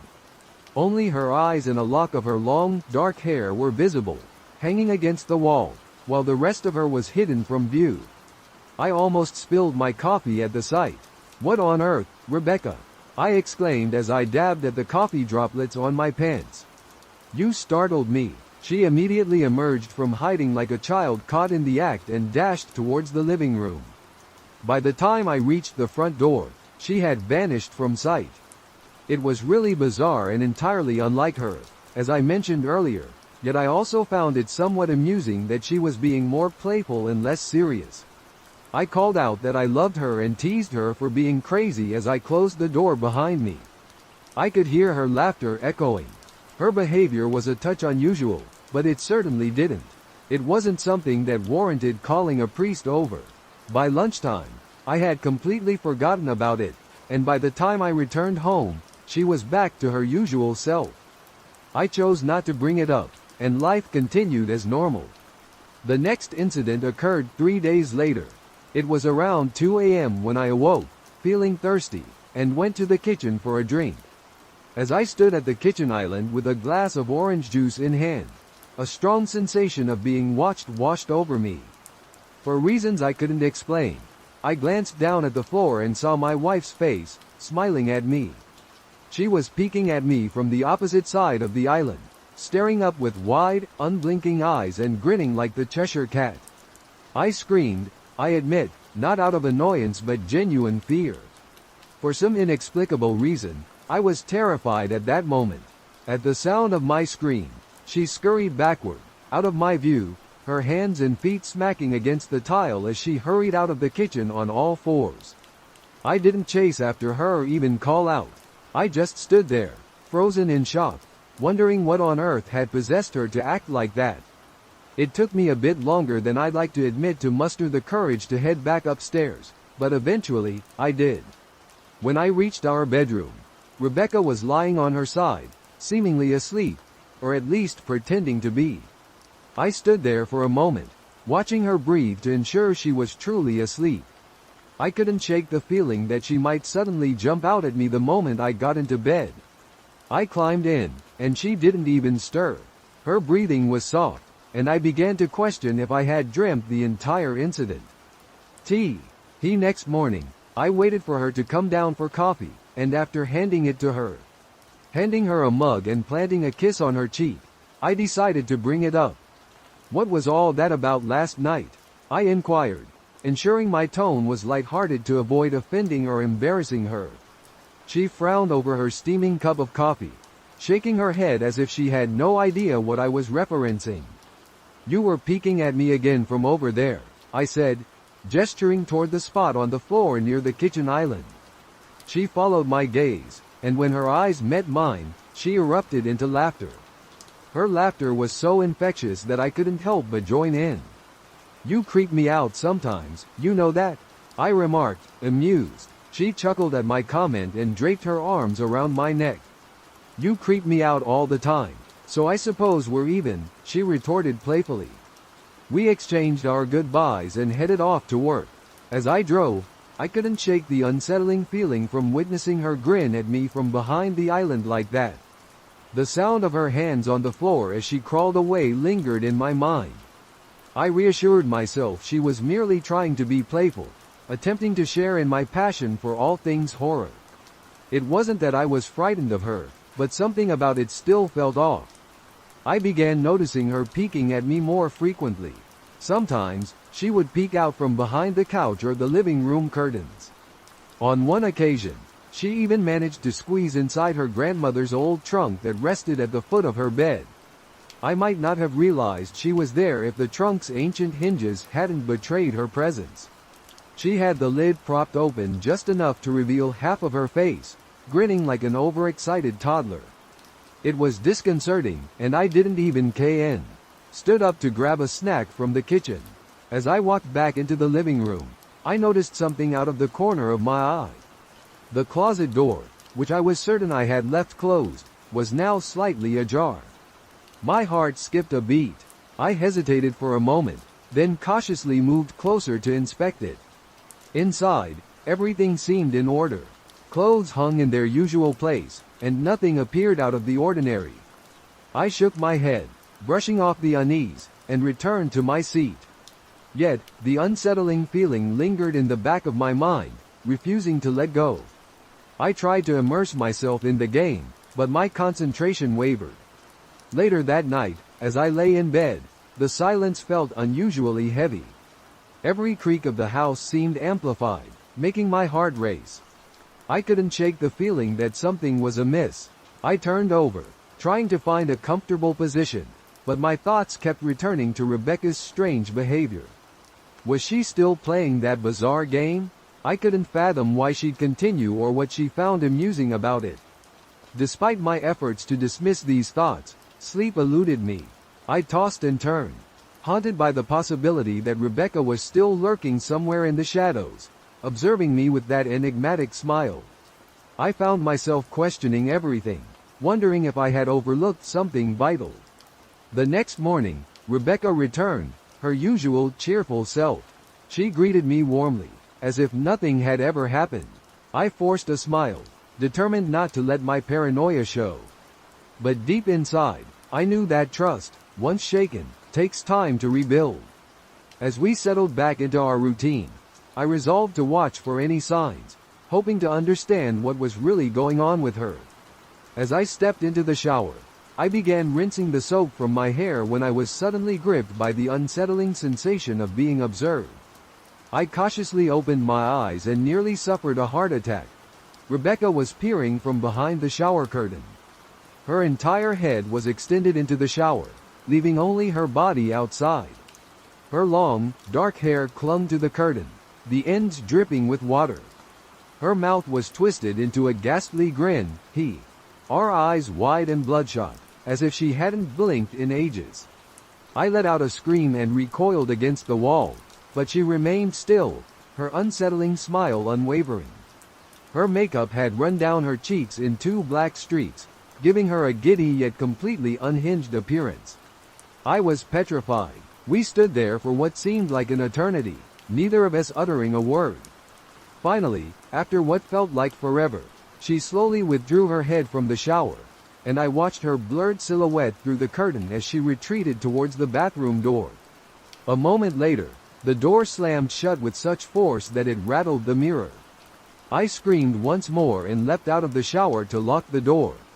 I remained inside the bathroom for over an hour. Perhaps I overreacted, but prank or not, I was done tolerating such madness. That's what I kept telling myself as I paced around the bathroom, pausing to listen at the door every few minutes. Suddenly, I heard a muffled noise and pressed my ear against the door, straining to catch any sound. I couldn't hear anything, but I imagined Rebecca standing on the other side, giggling at her so-called joke. Overcome with a wave of anger, I was more than just irritated. I was infuriated. The thought of being terrified in my own home and having to hide in the bathroom for an hour was maddening. If this was a prank, it was a terrible one. "Rebecca," I shouted, my patience wearing thin.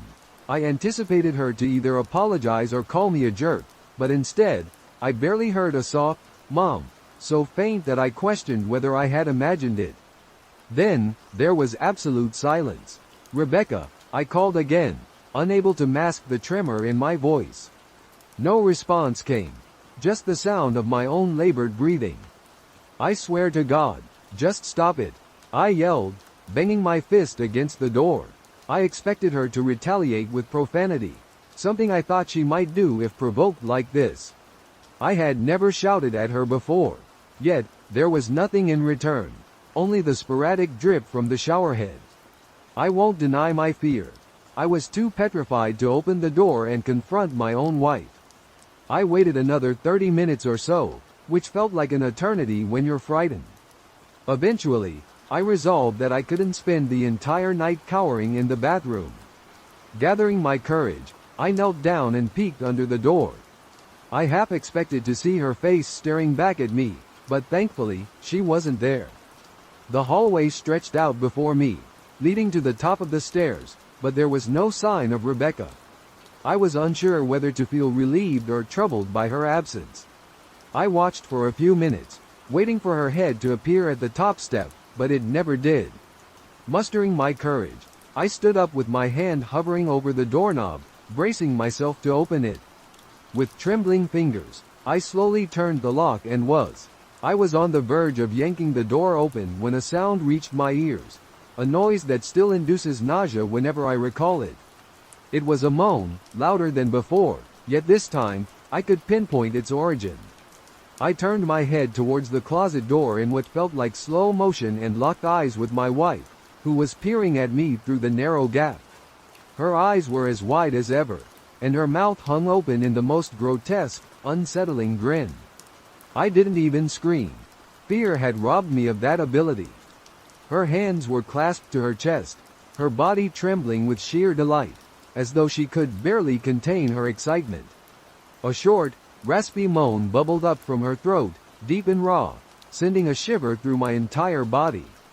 Somehow, I managed to muster the strength to pull the bathroom door open and dashed as fast as I could down the stairs, grabbing my keys and phone from the table in the living room before bolting outside to my car. Her shrill laughter echoed behind me, but I didn't hear her getting any closer.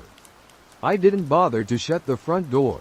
I drove away from the house fast, farther than the law permits, shivering the entire time, whether from fear or the cold, perhaps a bit of both. I hadn't grabbed a coat or even a pair of shoes. I was still in my boxers, and my hair was damp. I drove straight to my brother Chris's house, about 40 minutes away, ignoring every call and text I received. I didn't check my phone until I was safely parked in my brother's driveway. Rebecca had called 4 times and sent a barrage of texts, all woe. I found myself pondering where I had gone and why I had left so abruptly. In frustration, I hurled my phone at the dashboard, infuriated by her indifferent demeanor. My brother and his wife were taken aback by my unexpected arrival, especially since I was wearing only a pair of boxers. Nonetheless, they welcomed me, assuring me I could stay as long as I needed. Chris generously lent me some clothes and inquired about what had transpired. I confessed that we had argued, but I avoided delving into the specifics, not wanting him to think I was overreacting by leaving my wife over a prank, even one as bizarre as this. Hadn't I, after all, encouraged her for years to be less serious and more spontaneous? I had wished for her to relax and unwind, but this was far from what I had envisioned. Attempting to sleep on their sofa proved futile as my mind refused to let me rest. Each time I closed my eyes, I envisioned Rebecca's face peering at me from inside the closet. The realization that she had been in there with me the entire time made my skin crawl. She hadn't exited the bathroom at all. Instead, she had covertly slipped into the closet and slammed the bathroom door to deceive me. The mere thought of returning home filled me with anxiety. I tossed and turned, unable to find peace. Eventually, Chris gave me a sleeping pill, which allowed me to get some rest, albeit fitful. My sleep was haunted by nightmarish visions, all featuring Rebecca's smiling face. I awoke just as the sun began to rise, my whole body aching and utterly exhausted. I realized I would have to call her at some point, but I was at a loss for words. I wouldn't consider going home unless she promised never to engage in any more unsettling antics. I longed for my wife to return to her usual serious self. I had never found that demeanor so appealing. I was on the verge of calling her to express this when that familiar sensation crept over me. I was being observed. I was fixated on the ceiling, my heart lodged in my throat. I dared not look away, but the more I resisted, the stronger the sensation became. My eyes eventually drifted from the ceiling, almost involuntarily. Her face was pressed against the window beside the couch, gazing down at me with that same eerie smile. Drool trickled from her lips, leaving 2 long trails down the glass. I had no idea how long she had been there, but something told me it had been quite some time, possibly all night. I didn't bother to scream, though fear was overtaken by anger. I leapt from the couch and slammed my palm against the glass. "Rebecca, are you out of your mind? What on earth is wrong with you? Just go home now." She remained motionless, her ghastly expression unchanged. If anything, her smile widened, as if she had never been more delighted. I could hear Chris and his wife moving around upstairs, and Rebecca, appearing to sense their presence, tilted her head slightly in their direction, slowly closing her mouth. Chris called my name from upstairs, clearly concerned. I turned to see him hurrying down the stairs, and when I glanced back at the window, Rebecca had vanished. The only indication of her presence was the 2 streaks of drool still sliding down the glass. I attempted to explain the situation to Chris and Jess, but about waking up to see Rebecca watching me through their window. They were skeptical when we went outside to the area in front of the window, but there were no footprints in the soil, just a slight indentation, probably left by an awning. Mal, Chris guessed. I didn't argue with him and Jess about my dream. The entire episode seemed unbelievable to them, and I was too exhausted to explain it further. I called out of work that day and switched off my phone. Facing Rebecca felt overwhelming at that moment. Her very presence was too much for me to handle. I began to suspect that something was fundamentally wrong with her, that no matter what assurances she gave, we would never be the same again. The thought deeply saddened me, and I spent most of the morning in tears. By midday, I decided I was ready to confront her and offer her one last opportunity to explain herself. After 6 years, I felt I owed her at least that much. I turned my phone back on and found dozens of messages she had sent, all from a seemingly concerned wife. Can we talk? I love you. Please call me. I'm really worried. Can you answer? Just come home, and more. They all expressed how much she loved me and wanted me home, how worried she was. Not a single message addressed the bizarre behavior she had exhibited, as if she hadn't been acting like a character from a Stephen King novel. Even her texts were different. She normally wrote lengthy messages just to remind me to pick up a loaf of bread. You'd think she'd have more to say after her strange antics. I know it might seem immature to some of you who are miles away from this situation, but if you had witnessed the way Rebecca stared at me, how she darted away on all fours like some untamed creature, grinning maniacally from within the closet, you might understand why I reacted the way I did. I ended up staying with them for another night, not waking until the afternoon yesterday. Fortunately, Rebecca's face wasn't peering at me through the window. I don't wish to intrude, as it's really not my place, but is this conflict something that can be resolved? Jess inquired about the situation as she prepared sandwiches for both of us for lunch. It was clear she wanted to discuss the matter without appearing intrusive. I'm not sure. She seems like a completely different person, I replied cautiously, choosing my words with care. I wasn't ready for Jess or my brother to grasp the full extent of the madness I had been enduring. People change, but she's still the woman you married. Perhaps you just need to communicate and work through your issues, she suggested. Whatever the problem is, I'm confident it can be resolved. I think it's gone beyond that now. I doubt talking would help, I confessed, feeling the sting of the words in my heart. I missed and loved my wife dearly, but living in constant fear wasn't something I could bear. Rebecca loves you. She must be devastated, Jess said. I'm not so sure about that, I replied hesitantly. Well, she certainly seemed like it. I've never seen her so distraught, Jess added. It took me a full minute to process what she had just revealed, and when realization struck, a wave of dread washed over me. Wait, what do you mean you saw her? You saw Rebecca? I asked, my voice filled with astonishment. My mouth suddenly felt parched as Jess nodded nonchalantly, as if the situation wasn't as terrifying to her as it was to me. Perhaps it wasn't a horror story for her, but it certainly was for me. She dropped by this morning, just after Chris left for work. I didn't notice her car, though. Maybe she took an Uber or something similar. What did she say? Did she come inside? Beads of sweat began to form on my forehead as I scanned the room, my eyes searching the corners as if expecting a hidden menace. No, she just asked if you were awake yet, and I told her that you weren't. I offered to wake you up, but she declined, saying to let you sleep. That was it. She didn't mention anything else, but she looked terrible, as if she hadn't slept in days. I think you should call her. I rose from the table and thanked Jess for lunch. I felt slightly relieved knowing that she hadn't entered the house. Nevertheless, I still felt compelled to double-check that the doors were securely locked. I sat for a while, pondering my next move. I didn't want to go home, but I felt a strong obligation to Rebecca, to support her if I could. Hadn't I vowed to love and honor her in sickness and in health? Clearly, she was deeply unwell, if indeed she was sick, which I was convinced she was. I had to attempt to get her the help she needed, but I had no idea where to begin. I didn't want to involve the police, and besides, what on earth was I supposed to tell them? That my wife was spying on me, behaving in an unsettling manner. As bizarre as her behavior had been, she hadn't committed a crime, not yet, anyway. The police would likely. I was accused of overreacting, yet this wasn't a mere prank. It felt wrong, dangerous, as if something malevolent hid beneath her smile.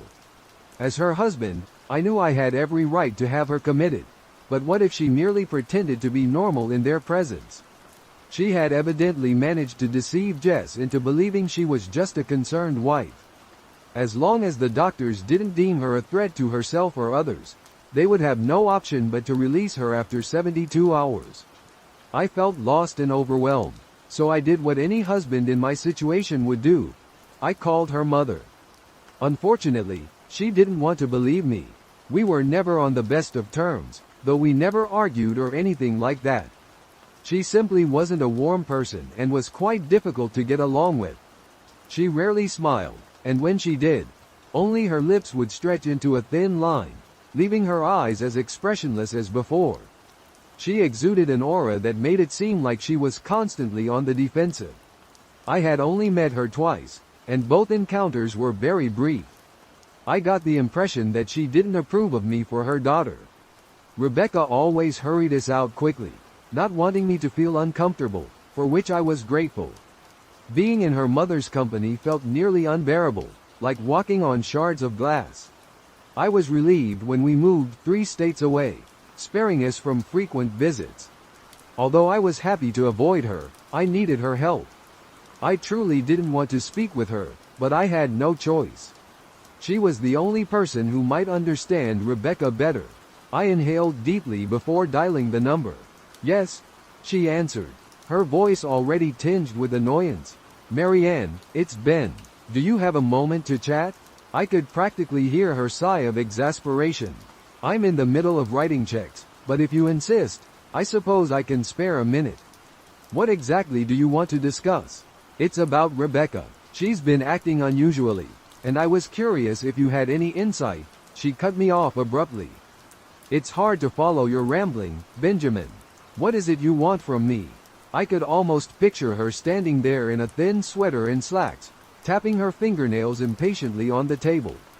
"I wanted to know if you've ever observed any peculiar behavior or perhaps any mental health concerns." A lengthy, uncomfortable silence ensued, possibly because she was pondering or for some other reason. After several seconds, she finally spoke. "I hope this isn't one of your jokes, Benjamin, because if it is, I don't find it amusing at all. Now, as I mentioned, I have matters to attend to, so if you don't mind." I interrupted before she could dismiss me. "Marianne, this isn't a joke. I'm genuinely worried about Rebecca's mental health. Her behavior has been highly erratic lately. I'm very concerned about her, and I thought, as her mother, you would be too." The frustration in my voice was unmistakable. "If you're truly concerned, I suggest you involve health professionals." "I'm not sure what you expect from me," she retorted sharply. I sensed she was moments away from ending the call. For some inexplicable reason, I was determined not to let her go, sensing that she was withholding more information than she was revealing.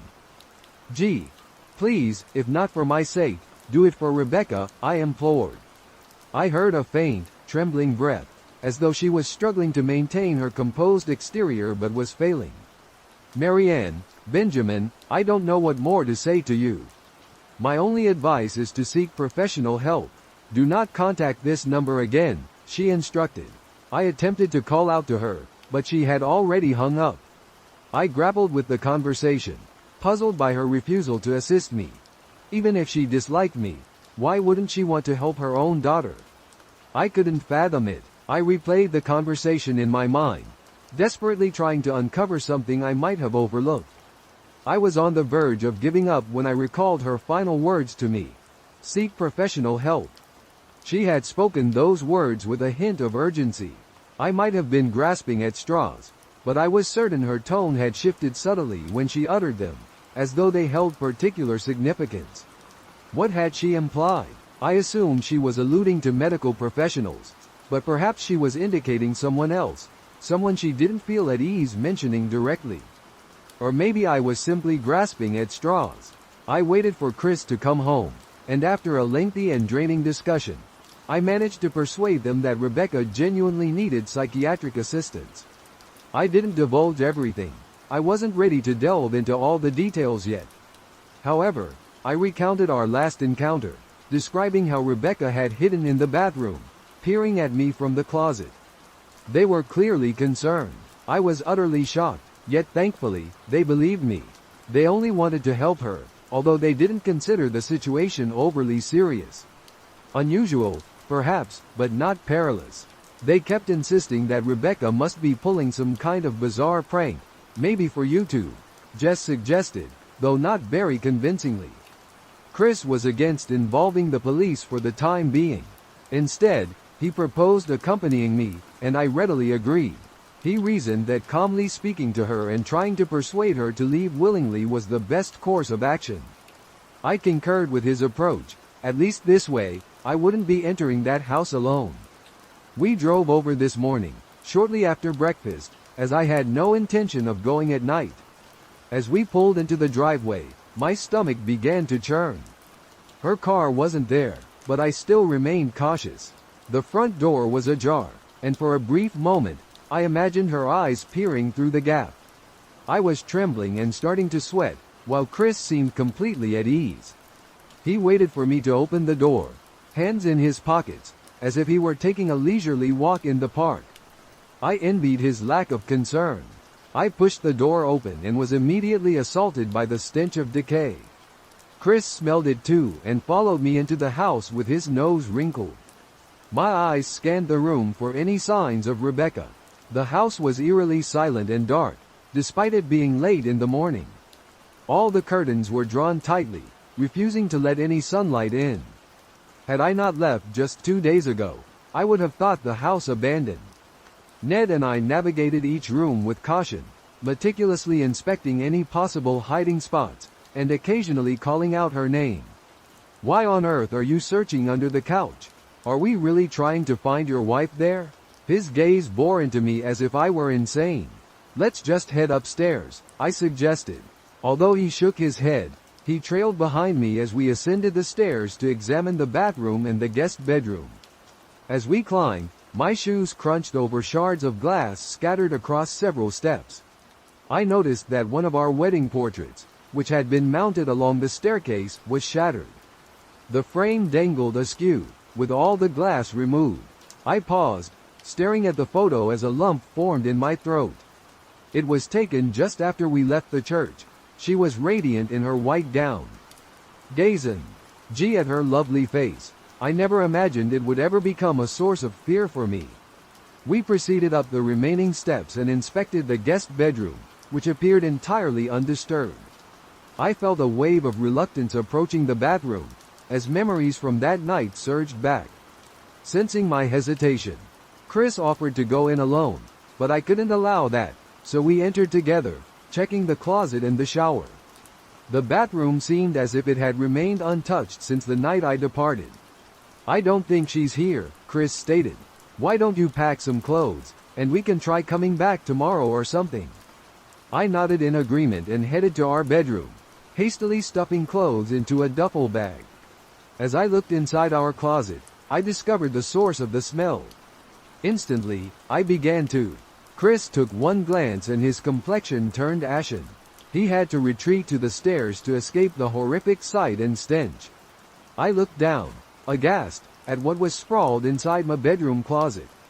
Soaking into the carpet were no fewer than a dozen eyeballs, meticulously arranged in pairs. Some were as large as coins, while others were as tiny as marbles. I stared at the eyes she had gathered from small animals and pondered how she had acquired them. The thought sent a shiver down my spine. "Man, I thought my wife's shoe obsession was bad, but yours is collecting eyeballs," Chris said, still retching. "Ben, I think we should leave," he called from the hallway, sounding queasy. I grabbed my duffel bag and shut the closet door. As I stepped into the corridor, I inhaled deeply, but the air tasted putrid, making me gag. "Who on earth arranges eyeballs in their closet like that?" I exclaimed. "I tried to tell you she needed help," Chris replied. "She doesn't need help, Ben. She needs an exorcist. Are you coming or what? I can't bear the smell anymore." His voice trailed off as his eyes widened in terror. I didn't have to ask why. I could sense it. Someone was watching me, and it wasn't the eyes in the closet. I slowly turned around, my gaze sweeping across the bedroom. "Christ," I whispered when I finally noticed what we had overlooked. Under the bed, curled on her side and observing us with the anticipation of a child on Christmas morning, was my wife. Her hands were clasped beneath her chin, trembling eagerly now that she knew she had been discovered. He had been fouled. I could hear the faint sounds she was emitting, a sort of hiccuping noise in her throat, as if the excitement was overwhelming for her. It was unsettling, to say the least, with her wide eyes and that same enormous smile. Every instinct in me screamed to flee, but I suppressed it. This was my wife. No matter how twisted she had become, she was still the woman I had married. I had to help her. "Rebecca," I said softly. She didn't respond, but her head bobbed back and forth in two quick, small movements, as if she were nodding. "Baby, I just want to help, okay? Can you let me do that?" I had taken a single step forward, approaching her cautiously, like she was some kind of dangerous animal. "I love you, Rebecca," I whispered, taking another step closer. She let out a faint moan from her wide-open mouth, and I had to resist the urge to bolt. Her shoulders began to tremble, and her eyes widened to the size of saucers. I crouched down to see her more clearly and immediately noticed the blood. Her hands were coated in it, trembling even more the closer I got, as if she was barely managing to restrain herself. "Rebecca, are you hurt?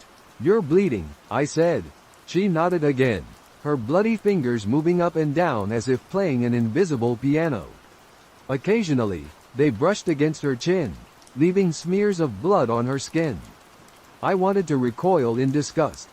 The odor emanating from her was nauseating, and I could feel the bile rising in my throat. Her lips were dry and stretched thin, with blood oozing through the cracks. I knew she wouldn't come willingly, but I didn't want to leave. In the state she was in, I inched closer and extended my hand towards her. The excited, hiccuping sounds grew louder, and her hands trembled, fingers twitching. It was then I noticed blood seeping between her fingers. "Oh my God, you're bleeding," I exclaimed, instinctively reaching to grasp her hand. Before I could make contact, her hand darted out towards me. A sharp pain seared through my arm, causing me to tumble backward onto the floor. My arm burned, and I watched as blood trickled down onto the carpet. I turned back to her in disbelief, and there she was, grinning maniacally, her fingers clutching a large shard of glass. "You all right in there?" Chris called from behind me. I slightly turned my head and nodded at him, holding my arm close to my chest. When I faced Rebecca again, her attention had shifted. She was no longer looking at me, nor was she smiling. Her gaze was fixed beyond me, glaring at Chris like a lion sizing up prey. Her mouth hung open, twisted into a snarl. I scrambled to my feet, cautiously retreating down the hall, unwilling to look away from her. "Are you bleeding?" Chris asked. As soon as the words escaped his mouth, Rebecca began rapidly scooting out from beneath the bed, the glass shard still clutched in her hand. "Chris, run! Go!" I shouted. He seemed too petrified to move, and a moment later, I backed into him. He remained frozen at the top of the stairs, staring at the horror that was my wife. Rebecca had completely crawled out from under the bed and stood there. Standing in the bedroom doorway, her face contorted with rage, she was a sight to behold. Her entire body was visibly tense, and blood dripped from her fingers onto the floor. "Jesus," I muttered. My brother tried to speak to her, but I reached back and gave him a shove toward the stairs. "Move it," I urged, my voice quiet yet firm. Rebecca nodded her head in sudden, sharp movements and began to grin, her mouth stretching ever wider until her chin seemed to touch her chest. I heard Chris mutter a prayer before he took off running down the stairs. I remained at the top, trapped between the instinct to protect myself and the deep affection I felt for a woman who was clearly in desperate need of help. "I just want to help," I said, struggling to hold back tears. Her gaze fixed on me again as she slowly raised a glass, extending it in front of her. Then, with a grin of sheer excitement, she began sprinting toward me. Thankfully, my instincts kicked in, and I dashed down the stairs, skipping 2 or 3 steps at a time until I reached the bottom. I made it to the front door before I felt her leap onto my back, her arms wrapping tightly around my neck, her open mouth close to my ear, emitting those awful hiccuping sounds. I managed to shake her off, sending her tumbling to the floor. A sharp pain seared through my back as she fell, but I wrenched the front door open and bolted toward my car. Chris was standing in the yard, talking on the phone with the police. Without uttering a word, I dashed to my car and jumped in. Chris understood the situation and followed me, still on the line with the authorities. I kept my eyes glued to the rearview mirror, certain I'd spot her behind us. They were chasing after us, but I never stopped. I headed directly to the emergency room, where I received 11 stitches in my arm and 3 on my back. The police questioned me extensively and returned to the house to conduct a search, but unsurprisingly, she was not there. They advised me to stay with a friend or relative temporarily and to file a restraining order as soon as possible. However, none of these measures seemed significant. I dropped Chris off at his home and drove to a motel an hour away, eager to place as much distance between myself and Rebecca as possible. This is where I have been residing for the past 4 hours. I hoped the authorities would locate her and provide the help she so desperately needs. But I am beginning to doubt that outcome. Just 40 minutes ago, I received a text from an unrecognized number containing only 3 words. "I found you," accompanied by an attachment. The image was dark and blurry, but I immediately recognized it. There was no mistaking my wife's eye. I began documenting this incident right away, unsure of what actions to take next. I feel alone, terrified, and cannot shake the sensation of being watched. My name is Christine, and I was 23 years old when this unforgettable New Year's Eve story unfolded. I was out with my cherished dog, Max, just a few hours before midnight. I decided to take him for a quick stroll before preparing for the evening festivities. Max was typically well-behaved and enjoyed roaming off-leash, so I let him frolic for a moment in the crisp air as we wandered through our neighborhood. The evening was alive with anticipation, as people throughout the town were getting ready for the celebration. As preparations for the upcoming New Year's festivities unfolded, the streets were adorned with vibrant decorations, and the air was infused with a palpable sense of excitement. As Max and I strolled along the sidewalk, he eagerly sniffed around, relishing the night's atmosphere. The evening was still in its infancy, with no hint of chaos yet, and I couldn't have anticipated the drastic turn of events that was about to occur within the next minute. Suddenly, the first firework burst in the sky, illuminating the darkness with dazzling colors and a deafening explosion. Instinctively, I reached for Max, pulling him close, but it was already too late. The abrupt noise startled him, and in an instant, he slipped from my grasp and dashed down the street. I called his name frantically, but he didn't respond. The relentless barrage of fireworks drowned out my cries, and I watched in panic as he vanished into the night. My heart raced as I realized the urgency of finding him amidst the chaos of the celebrations. I spent hours driving around the neighborhood in search of my dog. The fireworks continued to light up the sky, and the noise was overwhelming. It was challenging to concentrate with the blinding lights and booming explosions, but I was determined to find him. If I was distracted by the fireworks, he was probably experiencing something far worse. At every turn and on every street, I called out his name, desperate to bring him back home and shield him from the fireworks. The celebration surrounded me, but all I longed for was to reunite with my furry companion. I informed my friends and family that I wouldn't be joining them, as I was focused on locating Max. In search of my dog, Some individuals offered to help in the quest, though I wasn't entirely sure he would follow them even if they succeeded in locating him. At last, as I turned into a dimly lit street, I noticed a group of people encircling a public bus, as if there had been some commotion. My heart surged with hope. I parked my car and hurried towards the throng. From their conversation and gestures, I understood they were reacting to the presence of an animal on the bus. I maneuvered my way to the entrance and stepped aboard. There he was, cowering in a corner, barking wildly at every firework that screeched through the sky. Speaking to him in a soothing voice, he immediately recognized me. The fireworks continued to explode, but my focus was solely on him. I bent down, lifted him up, and held him close, offering solace from the terrifying night. I expressed my gratitude to everyone who had attempted to assist him and quickly made my way back to the car. With Max securely in my arms, I returned to my vehicle. The drive home was noticeably calmer, the sounds of the fireworks gradually diminishing. With Max safe, the new year could finally commence with both of us unharmed. Sitting in the car together, we watched the fireworks through the window. The once intimidating lights now seemed to sparkle in celebrity. On of our reunion, it was a New Year's Eve we would always remember, one that led me on a frantic late-night journey to find my beloved companion. Earlier this year, I borrowed my dad's Tesla to visit my aunt, who resides in the countryside. Being a 24-year-old guy, I have a passion for driving, especially when it involves mine. I was thrilled when my dad allowed me to borrow his car. The road trip led me through some rather secluded areas, yet the drive was quite smooth. On my way, I passed through a small town that had a charging station for the car. While I was there recharging the Tesla, I attracted a fair bit of attention.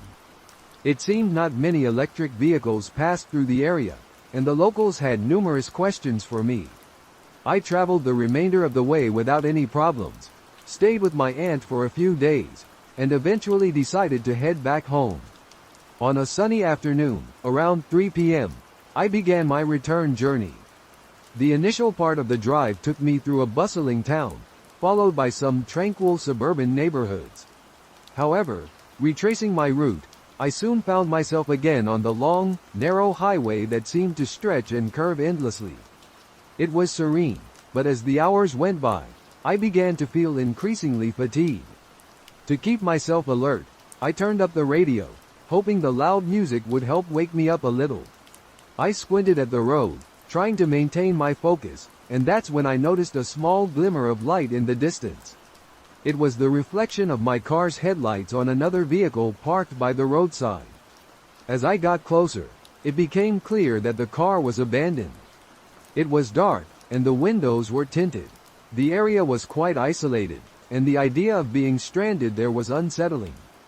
The nearest town was an hour's drive back. I pressed on with my journey, but I remained vigilant, just in case someone was nearby.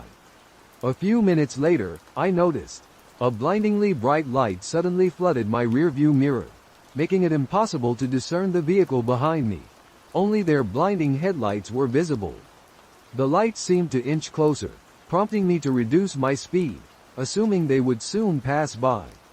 However, as I continued down the road, I noticed something disturbing ahead. A car was positioned directly in the middle of the road, completely obstructing my path. Its lights were turned off, and I didn't notice it until I was nearly upon it. I slammed on the brakes the moment I realized the situation. The lights in the rearview mirror grew even more intense, and I could hear the sound of a car approaching rapidly from behind. I decided to turn my car around to flee the scene, but when I glanced back, there was another vehicle parked diagonally behind me, effectively trapping me. Suddenly, everything made sense. The sound of car doors opening and closing around me filled the air, and panic surged through my veins. Without a second thought, I veered off the road, steering into the trees in an attempt to bypass the blockade and reach the other side of the road beyond the parked cars. I was so focused on dodging trees and preventing my car from getting stuck that I didn't even check if anyone was pursuing me. About 10 seconds after leaving the road, a gunshot echoed. I glanced back and saw they were indeed chasing me. The bullet struck somewhere in front of my car. Fear and adrenaline coursed through me as I continued navigating the twisted dirt path. Another shot rang out, hitting the back of my car. I was driving recklessly, pushing my Tesla to its limits, weaving at full speed through the dense forest in a frantic bid to evade them. The car handled the near off-road challenge remarkably well. Eventually, I noticed I'd lost them, but I didn't ease off the accelerator until I reached the highway once more. After about 10 minutes of driving, I finally regained sufficient cell phone reception to contact the police. The pursuers never caught up, and to the best of my knowledge, they were never captured. To this day, I can't help but ponder how they orchestrated such an intricate trap. Had they spotted me arriving in a luxury car and hastily concocted a plan? Could it have been the guys I chatted with while charging my car? I had mentioned to them that I would be passing back through in a few days. It's unsettling not knowing the truth, but as you might expect, I'm no longer permitted to drive my dad's Tesla. My name is Danny, and I was 19 when this incident occurred. I lived with my parents and was eager to move out, so I purchased a car with my savings and eventually secured a job with Breeds. Their advertisements were ubiquitous, promising easy money and flexible hours, with the only expense being fuel. Several friends had praised the job, so I decided to go through the registration process and give it a try. However, the reality turned out to be quite different. Navigating tight schedules made the work fairly stressful, and the earnings were often meager unless you managed to snag orders with substantial tips or high payouts.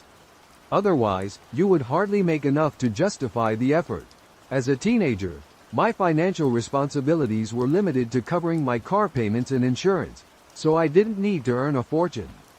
However, I couldn't shake the feeling that I was being shortchanged considering the time and effort involved. Despite this, I procrastinated on the idea of finding a new job due to a bit of laziness. Everything shifted after a specific incident. I accepted a delivery order from KFC and set off to bring it to the customer. It was a sizable order, enough to feed 4 or 5 people, yet the payment offered for this delivery was significantly higher than usual, with a $20 tip, which was unheard of. The app informed me of the payment amount upon accepting the order. While en route to the destination, I received a text through the UBS app. The customer inquired about my location, even though the app showed an estimated delivery time of 30 minutes, and I was on schedule to arrive in about 15. They could see my live location, so their question puzzled me. I didn't see the necessity of stopping to respond since I'd be there in roughly 5 minutes. Mere seconds later, another message popped up, impatiently asking why it was taking so long. I had only picked up the order a few minutes prior, and they could see this on the app, indicating I wasn't running late. I chose to disregard these odd messages, assuming it was either a mistake on their part, they might be intoxicated, or perhaps they were just a typical Karen. I was reasonably familiar with the area, but I had never ventured into this part of town before. It was situated in what some might refer to as the hood, known for its tough reputation. The area was plagued by gang activity and an evident absence of law enforcement. Most people were aware that it was best to avoid this place, but I had driven through it a couple of times and knew it wasn't excessively perilous. The address led me to an apartment complex, and as I neared, I couldn't help but notice the many eyes fixed on me. After parking my car, I checked my phone, only to find another message, this one filled with abrasive language, urging me to hurry. Normally, I would leave my phone on the dashboard where I could easily view the delivery instructions, but I knew it wasn't wise to leave it exposed, so I decided to keep it with me. The instructions directed me to enter the building and deliver the package directly to the customer's apartment. This was somewhat out of the ordinary, but I assumed they just didn't want to come downstairs. I pressed the button for the specified apartment number and was granted access. As I ascended the stairwell, an unsettling sensation loomed over me. People were scattered throughout the building, and I had to carefully step over a woman who appeared to be passed out on the stairs. My instinct was to simply drop the bag and make a swift exit. When I reached the apartment door, a voice from within invited me to enter. I paused momentarily, puzzled as to why they couldn't simply come to the door and collect their delivery. However, I was conscious of the ticking clock and eager to complete the task. Upon stepping into the apartment, the door clicked shut behind me, and I instantly recognized my error. The room was enveloped in darkness, with only a faint glow providing any visibility. Glanced at the television mounted on the wall, then scanned the room and noticed a couple of suspicious-looking individuals. I extended the bag toward them, but they eyed me with disdain. The man who appeared to be their leader signaled for another person to take it from me. As he began to circle around me, I stood there utterly paralyzed, clueless about how I had landed in such a perilous situation. Without hesitation, he began to prod me with questions, asking what I had brought. I explained that I only had the food and that I needed to leave. He chuckled and ordered me to sit down. By this point, I was completely rattled. He started interrogating me about why it took me so long and what I could do to compensate for it. I suggested refunding the tip, which seemed to infuriate him. "Tip? What tip? I didn't give you any tip," he exclaimed. Foolishly, I pulled out my phone to show him he'd left a $20 tip. He snatched the phone from my hand, declaring he would take the refund. The others erupted in laughter, leaving me utterly humiliated in front of them, feeling completely powerless. I timidly asked for my phone back, but I'm not exactly an imposing figure, and I was trying hard not to provoke any more trouble. When he refused, I resigned myself to the situation. He sat down, rummaging through the bag and selecting the food he wanted. He glanced at me, demanding to know why I was still there, and brandished a knife as he spoke. I quickly apologized and hurried toward the door, rushing down the stairs. I nearly stumbled over an unconscious woman on my way out. Once outside, I got into the car and I had never driven so fast in my entire life. I rushed to a safe location and immediately broke down in tears. My whole body trembled, and I found myself hyperventilating. I was a complete wreck. What was I thinking? Walking up and entering someone's apartment, especially a place like that. I had been explicitly warned never to go inside such places, but all I could focus on was the promise of a hefty tip. Afterward, I drove home to recount the ordeal to my parents. They were incredibly supportive and relieved that I was unharmed, but they were also furious that I hadn't heeded their advice about avoiding dangerous areas. We managed to get the phone locked remotely, so it's probably of little use to anyone now, but I knew I was never going to retrieve it. Weeks later, when I acquired a new phone, I discovered that Uber had suspended my account because they claimed the order wasn't delivered. From their perspective, it appeared as though I had vanished with the delivery and never returned. As a result, the customer received a full refund, free food, and my phone. Losing both my phone and my job was a major setback, but I was thankful to have escaped unscathed. I had no desire to continue working as a delivery driver after that experience, so I secured a job at a restaurant instead. When I was 19, I served as a Marine and rather impulsively used my military benefits to secure a home loan, purchasing my first house. I moved a barracks room's worth of belongings into what felt like a palace to me. Naturally, I went out to buy some bar stools, a futon to sleep on until I could get a proper bed, and some second-hand coffee tables for my TV. I also had my dog with me as I began the process of unpacking. As I gathered my sparse belongings in the living room, I noticed a car had pulled into my driveway, effectively blocking my exit. Stepping outside, I was greeted by a man who was keen on selling me a home security system. He was dressed in khakis and a polo shirt, adorned with a name tag whose details escaped me. The absence of a logo on his attire should have been a warning sign, but I rationalized that some people simply don't use company vehicles for their work. He handed me a business card, but I couldn't recall the name of the company he claimed to represent. Introducing himself as Q, the amiable salesman launched into his pitch, extolling the virtues of having a system that would allow me to monitor the exterior of my house at any time. As a low-ranking military member, I was acutely aware that I couldn't afford yet another expense, so my mind raced to find a way to get this man to leave. I even contemplated using some sort of martial arts move, whatever it is that Marines do in hand-to-hand combat, to make him go away. However, my nature is more passive, perhaps overly so. Let's call it polite. I couldn't bring myself to be rude to someone simply doing their job. After all, I've worked in customer service and can empathize. I attempted to decline his offer courteously after he tried to show me several things on his iPad. But you know how tenacious these salespeople can be. I'll admit to my own foolishness in answering his questions, providing more information than necessary. "Do you live alone?" he asked. "No," I replied. "I live here with my wife and her 3 large dogs." At least I got the large part right, although my wife and her dogs hadn't moved in yet, and while the dogs were just overweight rather than truly large, they were certainly more ferocious in demeanor than my own good boy.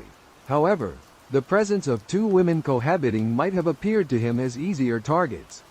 When I mentioned my background as a Marine, his reaction was one of mild surprise, yet he remained persistent.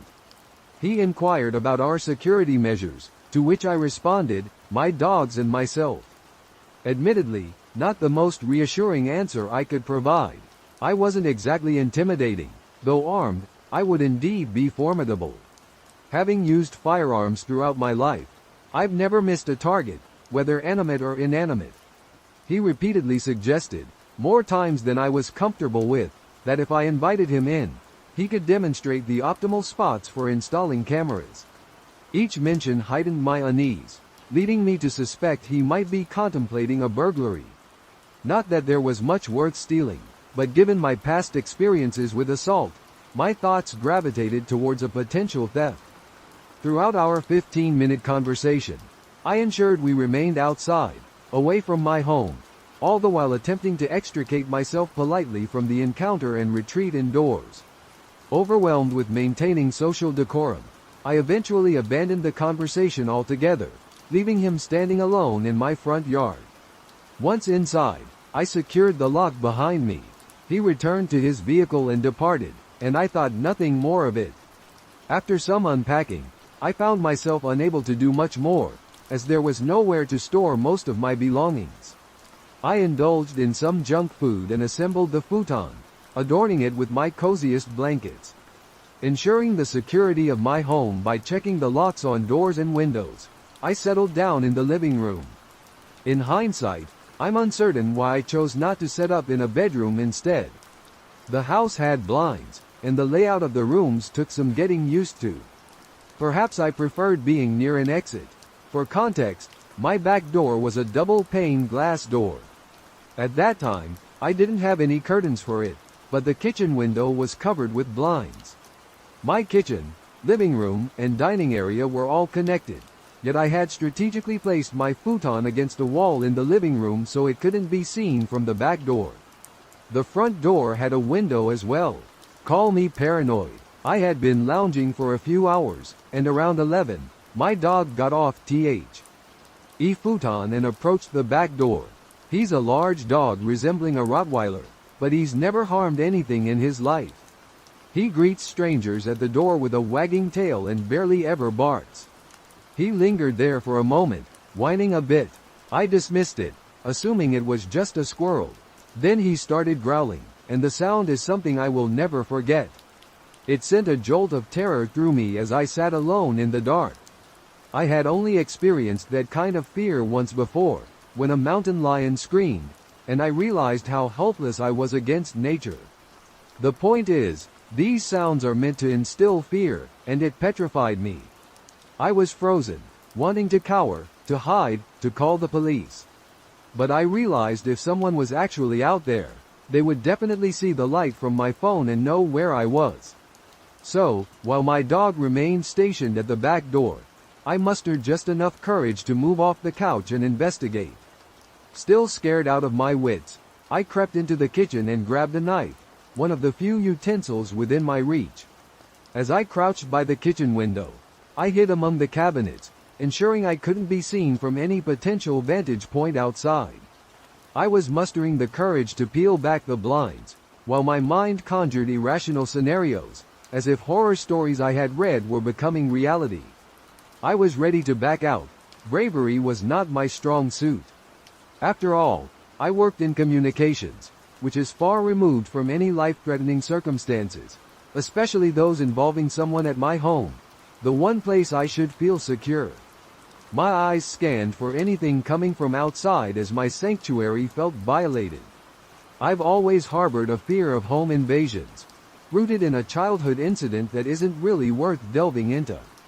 The key point is that if someone breaches my haven, it ceases to be a refuge. Just when I thought my fear had peaked, I noticed a male figure in my backyard, and my heart leapt out of my chest. He stood not far from the window I was peering through.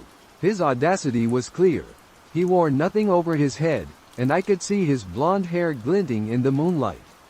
It took only a moment to recognize him, the security salesman, from the shadows. He loitered at the edge of my porch, fixated on my back door and my dog. I sprang up, vaulted over the bar counter, and switched on the lights as I moved towards the back door, hoping to unleash my still growling dog in an attempt to scare off or confront the intruder. Unfortunately, as soon as the lights flickered on, the man had just enough time to vault over the lower section of the fence, making his escape before my dog could reach him. The hallway. Ben stepped off the porch, and I couldn't get a wink of sleep that night. My dog lay by my side on the futon, as calm as ever, having fulfilled his duty. The following morning, I filed a police report but was unable to provide the officer with the man's name or the company he represented, as I had misplaced the card he had given me. They dispatched a patrol to the area, and I discovered that any legitimate salesperson should possess an identification badge upon request. That night, I had 2 friends stay over, prepared for his possible return. We suspected he might have orchestrated the entire scenario to frighten me into purchasing a home security system. He never returned, and I haven't seen him since. This incident occurred just yesterday while both of my parents were at work. To provide some context, my father is a mail carrier, and my mother sells recreational vehicles. They are always on the move, which makes it difficult for them to answer their phones promptly. I do have an older brother, but he attends college 2 hours away, so he doesn't play a role in this account. I was seated in the living room with my dog when I heard voices in the hallway. This wasn't out of the ordinary, as I reside in a 3rd-floor apartment, and there's a boisterous family next door that frequently hosts visitors. It was also a Saturday, so I wasn't expecting total quiet. I naturally disregarded the chatter since it wasn't overly loud, and I had headphones on. However, my dog suddenly perked up and approached the door with an alert stance, the fur on his back standing on end, which was unusual for him. This raised my concern, prompting me to remove my headphones. That's when I heard the voices again. 2 adult men were shouting very loudly in the hallway. In the hallway of my apartment, I felt a surge of anxiety. I quickly ushered my dog away from the entrance, double-checked that it was securely locked, and tiptoed toward it to ensure the men were not at my door. Peering through the peephole, I couldn't spot either of them. Knowing that the only blind spot was directly to the right, I realized they were at my neighbor's door. As I leaned against the door, it suddenly began to tremble as the men pounded on my neighbor's door, shouting things like, "We can hear you," and "Come out." Not wanting to reveal I was home, I grabbed my dog and retreated to my room, attempting to reach my dad. Thankfully, he answered after a few rings. He advised me to remain in my room quietly, assuring me that the men would eventually leave. I mostly stayed put in my room but decided to call my best friend for comfort, as my dad couldn't keep talking. My room, being the farthest from the front door, ensured they wouldn't hear me whispering to my friend about what was happening. After around 5 minutes, the banging ceased. I informed my friend that I intended to listen for any sounds. As I carefully ventured out, I noticed the absence of banging, prompting me to inch closer to listen more intently. Peering through the peephole again, I saw one of the men pacing back and forth, which sent another wave of fear through me. I began to stealthily return to my room when I overheard one of them say, "Maybe we got the wrong house." This realization triggered a full-blown panic attack because my identical apartment door was merely 5 feet away from my neighbor's. The neighbors and everyone else were down the hall, even if they didn't know the exact apartment number. They clearly weren't afraid to pound on a door with such force, and I suspected they might come to mine. So, once more, I brought my dog into my brother's room, which had a lock, and set up camp there. I waited for about 10 minutes until I heard the commotion subside. From my location, I couldn't catch any conversation. I was texting a friend who also lived in the complex, explaining what was happening. That's when the pounding resumed, but this time it was on my door. They followed the same pattern, but their actions were much more forceful. I could hear them slamming, kicking, and hitting the door, all the while shouting for someone named Andy to come out. Later, I spoke to my brother, and he assured me there was no way he could be involved, especially since he's 19 and those men appeared to be at least 25. I called my dad again, and in his panic, he advised me to leave the room and tell them there were no guys in the apartment, just a girl. Instead, I informed them I was going to call the police. I understood they weren't merely looking to break down a door. They were targeting someone who had wronged them. Despite this, I didn't want to confront them because, firstly, even if they're after someone else, I didn't know if they were armed or if their anger might lead them to harm me. Secondly, they had my information, which was concerning because I am a high school freshman, standing at 5 feet 4 inches and weighing less than 100 pounds. To be perfectly honest, I lack the courage to confront anyone. For instance, I am petrified of knives, so instead of a knife, I opted to bring a bowling pin from my room for self-defense. Moreover, I was in the midst of a panic attack, leaving me utterly defenseless against the 2 grown men at my door. Revealing that I was a teenage girl alone at home was clearly not the wisest choice. I sat beside my securely locked bedroom door, with my dog by my side, as I dialed the police. I endeavored to keep him quiet throughout this ordeal, not wanting to arouse suspicion. I made it a point not to converse with my friend while outside the room, opting instead to move silently and tiptoe, ensuring they remained unaware of anyone's presence besides the dog. I was fairly confident they didn't realize someone was home, even though they shouted, "We know you're in there," during their yelling. Initially, they seemed uncertain about having the correct address. I remained on the phone with the police for a few minutes before I heard a gentle knock at the door, signaling that I was not so overwhelmed with shock as to miss the cessation of banging. The operator informed me it was the police, so I ended the call and opened the door. The officers explained that the intruders fled just before their arrival and proceeded to ask me several questions about male relatives and whether there could be any connection to this incident. I wish to recount a story about the time my family's home was broken into, a truly unsettling event. It occurred one eerie October evening during my high school years. Back then, upon returning from school, I would head to my room, lie on my bed, and immerse myself in a book. The neighborhood had been breaking into houses nearby for weeks. On the day of the break-in, I was alone at home since my family had gone shopping. I secluded myself in my room, immersing myself in my comic books. It was a wonderful escape. However, I soon needed to use the restroom, so I stepped out of my room. That's when I detected something unusual, the unmistakable scent of tobacco smoke. This was particularly odd because neither I nor anyone in my family smokes. I had never encountered this smell in our house before, so I decided to track down its origin. I began my investigation in my little sister's room because I noticed her door was slightly ajar. Gently pushing it open, I flicked on the light switch, only to find an adult man standing there, a complete stranger in our home. He was clutching his shoes in one hand while rummaging through my sister's drawers with the other. I surmised he had removed his shoes to move about quietly. My heart felt as though it had stopped, and a chill swept over me. Yet, somehow, I managed to muster the courage to ask, "What are you doing in here?" Despite my trepidation, he began to stammer, offering random, implausible excuses. It was utterly surreal. My heart was now pounding, and I was at a loss for what to do, so I instinctively grabbed him by the arm. I was determined not to let him get away, and surprisingly, he offered no resistance or complaint, remaining silent. Fortunately, my grandfather lived nearby, so I led the intruder to his house. Once there, my grandfather promptly contacted the police.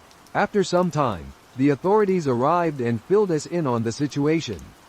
Following their interview with the man, it was revealed that he was a local resident and had been burglarizing homes in the vicinity for several weeks. One of the apartments across the street faced directly into our home, and things took a truly unsettling turn when the man confessed to the police that he had entered our residence multiple times. He admitted that he enjoyed sneaking in, even when people were present. Despite the police questioning, the man broke down and confessed that his main motive for repeatedly trespassing was his inexplicable attraction to my sister. He was somehow fixated on her. He informed the police that on the day I caught him, he was searching for some of her underwear to take back to his apartment. He stated that the sole reason he chose my sister was simply because she fit his type. He also admitted to entering other people's houses if they matched his preference. The reason he went unnoticed by the occupants, he claimed, was his meticulous effort to avoid disturbing anything or stealing objects. No one ever realized he was coming or going. It seemed that this individual had a thorough understanding of our family's routines, our schedules, details like that. It was evident he had been observing our house and our family for quite some time. He knew how to enter with ease, likely having identified a weak point of entry. He had done this on numerous occasions without getting caught, and I suspect he began to grow careless, which is how I managed to catch him. I only discovered him because of the lingering scent of cigarettes. I cannot convey how terrifying it is to find someone standing in a dark room inside your house at that age. I am utterly speechless regarding how terrified I was of him. Of course, we discarded all of my sister's undergarments and decided to purchase new attire for her. How could she possibly feel at ease wearing anything that man had touched? I believe my sister has endured significant emotional distress from this ordeal, and it's a subject I avoid discussing with her.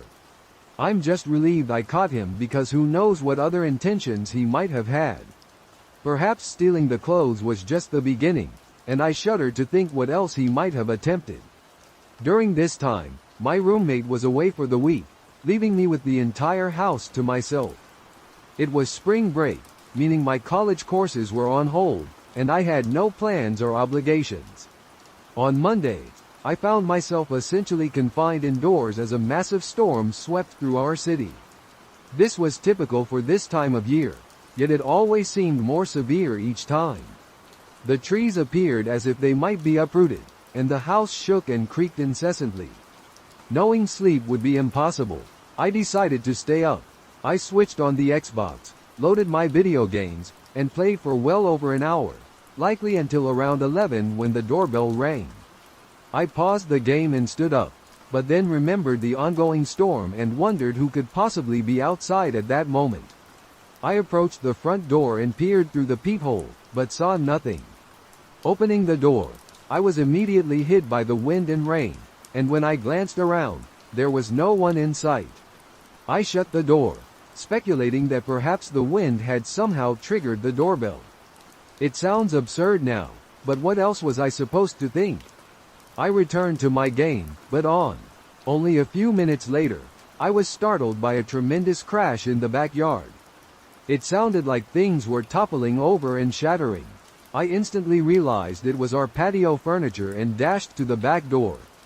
Chaos reigned in the yard, with everything scattered and being tossed about by the gusty wind. I hastily slipped on my shoes and hurried outside, struggling to brace each piece of furniture against the back of the house. The wind was so fierce that it felt painful at times when the rain lashed against my face. I moved as swiftly as I could until I noticed someone. They stood at the edge of the backyard, observing me. I glanced back at them briefly but then hurriedly grabbed the final piece of furniture and ran inside to escape the downpour. As I dried off, I glanced toward the back door, but the person had vanished. Between that and the doorbell ringing, I felt a bit uneasy. I settled in the living room, this time aimlessly scrolling through my phone, weary of constant interruptions. After a while, I struggled to keep my eyes open. I grabbed a blanket and lay down on the couch, not wanting to go upstairs, where the storm's roar was even more pronounced. It took some time, but I eventually drifted off into slumber. A few hours later, still in the dead of night, I was awakened by a sudden gust of strong wind shaking the house. I pushed the blanket aside and sat up, moving my feet to the floor, preparing to check if the furniture outside was still intact. But as soon as my feet touched the floor, they were drenched, jolting me off. Instantly, I looked down and saw a puddle, lying on the floor next to the couch. I noticed another one, then another, forming a trail across the room. Within the puddles were faint imprints of shoes. My heart pounding in my chest, I stood and dashed to the corner of the room. After a minute of hearing nothing but the wind outside, I cautiously traced the shoe prints. They led throughout the entire house, both upstairs and downstairs, but it was evident they had entered through the back door, which I had foolishly neglected to lock in my haste to escape the rain. I secured the door and took out my phone to call 911. However, as I was about to dial, a chilling thought crossed my mind. What if they were still inside? I remained silent and moved into a secluded corner of the house where I felt most concealed. I waited in stillness for their arrival. When they finally came, they surveyed the scene, observing everything I had, but nothing more. They informed me it appeared to be a personal attack because nothing was missing, and the focus seemed to be solely on my house. Yet, during the night, they had approached me while I slept, doing nothing but watching me. This was unsettling, but it didn't quite add up. If they had intended to harm me, they would have done so then. Upon further reflection, I began to suspect that whoever it was had actually come for my roommates. They saw me, searched the house, and then left without doing anything. If this was indeed a targeted attack and my roommate had been present, I fear the situation could have escalated to something far more dangerous than it did. It happened last year when I was 17, an experience etched in my memory forever. I was home alone over the weekend while my parents attended a work convention out of state. Upstairs in my room, I was engrossed in a game of Rocket League with two friends, chatting with them via my headset, when I heard a thud from downstairs. This wasn't unusual, as my two cats often created a ruckus wrestling with each other. I continued playing, lowering the TV volume slightly to see if the noise would persist. About 2 minutes later, another thud echoed, followed by what resembled a grunt. I mentioned the sounds to my friends, and they urged me to investigate, so I did. As I started descending the stairs, expecting my cats to be fighting more vigorously than usual, I halted midway. I could distinctly hear what sounded like men whispering to each other in the living room. Crouching to get a better view, I peeked into the living room and saw 3 large men, clad entirely in black, roaming around. The sensation in my chest at that moment is indescribable. Slowly, I crawled back up the stairs from my crouched position. In a scene reminiscent of a typical horror movie, the very last step emitted a loud creak. The house fell silent, and I knew they had heard it. Thinking on my feet, I quietly dashed back to my room, grabbed my headset, and urgently instructed my friends to call the police and have them dispatched to my house. They sounded bewildered, asking what was happening, but I insisted they act swiftly, tossing my headset onto the bed. As I reached my door to close it, I heard TW. 2 sets of footsteps ascending the stairs caught my attention. I realized that if I locked myself in my room, they would immediately know where I was. So, I left my door slightly ajar and stealthily moved to my parents' room, intentionally leaving its door open, hoping it wouldn't arouse suspicion. Mere moments later, I heard the thud of heavy boots hitting the wooden floor upstairs, accompanied by another pair of footsteps. The sound grew louder as they approached and halted by my door. I braced myself as a heavy pounding rattled my bedroom door, followed by a deep voice demanding, "Open up before I break this door down." A shiver ran down my spine at those words.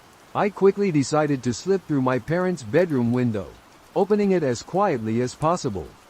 How? Veer. I must not have been silent enough because the sound of heavy boots echoed further down the hallway. Just as I was halfway out the window, a man appeared in the doorway and shouted while charging toward me.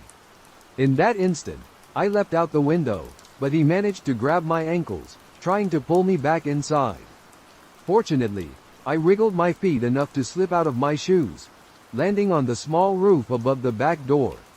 The man pursued me through the window as his accomplice arrived, prompting me to panic and leap off the roof, awkwardly twisting my left ankle upon landing. The uproar upstairs alerted a third man who was still downstairs. He spotted me through the porch window and sprinted outside to give chase. Limping on one foot, I reached the backyard gate just as the man caught up to me and dragged me back into the yard. I attempted to scream, but he clamped a hand over my mouth as the other two men climbed down from the window, all three of them converging on me. The men forcefully grabbed me, attempting to drag me back inside the house. As they managed to pull me indoors, I was met with the reassuring sound of police sirens drawing near. The men exchanged anxious glances and, before shoving me to the floor, dashed out through the back door. Despite the pain in my injured leg, I hobbled to the front door, flung it open, and shouted that the men were in the backyard. 3 officers immediately sprinted to the backyard, while another officer assisted me over to one of the police cars. They apprehended one of the suspects, but the other 2 managed to scale the fence and escape. The captured man was placed in a separate patrol vehicle as the officers began questioning me. Soon after, my 2 friends, with whom I had been playing earlier, arrived on their bikes and hurried over to check if I was okay. I assured them I was fine and expressed my gratitude for their timely call to the police, which may have saved my life. The apprehended suspect faced charges of burglary and attempted kidnapping. It was discovered that they had broken in through a basement window. I felt fortunate to have escaped with my life and only a sprained ankle that evening. The experience taught me the invaluable lesson of always trusting your instincts and never dismissing any sounds when you're home alone. I had buried this memory until my girlfriend reminded me of it a few days ago.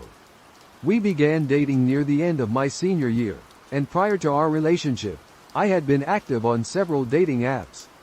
My Snapchat was listed on many of these profiles, which is a significant detail. Although nothing ever materialized from the apps, I would occasionally chat with people before eventually losing touch. When I began dating my girlfriend, I deleted the dating apps but neglected to remove my accounts, meaning my profile and Snapchat were still visible to others. I realized this oversight when a few people added me, but it didn't bother me much since I would simply inform them that I had a girlfriend. Naturally, the conversation would typically end there.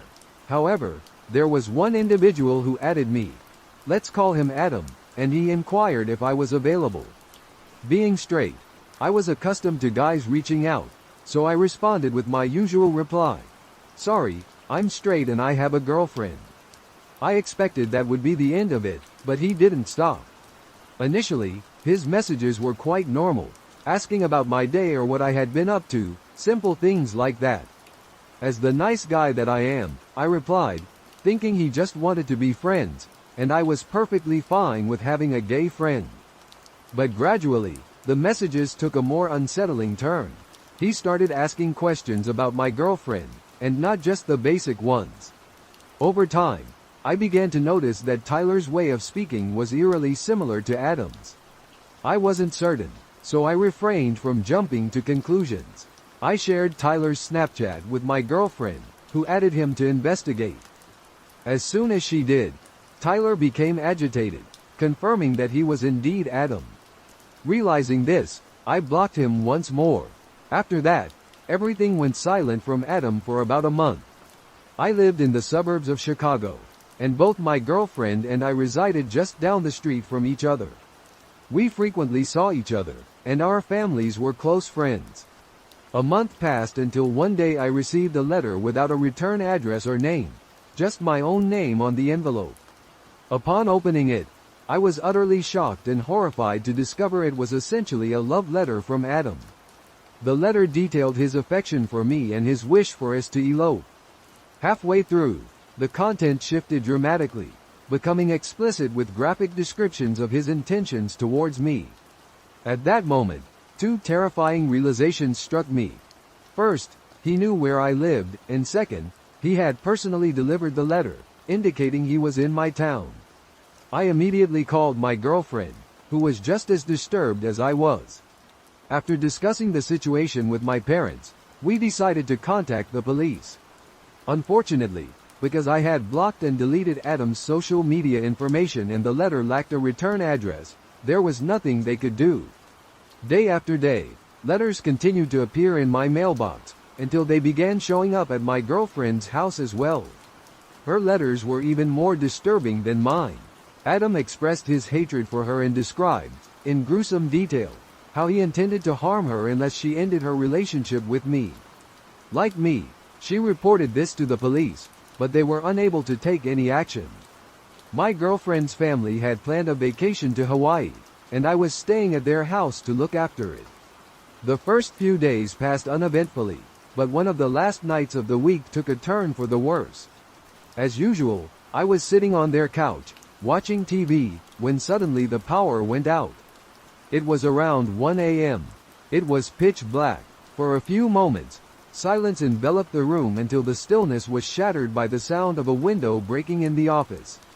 To help you visualize the house's layout, upon entering through the front door, the living room was immediately to your left, while directly ahead lay both the kitchen and the staircase. To the right, you would find the office and the dining room. Upstairs, as you reached the top of the stairs, a bathroom awaited straight ahead. My girlfriend's room was to the right, and the other bedrooms were on the left. Reacting instinctively, I seized a kitchen knife and dashed upstairs to find a hiding spot while dialing the police. I swiftly entered my girlfriend's room and slipped into the closet. Once I managed to reach the operator, I heard the intruder's footsteps thundering up the stairs. Fortunately, I conveyed all the necessary information to the operator in time, and she remained on the line with me as we both stayed silent. The intruder turned left upon reaching the top of the stairs, which bought us more time for the police to arrive and for me to prepare, should I need to protect myself. Minutes ticked by before I heard the intruder's footsteps approaching my girlfriend's room. In those precious seconds, I quietly emerged from the closet and positioned myself beside the door. As he pushed the door open and began to step inside, I plunged the kitchen knife into his shoulder. A young man let out a scream of agony, and I heard the clatter of a heavy metal object hitting the floor with a resounding thud. Seizing the moment, I sprinted out of the house, where I was greeted by 4 squad cars. Amidst the chaos of police cars and officers with their weapons drawn, I instinctively raised my hands, loudly announcing that he was upstairs in the correct room. A few tense minutes passed before the intruder was forcibly brought out, still howling in agony, with the glaring siren lights illuminating the street. I caught a fleeting glimpse of his face. It was Adam. Later, an officer explained that the metallic sound I heard was due to him dropping his handgun. Adam hailed from Texas and had journeyed to my state to be with me. He had rented a room at a nearby motel and was placing letters in both my girlfriend's and my mailbox on a daily basis. He carried out these actions in the early hours of the morning, as confirmed by the surveillance footage from the motel where he was staying. On the night of the break-in, Adam harbored intentions to murder my girlfriend and her family, hoping this would lead me to choose him. He succeeded in prying open the electrical box, cutting off the power to her house as well as the surrounding homes, and broke in, believing she would be present. Fortunately for us, she was away, relishing a tropical vacation. Truthfully, I shudder to think how different the outcome might have been had they not been on vacation, and I am eternally thankful that both my girlfriend and her family remain unharmed. To any potential stalkers out there, I implore you to stay away from my girlfriend. This incident occurred over a decade ago, yet I will never forget the profound feeling in my chest that night and the following morning when the full gravity of the situation became clear. It was late December in a small Texas town, and we had just received 5 inches of snow. Earlier in the morning, I struggled to recall the exact time, but I distinctly remembered it was still dark outside as I played in my room. It is crucial to mention that my room was divided into 2 sections. A mudroom with a door leading to the front and my actual bedroom. The door was an old-fashioned wooden one, complete with vintage hardware, and it featured a window on the upper half. Although it had a window shade, it wouldn't deter anyone determined to peek inside. My room was situated at the front of the house, with my parents' room located at the back.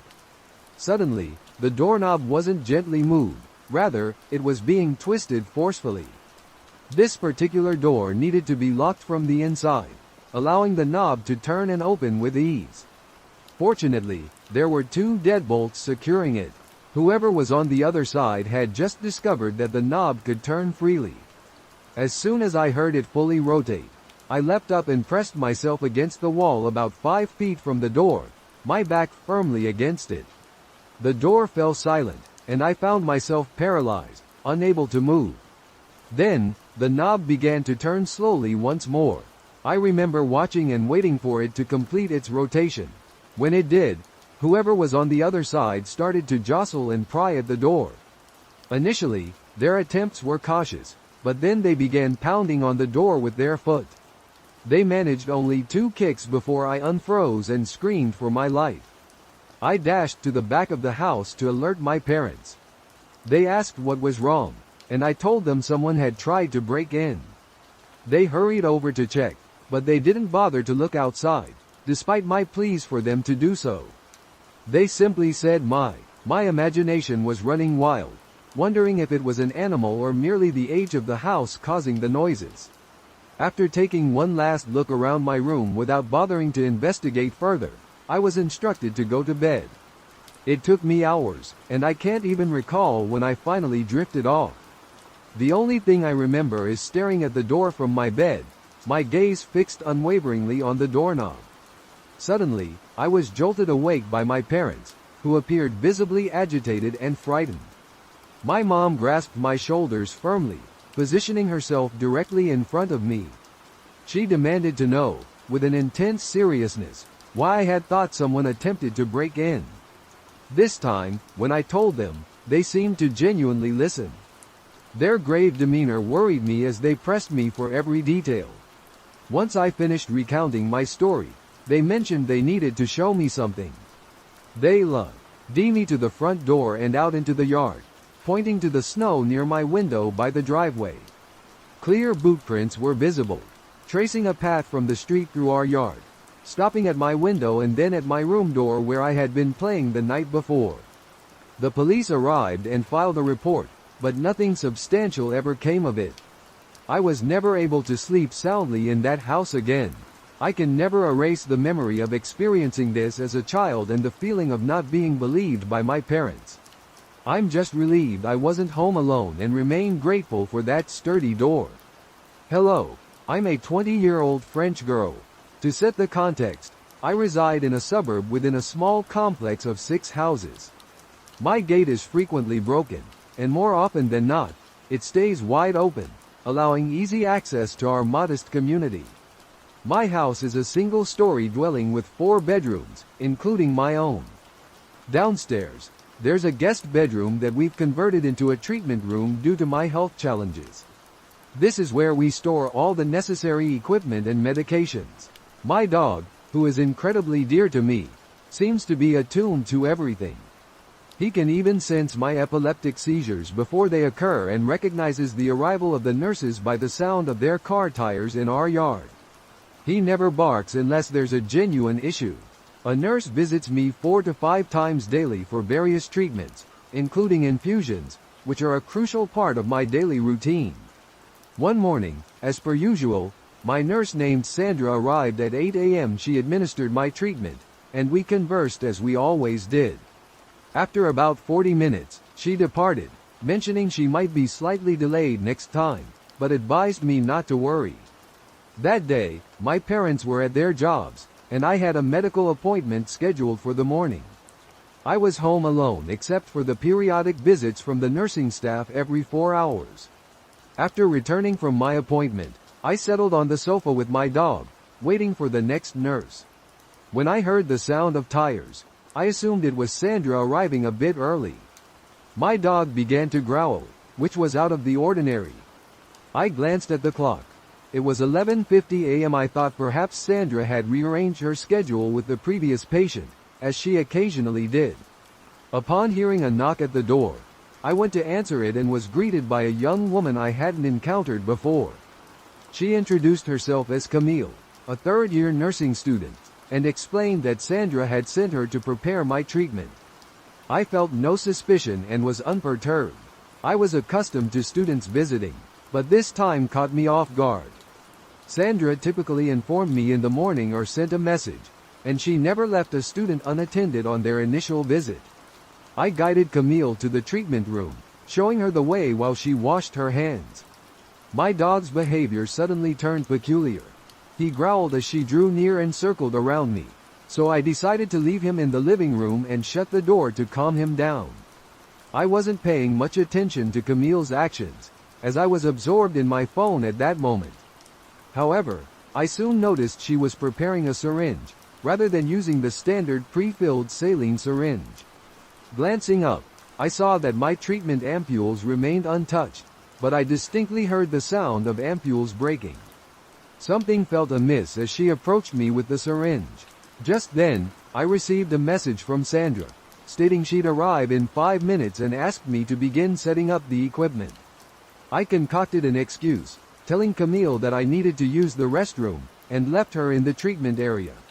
My dog continued to bark and growl as I reached the hallway downstairs. I sent Sandra a message about the woman, and to my shock, she had no idea who I was referring to. Overcome with fear, I began to cry in the bathroom. Camille came to check on me, asking if I was all right. I assured her everything was fine, and shortly after, I heard the front door slam shut. 2 minutes later, it opened again, and I heard Sandra's voice. Emerging from the bathroom still in tears, Sandra asked me what had transpired, and I explained the situation to her. Upon her arrival, we guided her to the treatment room and promptly contacted the authorities. The police came, scrutinized the evidence, and collected samples from the syringe and other items that Camille had handled. The results of the tests were startling. The syringe contained a paralyzing agent potent enough to immobilize a 120 kilograms man, while the IV bag was filled with a highly concentrated medication capable of arresting a person's heart. To this day, Camille's true identity remains a mystery. Thankfully, I never encountered her again. She had made off with all my opioids but left my tablet and computer untouched. Reflecting on the events, I realize now that my dog had sensed her malicious intentions. I should have been more cautious, particularly since she was a stranger operating alone. My treatments are complex, and I often ponder what might have occurred if I hadn't checked my phone that day. Before delving deeper into the story, it's essential to provide some context about my country, South Africa, to help you fully grasp the narrative. In South Africa, it's commonplace to have high brick walls with electric gates, electric fences, and alarms due to the severe crime rates. It's also typical to possess spacious gardens. My family and I are avid animal lovers, so at the time, we owned 6 dogs, 2 Shar-Peis, 2 German short-haired pointers, and 2 dachshunds. Given this, our dogs wandered freely around the garden, which was of course securely enclosed. We usually kept the veranda door open during the day to allow them to roam as they pleased. Another common aspect of life in South Africa is having a live-in maid and a gardener, much like the average family. In our country, it's common for households to have staff, and it's not just a privilege for the affluent, unlike in some other places. For instance, in our story, Ellie is our maid, and Vince is our gardener. This particular event unfolded in 2007 when I was just 9 years old, and my older brother was 10. That day, we had just received our first cell phones, courtesy of our dad, who surprised us after his workday. You might think we were quite young for such gadgets, but they were intended for emergencies or to stay in touch with our parents. This detail is crucial to the narrative. Typically, we don't leave the veranda door open at night due to security concerns. However, I recall that night being particularly hot, a typical summer evening, so unusually, the veranda door was left wide open. Our dogs were busy with their usual antics in the garden while my brother and I were in our parents' room, eagerly setting up our new cell phones. Ellie's daughter, who was 18 and like an older sister to us, was there assisting us. My dad was somewhere else in the house, and my mom was taking a bath. I distinctly remember Ellie's daughter commenting on the dog's incessant barking, expressing how irritating it was. That remark drew my attention to it as well. Sure, the dogs barked from time to time, but it was typically the smaller ones that made the most noise while the larger ones remained calm. Plus, their barking usually subsided after a few minutes. However, something felt different that night, as even the bigger dogs were barking continuously. My dad entered our room and mentioned that he, too, had noticed the dog's relentless barking and was planning to investigate. Everything seemed fine, without a hint of alarm. However, a warning bell rang in my mind. I doubted my father perceived anything amiss, as my brother had requested to investigate alongside him, and my father had consented. Meanwhile, I was thoroughly absorbed in my new Sony Ericsson phone. My father later confessed to having a dreadful premonition, not only because of the situation but also due to the odd behavior of the dogs. He called out to them, expecting them to come running, but that night, they merely glanced at him before turning back to the dark corner at the bottom of the steps, where they continued to act frantically. Sensing something was off, my father instructed my brother to return to the house and fetch a flashlight, partly using it as a pretext to keep him from accompanying him. As my brother retreated indoors, my father cautiously approached the steps. He observed the dogs snapping at something concealed in the shadows. Upon reaching the steps, he noticed the lamp had been shattered. Confused, he edged closer, but by the time he realized what was happening, it was too late. Being a former veteran and an avid hunter, my father instantly recognized the sensation of something cold against his temple. It was a gun. 4 men, their faces obscured by balaclavas, emerged from the darkness, all armed. Stunned, he froze on the steps. The man with the gun pointed at his head was immediately hostile, demanding to know my brother's whereabouts. He claimed to have seen my father come out with my brother, but noted that my brother had returned inside. In that moment, something instinctual took over my father, and before he knew it, he replied by saying he had gone inside to press the panic button. As he did so, he observed how all the men began to panic. They started speaking in an African language known as Zulu, assuming my father couldn't understand them, as it is uncommon for white people to know it. However, my father had grown up on a farm where he learned it fluently due to the farm workers. The aggressive man brandishing the gun said in Zulu, "The cops will arrive any minute. Let's just kill this guy, grab what we can, and leave." The others appeared apprehensive, and a small man seemed particularly on edge, continuously expressing that he couldn't go back to jail and that they needed to get out of there before the police showed up, which would be any moment. He was clearly panicking. My father then seized upon this man's fear. He interrupted their conversation in English, pretending not to understand what they were saying, and mentioned that we usually had armed response vehicles patrolling our area. Since my brother had pressed the panic button quite some time ago, they would probably arrive any second. That did the trick. My father watched as their plan unraveled before them. The smaller, frightened man began to panic even more, urging the others that they needed to leave immediately or risk being caught. He seemed to heighten the anxiety of the group and erode their confidence until they started bickering among themselves. Their plan was slowly disintegrating, as a third man put it. The aggressive man with the gun pointed at my father's head gradually lowered it as their argument escalated, losing focus on my father. Shifting his attention to his crew, my dad seized this opportunity to discreetly retreat up the steps, darting towards the house. As fate would have it, Just as my dad collided with the veranda door, my unsuspecting brother was coming out with a flashlight. Without missing a beat, my dad scooped him up under his arm and dashed into the house, leaving the door wide open. It might have seemed careless, but I believe he was focused on getting my brother inside as swiftly as possible.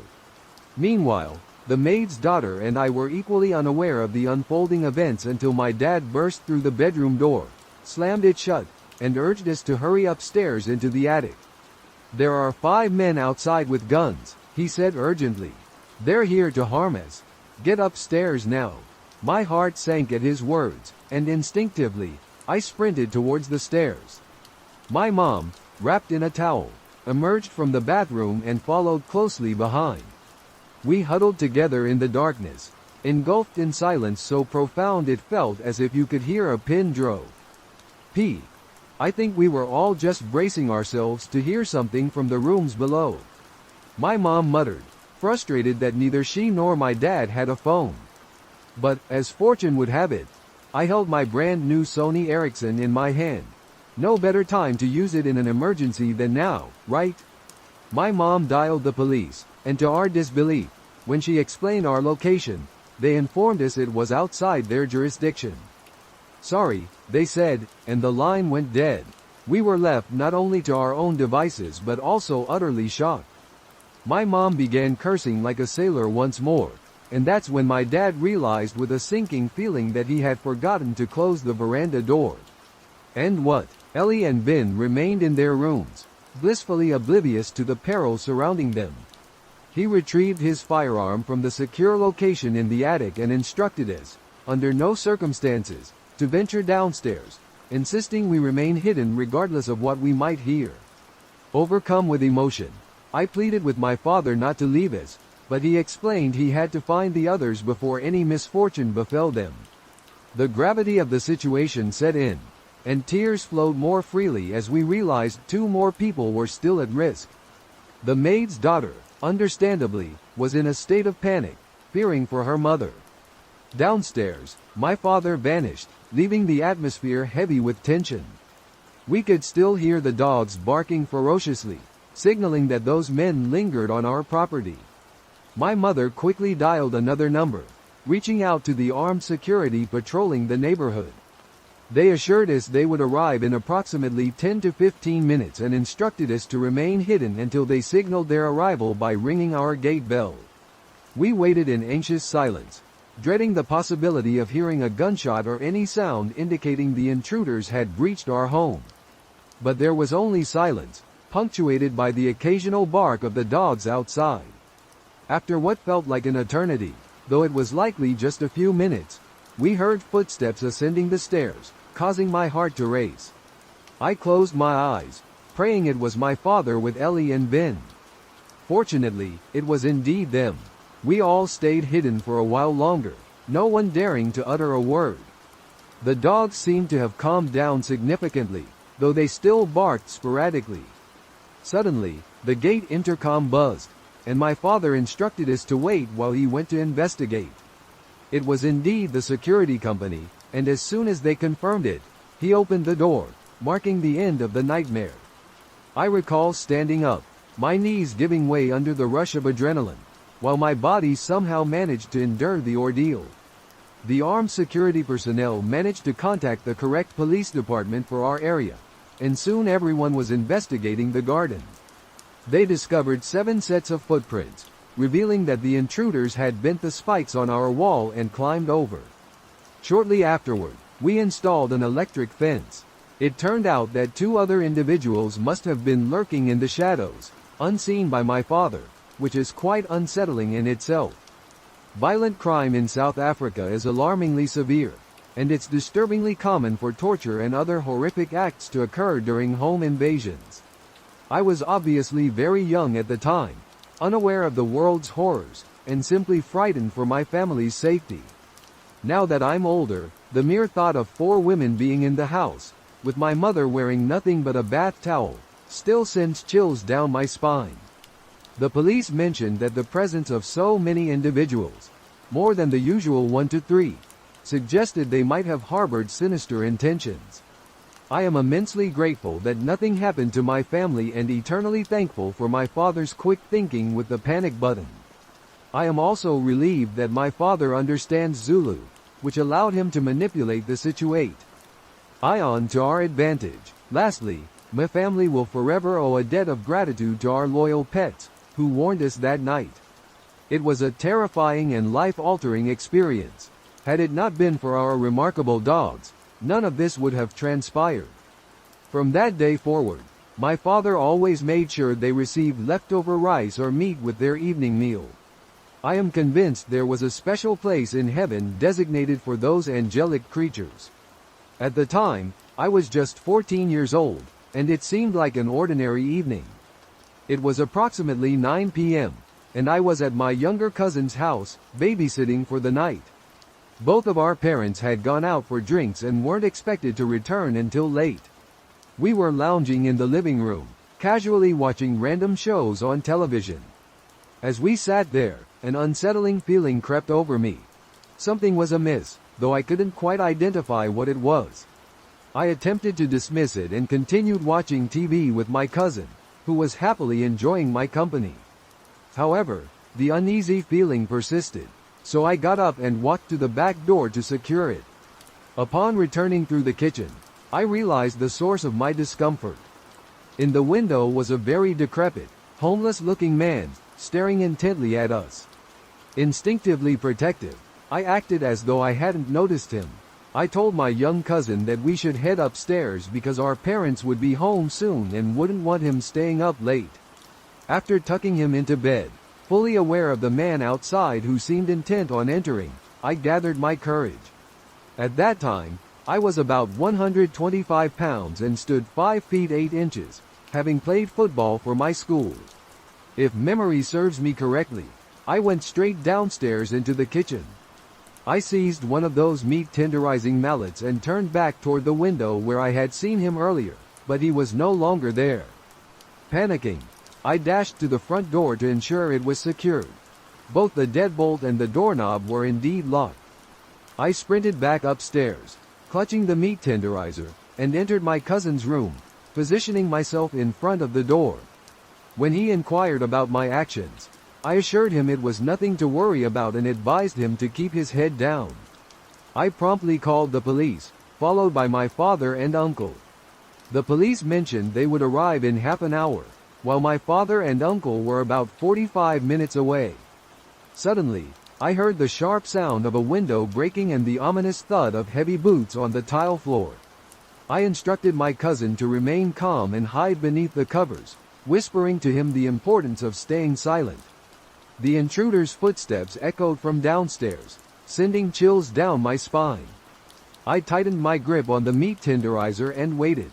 After approximately 5 minutes, the sound of boots ascending the stairs reached my ears, causing my heart to pound furiously.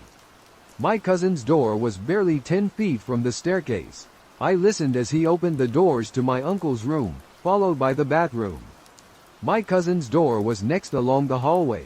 At this point, adrenaline coursed through me, causing me to tremble.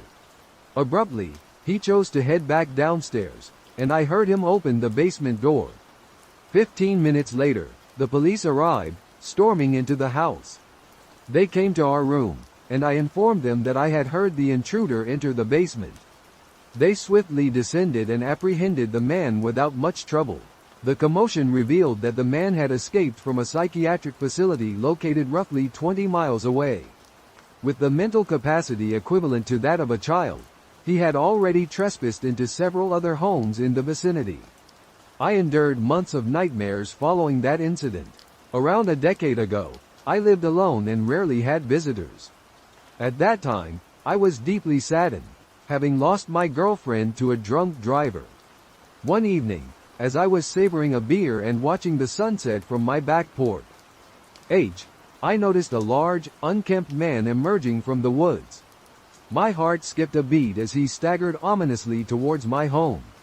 Living by myself, I often used the backyard for target practice, and in that moment, I was incredibly thankful for it. Instinctively, I rushed to secure all the doors while frantically calling the police. Unbeknownst to me, This intruder had broken into my home a day earlier through a basement window and had spent the night hiding there. He had left the basement door unlatched, and by now, he was inside the house, making his way up the stairs towards me. I held my rifle tightly, aiming at the man as he approached down the hallway. I shouted at him, demanding he stop and lie on the ground, but he continued to advance. I fired the first shot, loaded with rock salt, but he didn't react. Undeterred, I swiftly followed with a rubber bullet to his chest. The man, clearly in a drug-induced state and out of his mind, kept coming. He was enormous, at least twice my size, and I realized that whatever substances he had taken were fueling his persistence. His body seemed determined to push through any agony a rubber bullet might cause, backing me into a tight corner. Desperately, I pleaded with him to stop, warning him of the consequences. But he advanced like a relentless zombie, launching himself at me. I fired a third shot, though I can't remember if it was buckshot or a slug. It tore a wide hole in his chest. Incredibly, it barely slowed him down. He continued his assault, and in a chaotic struggle, he wrestled me to the ground. He was groaning and coughing up blood, and suddenly, he clutched my face with his enormous hands, beginning to squeeze my head. It was utterly horrifying, as I felt him trying to crush my skull like a balloon. I don't know how long it truly lasted, but it felt like an eternity. Eventually, his injury caught up with him, and he died on top of me. I lay beneath him, trapped for several minutes, utterly drained of energy and struggling to breathe beneath his weight. His body pressed my rifle painfully into my chest. When I finally managed to tilt his body to the side, I found myself soaked in his blood, and I can still vividly recall the overwhelming stench.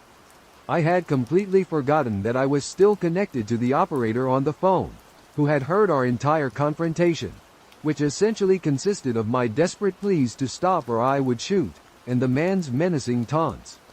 The police arrived shortly after, and the incident made the local newspapers. There was a criminal investigation, but I was eventually cleared of any wrongdoing. The investigation revealed that the intruder was a fugitive, wanted for the murder of an elderly couple in Baltimore. He had somehow traveled 50 miles up the road into a secluded area. At the age of 18, I found myself relaxing in my friend's apartment, alone. We lived in a duplex. He occupied the upper floor while I resided on the lower. Ironically, I was engrossed in a horror movie when I heard something massive enter through the front door and into the kitchen. Curiosity got the better of me, so I went to see who it was. We frequently hosted large gatherings, so it wasn't particularly strange for a random person to appear unannounced. However, when I saw the guy, I was taken aback. He was a burly countryman, clad in overalls and gripping a large butcher's knife, staring at me from the kitchen. I might have uttered something, but I can't recall. Instinctively, I dashed out through a side door, sprinted into my own apartment, and locked all the doors behind me. I don't remember whom I contacted or the exact sequence of events, but I do recall waiting until all sounds of movement upstairs ceased before I cautiously ventured back in. The large man had passed out on the couch. It turned out he was on parole for domestic abuse charges, had gotten extremely intoxicated downtown, and mistakenly returned to the apartment where he once lived. He was subsequently arrested, and we never heard from him again, leading me to assume his parole did not end favorably. I also have another tale from that apartment, possibly connected. Once more, I was home alone, anticipating my friend's return so we could enjoy some Xbox games. It was around 1 a.m. when there was a sudden, forceful pounding on the door. As I mentioned, unexpected visitors were not an uncommon occurrence. The unexpected visitors were unsettling, but the loud banging was truly abnormal. As I approached the door, I heard a man yelling about money, repeatedly mentioning someone he called Big Man. "Open the door, Big Man," he shouted, claiming that Big Man owed him $110,000 and that he was there to collect. He wielded something metallic, which I assumed was either a gun or a metal baseball bat, as I could hear the clanging noise when he struck the door. I was quite high at the time and unsure of how to react, so I just stood on the opposite side of the door for about 20 minutes while he hurled insults and attempted to kick it down. It was foolish, but I was young and naive. Eventually, he departed, and to this day, I don't know if he ever returned during a party or at any other time, as I never heard of him again. Another peculiar incident occurred in that apartment. It was the day following a party, and my roommate was out once more, leaving me alone at home. There was a knock at the door, and when I peered through the peephole, I saw a delivery man. I opened the door, and he informed me that he had a delivery for me, already prepaid. However, the delivery bag he held seemed suspiciously light. He asked for Jason, and when I inquired about who Jason was, he insisted that Jason had placed the order and that he could only deliver it to Jason since it was paid for by him. I didn't know anyone by that name, and the man didn't resemble a typical delivery person. I told him he must have the wrong address, but he pushed his hand against the door and forced it open while I attempted to close it. We found ourselves in a tense standoff as I tried to explain that Jason didn't live there. He stood firmly at the entrance, insisting that I allow him inside. He fixed me with a serious gaze, explaining that he only needed to see Jason. Clearly abandoning his delivery man facade, it was evident he and Jason had some business matters to attend to. I was on the verge of allowing him in to prove that Jason didn't reside here when my roommate arrived, excitedly acknowledging that I'd ordered pizza. The man dropped his bag and left abruptly. It took some time for me to piece together the series of peculiar encounters. The man on parole who had initially broken in was likely the one who owed people money, prompting them to show up demanding repayment. Both my roommate and I decided to move out a few weeks later. That place proved to be far too troublesome.